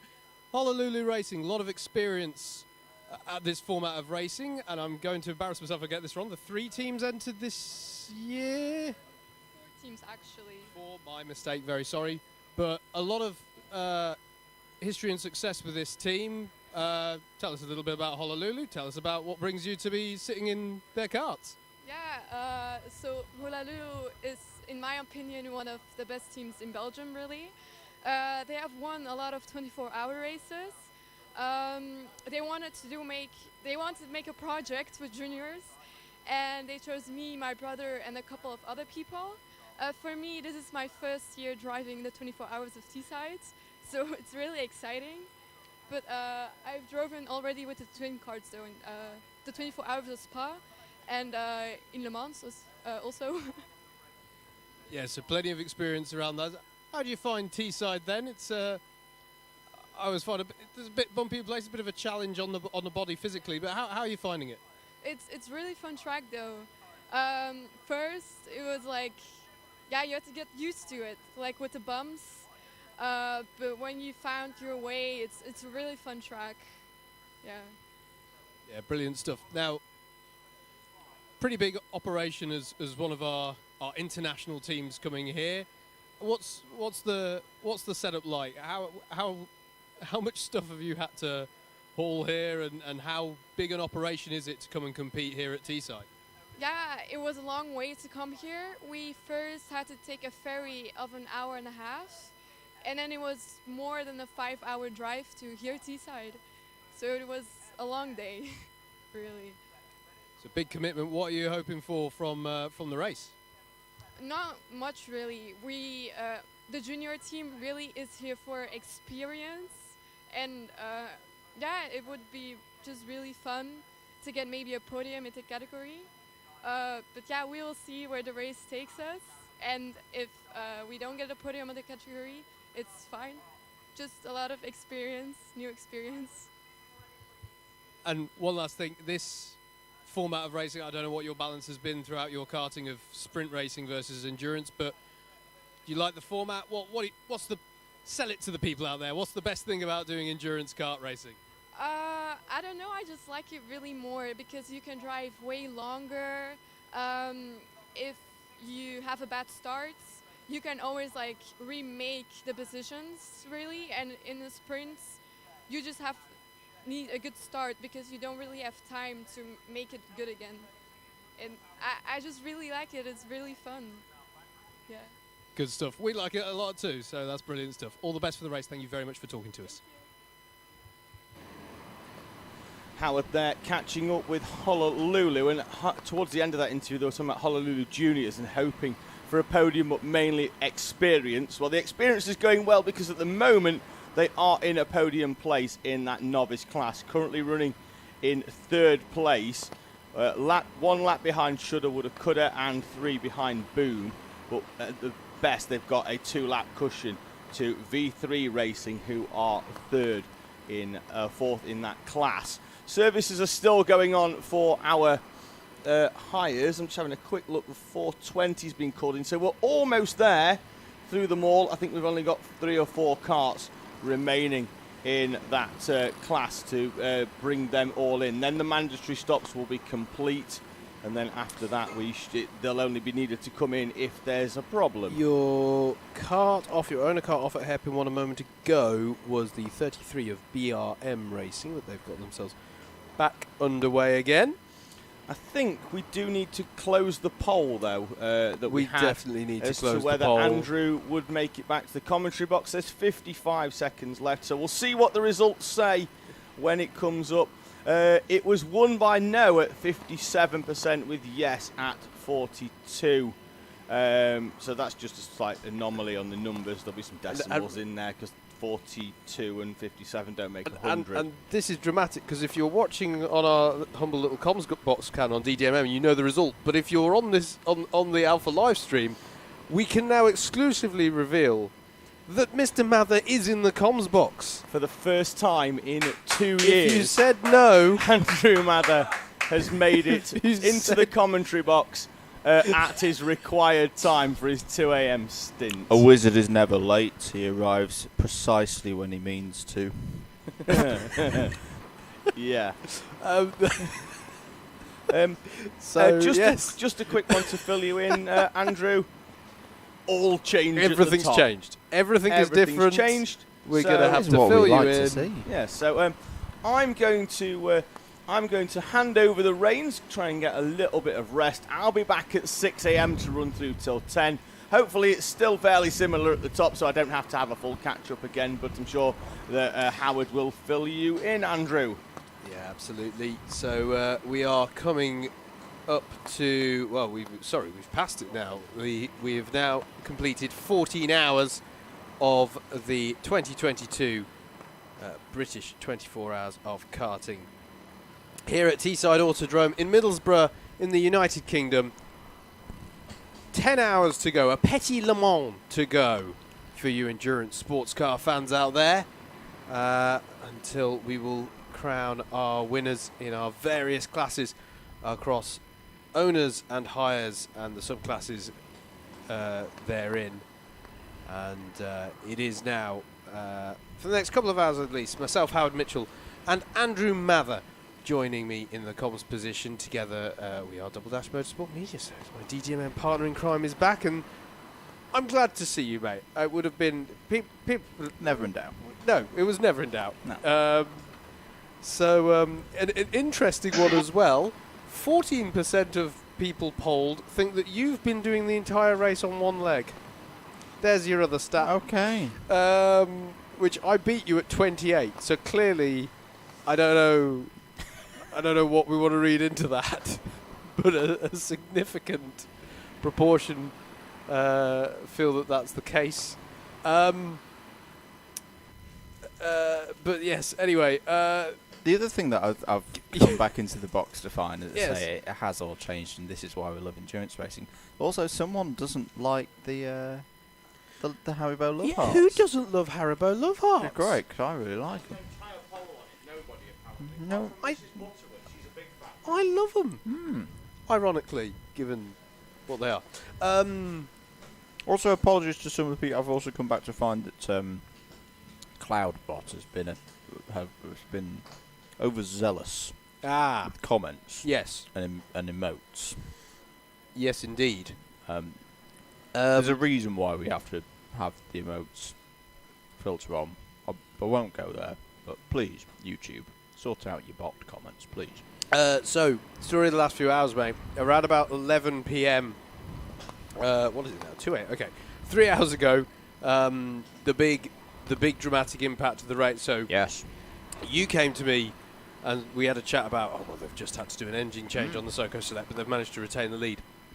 And then, and we've had this now cleared up by Philip from the 88 Grabex squad, who came to speak to us to set the record straight. A racing incident in the Extreme 4, the clubman leader and the overall race leader. So the 88 trying to put a lap on some hire carts when coming back onto the line into the D chicane. A little bit of contact put him into a spin, light tap from the hire carts on the rear of the cart, and he spun round. He's then sat on the apex of the left of the D chicane. Yep. And it's been the parting of the ways for Josh Falkus in the MS Soco Select car. Hire carts going every which way, unsighted. He makes contact with that 88 cart. The rear left of that MS Soco Select car heavily damaged. So that was what put them out of that battle between what was then a top 5.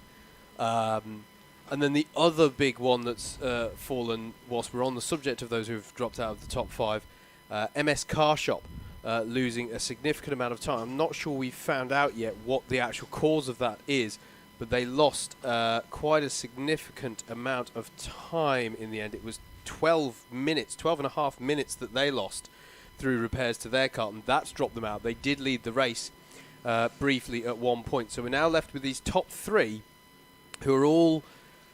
They're trading pit stops here and there, but they're all effectively on the same lap of MS Lucas Racing, your race leader, MS JSR in that 111, and then Team Tate Motorsport, after some of the issues that they had earlier on, working their way back up. And the other one that I'm just quietly keeping an eye on here that's been just creeping up the order as others have fallen by the wayside, Nexus Sport in that number 17 car, just creeping up the order there. Omega Racing have still had a few more issues which has hindered them in what was that really close fight in the pro class, but still really good stuff. In fact, that's how long has the Grabex Pro Kart been ahead of Rossa Corsa? Actually, I'm just going to check whether Rossa Corsa have lost some time, because for the longest time they were leading the pro rankings as well.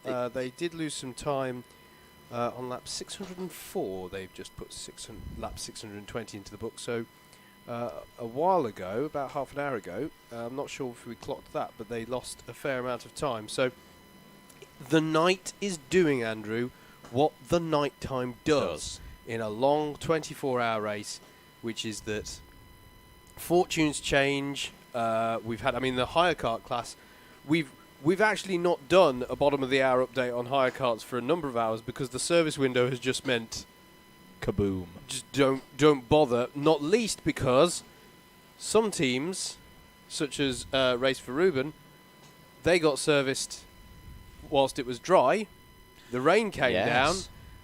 Other karts have been serviced in the wet. Now that's one that's just in the lap of the gods, as it were. The organisers can't control for that and make sure that everyone has obviously there are a minimum of 3 minutes, those service windows, so that helps with that. You're not necessarily going to save... you still save time, don't you? Because people are going to cover less distance on the track in those 3 minutes. But so that's a little bit of the flavour of the racing. We did see a fairly hefty impact down at Hairpin 1 a while ago, where one of our hire karts was trying to recover from a spin and just got T-boned effectively in that braking zone. But all drivers seemed to be okay there. Philip was the Grabex racing driver who was involved in that incident. He's definitely not taking to the track again because of injuries to his right foot. If it was the left foot, he'd be fine, but you need the right foot to hold that throttle pedal down. So that was that. The rain. The rain has really been a big theme of this. And who is playing? We've seen a few teams doing maybe slightly early pit stops if they felt that the rain had subsided a bit, such that the lap times were improving, they were almost treating that as a sort of the end of an FCY, of like, let's pit now because it's only going to get faster. All sorts of things out there. Yeah, sorry, I right on the limit. I just saw the 318, the third place TTM, get a proper wiggle on, and I can imagine that those curbs through the D chicane are notorious for water filling up in them, and just looking at the level of spray even in the last 10 minutes, it is building. Absolutely. It is getting very, very tricky for some of the drivers out there, particularly the owners. It's slightly better than it was, indeed, an hour or so ago, I'd say. The rain has subsided just slightly, but we've had, where are we at? I think we've had 17 full course yellows now as well. The last one for some karts off down at Rib Bend. And the other thing I would say, mate, of an observation in the last few hours, more karts, I think, than on average, with an engine cutting out, a single engine cutting out or stuff like that. My working theory at the moment is that they hit a patch of standing water and the engine gets a bit flooded, gets a bit choked by the water that it's hitting. Because it does seem to me that we've seen, as we've got a spinner at the entry to hairpin 1. So this is where we've seen some come a bit of a cropper. And they're taking good care about it. And this is the difficult joining point where do you go with this as the 43 is squirreling around, and because I was watching the drama of the 43, I didn't look at exactly the right time to catch which card it was that actually just spun. So I will try and follow that one round because I would very much like to. He's got his device out again, ladies and gentlemen. Yes. I think for those not at the circuit, obviously the great pictures that we've got from the team at Alpha Live here on the static cams. And also, whilst I'm back in the room and reacclimatising myself, I'm going to say a big thanks to DJ behind us, because DJ has ended. I don't know what you've done, mate, to end up with this shift on the air. What? Oh, we'll discuss that later. That's news to me. But yeah, big thanks to the whole Alpha Live. It's been tricky, this one. It's been a couple. Oh dear, sorry, I'm being interrupted myself. But the number 56. Well, that's interesting, because I was about to tell you that the spinner a few moments ago was the Still City Racers, the 46. But yes, the 56 off at the moment on hairpin 1. This is very appropriate. My kart's number is in a place that I am quite accustomed to being in these conditions. I remember doing this myself at a BUKC 24-hour qualifier a few years ago. Yeah, so this is welcome the 56 to the club, my friend. Indeed. Piston Broke is the number 56 kart. And the Martini Homage Nassau panel we have there. We've seen a few karts go off there. One of the Core Blimey karts, I want to say it was the 313, but I'm going to double check that one now, was off there as well. So clearly a bit of a accident black spot in these conditions. But no, just to go back and say a big thanks to all of the Alpha Live crew and their efforts. It's a big one, this one. Yes. It's always challenging, but we love doing it, and thanks to all of them. Because we could not do our job as commentators without, especially because of the size of the circuit. So absolutely. If you've not pressed that subscribe button already, please do so. Yeah, I've got to say, actually, to second that, as the 56 is trying to get recovered, and by the way, it was the 413, not the 313 that had gone off there previously. There was a moment where, about an hour before the go live time, I did just get a spare moment just to sort of look behind me at literally the hive of activity that was going on. The camera operators getting all the equipment. Adam trying to set everything up connection-wise on the computer. DJ's running around this way or that, helping set up wherever there's issues. The whole operation today was a fantastic snapshot of what Alpha Live do so well, which is to bring this kind of coverage to you all, and it's been a really good effort from them all for this one. It always seems to throw a little bit of a spanner, this one. There's always something in the lead-up, the build-up, that's just like, ooh, we weren't expecting that. But dealt with aplomb, so yeah, definitely agree. Shout out to them. And you know what? After an hour where we've seen a fair few karts go off, I will shout out the marshals as well. Absolutely. Without whom we can't go racing. And yeah, they've been dealing with this so well. And let's be frank, the weather's been a bit of a stinker for the last few hours. You know, it's the very definition of persistent rain, isn't it? It is. It's not heavy like the infamous 2017 deluge. Well, you say that. At its peak, I've got to say, this rain was... Oh, okay. It didn't Not get far there. off. It didn't get there, but there was a point where I was like, hello, this is Been here interesting. before. And we've had this consistent spray now for a good couple of hours. And latest sources suggest that we've still got rain for another 2 hours at least. Here at the circuit, so it's a challenging one, and for all of these solo efforts that are out there, not least the world record attempt, but there are multiple solo drives going on. This is a challenge because the general pace is not what you need. Yeah, I was having a little look earlier at the number 24 was in for some service, and I didn't want to barge in and ask the question of, hey guys, how's the record doing? Because that's annoying.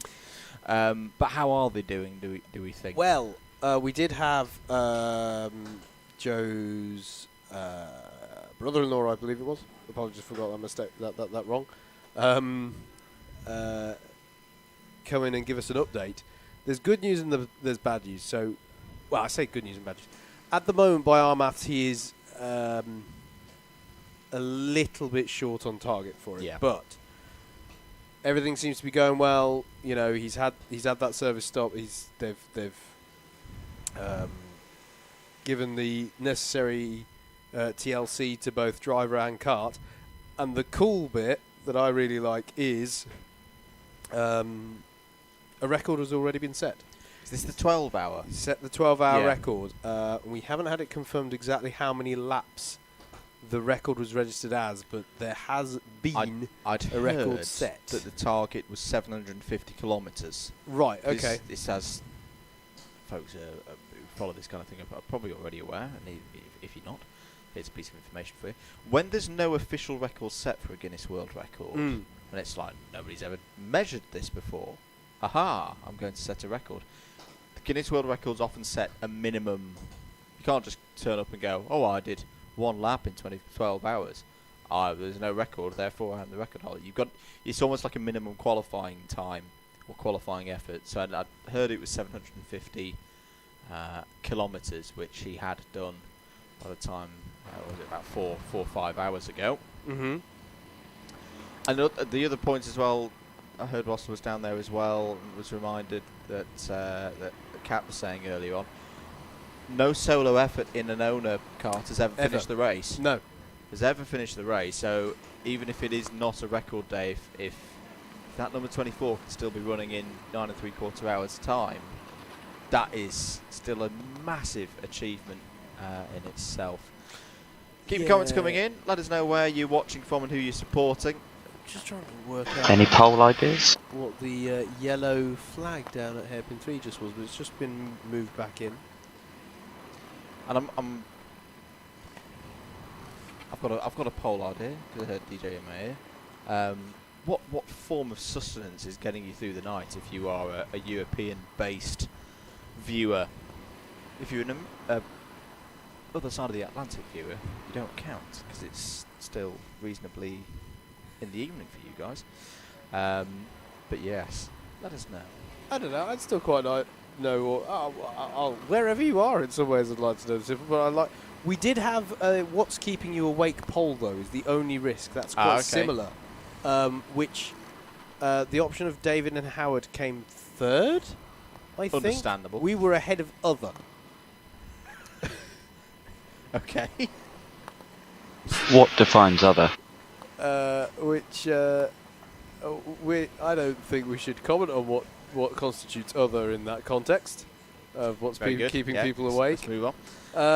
The number 56 is coming in for its service. Let's talk about that. It is 42, our race leader, and first and second place, I think, are due for a pit stop soon, Andrew. And this is the thing, MSJSR pitted a little bit early on the last one, which has brought them now into sync with Lucas Racing. So that's interesting, because for the longest time it's been the case that, well, no one syncs up in this top flight of the race, but by and large they do. Leader and Clubman as well have been pushing their luck somewhat with coming up to 1 hour 40 for them. Doable in these wet conditions, but definitely pushing their luck. The MS Car Shop figure is not valid on timing for those of you following along at home. That's, I think, related to the repairs that they had to do, meant that the lap hasn't picked up properly there. Just looking through some of the efforts in hire as well, because we shouldn't forget that. Still this great battle going on at the front of the order. Honolulu and Race for Ruben. Race for Ruben, last year's winners, of course.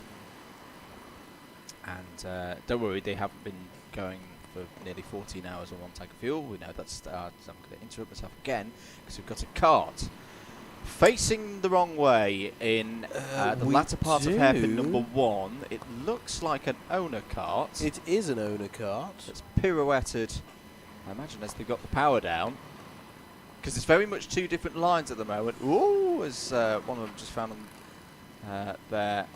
You either go it's the 213 hard outside or hard inside. Hook it in the curb. This is where I find out that there isn't a 213. Now there's definitely a 213. There isn't higher.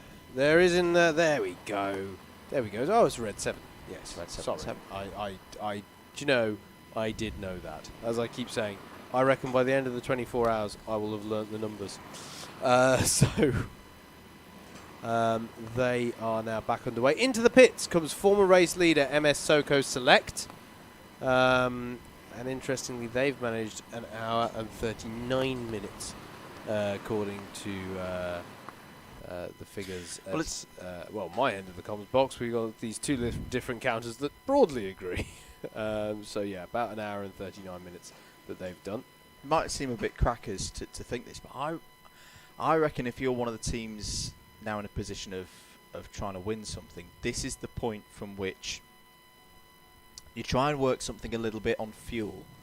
Now, we have seen some teams try this and get it wrong in the earlier parts of the race when we had some wet weather, but when you're doing 1 hour 30, 1 hour 40 for a stint on fuel, 9 hours and 40 minutes, all of a sudden, that's not that many pit stops left to go. It's not. I think the thing is, though, and this is something that David and I touched on briefly probably about an hour ago. Ooh, that's going to be a spin. Oh, yes, it is. In the reverse corkscrew there. Well recovered. Yeah, very well that was recovered. Very well done. I'm not sure if that was by accident or by design, but that was really well recovered as it went. Are we going to see, if the rain stays with us, might we see in the last couple of hours teams trying to... that was a very late moment for it to spin into reverse corkscrew that time. That's brave going over there. Yeah. But I will get through the point before someone else spins at the reverse corkscrew. No, you won't. No, I won't. Oh, brilliant. I think that one's the number 7. I can identify that one at least. Your spinner there down at the reverse corkscrew is the 7 of Century Sim Evolution, because I recognise that Nassau panel. But yes, I've forgotten the point I'm making now. No, fuel in the last couple of hours. If it's still rain, yeah, or if rain is forecast, will we see teams going for it with, we can save the fuel, stay out, hold trap position, we might see some karts going ambitious on fuel, and we might even see some running it dry to try and get the results. Yeah. Towards the end of the race, or banking on rain and not getting it, is I think the big point there. And we've seen it in plenty of different tiers of endurance racing before. But I think this weather is really throwing in a bit of spice. But that's the interesting thing for me. It's like because I would have a serious think about, if not doing so already, I'd have a serious think about doing that now, whilst you've got the wet weather. Well, like, cause if you could say go 1 hour 35, whereas you would have been 1 hour 30 if it was dry. You could do that for a couple of stints. You've saved yourself 10, 15 minutes. Absolutely. That could be the amount of time that you need just to get you to 12 o'clock at the checkered flag. I think we are seeing that, to be fair. I think we are seeing, we're seeing these the owner karts pushing it to the 1 hour 40s. I think we saw one going into the 1 hour 50s, in fact, and towards the 2 hour mark. So they are definitely trying to push it with that. MSJSR is one that's in the pits right now, so they're pitting, and they've intrigued me. As I say, I of the teams that have sort of banked on a full course yellow, or we're there or thereabouts with the pit stop window, so let's go for it. That 111 has done it more times than most, I think, in this race, and it's interesting how they're now sat there in second place. And they're in the pits. And they're in the pits indeed, as I say. I think they've played a shrewd game with this one and benefited from if an FC-wise happened and they were there or thereabouts, they've gone for it. Yeah. And that's how you play it. That's how you get there in the long run, and they are there in second place. Partially, we've seen some karts fall down the order around them. The 318 of Team Tate Motorsport inherits second place by dint of that stop that's being made by the MSJSR kart.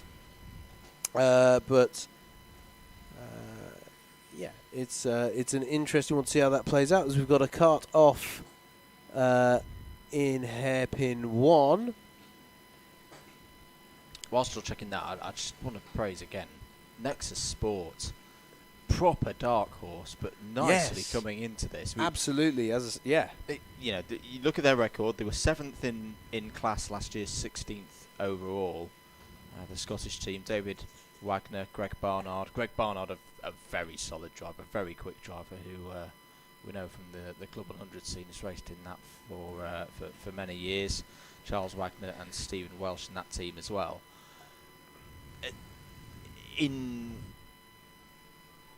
I know you'll probably get what I say here, mate, because you follow a lot of endurance racing as well. They've had almost the quintessential endurance race that you want of being unspectacular. We haven't seen them that much, which will sound like I'm discrediting them, but at this stage, that is exactly what you want. I've been to just tick the laps on by, tick the hours on by, and put yourself in a position to do something notable in that last 6 hours of the race, and they're really on course for that. And that's why I've been watching them for the last couple of hours, just rising up that order, and as others have fallen by the wayside, working their way up. And it might not be how you would nominally elect to work your way up through others, but the point is they're running a clean race, they're running it well, and they are creeping up the order as others around them are falling by the wayside, at least partially. I'm going to say the GrabX Pro to me now seem to be actually, if we can pick this up, this is actually quite good. The battle for the lead in Pro is down to 4.2 seconds out there between the 8 and the 133. I'll see if I can pick these up for where they are on the track. Whilst you're doing that, we've got another poll on the Alpha Live comments of should karting be added to the Summer Olympic Games. I'm going to go straight in there and say yes, and I know exactly where to put it. Go on. Modern pentathlon. Get rid of the horses. After all of the mess with the German troll horse last year in the Tokyo Olympic Games, I think there is genuine talk about them getting rid of that bit of the modern pentathlon. Put karting in. Yeah. The battle just went past our comms position for the lead in Pro.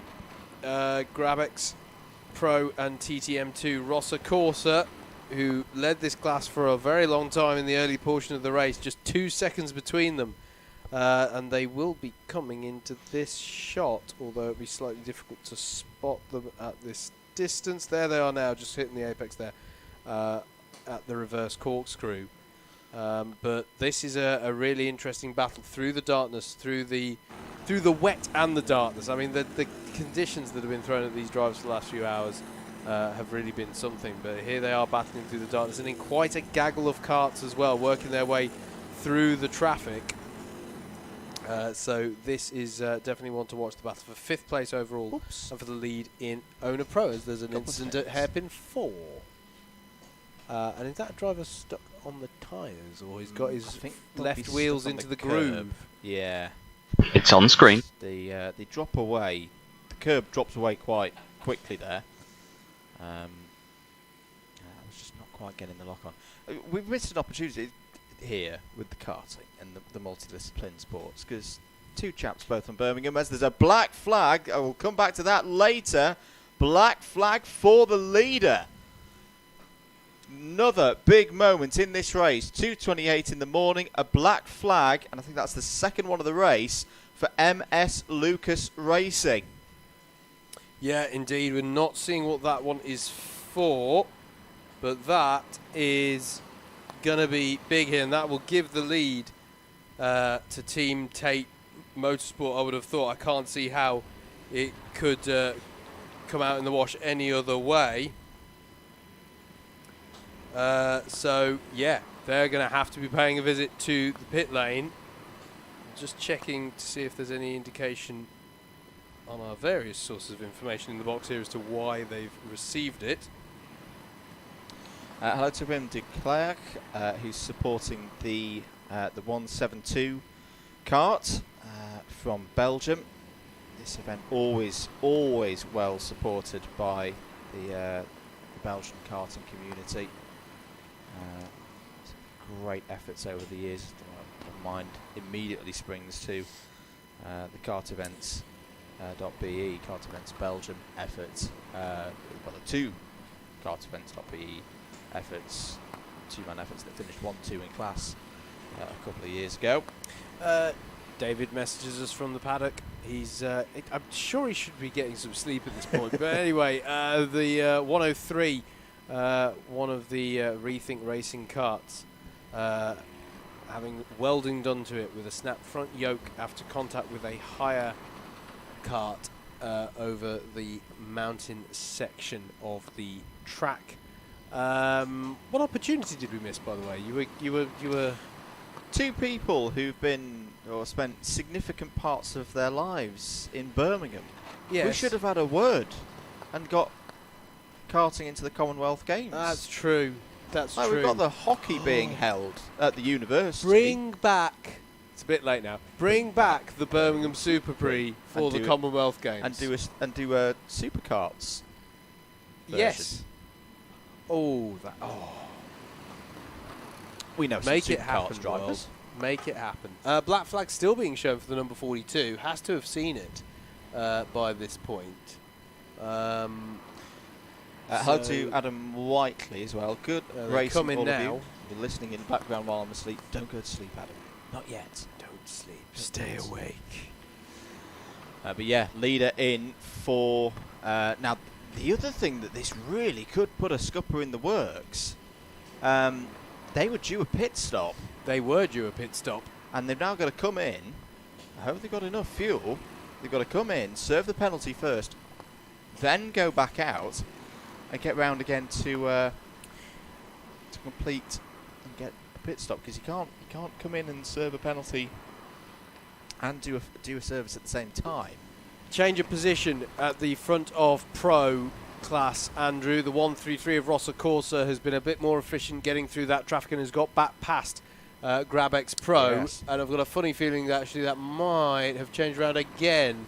No, it is Rossa Corsa still ahead for the time being, and indeed they managed to stretch that out to 2 seconds through the traffic. So great stuff there from the Rossa Corsa team, taking themselves back up into the Pro Class lead, which they held for so long at the start of the race as the 130 were called in for their service window. We are still cycling through the services in Hire Kart. Having said that, mate, I know we are at the bottom of the hour. Do we want to give a go to doing the Hire Kart run through? Yeah. Because I think we've got most of the services out of the way for that. So let's take you through the standings in Hire Kart then, as we are just over 14 and a half hours into the race. It is still the number 20 to 25 Honolulu by Saints team who are leading the Hire Karts overall. And I have to say, I stand by what I said. I still haven't actually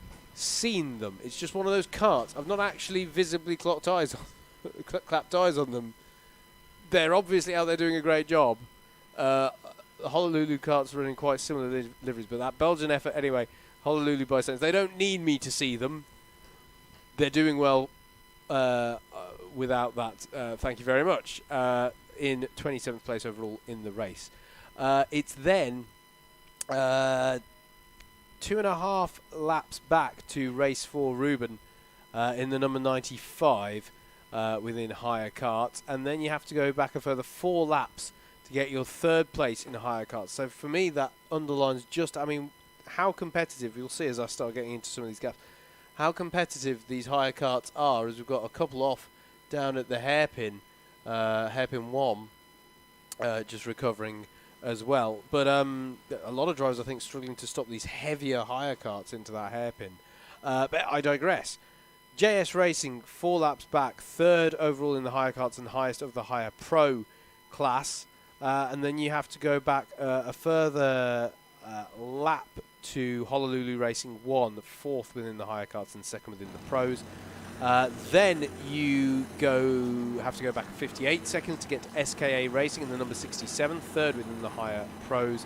And then 1 lap back from them are 3rd place overall, and fair play to them because they elected to move up to this elite hire class late on in the run-up to this event. The EDKT, the English Deaf Karting team, in the 855, 3rd in higher elites. That is not too shabby at this stage in the race, and 6th overall within the Hire Karts. It's just 8 seconds back from them, though, to the Teesside Tigers in the number 1, and then 1 lap back to the most successful of the core Blimey efforts, the 113 in 37th place overall in the race, and 8th of the Hire Karts. 1 lap back from them is Tigers Racing, the number 2, and then 35 seconds back from them, Tigers Racing, I should mention, is the highest place of the Hire Clubmans at this point in the race, and then 35 seconds back to them rounds out the top 10 in the Hire Karts overall of ABC Racing with the 116. Then we get into a succession of karts separated by a lap, but they're trading it as they make pit stops. 1 lap back to A66 Hire, another 1 lap back to Honolulu Friend by Saints in the number 55. 1 lap back from them, Scenario 77, another Clubman kart, and along with the A66 squad, that rounds out your top 3 in Clubman's, Tigers Racing, A66 Hire, and Scenario 77.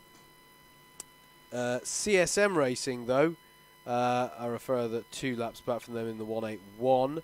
One time, actually, that's a story that happened whilst I was out and I've not clocked it. CSM Racing in the 181 were leading that higher Clubman's class a few hours ago. Maybe we'll just cycle back round to that at the end of this update. 1 lap back then to the Newmarket Hornets in the number 9, who are, and now we get into some closer gaps, 24 seconds back then to the 987 of Bonato, and 33 seconds back to the number 200 of Boneheads.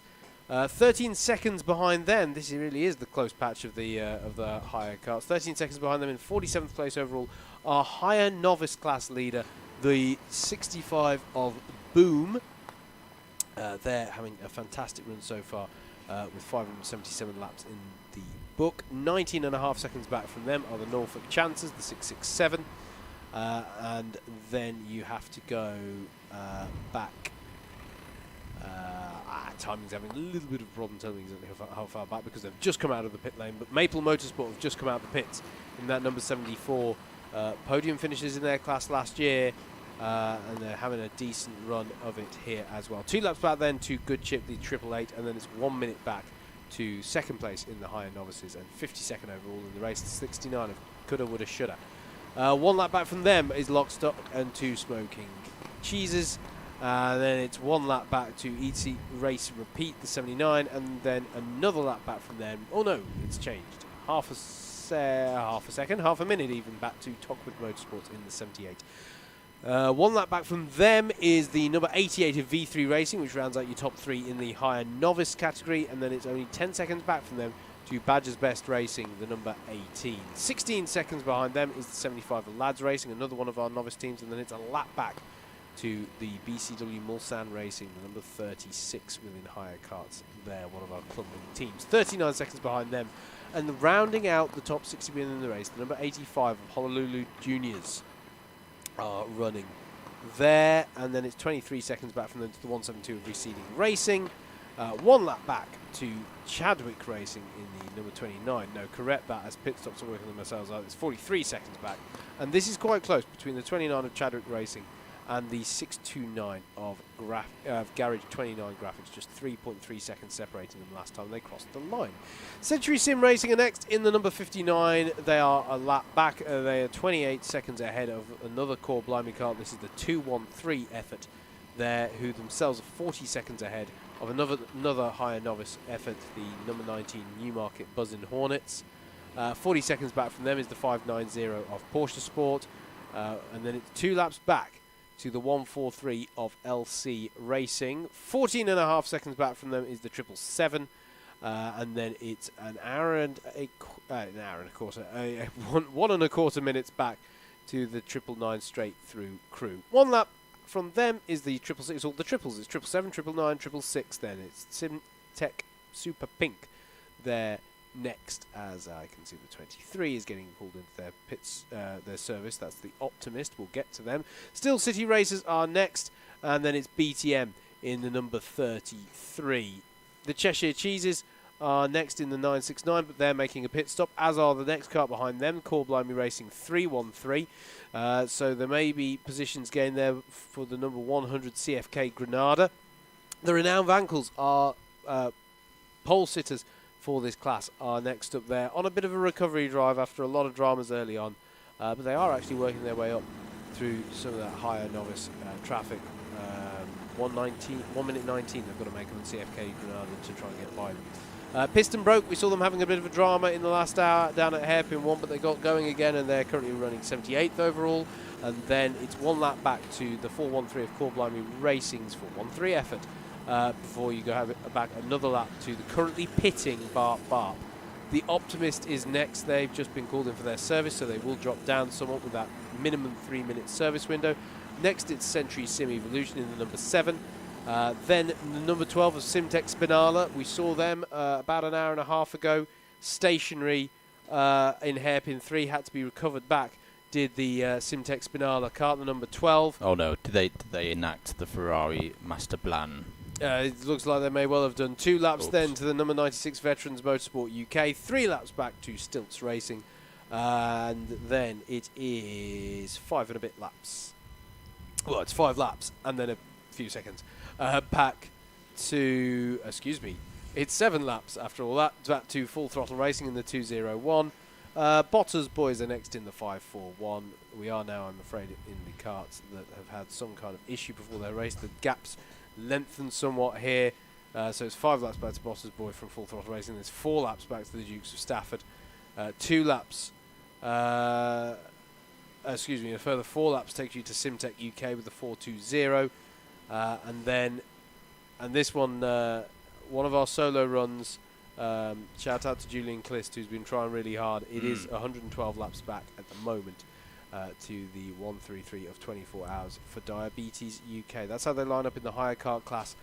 Blimey, I took a while over that update, didn't I? There's 9 hours and 18 minutes to go of the 2022 British 24 hours of karting here at Teesside Autodrome in Middlesbrough in the UK. Myself, Howard Mitchell, and Andrew Mather in the comms booth for you.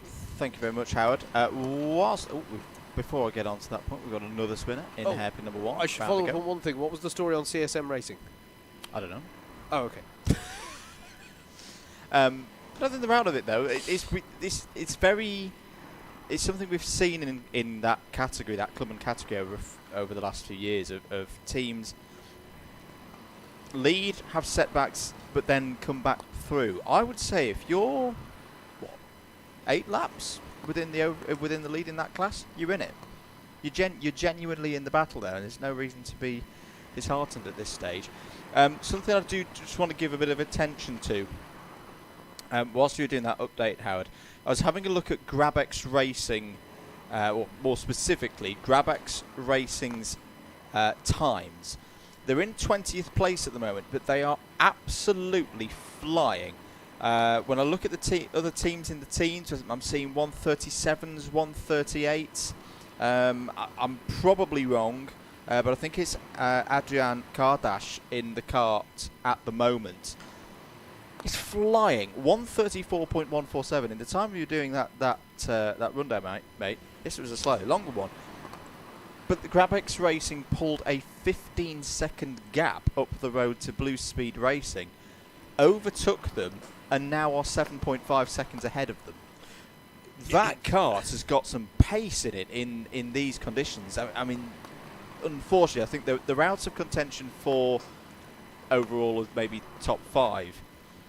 But if that kart can keep going at this rate in these conditions, and these conditions hold, I can see that kart coming into contention for a club podium in the owner competition. Yeah, absolutely. And on that recovery drive, of course, after the incident that they had with the MS Soco Select kart a few hours ago, so they've got a mission, to try and recover that we know that they had good pace. That's how they came to be leading that class.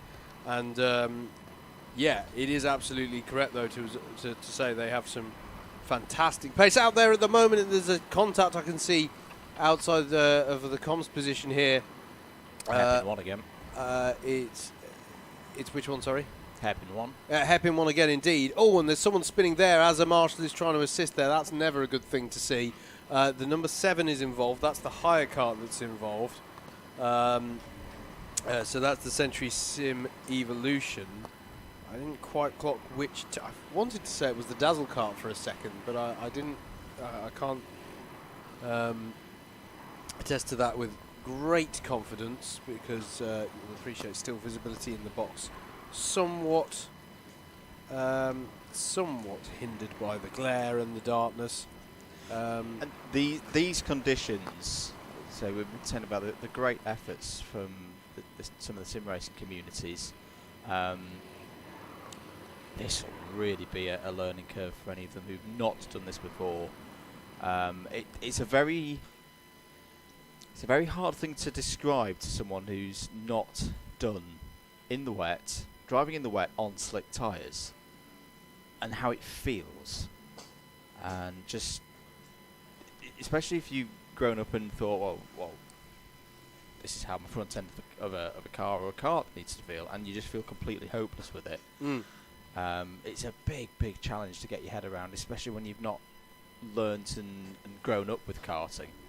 I think when we've done, say, the BUKC, for example, it's where you see the big difference between your drivers who have done owner karting. They've been through cadets, they've done some juniors, they've done some seniors as well, and then they've got to university age and they've gone and done BUKC. They've been piloting in the wet on racing tyres since they were knee high. Whereas if you're like you or me and you come in at 18, 19 and you start doing it, it's almost like the adage of trying to get someone who's 25 to be able to play cricket. They're not going to be able to do it to the level of others who do it more competitively or professionally. No, it's a really good point. Some of the things that this race has thrown at the field in the last few hours have been things that you don't get very often in a sim. Correct. And when you do, I would not... Oh, we've got a driver well off at hairpin 3 there, getting back into the kart now and rejoining. Is that... that's not who I think it is it? Was that the number 42? I don't... Was that Jess? think it was. That would be a very uncharacteristic mistake. We're tracking the kart in question as it comes round. It might be Black flag on the board. Black flag coming in fact, a couple of black flags. Oh, and second place. You keep your eyes on that, Howard, as to which kart it was. Had the off. I think it might have been. I think it was. I think it was Jess Alexander. They've lost the lead, Andrew. Yeah. They've lost the lead of the race, albeit... But they're about to inherit it back again because a black flag for the leader. My goodness me, yes, that was a 146 then for the MS Lucas Racing car, and very, very uncharacteristically, that is... Now, we didn't see the start of what caused that, but just to refocus and reassess what it was, the number 42 has been off at hairpin number 2, stuck for some 20 seconds or so, or maybe 15. Back going again now, has lost the lead, but Team Tate Motorsport, the number 318, have just had a black flag as well, so they're going to have the lead handed back to them. And actually the gap at the moment is 4.3 seconds. We've also had a black flag for X Racing. They're at least their second of the race. It's been a tough day so far for X Racing. That's going to not lose them a position because they've got 5 laps over the next kart down behind them, which is Mad Motorsport, the number 40. Try and find out what the cause of that red and it is Jess at the wheel, isn't it? Yeah, yeah, that's really uncharacteristic for her. 318 in, leader in for their black flag then. So Jess Alexander will re-inherit the lead in the number 42 MS Lucas Racing effort. The kart that she's moved into for this season of BPEC. I remember DJ behind us having a very good chat with Jess on the Alpha Live podcast earlier in the year about that effort. So do go check that out, and all the episodes of the Alpha Live podcast hosted by Anthony Jordan behind us and Henry Baudet. Very good watch, a very good listen. Can I just give a shout out completely randomly? I don't know which driver it is, but the driver of the 666 car is nailing it on the lights. Yeah? The helmet lights. Oh, is this the one with the Christmas lights on the helmet? It's brilliant. I love it. DJ's got his hand up like a schoolboy.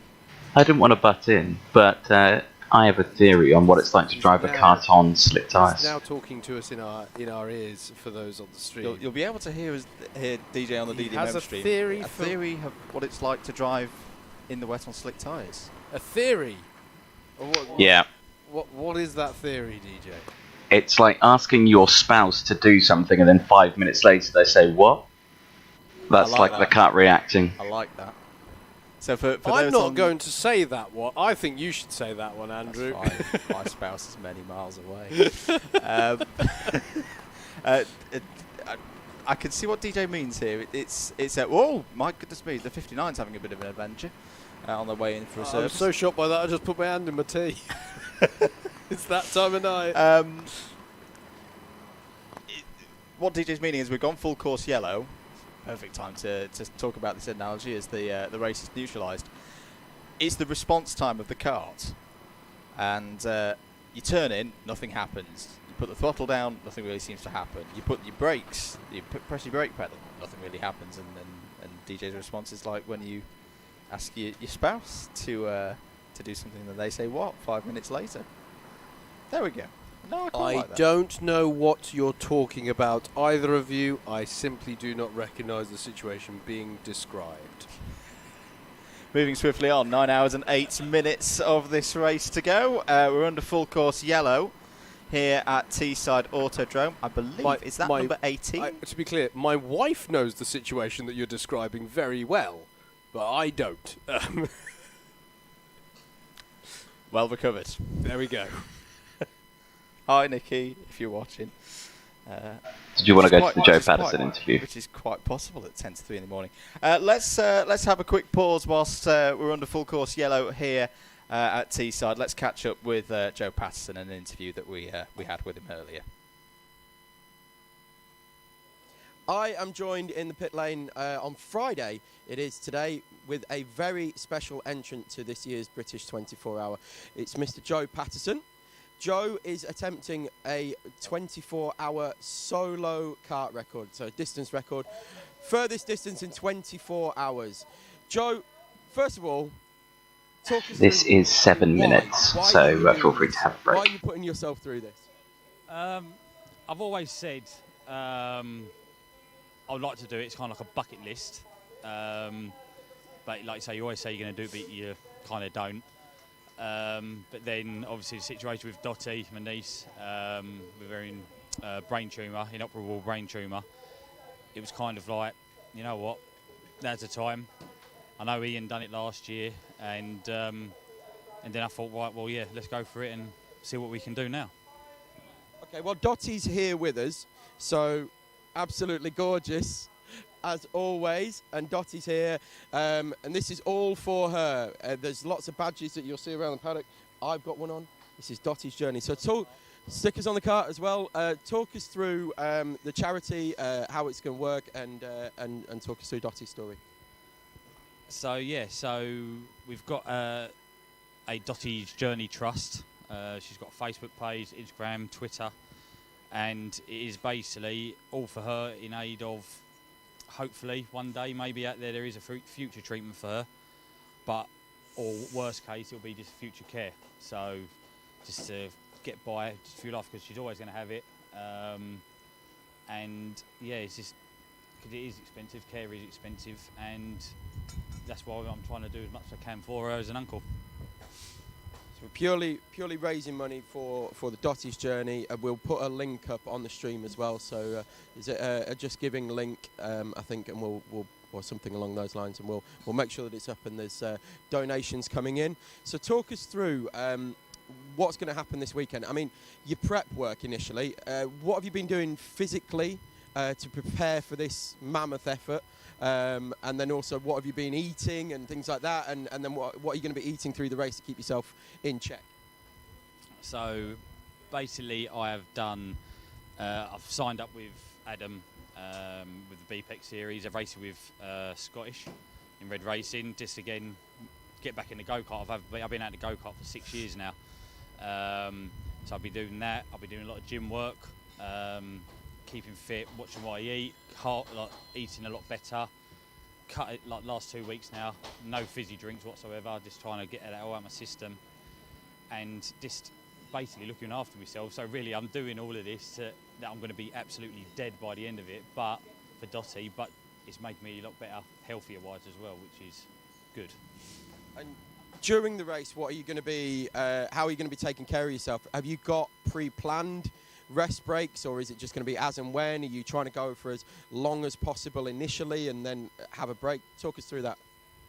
So we have got strategies, option A, B, C, D. We're going to go through that today, but we have got rest periods. But I think the longest rest period I've got is an hour, barring everything going to plan.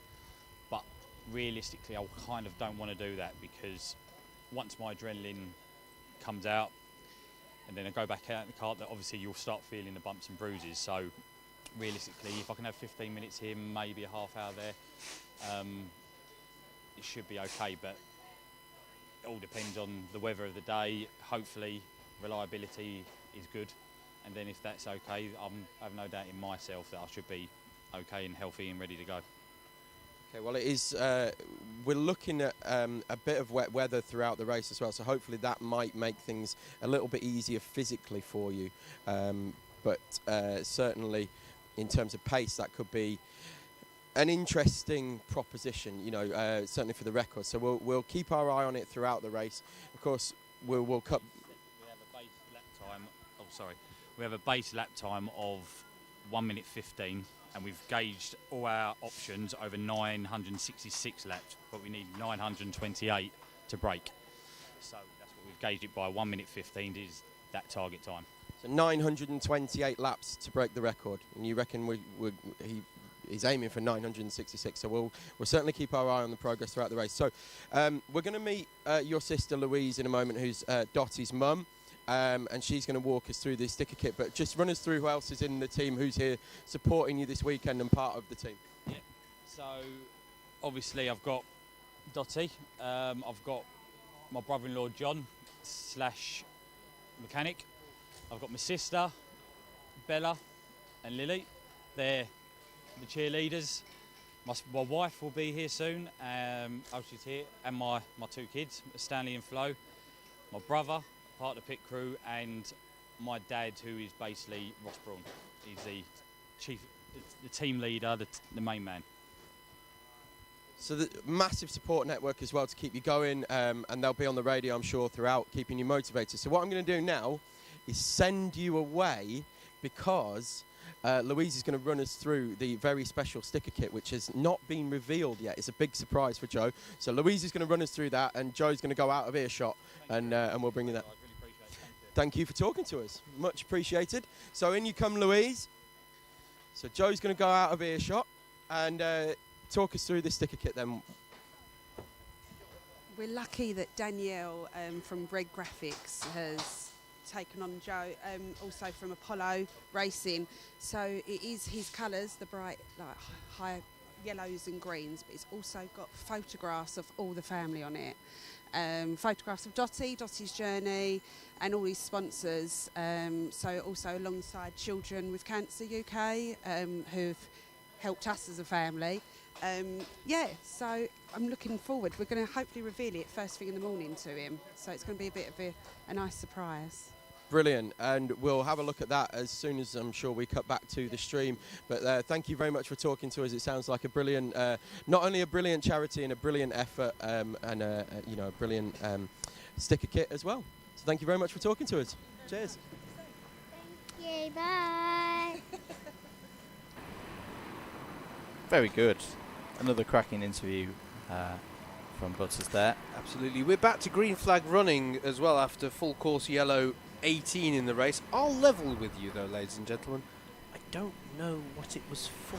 No. We couldn't see anything on the circuit cameras. And we didn't see the quad bike of shame. We didn't see the quad bike of shame or doom or whichever negative.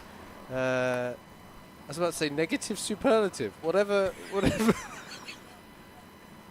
Whatever adjective you want to attribute to the quad bike. Although, can I say, I've seen it do some awesome little pirouettes on the grass when it's been put into standby. And when they came to... all these dramas we don't do. That floodlight died at one point, by the way, on the inside of the hairpin as well, that they got going again. 9 hours left, then, of this 2022 running of the 24 hours of the British 24 Hours of Karting. I would like to suggest something to the court, and I think lap times like the TTM 318 doing a 130.3 adds credence to this. I think the level of precipitation is pretty much... It's not stopped. I'm just having a look at a puddle and I can still see little spots of drizzle coming out of the sky. But the level of spray being kicked up by the karts, particularly now that they're back up to full racing speed, it's dissipating away, which will be a welcome sight and feel for the drivers out there on circuit. We have a yellow down. Yeah, down at Rib Bend. Oh, it's just gone in. I believe the pole has closed as well. It's a resounding victory. So should karting be added to the Summer Olympic Games? We asked a completely neutral and unbiased audience of a 24-hour kart race, and our survey said... Yes. 70% yes, 19% no, and that's fine. They just missed the button. Yeah, that's fine. It's late. And 9% maybe. 9% maybe. I'm like, yeah. So what? And we can convince them. There you go. Nothing gets 70% behind it. That's, Sorry, not even David with a broken leg managed to win that percentage on which commentator has been operating on one leg. He couldn't get 70% with that.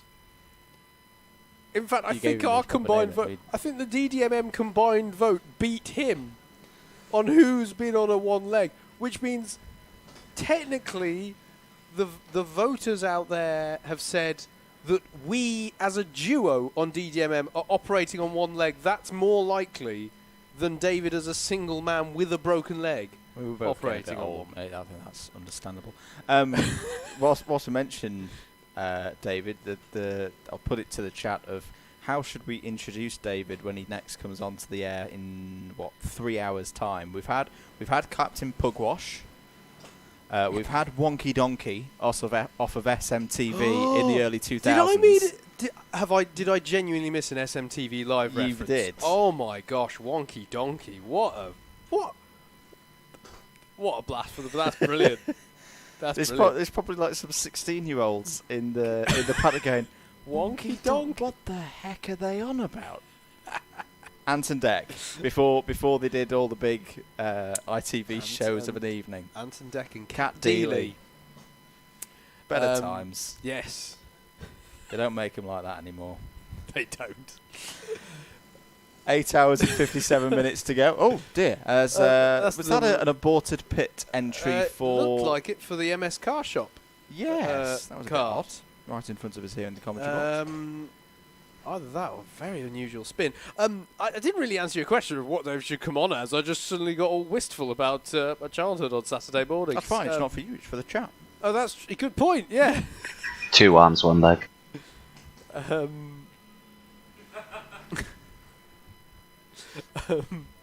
So yeah, there we go.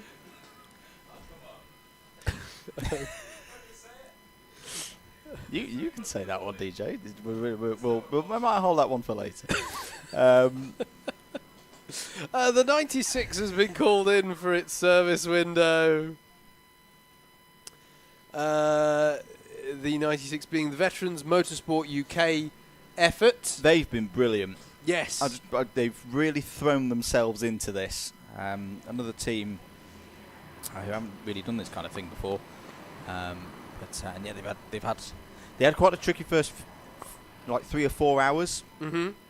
But the way that they've kept plugging away at it, I've been very, very impressed by that team.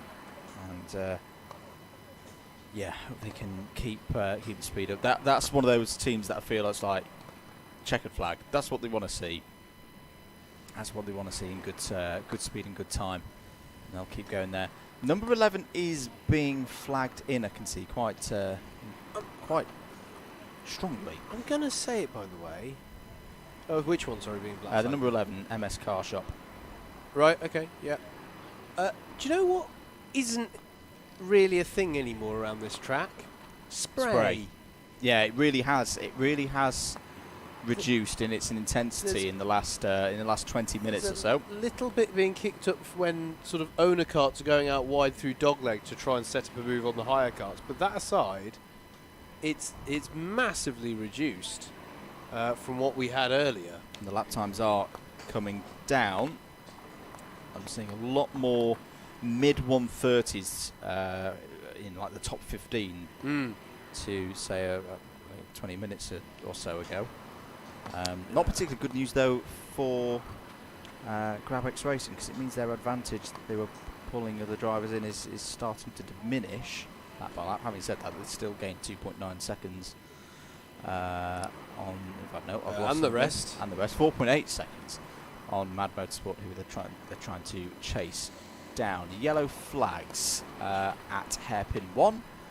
Kart is recovered. It was a higher kart that was off momentarily.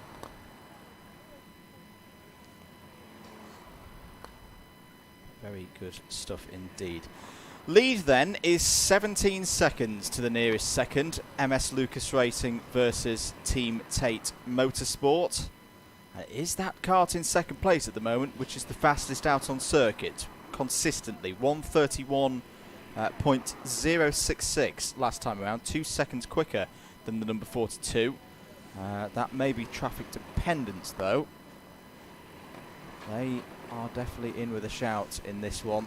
Also good to see that the 113 red graphics kart is still circulating. It has not been the race that those guys would have wanted. No. But Adam Willis is out on circuit for them. I tell you what, the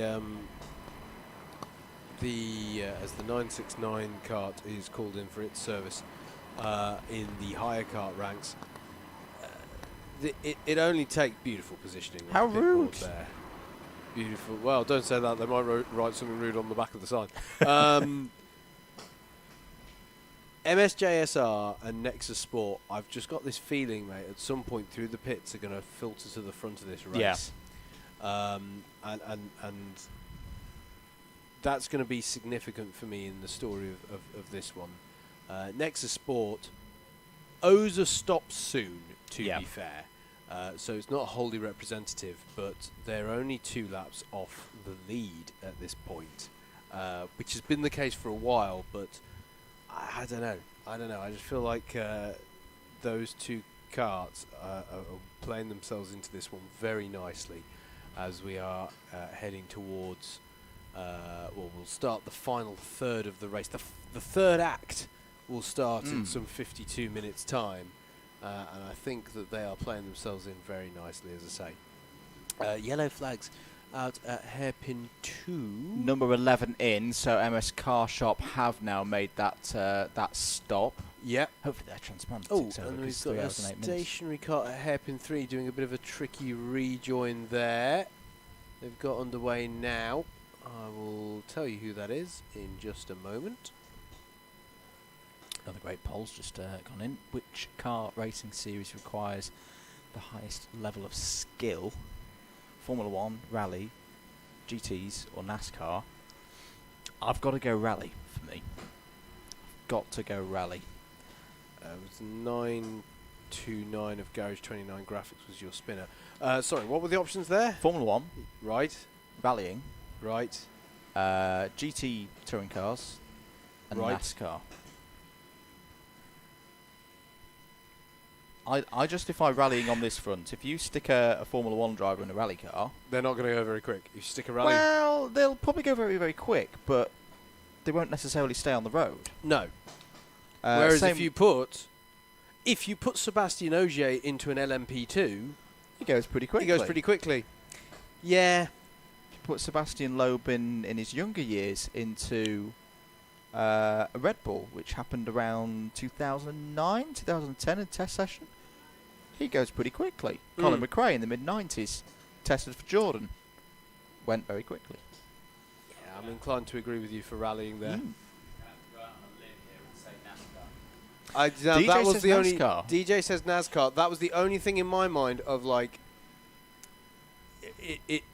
it's deceiving. Always looks deceivingly simple. Does NASCAR? The amount of driving skill to do that at the high speed that they do it.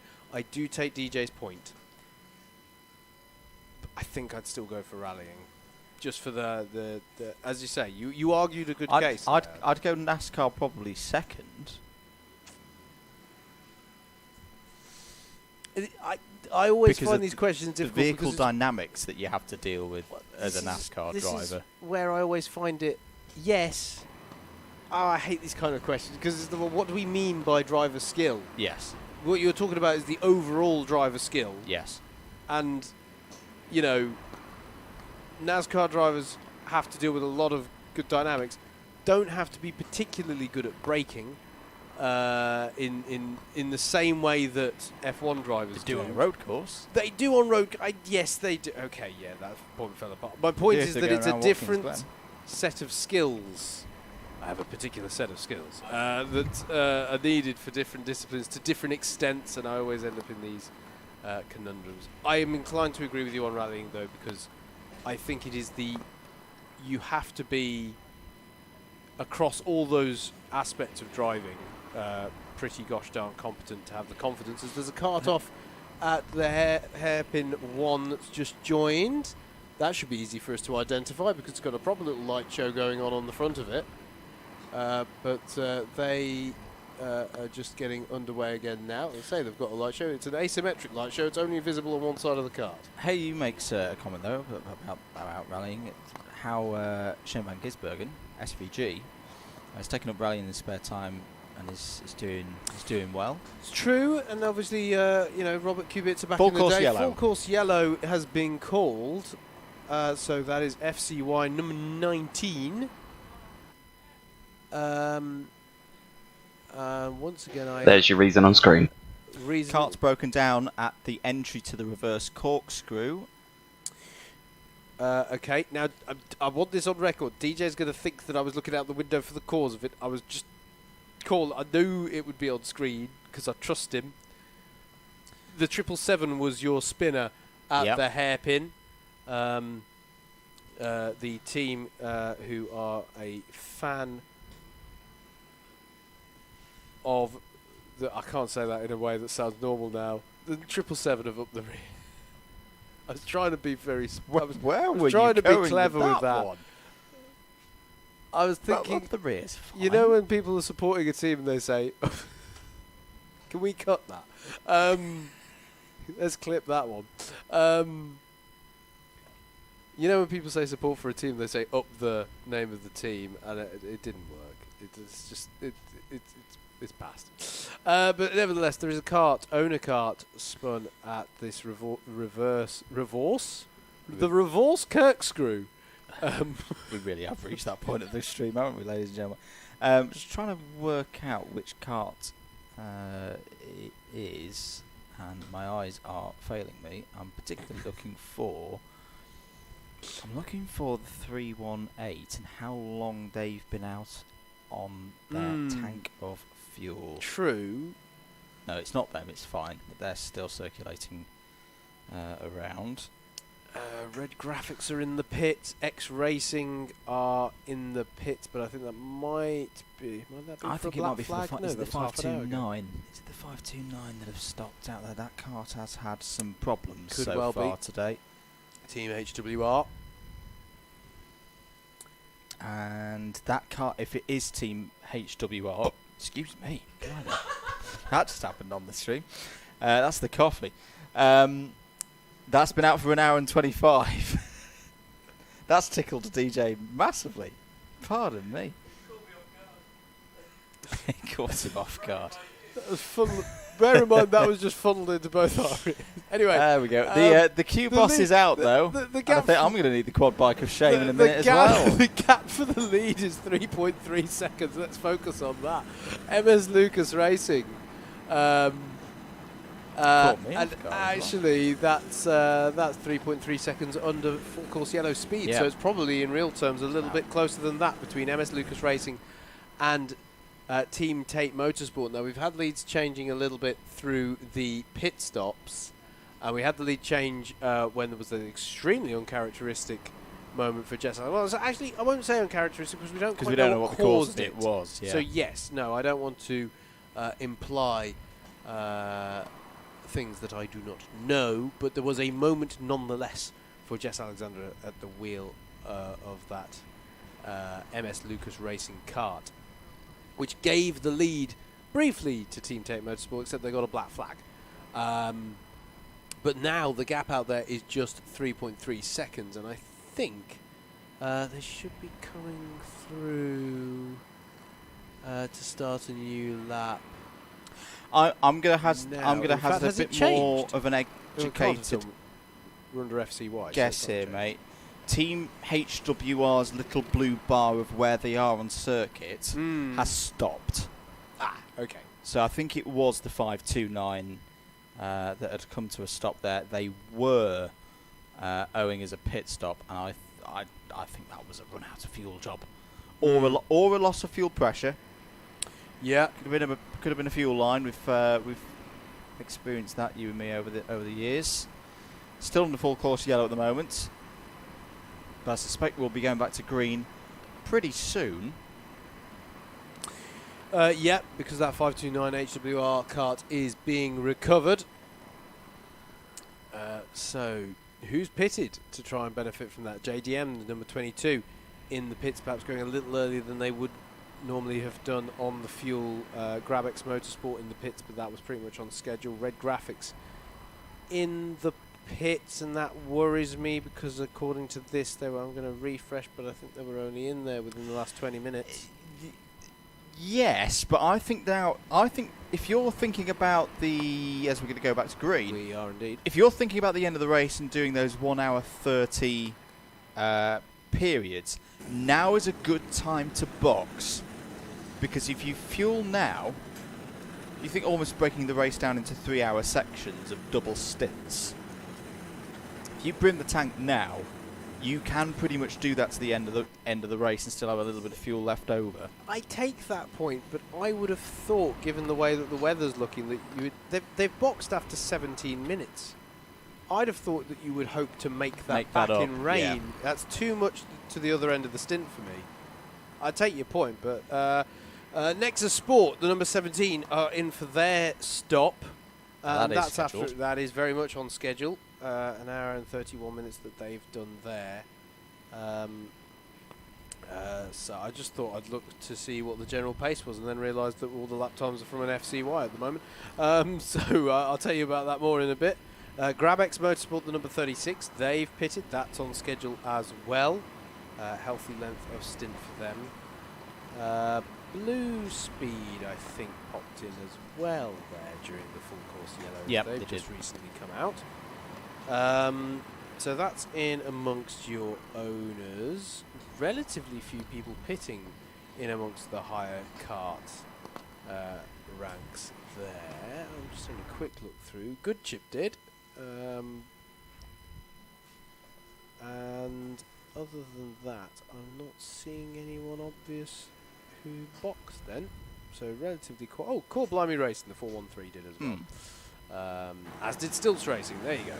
But not too many people choosing to jump on that opportunity as we look down the Bob Pope Straight. But this is the thing, it's very, I was talking to some of the drivers earlier about how do you make that call?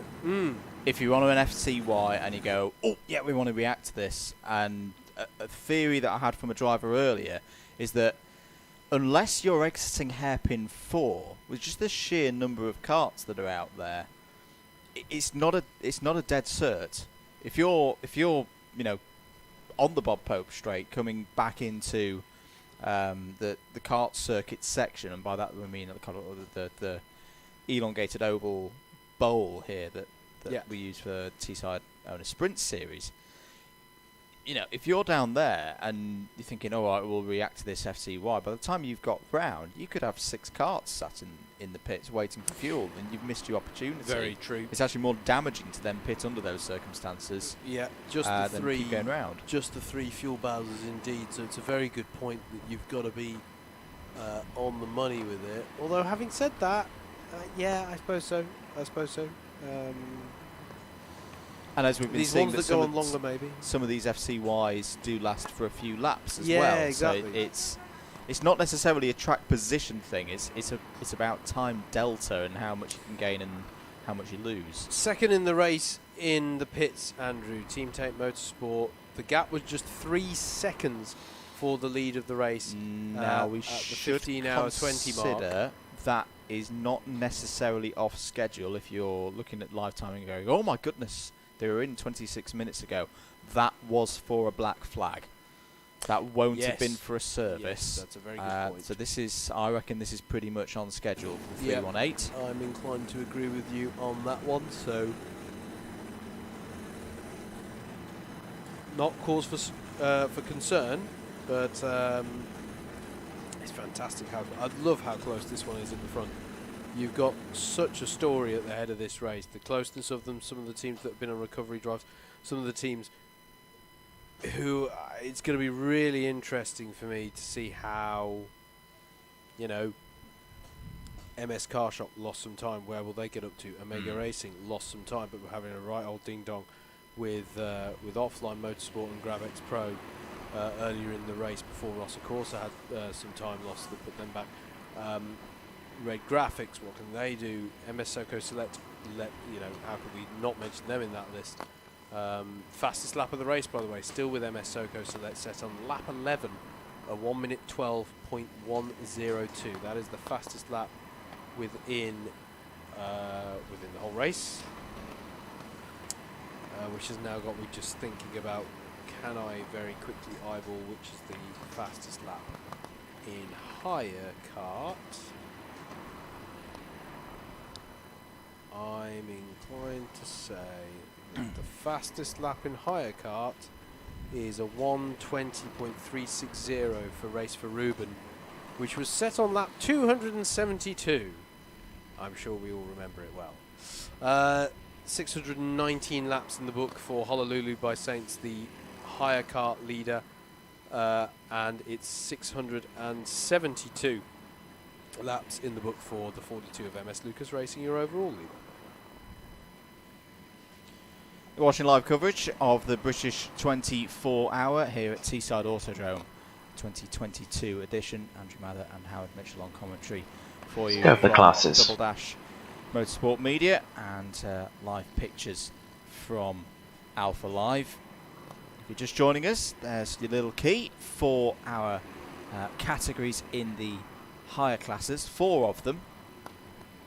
Elite 4 teams who have won or finished in the top 3 in previous 24-hour races as part of the 24-hour karting series. Pros, they are teams with experienced previous top 10s, multiple years of experience in this form of racing. Clubmen, 2 years plus, yet to attain a top finish. Our biggest class here this year in the higher category, that's the karts with the greens. And then our novice and rookie entries, their first time entering one of these 24-hour races put on by the 24-hour karting series in Teesside Karting. 3 of the classes in owner, elite, pro and clubman. Similar basis for the teams in this one, starting with the elites, fully or semi-supported manufacturer-run teams, and previous BPEC Pro class winners promoted up to the elites. The Pro classes indeed experienced self-run teams, only allowed 1 elite driver, and previous winners of the BPEC Clubman class. And speaking of that Clubman class, there it is, entry-level owner karting endurance teams, no drivers with elite class experience allowed. Say very similar to other endurance disciplines, where driver experience and driver rating are taken into account to allow a level playing field for those coming into the sport. 111, the MSJSR. Yes. There was a question earlier about lights and what was allowed and what wasn't allowed, and the rules state no flashing or lights that would sentence distract. carries on. Yes. I just know the 111 now. Now, if I had my scrutineer hat on, I would be fine with the 111 at the moment. There's a kart stuck. I think it might be. Well, at first I thought it was going to be the Teesside Tigers. There's another one has joined. This is at hairpin number 2. I don't think it is the Teesside Tigers, you know. No, because it's not the number 1, is it? It's the. I think it's a Core Blimey one. Okay. I think. I'm pretty sure that ended with going again now. A 1 and a 3, but I will double check that one as they come round. The JSR karts, its LEDs are flickering. I wouldn't say they're flashing, they're flickering, and they're not necessarily distracting to other drivers, so I think they'll be fine. But it could indicate that there is a bit of an electrical issue for the light system on that kart. Cat on screen flashing different coloured lights coming into shot in a second. There is one that's changing colours as well. Now I would argue, if I was the team, that is not. There he is. That's just changing colour. Yeah. It's not going on and off. No, that's on the 777 kart. It was the 313 Core Blimey effort that was spun at hairpin 2, now underway again. Shout out to the Core Blimey squads, because they've got 4 karts in this race, and that is quite the logistical challenge. Very active on Instagram as well, the Core Blimey Racing crew, regularly interacting with us. I'm the worst person to say, "Oh, brilliant!" But it's good that they're. I was to say you never go on it. It's good that they're interactive, though. In my defence, I don't have an account, so I wouldn't go on. I wouldn't get much if I did go on. But I'm not the right person to talk about that. It is good to see teams proactive on social media. Red 77 are in. This is the owner club entry 213. Pretty much scheduled. 1 hour and 36 minutes was that stint on that amount of fuel. Promotes JS Racing and Honolulu Racing 1. That's 2 higher pro entries up to 30th and 31st Here's a question that we could put to the poll. Will a hire kart get into the top 20 overall? Ooh. We have seen it before, and it is trending towards that because we're now up to 26 of the owners ahead of Honolulu by Saints. I seem to remember last year that Race for Ruben got into the top 20, but quite late on, like in the last hour. So place your bets now as to whether that's going to happen again this year. Howard's got his device out. What have you seen? A couple of karts spun at hairpin 3. Just checking to see who that was, and it's that kart that's just gone by, and that doesn't help me. Is it the 79 Eat Sleep Race repeat? Oh no, it's the 69 I coulda, woulda, shoulda. Yeah, I think that. Higher novice. No, because they're in the pits. Yes, they've just come into the pits. No. The team that weren't going in. Ah, okay. Bear with me. Crack commentary team. Atep, whilst you're doing that, I'm going to do a rundown for you, mate. We did the hires last time around, didn't we? So let's do the owners this time. Yes. 8 hours and 31 minutes to go. Leading the race. Sorry, I'm going to finish this point. Teesside Tigers it was with the slow lap time there. There you go. Seconds. So, 8 hours and 31 minutes to go. MS Lucas Racing lead the race. They've completed 676 laps. And they last came into the pits 52 minutes ago. Their lead at the moment, and we're kind of in the middle of a pit stop phase on this basis, is 64 seconds over the Team Tate Motorsport, number 318. They've pitted fairly recently, some 7 minutes ago. Third place is the 0111 of MSJSR. They are 1 lap off the overall lead, and they're over an hour into, as someone's having a Kimi Raikkonen Interlagos 2012 moment and invented their own version of the circuit. There we go. Fourth place, the number 17 of Nexus Sports, 4 laps off the overall lead, have recently pitted, doing very nicely indeed. All 4 of those karts are in elite. That's your 1, 2, 3, 4 in that class and overall. In 5th place, we find our first pro entry, the number 8 of Grabex Pro, who have particularly been strong over the last 4 or 5 hours. They've pulled themselves up into that position from a couple of laps down, 5 laps off the overall lead, and they're leading the category by 41.2 seconds over the 133 of TTM2 Rosso Corsa. In 7th place overall, 3rd in Pro, is the number 77 of Offline Motorsport. They're a further lap down from Rosso Corsa. In 8th place, we then find the number 11 of MS Kart Shop. That's one of the elite entries.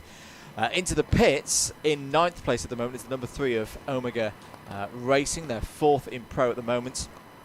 And rounding out the top 10 at this point of the race, 10 laps off the overall lead, is your former race leader and former champion, the number 43 of MS Soco Select. Moving on then to 11th place, and the first of the club entries, the 959 of SMJC, and they really have done some good work in the last few hours because they lead the category by 2 laps over the number 95 of MS Scorchio. 13th place overall and 3rd in club is the number 22 of a JDM. They're on the same lap as MS Scorchio at the moment. 10 seconds is the gap that they're trying to close down. And at the moment they're holding off the 303 Racing entry in 14th place overall. They're holding that entry, the Polish entry, off the podium at the moment. The former class winners there. 15th place we find the 113, the troubled 113 of Red Graphics. It's not going to be their year, but they are still plugging away and looking to move back up through the overall order. Can they get back in the top 10? We definitely do hope so for them. They are 16 laps off the overall lead and a minute ahead of the number 44 of MS DLCR, who are in 16th place overall. Graphics Motorsports, the Cash Bandits squad, are in 17th place in their number 36. They're 19 laps off the overall lead. In a bit of no man's land at the moment. Some 2 and a bit laps to catch up DLCR. And similarly 2 laps ahead of X Racing, the number 10 in 18th place. 19th place, you'd find the number 40 of Mad Motorsport. Doing nice things at the moment, 24 laps off the overall lead. They are being closed in on, though, by the number 88, the recovering 88 of Grabix Racing. That's the former class leader that had the incident with the MS Soco Select carts probably around 4 hours ago now. That number 88 has been quick. It has worked its way back into the top 20 in these wet conditions. I think there's still a result to be had there for that crew, and they'll keep pushing on. They do owe us a pit stop, though, in the next few minutes. The number 881 of Blue Speed Racing, that's the pro entry. They're there in 21st place, 27 laps off the overall lead. They've got a lap clear of the number 94 of Harry's Hot Wheels in 22nd. 23rd, we find the number 66 of A66 in the middle of a flurry of club entries at the moment. So they're just ahead of the number 158 of TSG Karting. In fact, actually, they're more than just a little bit ahead. There's a 6-lap gap between A66 and TSG Karting. Further 4 laps back, we find Rethink Racing 2, the 104 in 25th place, and then the number 61 of Alessia in 26th. So the top 26 covered by 51 laps at the moment. That is the end of those that are ahead of the hires. We now have to go a little bit further down the order to find more owner entries. We go down to 31st place overall.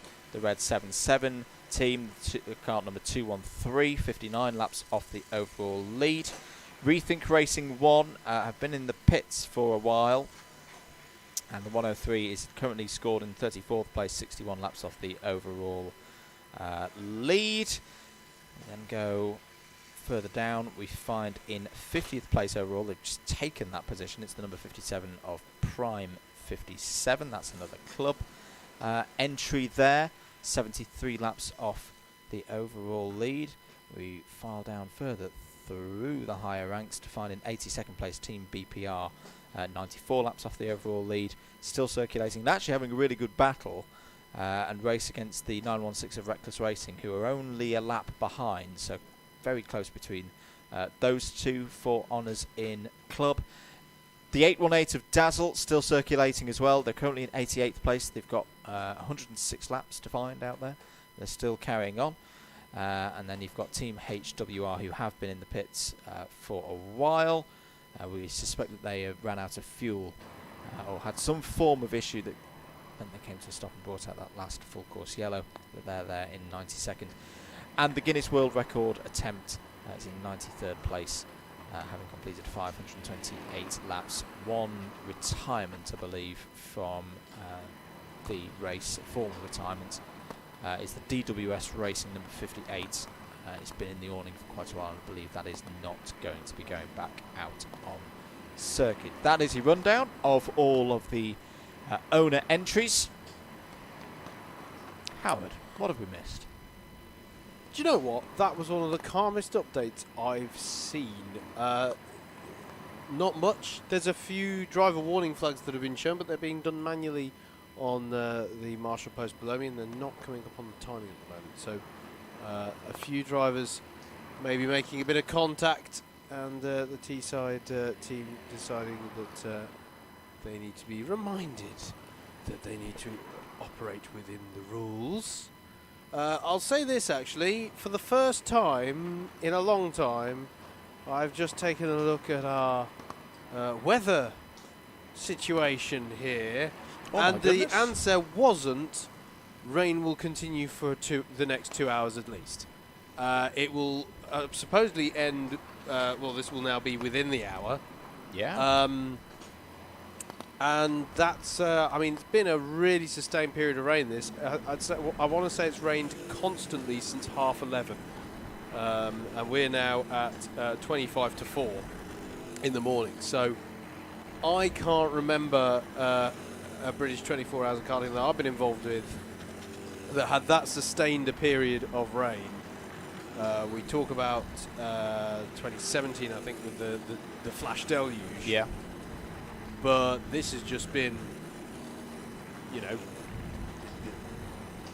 this has been 4 hours of solid rain in the middle of the race, and I think it's changed the complexion of it. It has. It's made for a very different through the night portion of the race to editions of this race that we've seen before, that we've commentated before, that we've streamed here on Alpha Live. I think it's made it a little bit more attritional. It has. I think it's making unpredictable, but also closer. I think it's making it more strategic. Yeah, is what I think it's gonna. It's what I think it's doing, and I think this is going to be really interesting how it all comes together. In not that I'm here to advertise it, but I think it's queuing us up quite nicely for the remaining 8 hours or so. I'm keeping an eye out for the number 77, mate, because I'm expecting Offline Motorsport to be on pit lane very soon. They're 1 hour and 39 minutes into a fuel stint. They have taken second place away from GrabX Pro, who have recently pitted. It's been a very good effort from Offline Motorsport. The number 36 in Hires is on the approach into pit lane. Very nice sky blue Nassau panel on that kart. That's the kart of BCW Mulsanne Racing, the Scottish effort. No, I haven't. I'm inside of the last 24. Oh, we've got a spinner there down at Hairpin 1 who just sorted themselves out. Not too much time lost at all there. Do you know what? I haven't spoken yet at all. Have I done this? I've been on for... this is weird. I spoke more about the dark in my earliest stint when it was... But the atmosphere of racing at night is... Yeah. I just love it. It's fantastic. It's... I'll admit, maybe slightly dampened, pun intended, when there's a bit of rain, because I don't think many people have been able to... The one thing that I like if you've got an endurance race in the summer, as the rain does seem to be getting heavier again outside of the comms box window.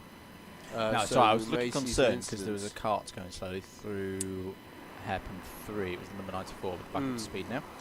So, because of the rain, the one thing that people aren't really able to do, maybe they've still been able to do it underneath an awning or underneath a brolly somewhere, is you just sort of sit and you just take in the fact, you just look at your watch and you go, all these teams are still circulating. They're all putting the effort in the middle of the night to be doing this.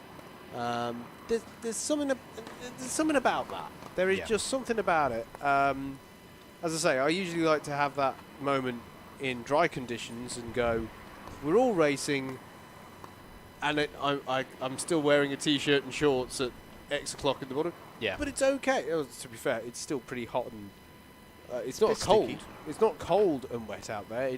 It's just been rainy. Anyway, I digress. Never mind the rain. There's something special about racing under floodlights, and whilst it does make everything a little bit harder, you're either heavy because your race suit is wet through, or you've got to do all these changes into your rain suit, or all sorts of stuff, different gloves maybe, over boots and all sorts of things. So it's a bit more of a hassle in the wet, but hopefully the drivers have still had that. I don't know what to call it other than that sort of romantic experience, where the romance of the situation, the spirit of racing at night, is they've just had a moment to appreciate it. Just going to stop you there. Very key. I think everyone will be happy with that. about the dark. Tice Racing, the number 2, have just come in. Brilliant stint. 1 hour 49. Cracking. Why I'm interested in this is they're off kilter a little bit because they've gone so long. How much of a lead are they going to have in Higher Club? Because they really do seem to have stolen a march on the likes of Scenario 77, CSM, Newmarket Hornets, Bonato. Again, we've seen efforts like this before in Higher Club, where in the middle of the night there's just one team or two teams. And A66 have been in this position before as well. Yep. And you just look at that table and go, okay, we've got some favourites now for this category if they can keep it going. That is a mega stint from Tice Racing. We'll have to see where they fall out into it. It may actually be quite close as to whether they hold on to the lead in that category, because they only had a lap or so ahead of A66 higher. But it's very much in that category, looking like it's between those two. But if both of them have problems, as the rain continues to fall here at Teesside, and it really is getting a bit heavier now, that list that we just mentioned, Scenario 77, Newmarket Hornets, Bonato, Boneheads, there's a lot of experience in that group from 42nd overall down to, I'd say, about 50th, that are ready to pick up on any problems for those two leaders. Yes. And the Rooster Tails are back. Yes, indeed. When I said, oh, look, the rain will only be with us for another hour, I sort of failed to mention... Well, no, I didn't curse it. I just didn't mention that hour is heavier. They'll be with us for an hour, but there'll be more of it in the hour. So that's good morning to Nathan Jensen, who's just tuned in. Hope you're doing well, mate. The 119 comes into the box. It's one of our entries in higher. I predict that Stilts Racing will pit soon, because that's the back of their pit board that we just saw on that camera shot. The Dukes of Stafford, by the way, the number 119, who we need to mention as much as possible because that's one of our favourite team names. Yes. I do like that one. Stilts Racing, one of our novice teams. Shout out to the novice teams. It's, again, I don't want to, racing in the rain can be fun, but I think it does add, because it adds complication to it, because people are, I was talking towards the beginning of my comp stint a few hours ago, the logistical challenge of, is everybody awake at the right time? We've been joking about it a little bit on comps amongst the commentary team, but if the right people aren't awake when they should be in a race effort, things can stall to a halt very quickly. And when it's raining, it's just that little bit more. You can't just, the really simple things. You can't just, are you unpacking the boot of your car? You can't just put that thing down on the floor whilst you find the other thing by torchlight. It's wet on the floor. It's going to get soaked. Just those little complications that make life a little bit more challenging. And I think these novice teams have been doing a good job. So shout out to those who are doing this for the first time. Hope you're enjoying it. Higher Club update. Tice Racing did hold on to the lead after their pit stop. Yep. It's actually going to get better for them because A66 Higher are approaching that period where they owe us a visit to pit lane as well. They've been going around for... no, have I just read something incorrectly there? Where's my cursor gone? I need to make it big and yellow like my other machine. No, they do. 1 hour and 44 into their stint at the moment, so expect to see the 066 on pit lane again. Adam Willis is absolutely pushing the red graphics machine, squirming through the D chicane where the puddles are starting to reform. Yes. That will be grabbing the attention of the drivers. And this is one of those fascinating ones for me. If the rain is with us for the next hour, and say, so between 15 and 25 minutes time, I expect the MS Lucas Racing race leader to come in for a pit stop. Yeah. If they do it under these conditions, when the lap times are in the mid to high 130s, and then it dries up, and in about an hour and 5 minutes time, I'm expecting Team Tate Motorsport to make a stop. What will the lap times be at that point? The amount of time that you're losing relative to the field in the pits here is massively impacted by the weather at the moment.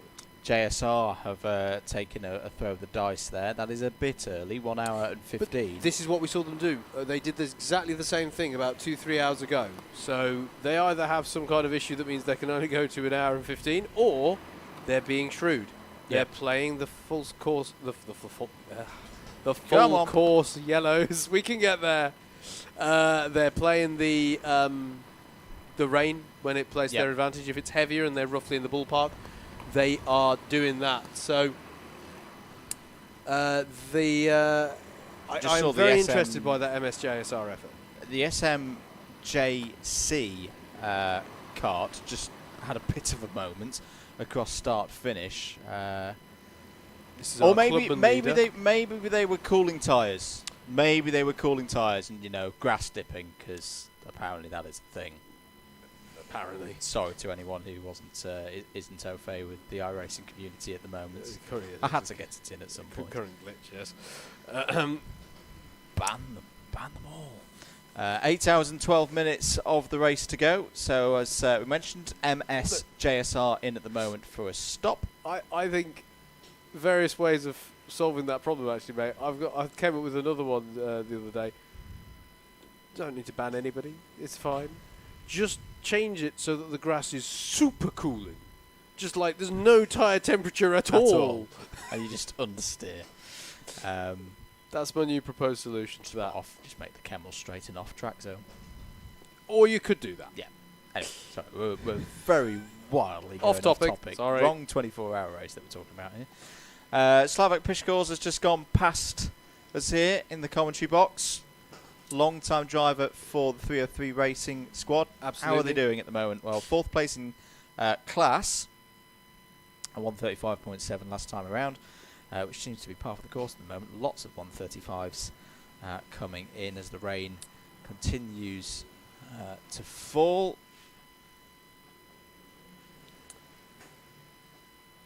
Keep your comments coming in, and if you've got multiple screens, remember that you've got multiple options of what you can have on your various different devices. Keep it locked, of course, here on the main stream on Alpha Live, but if you do particularly want to look at our faces in the middle of the night, give yourself some nightmares.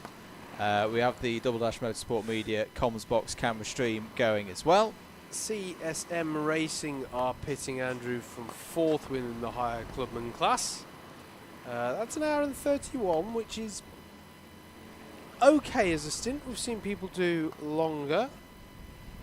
How are our lap times looking at this point? Still in the the pace of our... Let's know this. The pace of the leaders at the moment.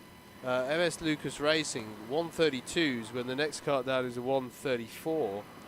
That's not too shabby. That's not too shabby whatsoever. So, I'm very impressed by the pace of our leaders at the moment, because nobody else is putting those... Okay, they've just dipped into the 133s, but there's still nobody else who's really putting in this kind of lap time at the moment on the circuit. That's a point. Do we know who's in the 42 at the moment? I feel like I've not checked in with that for a little while. We haven't. I think it's still Jess, isn't it, out there? May well be. Been out there for 73 minutes. Yellow flag in, you guessed it, pin number 1. Oh, a nice pirouette there by driver of the higher karts, getting going again, and away they go. It's a driver in a black suit and a black helmet, so I've got very little chance of identifying that person in the middle of the night. There we go. Yes, that is Jess Alexander in the number 42.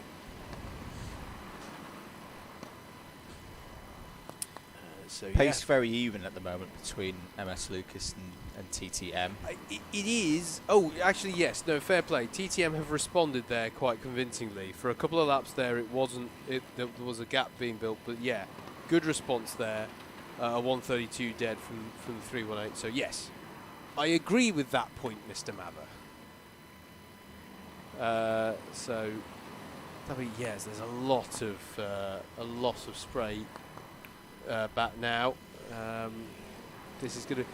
But Butters is going to come back on and think it's been...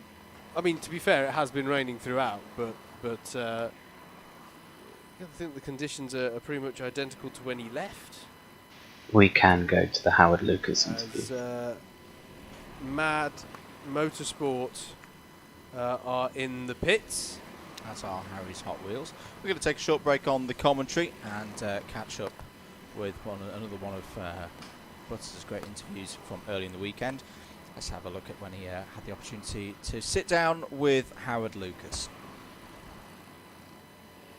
I'm joined now in the bottom paddock by the legend that is Mr. Howard Lucas, known to everybody around us. H, talk us through a bit of history. Give us a history lesson. I want to know how you got into pro karting, the history of pro karting, and all things in between.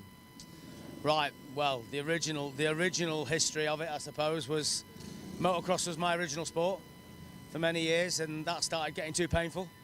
And then we discovered karting, and you sit down to do it, so nothing hurts. Yep.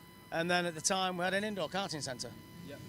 And then from there we started racing the twin engine karts with Bob, of course, all those years ago. Yep. And then it sort of grew from there. And then the indoor karting centre came and went, carried on with the team, and slowly just arrived to where we are today. So you are, am I right in saying, the importer for MS Karts? So is that correct?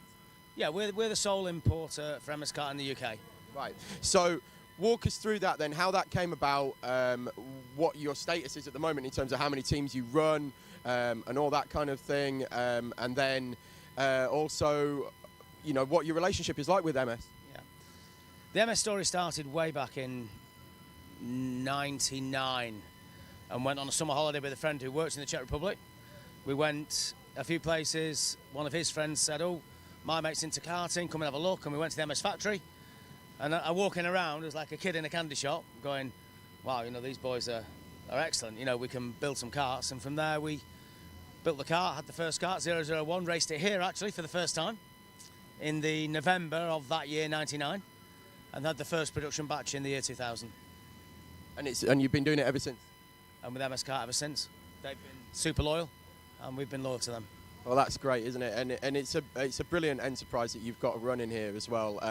So tell us a little bit about the recent history of your results in the 24-hour. How many times have yourself and MS Karts won it? Wow, the biggest claim to fame for us as a team, I suppose, is Le Mans. We didn't always win it on an MS, though. We won Le Mans on an Anderson first time round. And then 4 times on the MS. So we've won Le Mans 5 times, here more than 5 times. But, you know, the racing's got more difficult. Yeah. You know, the style of racing's got more difficult. It's not like an endurance race now, it's just a mad sprint race. So, yeah, but we've won it a few times. Hard to win. It is very hard to win, and it's a flat-out 24-hour sprint now, isn't it? I want to talk to you a little bit about your lad as well, because Connor's now racing. Not only is he racing pro karts and winning in pro karts all the time, I think it's fair to say. Certainly in the sprint series as well. But he's out in the big team this year. He's out in 43. Yeah, he's racing in 43 this year. He did last year. He's been dotted around in other teams leading up to this, but then he's good enough to step in those shoes. Sometimes a bit awkward, dad and lad. But we got over it, and yeah, he puts his heart and soul into it. So passionate, you might say. Oh, he certainly is, and very good with it. So how old is Connor? Connor's 26. So Connor's 26. So you've been doing pro karting longer than Connor's been around. So he's pretty much born into it. So when we first won Le Mans, which was '97, Connor was 1. Right. So he's been there throughout the whole journey, hasn't he? And everywhere we go. And now he's right at the top table as well, as he should be as well. Yeah, he is. He's sort of done the mileage really, and been around all of the teams, starting off with clubman teams through to pro, and now eventually where he is now. So he deserves it. So talk us through MS Soco Select. First of all, I want to know the history of the name, because it's a bit of an odd name. Obviously, we've got the 42, which is MS Lucas Racing, which is for obvious reasons. That's you. So where does the MS Soco Select come from? The Soco Select connection was Steph Zaremba. I don't know if you remember Steph. He was really big through the early 2000s, ran a good team, and his team name was Soco Select, and the Soco bit is Southern Comfort. I wondered whether that was it. I always wondered that, but I'd never had it confirmed. And the Select bit is the best Southern Comfort, Soco Select. And then he sponsored us for a few years, and the name stuck. And then he was best mates with Jamie, obviously. So we just stuck with MS Soco Select. Okay, and who's in the team this year? And realistically, what do you think your chances are? Well, we've got Connor, Josh Falkus, Charlie Bingham, and Paul Wilkins. A good team. I'd probably prefer to have 5, just in case there's an injury. But 4's okay, and they're all good. They're good for the stints. So, and realistically, what are your chances? Wow. You know, let's put our hands in a hat and pick one out. You know, everything can go right and everything can go wrong so quickly. So we'll prepare well, and everybody will set off flat out, and we'll see what happens. It's definitely, if you were going to pick 4 names out of a hat in terms of drivers, you'd be very happy with that lineup, I think, wouldn't you? There's 4 of the top drivers in pro karts running for you this weekend. I mean, you've got experience there with obviously Charlie, very experienced. Wilco's done it with us for years. You know, we've got one of the guys mechanicking for me here, Stephen White. You know, White, he raced for me for many years. He's not racing now, but obviously Connor and Josh are youngsters, but they also have done now many 24s. Yeah. You know, Connor's first 24 was, wow, back in 2012, 11 at Le Mans with GKD as a clubman. I think they finished 3rd or 4th. They won the class, so he's done loads too. 2 races every year as well. Le Mans, it was Le Mans and here, Le Mans and here, and then Spa in between. So they've done a lot of racing. And how many karts have you got? How many teams have you got this weekend? We've got 10. We had a couple of teams fade away. One guy had a bad car crash and his team sort of folded around him. He's okay though, thank God. And the other team, just a few issues at home, I think. So we've just got 10 teams, which is manageable. I'm happy with 10 teams. You can do a good job for everybody with 10. That's 10 karts out there at all times, which means 10 pit stops, 10 lots of tyre changes to do, potentially 30 lots of tyre changes to do. 10 columns, 20 track rods, you know, who knows, but we're good at fixing stuff. Well, you certainly are, and you're going to be a very, very busy man. So just walk us through your plans for the future. Obviously, you've got 10 here this weekend. The awning is going from strength to strength, and the team is building all the time. Let us know what your plans are for the future. Yeah, I think the future is we've sort of maximised where we can get to. I think the pro kart market is self-contained. You know, you're not going to have all of the market. Adam's doing a good job up top there with Apollo. You've got a few of the little, like 7-kart Haas, they're still about. And there is only so many people in the market, not like unlike the 2-strokes. So we're happy with where we've got expansion-wise. Who knows? I think with the new tents, we can take 15 if we had to. So, you know, we'll just see. I think it does go up and down, you know, in big peaks and troughs. So we'll see. We've had a few years since COVID, really. I mean, that's crazy. COVID, the lockdown, everybody came out of COVID, and it just went boom. So very happy, really. We're running about 40 or 45 is max grids now in the BPEC series. As many teams as we can run, you know, on a race weekend as well. So the future's looking really, really bright for pro karting in general. Yeah, I think the guys at BPEC have done a great job. Bobby and Ange, they've done a great job. They've made some rule changes, made some good changes to the classes. Makes the clubman class really strong. Nobody wants to be an elite, but that's understandable. And the pro class in between, and the grids are full. So it's good. This event's always full. Be nice to get. I hear there's a European race maybe mentioned on the menu for next year. That'd be great to go back to Europe again. So we'll see. Great stuff. Well, thank you very much for talking to us, Howard. Always a pleasure. It's the first time we've actually managed to interview you, so thank you very much for your time. Cheers. Always a pleasure indeed there to talk to Howard Lucas, and if Howard's awake at the moment, he's going to be very, very happy with the situation at the moment with the MS Lucas Racing kart in the lead by some 54 seconds, an hour and 23 into a current stint. Indeed.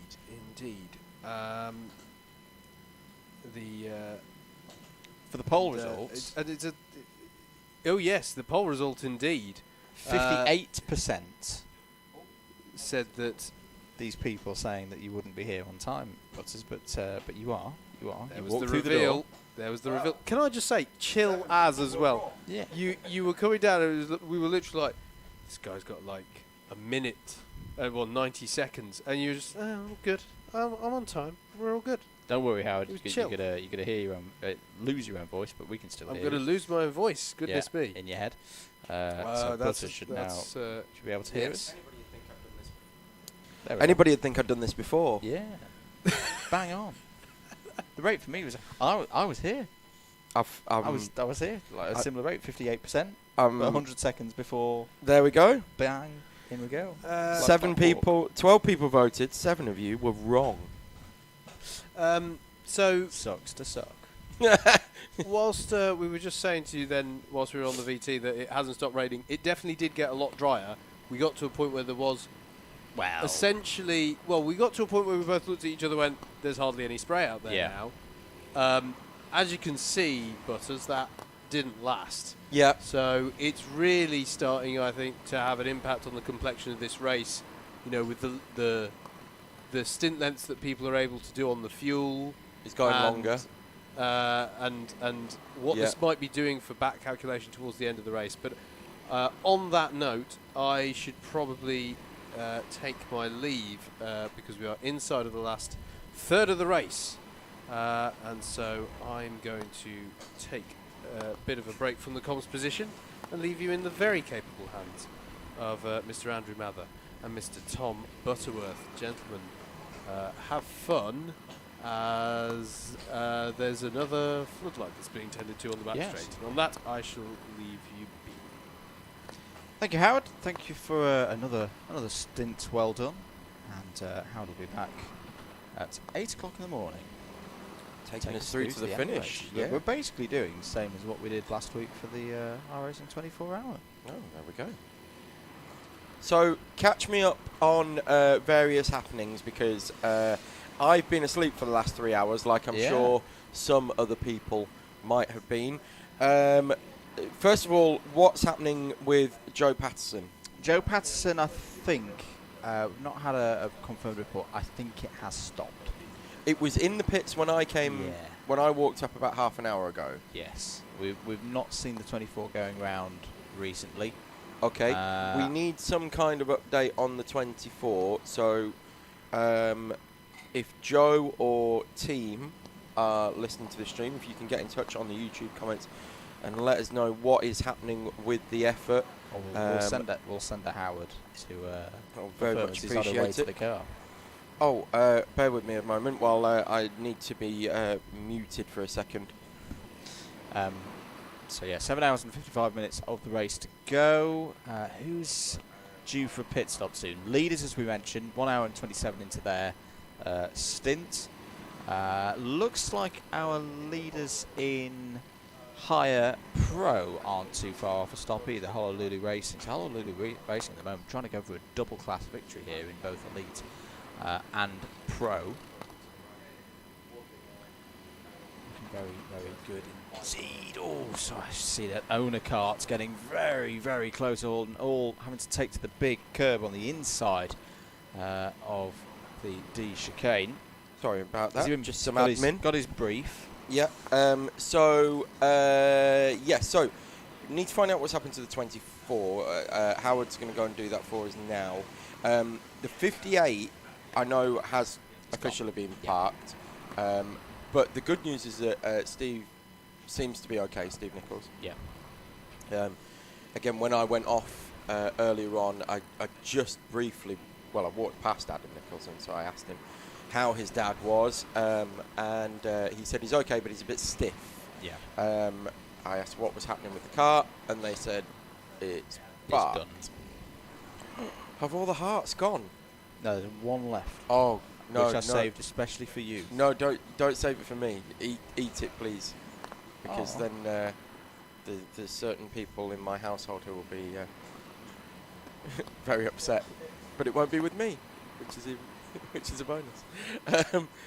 We had a whole poll of which Haribo was best this year, and the hearts favoured strongly, although not in this commentary box. Until I arrived. Bitter disappointment in my eyes once you put a heart in your mouth. So anyway, what have you missed?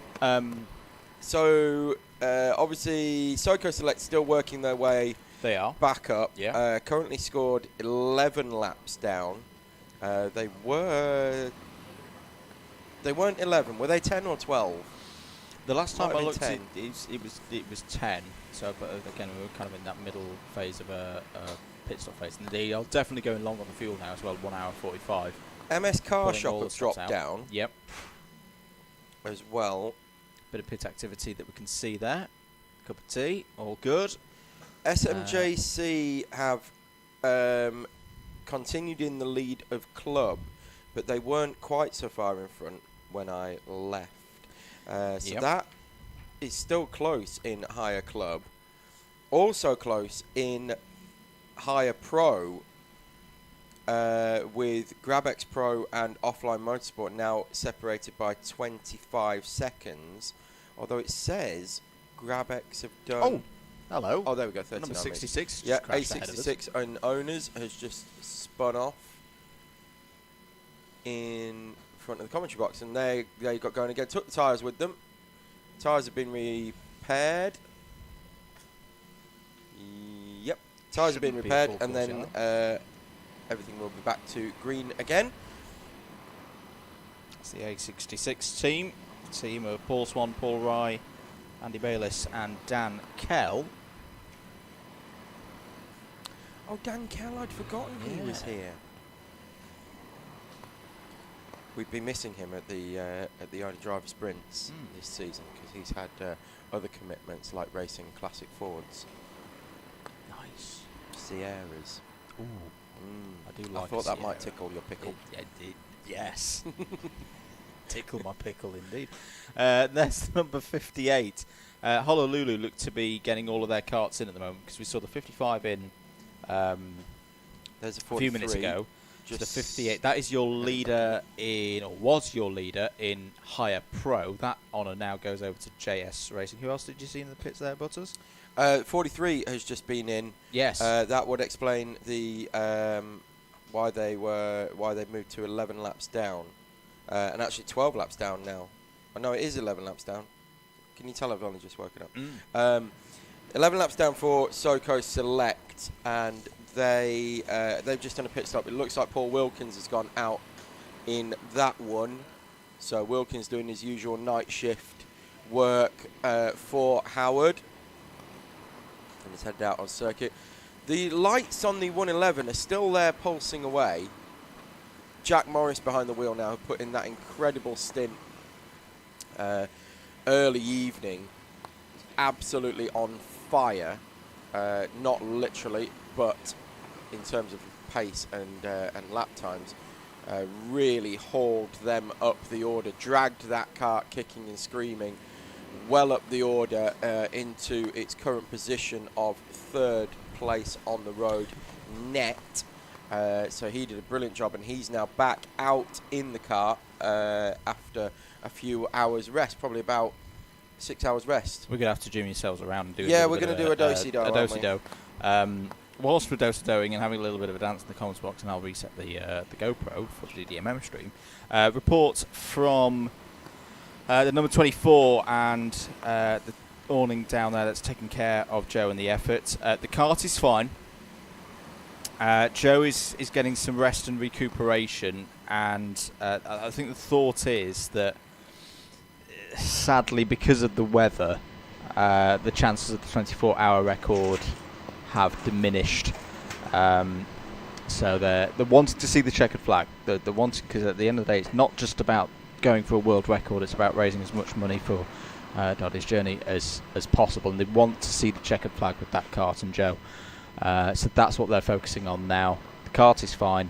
Joe is fine. Just getting a bit of rest in before going out on circuit later on. So that's the latest update on the Guinness world record attempt. I'm just thinking, he's still not massively far behind. No. It's still going to be a very good effort. Where would we be at 8 hours? If you can do your quick maths. A quick maths of... where would he need to be? 926 laps. 922, I think it was. 922. I'll come back to you. Okay. So it'd be 922 divided by what? 16. Something like that. 8. I'm not sure. Maths was never my strong point. Doing it when tired is definitely not the one. You can see on the camera that the rain is still pelting down here. Full on rain. We are quite fortunate to have 96 karts on track this year because it's stopping that puddle forming that normally forms at the exit of the D chicane the rain pelting down, the drivers seem to be clearing it quite well. So that's not formed, so that's a bonus, despite the weather. That puddle doesn't exist as yet, but it is coming down heavier and heavier. A couple of public service announcements. We're going to have a reset on the DDMM Commons Box stream, so we'll be starting part 3 shortly. I'm actually an hour behind on doing that. My apologies. Yeah, the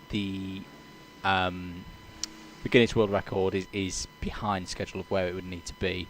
Needs to be around 619 laps at the moment, so short on by about 90 laps on that one. But as I will leave you with the floor whilst I do a stream reset. Okay,